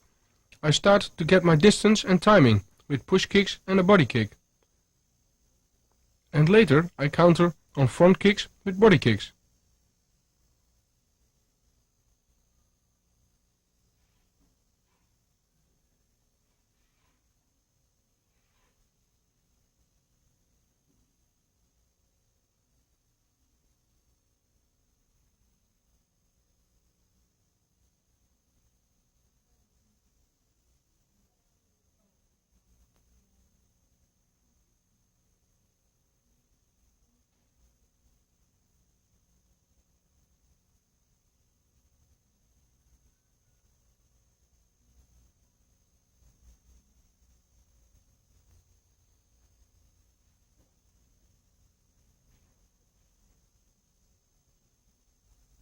Notice my little step in between while I'm kicking the pads.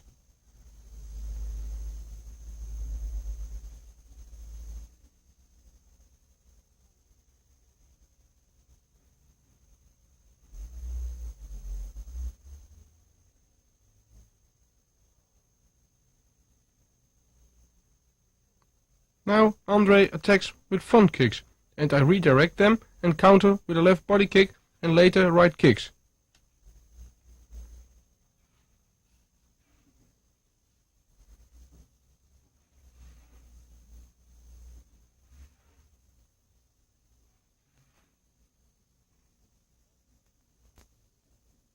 After I redirect, I make a step in between to get in the right position to give a powerful kick.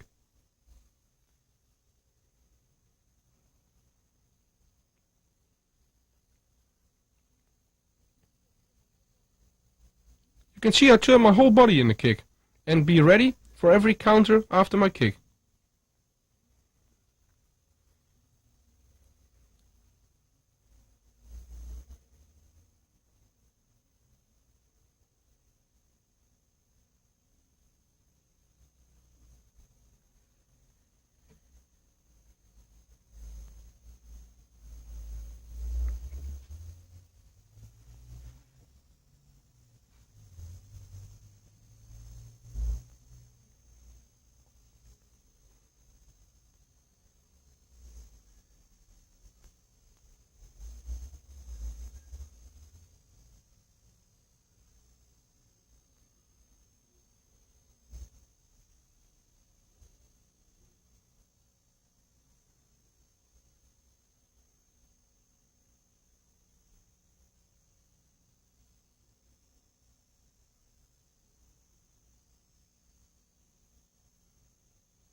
You can see that after I redirect the attacking leg, my opponent gets off balance, which creates an ideal opening to give a counter kick.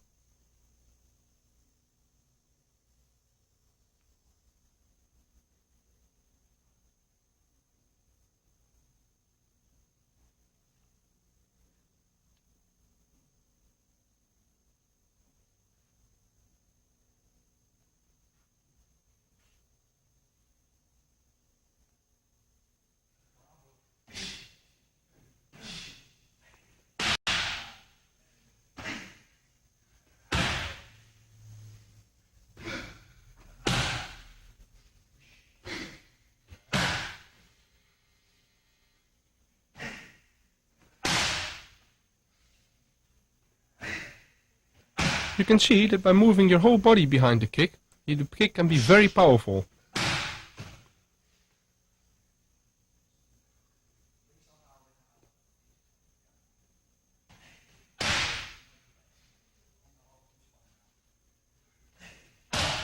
This is the finishing power we need in a real fight.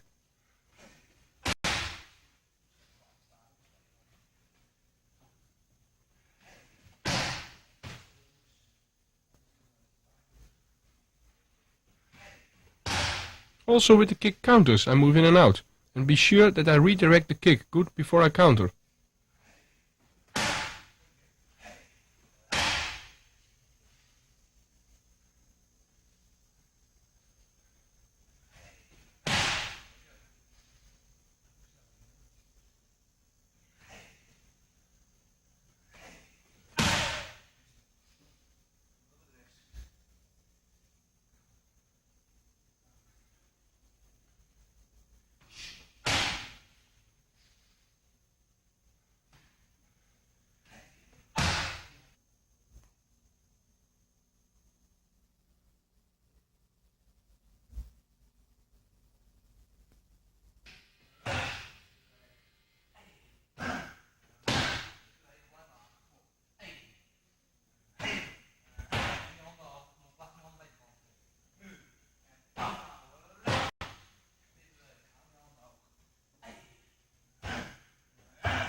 Now we take the big pad for the kicks, for the better impact.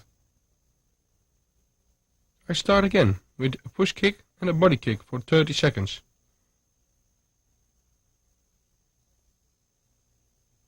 After the first 30 seconds, we start with counter kicks on the leg kick and on high kicks.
Now my trainer Andre is attacking me with a right leg kick. I block, make a step in between and counter with a left body kick.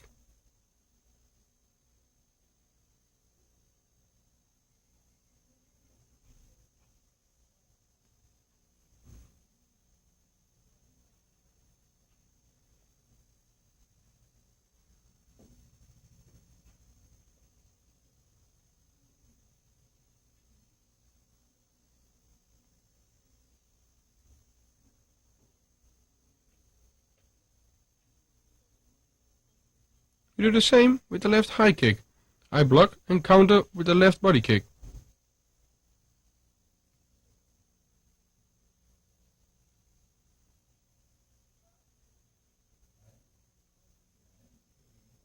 By kicking with the shin on the pad, you can see it gives a lot of impact.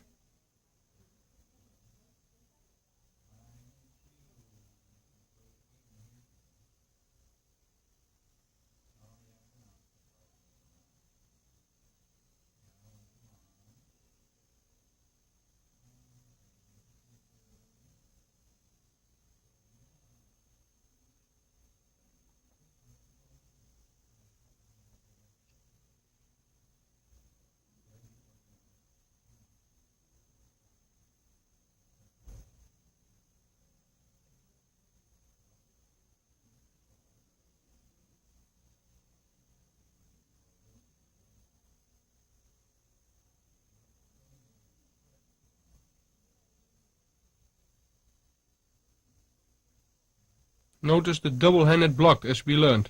After this we counter with the right kick.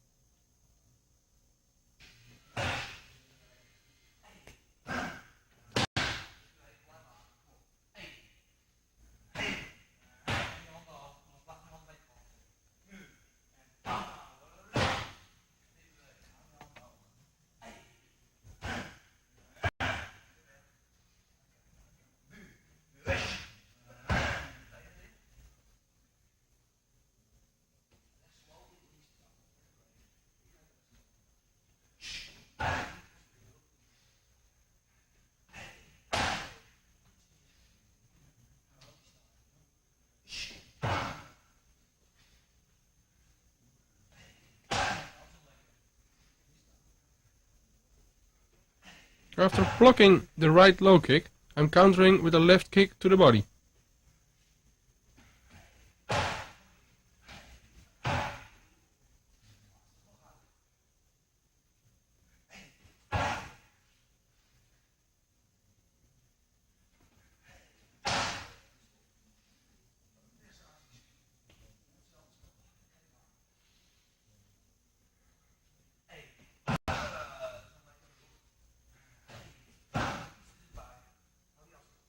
You can see, with my right kick, I take a good step with my left leg sideways, forwards, to get the right distance and power in my kick, and step back to the basic position.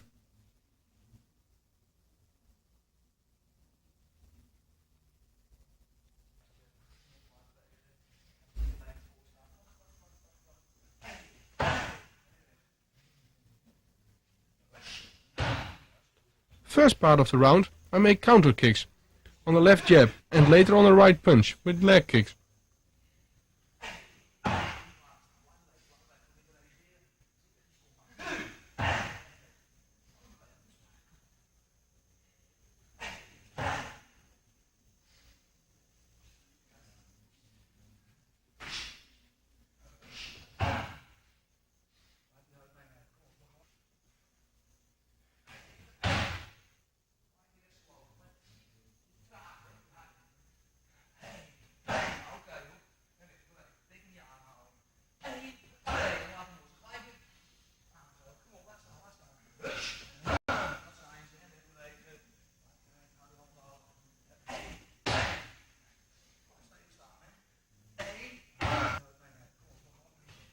That's how the trainer is building up the speed.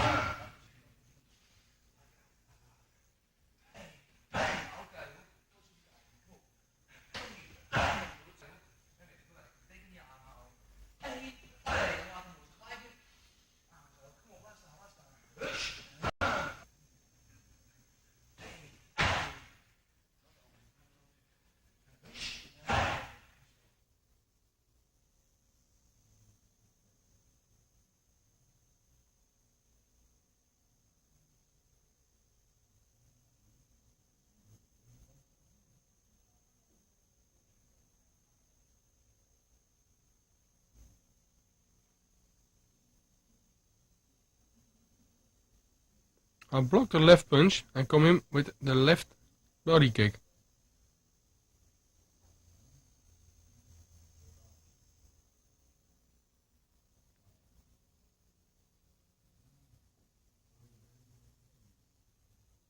Again, you can see that I kick with my shin for a good impact.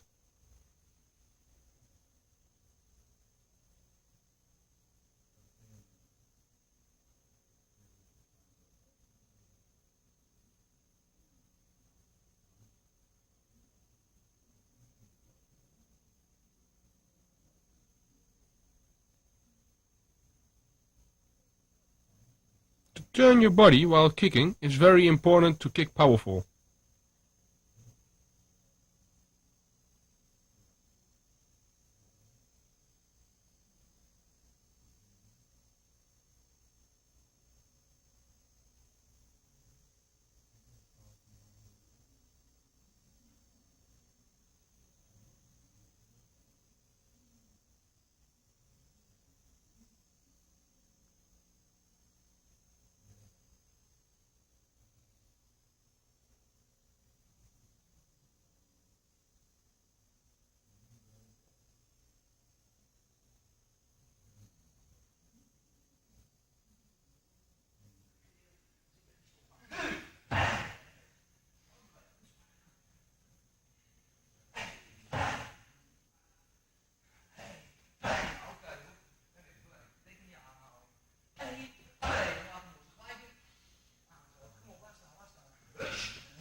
Here I made total sparring with a big bag, but start with push and body kicks.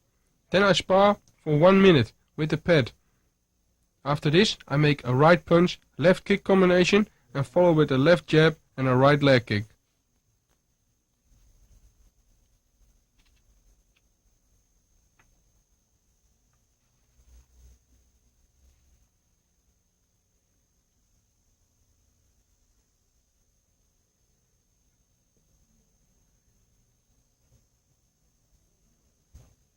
While sparring, I try to do everything fluid, and not only with power.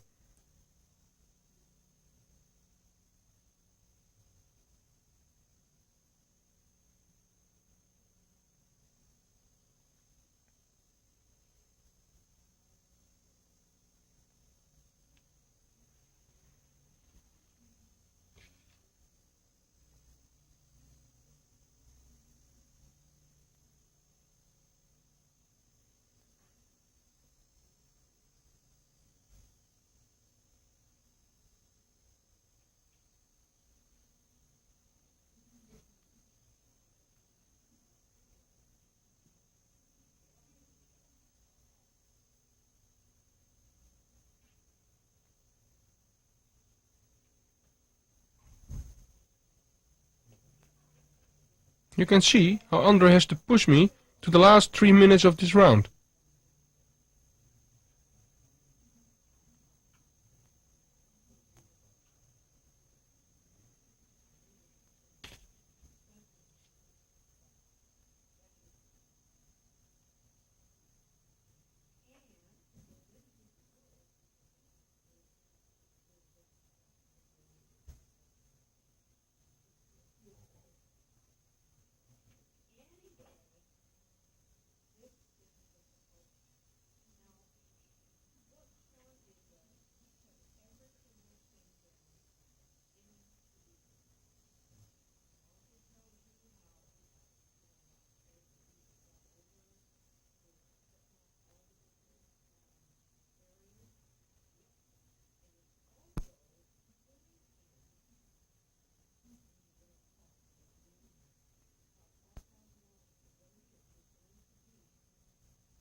Now the exercise starts with a left jab, where I follow with a right kick to the legs.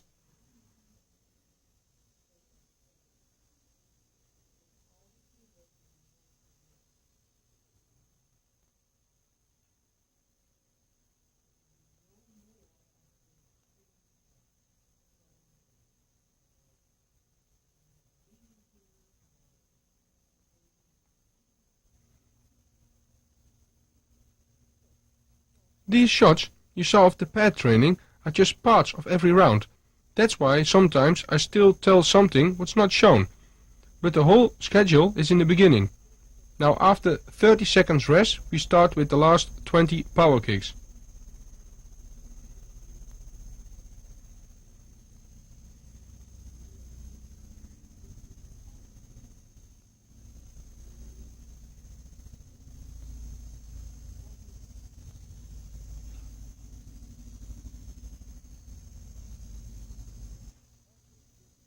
After the second 30 seconds of sparring, I make hard right punches, as Andre steps in and finish with some high kicks.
we start with the last part of the training, the 20 power kicks.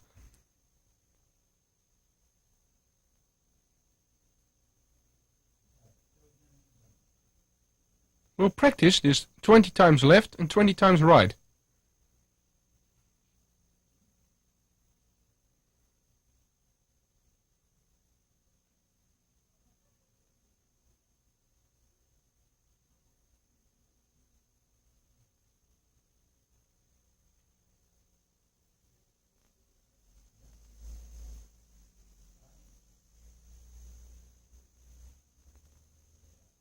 Watch how I kick with my shin bone.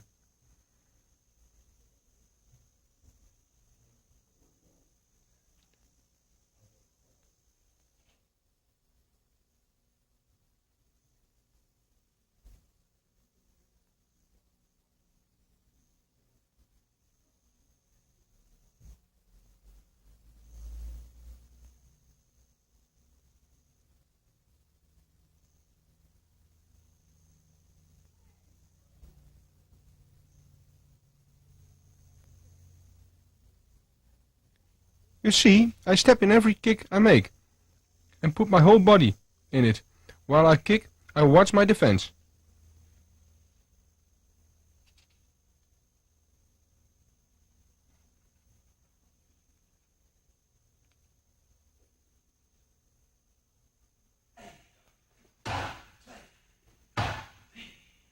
My explosion of the kick is in the step to the pad and only in my leg. The quicker I turn my body, the more explosion is in my kick.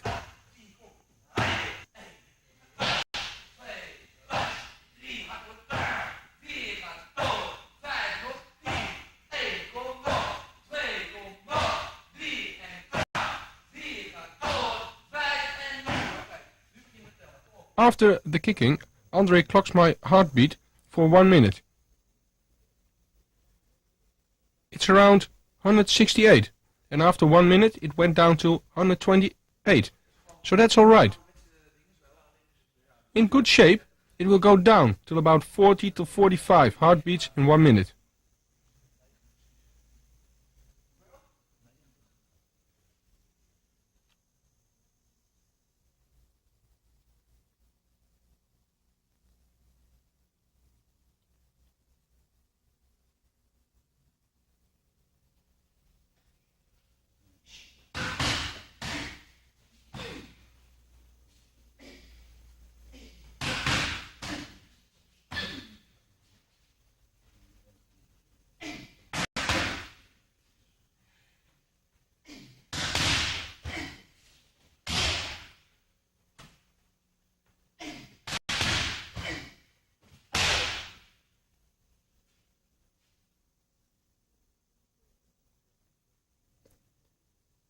This is more a complete form of training on the pads for Muay Thai.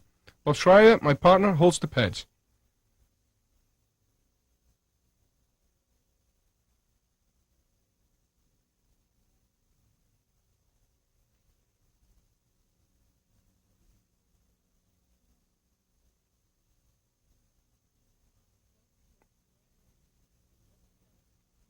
Bob attacks with a right leg kick. I block and counter with a right punch, a left hook, plus a right leg kick.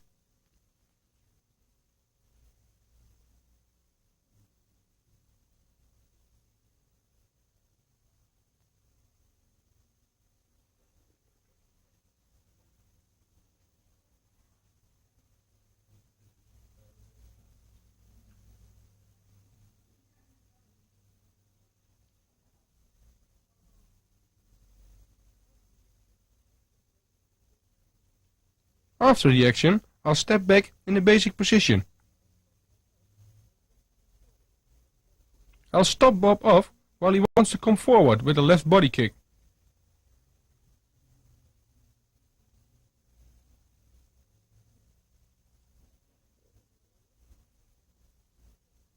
So he wants to come forward and I'll stop him off with a left body kick.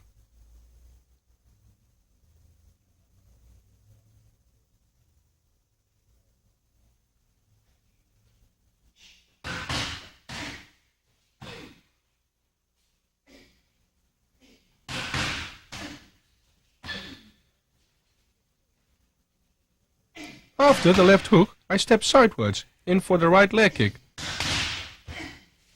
I don't step straight forwards.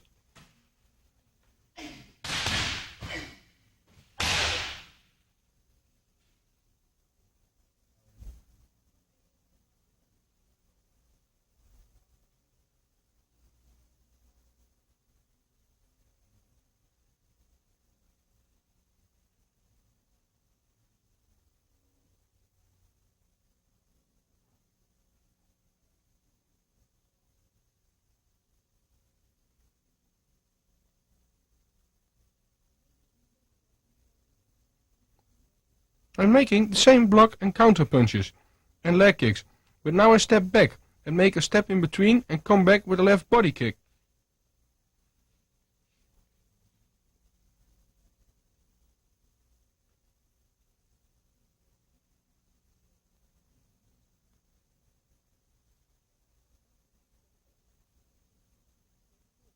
After I step back, I step with the kick again forward to put my body in the kick.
Here we can see I'm making counters on a high kick with a punch and a left kick.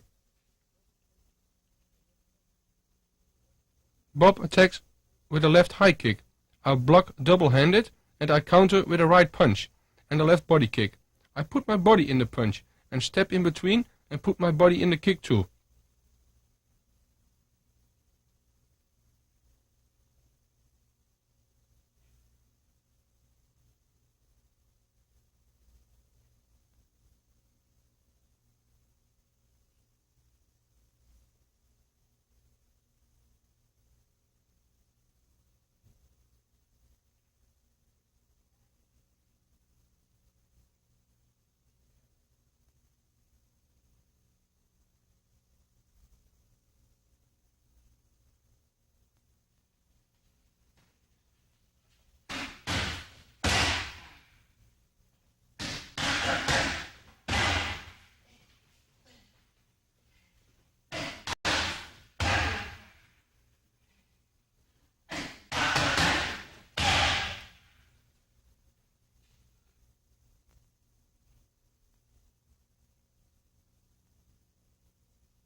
With the second counter, I make a punch combination, step in between and kick left to the body.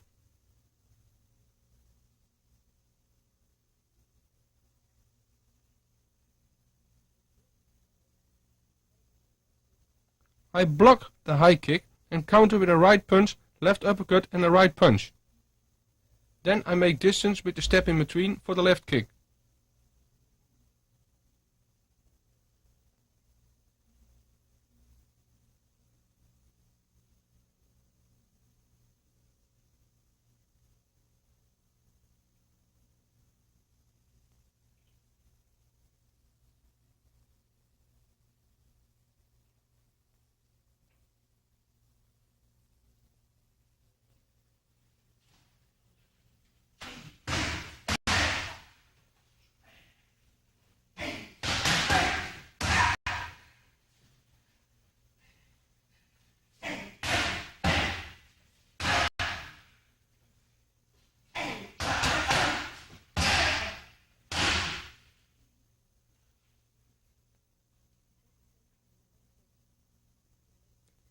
Bob attacks with a left front kick.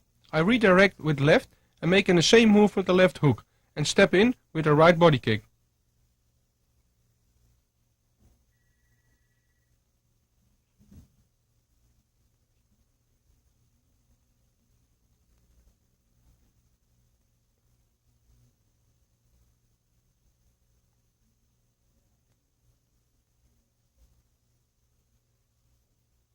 With the second counter, I redirect the same, but counter with a left hook, a right punch and a left hook. I'll step in with my left leg to the side and kick right to the body. By stepping sideways, I can put my whole body in the kick.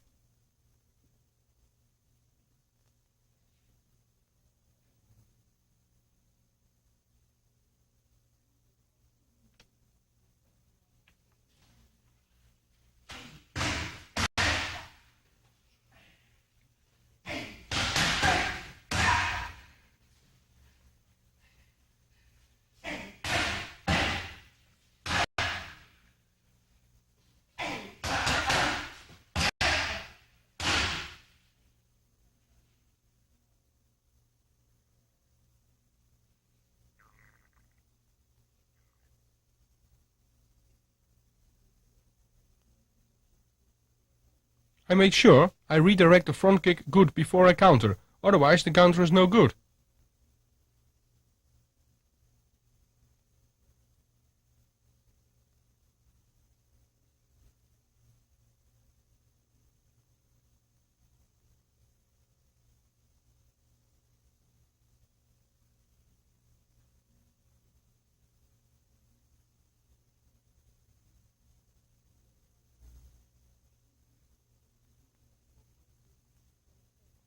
I make distance so my opponent thinks he can attack me. On that moment I counter.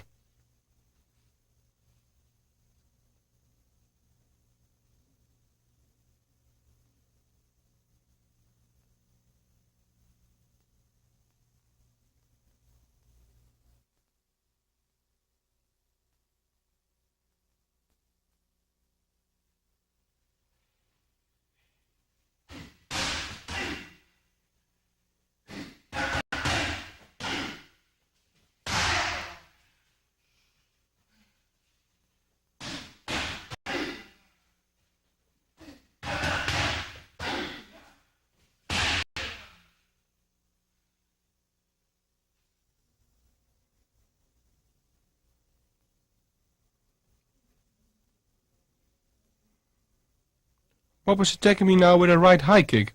I block double-handed and counter with a left hook. Step in with the right knee.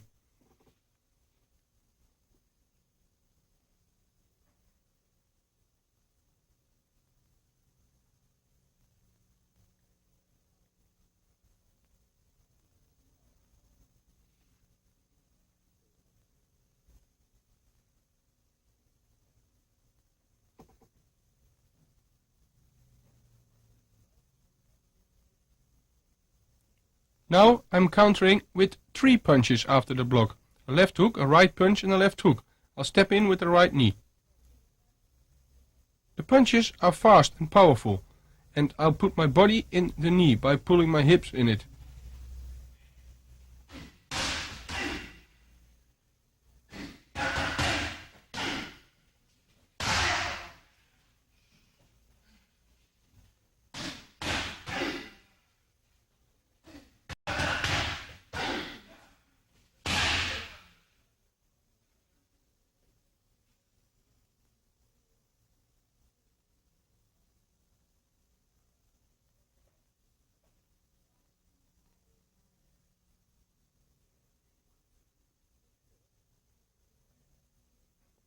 I make sure that the block is double-handed, because if the kick comes through, I can't counter.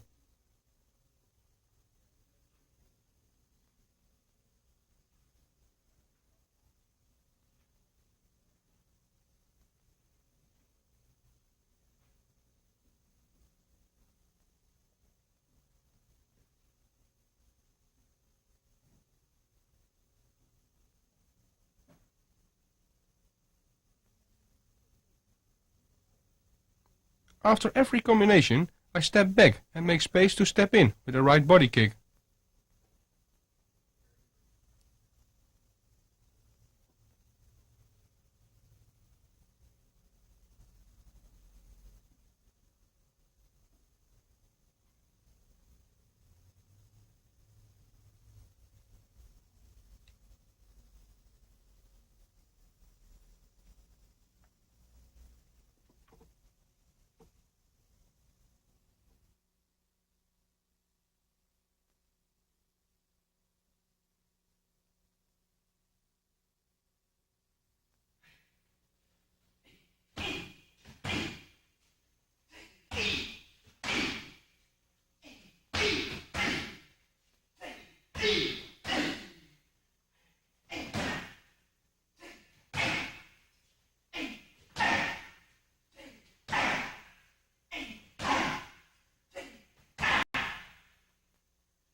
Bob is coming in, and I stop him with a front push kick and a knee, if he comes in again.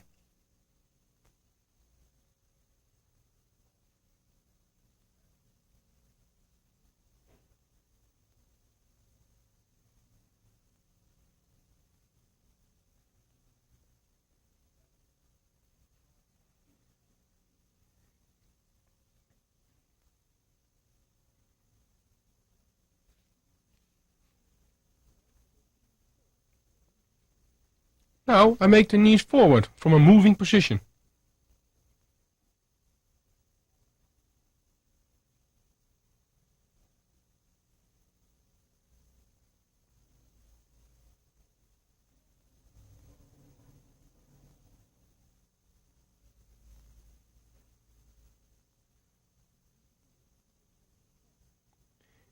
In the beginning we do this on a count. Later we do this in tempo.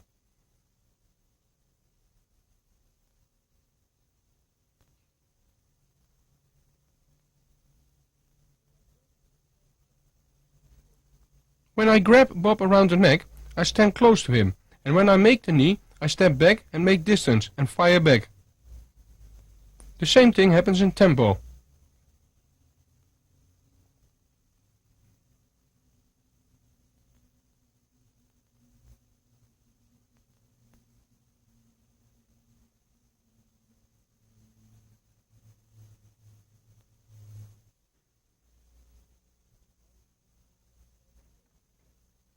Now we're practicing the exercise in tempo.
You see that after every knee I make distance again, to oversee everything and to step in again.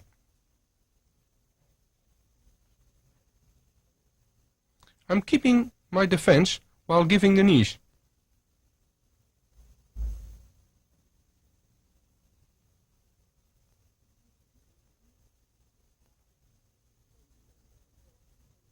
You can see it's very tough for Bob who's holding the pads, so I aim good with my knees and kicks. If you don't aim too good, he will get hurt.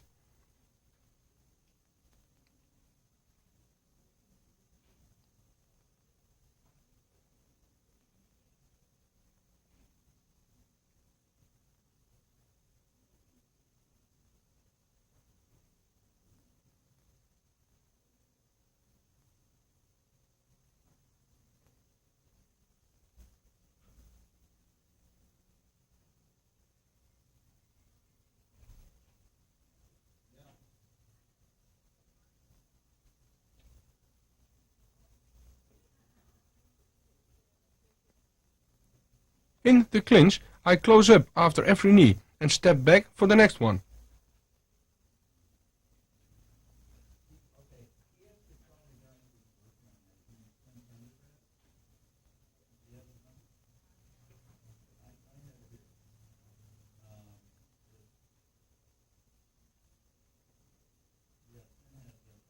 And again in tempo.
Trying out the opponent is very important.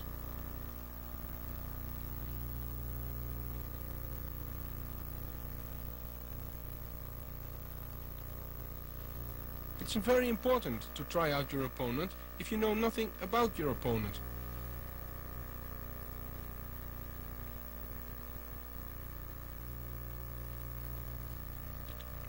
You have to try to find out what kind of fighter he is.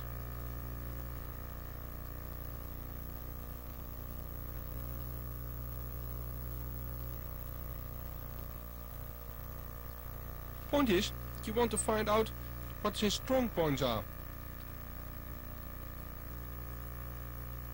This can be found out by faking a lot and irritate him. So he wants to attack, but be aware for every counter if you irritate him.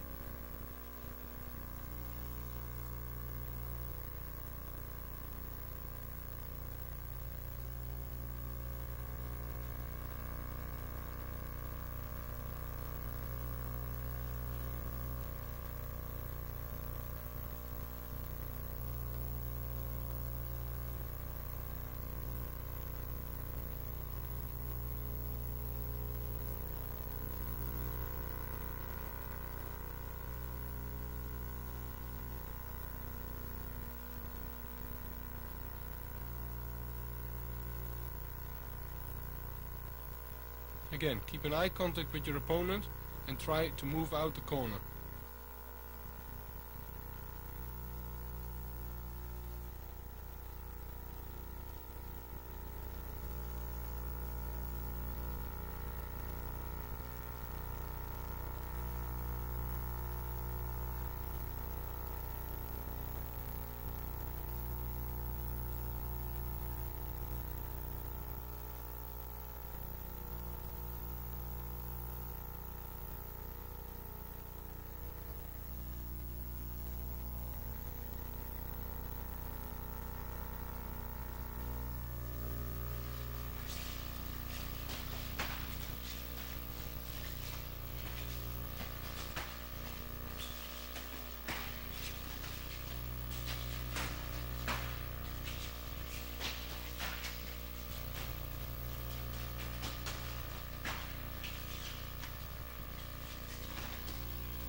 You're exercising this not on full power, but on speed and fluidness.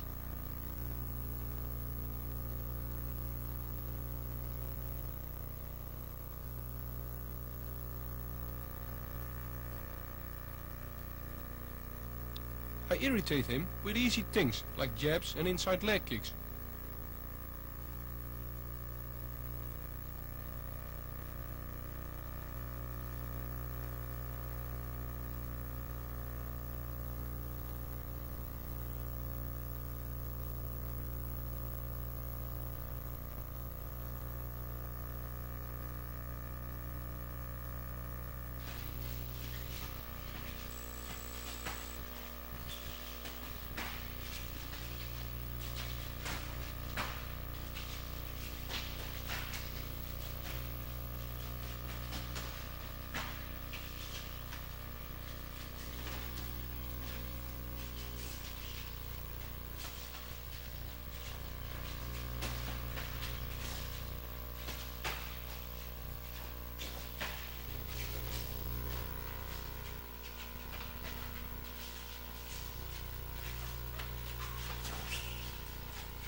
Trying out the opponent is very important.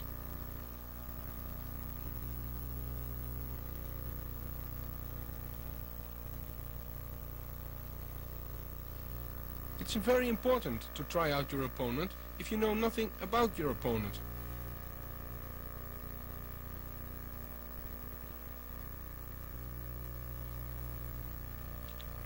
You have to try to find out what kind of fighter he is.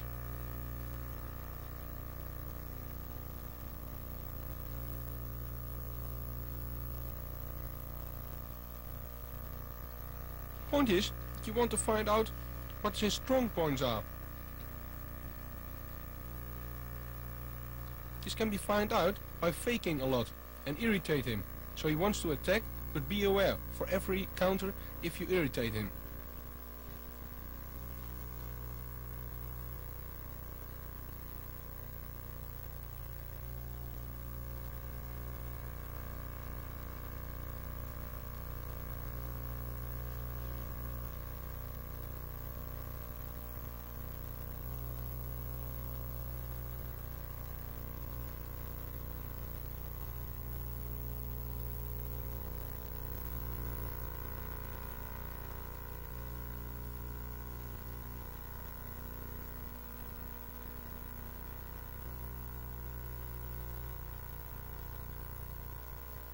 Again, keep an eye contact with your opponent and try to move out the corner.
You're exercising this not on full power, but on speed and fluidness.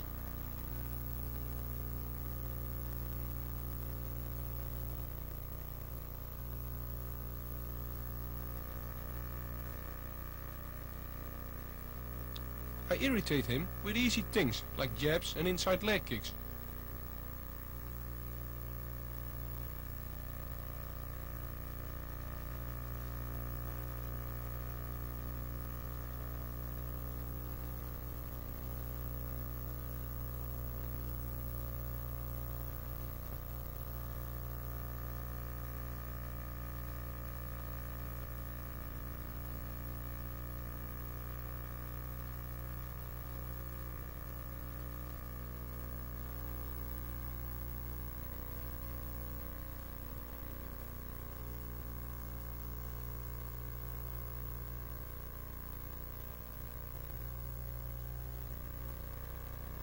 Don't make too difficult combinations.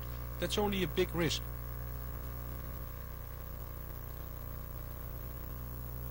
Stick with 1 or 2 punches or a kick.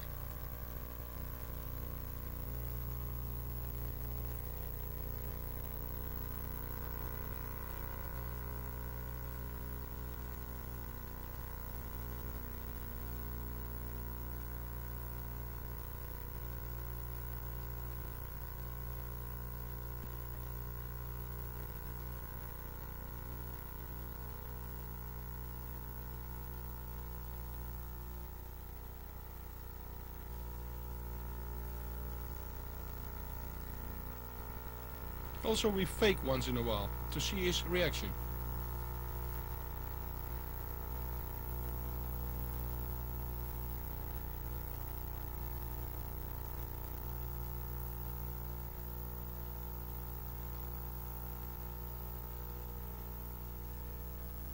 Remember, don't make the combinations too difficult.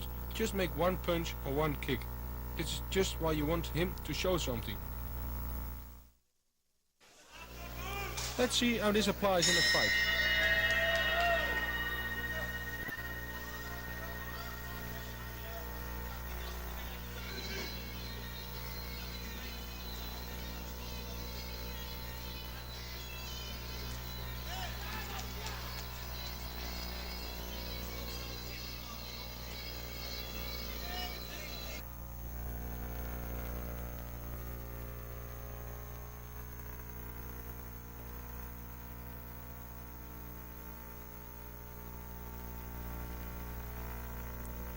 Here you can see I'm testing out my opponent.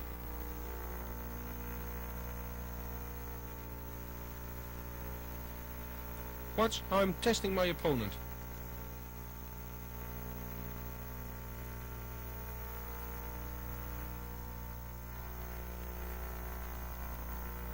I'm moving and faking a lot to irritate him.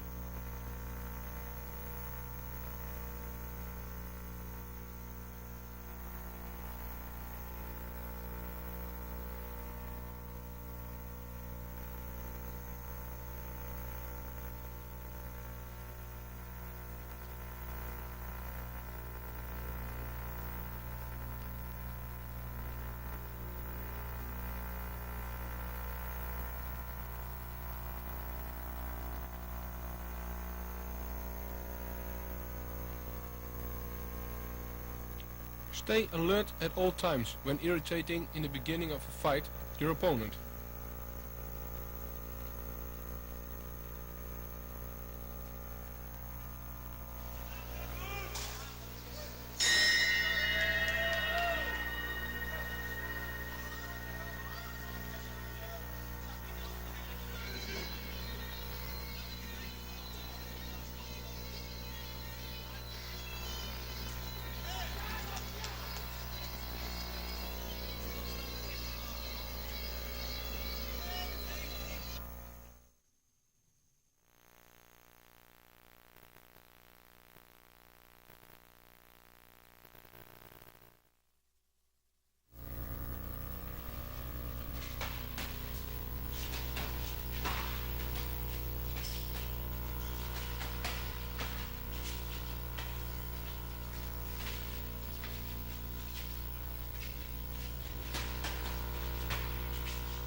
How to deal with an attacking fighter.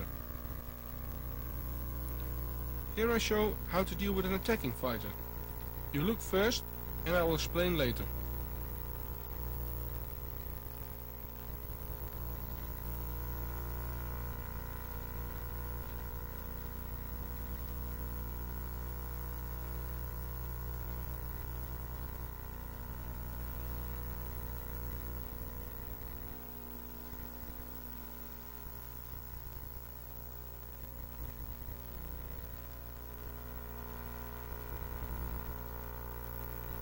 I try to keep my opponent on distance with short combinations and follow up with leg kicks.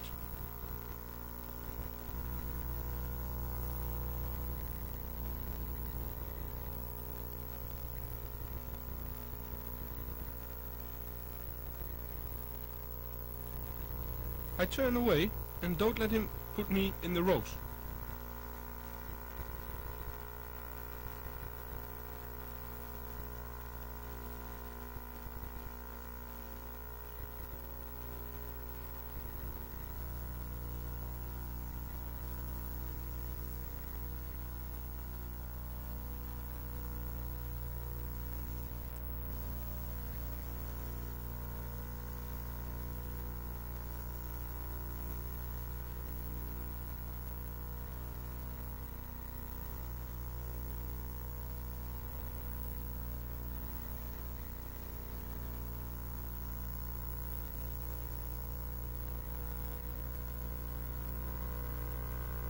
While turning away, I kick his legs. He has to recover and get in the right position again.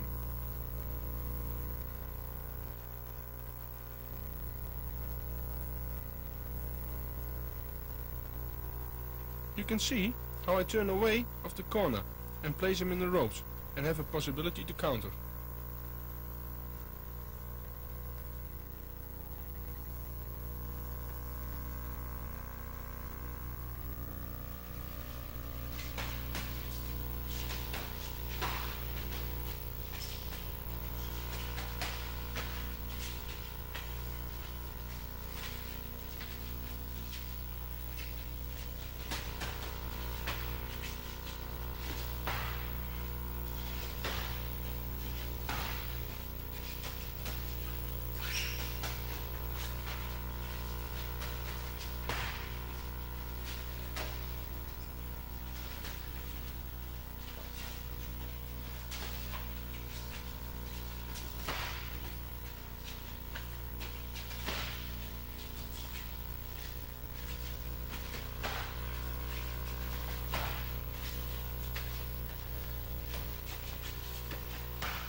By giving short combinations and following up with the leg kick, we control the distance.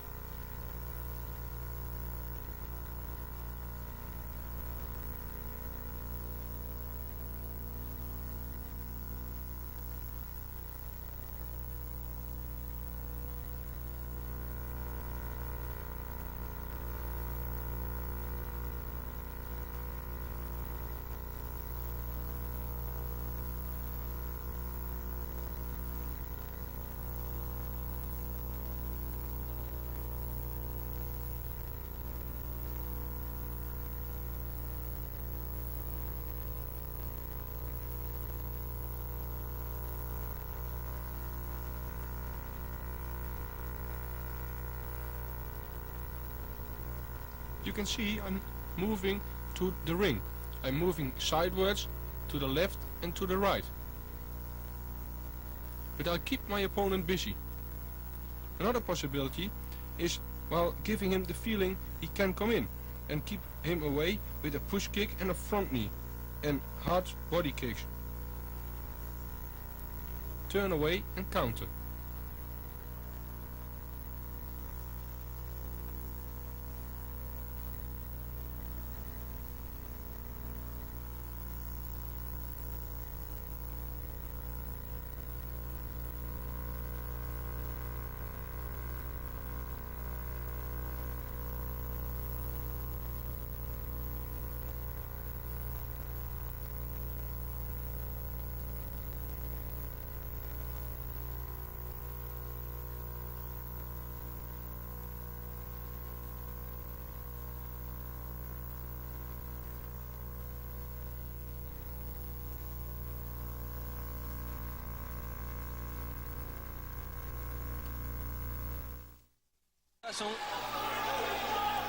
Il va se précipiter sur Kamen pour essayer de conclure.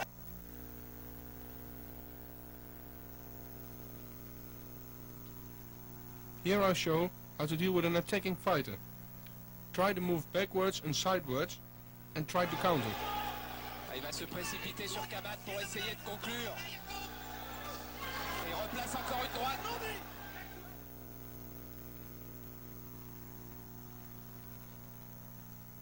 You can see I turn away while he wants to put me in the ropes. Le paquet comme on dit. Et il a raison.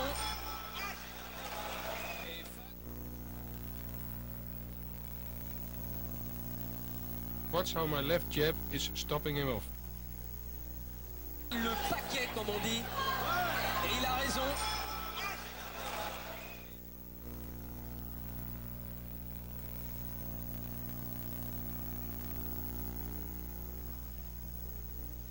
Avec les pieds tellement les deux boxeurs veulent faire la décision quasiment sur un coup. Superbe droite plongeante. By moving backwards and keeping my balance in the center, I give a good counter punch with my right hand. Décision quasiment sur un coup. Superbe droite plongeante. He's not only a boxing type of fighter, he can take a punch too.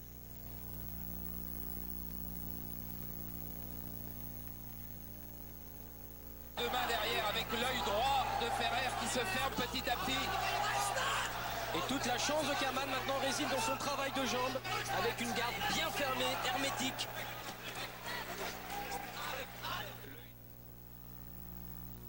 Again, the left jab. Beware of the counter, as you can see.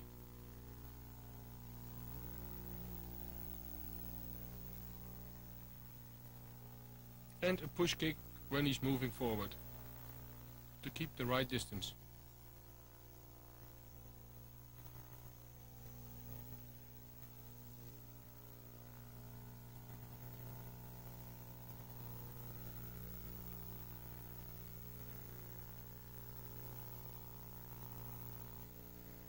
Les deux mains derrière avec l'œil droit de Ferrer qui se ferme petit à petit. Et toute la chance de Kamen maintenant réside dans son travail de jambes, avec une garde bien fermée, hermétique.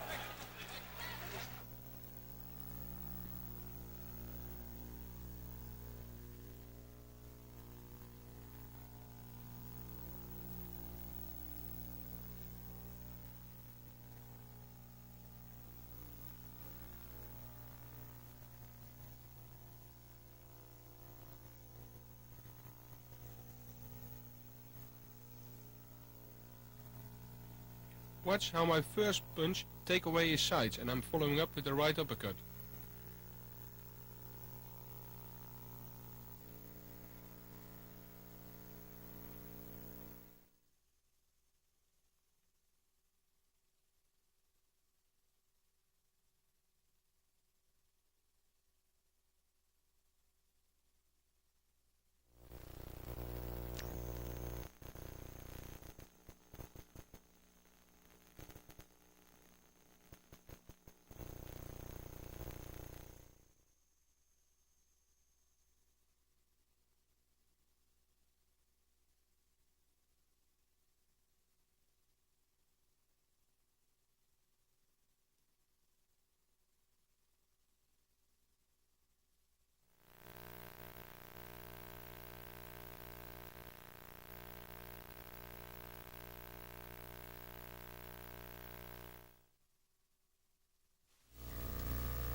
Dealing with a boxing type of fighter.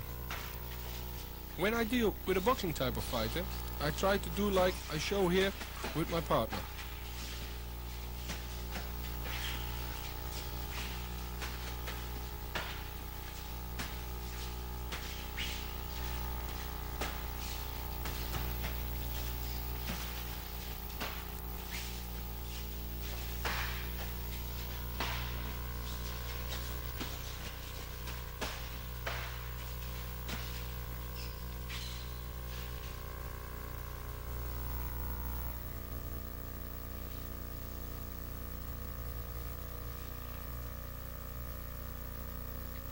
In slow motion, we'll try to show you how to handle a boxing type of fighter. A puncher needs to come close and needs a good balance, so I keep him busy with flurry punches, and when he comes in my reach, I grab him, turn him in the ropes and counter on his legs.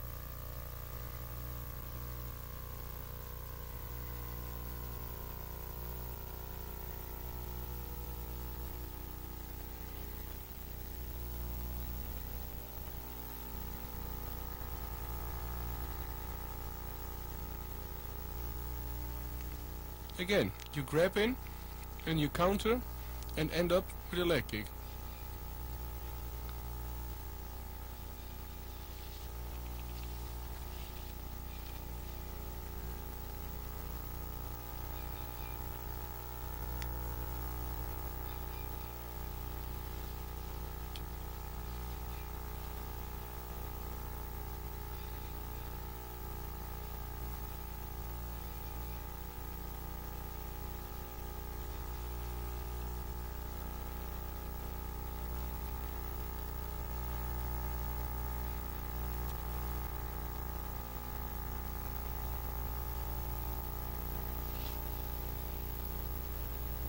The punches I make are not so hard, but he has to block them, and when he wants to punch, he's in my reach.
You can see I grabbed him, turned him in the ropes and counter on his legs.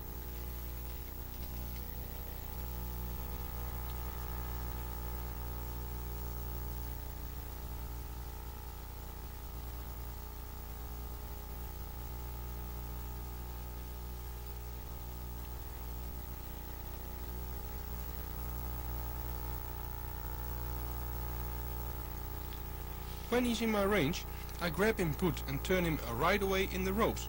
Don't wait too long, he's able to punch, and I'll follow up with punches and a leg kick.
Voilà, bonne droite du Polonais.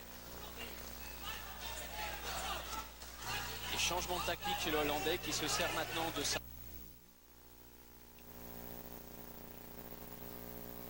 I'm showing you how to deal with a boxing fighter.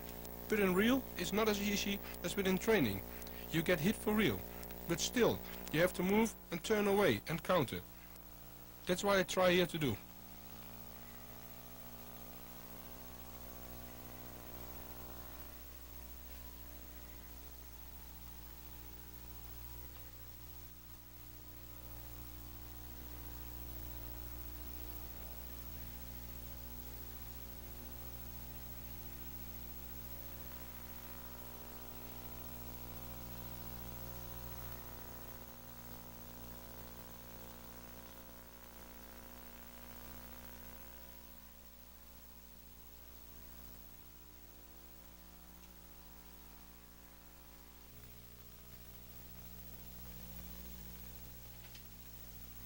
You can see by stepping backwards and reviewing the situation, I can counterpunch and I stay in eye contact with my opponent.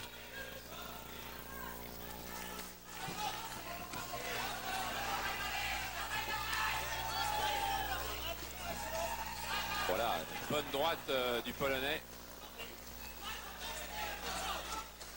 Et changement de tactique chez le Hollandais qui se sert maintenant de sa jambe arrière gauche.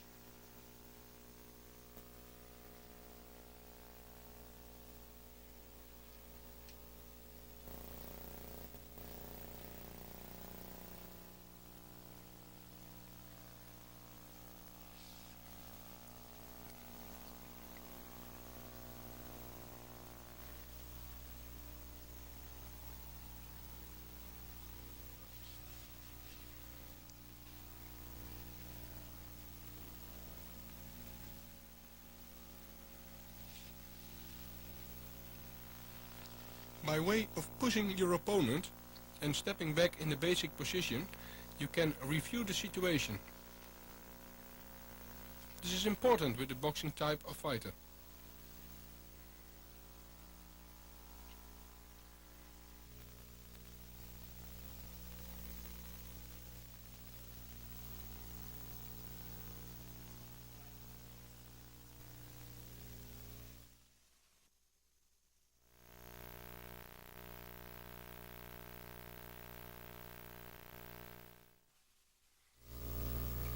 Dealing with a static fighter. If your opponent is a static fighter, so he moves so much, you have to move around him and irritate him as much as possible. By irritating him, he will take action.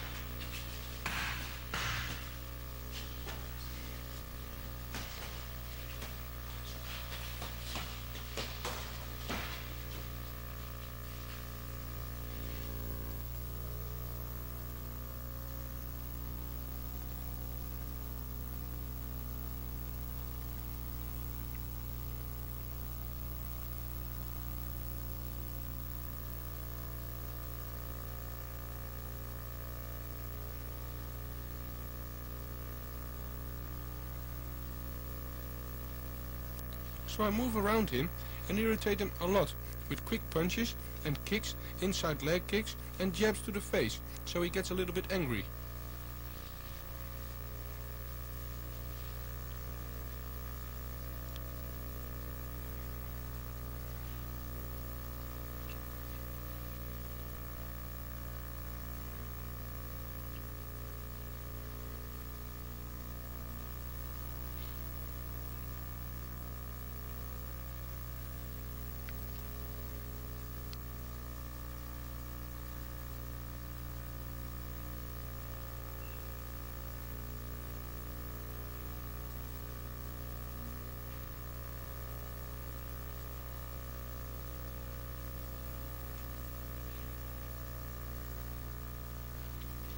While irritating him and making a lot of points, he has to do something back. So be aware when he does.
Especially when your opponent gets angry, he starts making mistakes. He don't think so good and makes mistakes. But be always aware for attacks. And if he attacks, you have to be sure your counters are hard and effective.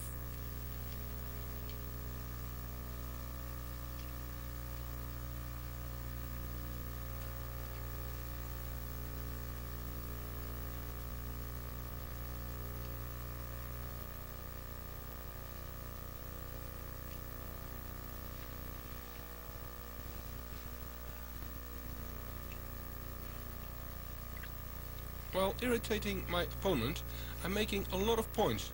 Of course, in a real fight, this will give me a good advantage in one round on points.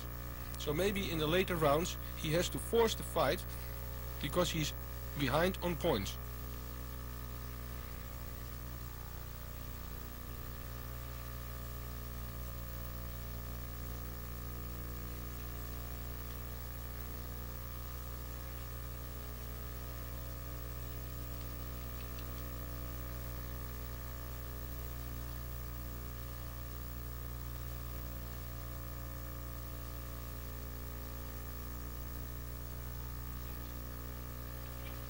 When your opponent has to force the fight, make sure your counters are hard and effective.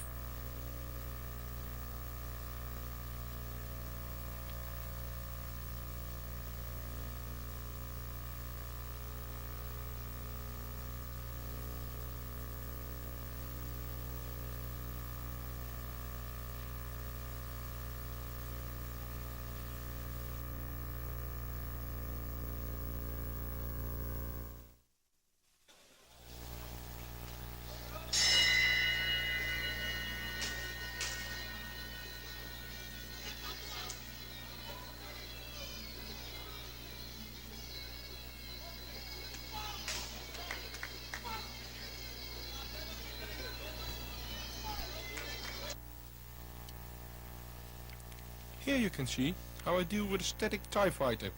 I irritate him and wait for his attack.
You can see I start to irritate my opponent while giving a left inside low kick.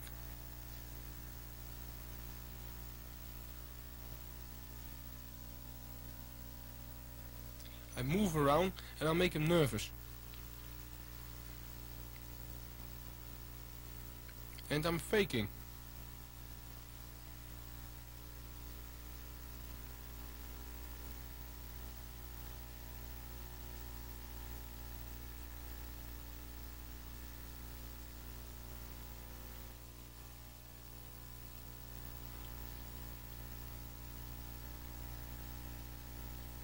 Watch now. I block his kick and counter with a right low kick.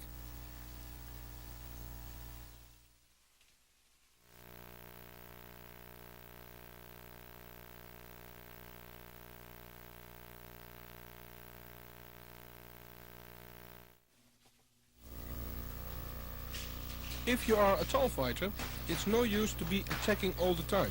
You have to use your reach and fight on a distance.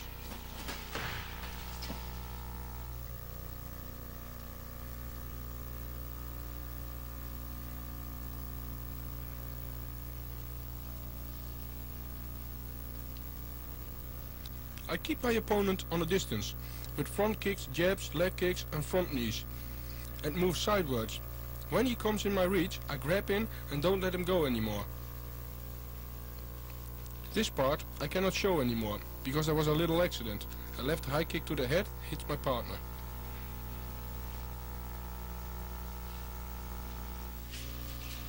But to keep your opponent on distance, it's important that he's gonna take more risk to get in on you. And from these mistakes you have to take advantage.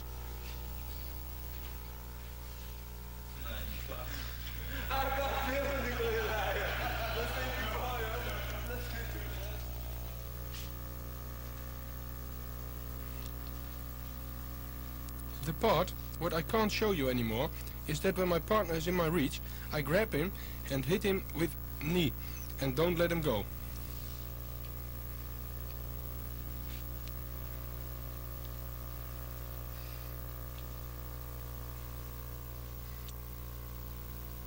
We saw this little accident happen. Of course the producer immediately told Rob's partner that he should drop his defense again and repeat his action. Unfortunately, he wouldn't listen.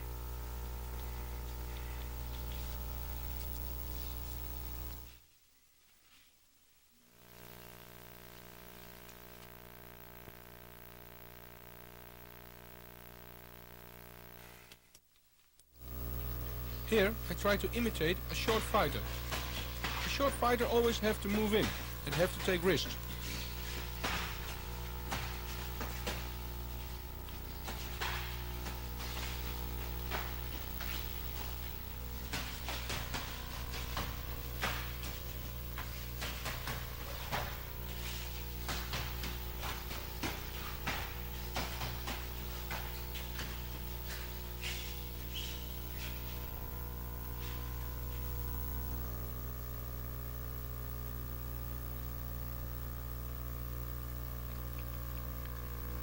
A short fighter has to move a lot and be a busy fighter. He has to make a lot of combinations with his hands and follow with leg kicks and body kicks.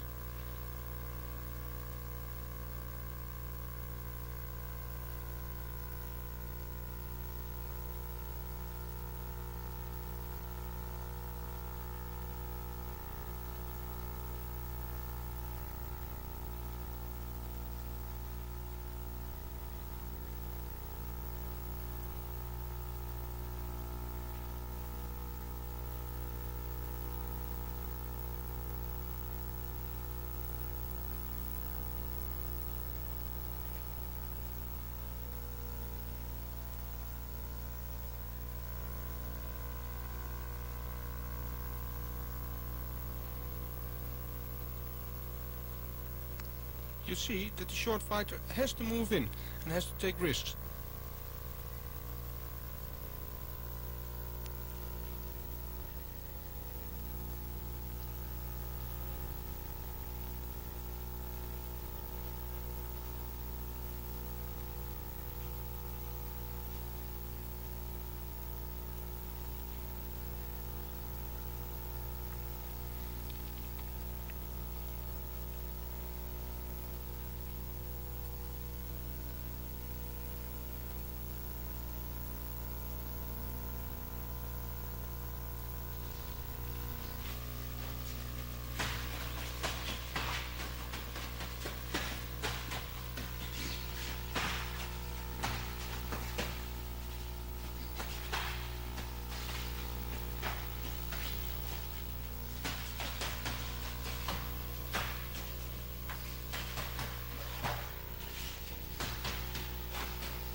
Short fighter has to move in and out and fake a lot to create openings in the defense.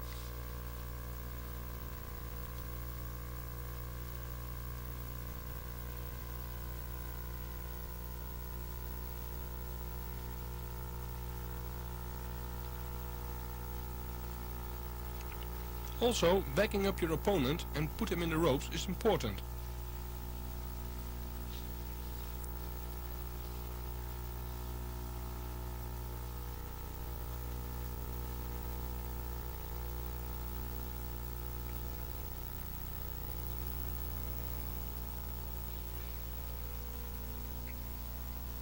Try to force him to fight in your rhythm, and don't let him come in his own rhythm.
Sparring with boxing is to get rhythm and timing and distance. It's good for your balance and develop your combination ability, if you do it right.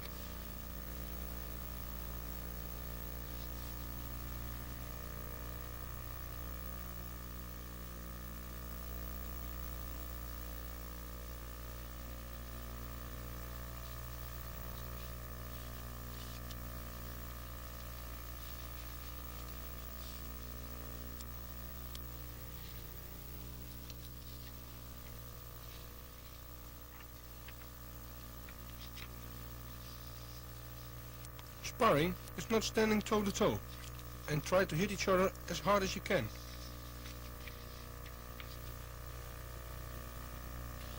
If that's what you thought, you have the wrong idea of sparring. It's giving each other the possibility to try something new, a combination of footwork.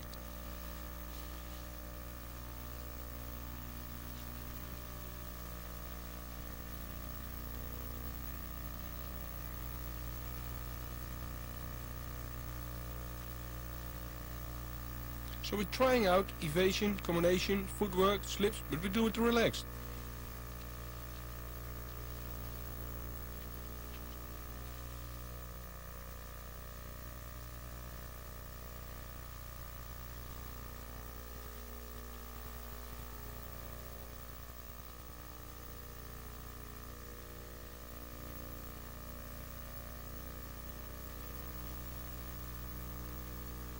Later, as everything goes well, you can put more pressure and power, but it's still sparring and not a real fight.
So the main reason we spar is to get rhythm, timing and distance. It's good to develop the combination ability if you do it right.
Watch how I keep eye contact with my opponent.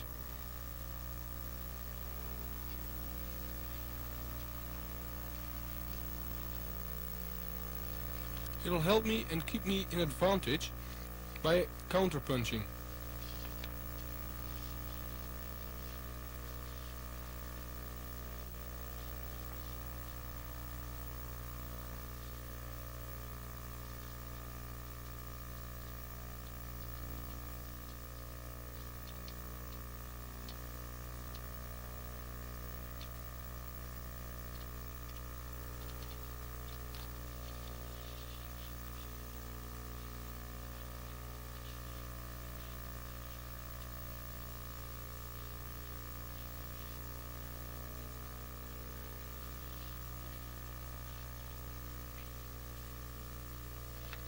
Watch again how I keep my balance in the center and I move around my opponent by taking little steps to the side.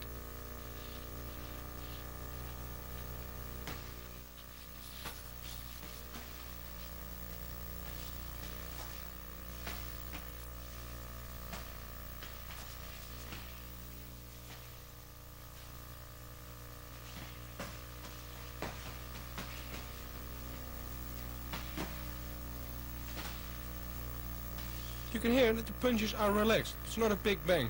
We just relax by sparring and we don't hit each other to hurt each other.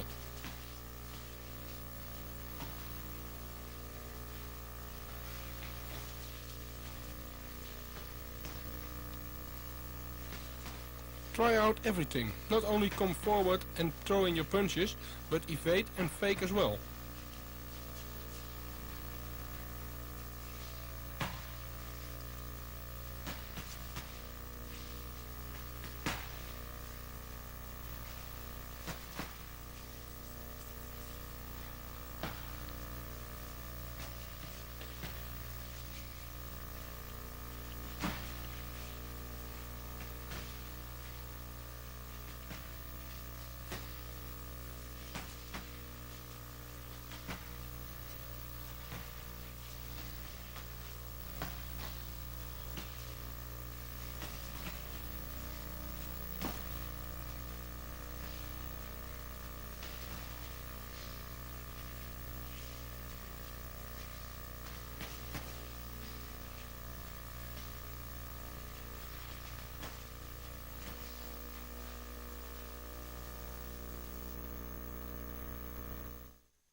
The clinching I train always on the end of the training.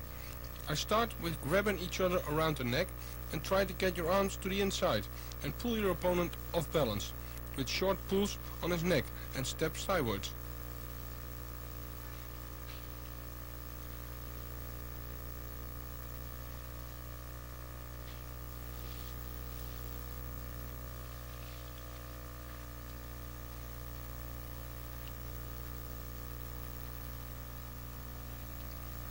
So you try to pull your opponent off balance.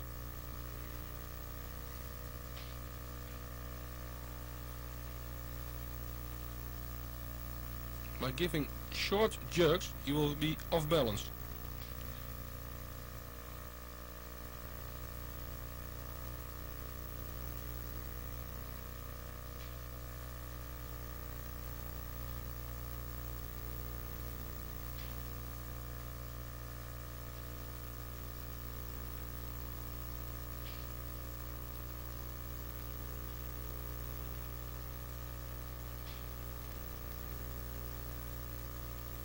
I try always to stand up, straight up. Don't let your opponent pull you down.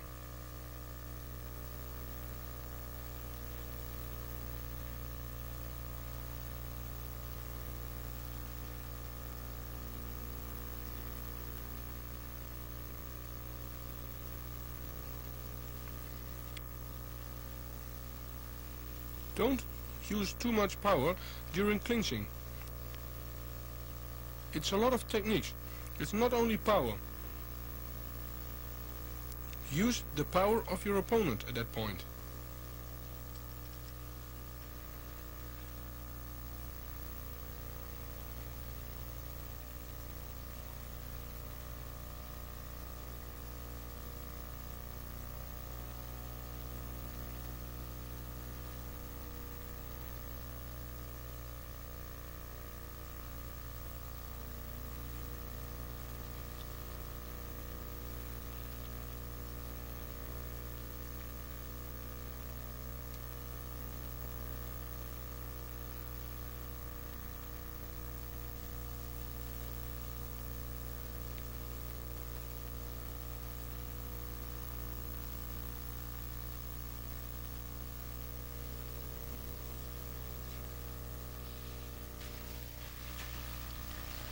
Just take a look at our clinching.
Total sparring is like boxing sparring, for timing, distance and combination and footwork, and not to hurt each other.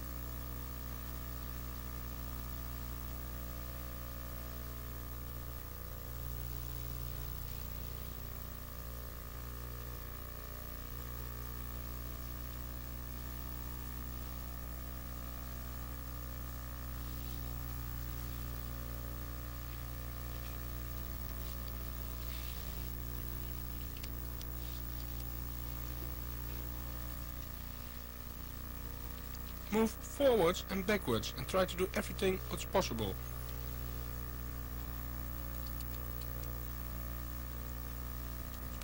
You can do it. The more you try, the more you will do in the ring. Try out every combination, clinch and footwork, the more experience you get.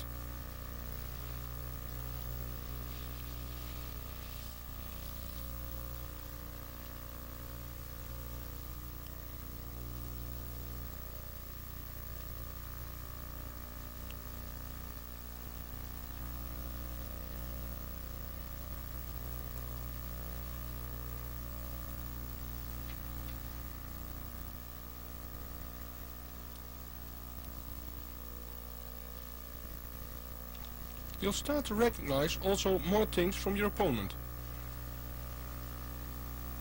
The way how he fights, moves and attacks.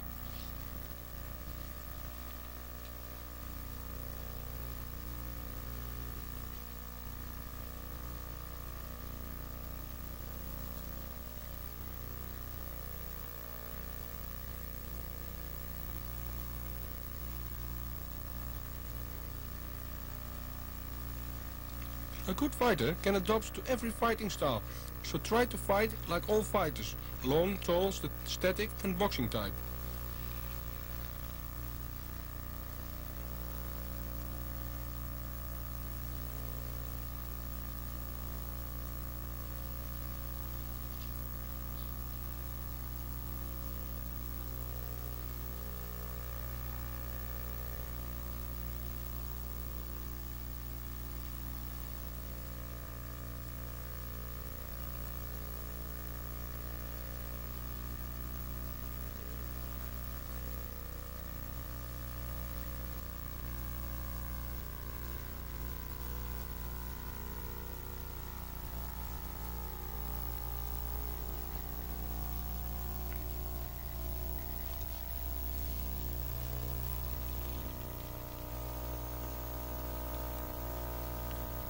This kind of sparring is not to hurt each other.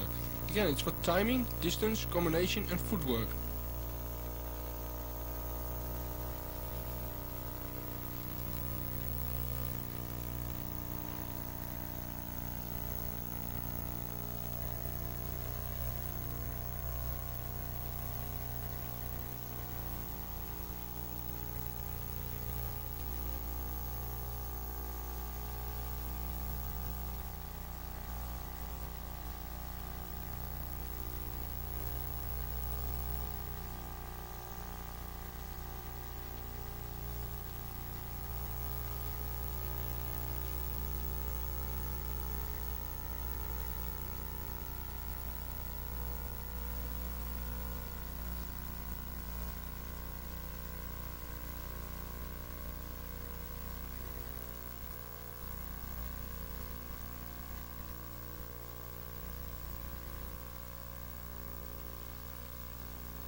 It's nice to try out your footwork, clinching and combinations to get more experience in fighting. Notice that it's only possible when you are relaxed and your partner as well.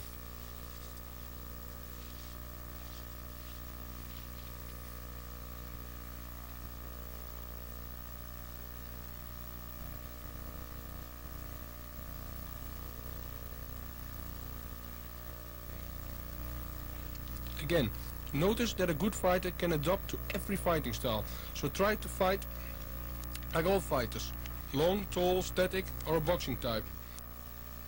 A good fighter is an all-round fighter.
Everything we learned we can put in the sparring. The redirect, fake, takeovers, clinching, whatever we would like.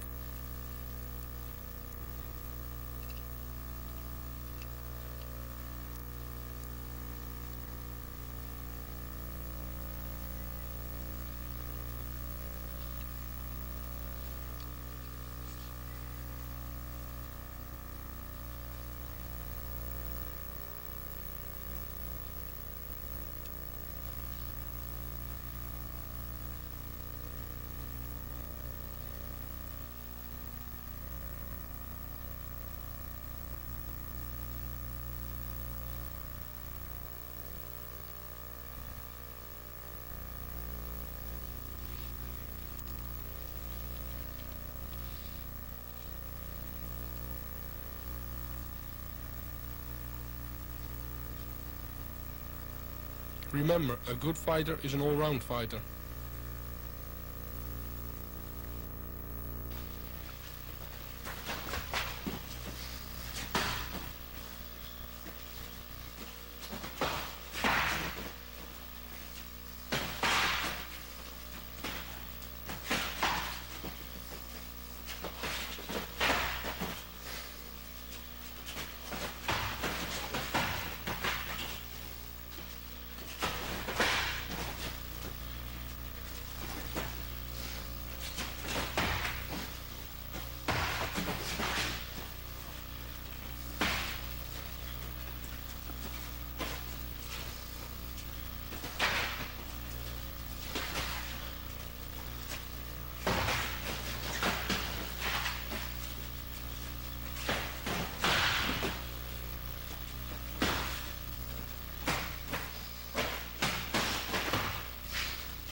In this tape, I show you which training methods you can use to prepare you for a fight. Try to pick out the things which you feel will work for you and your fighting career. Good luck and have fun.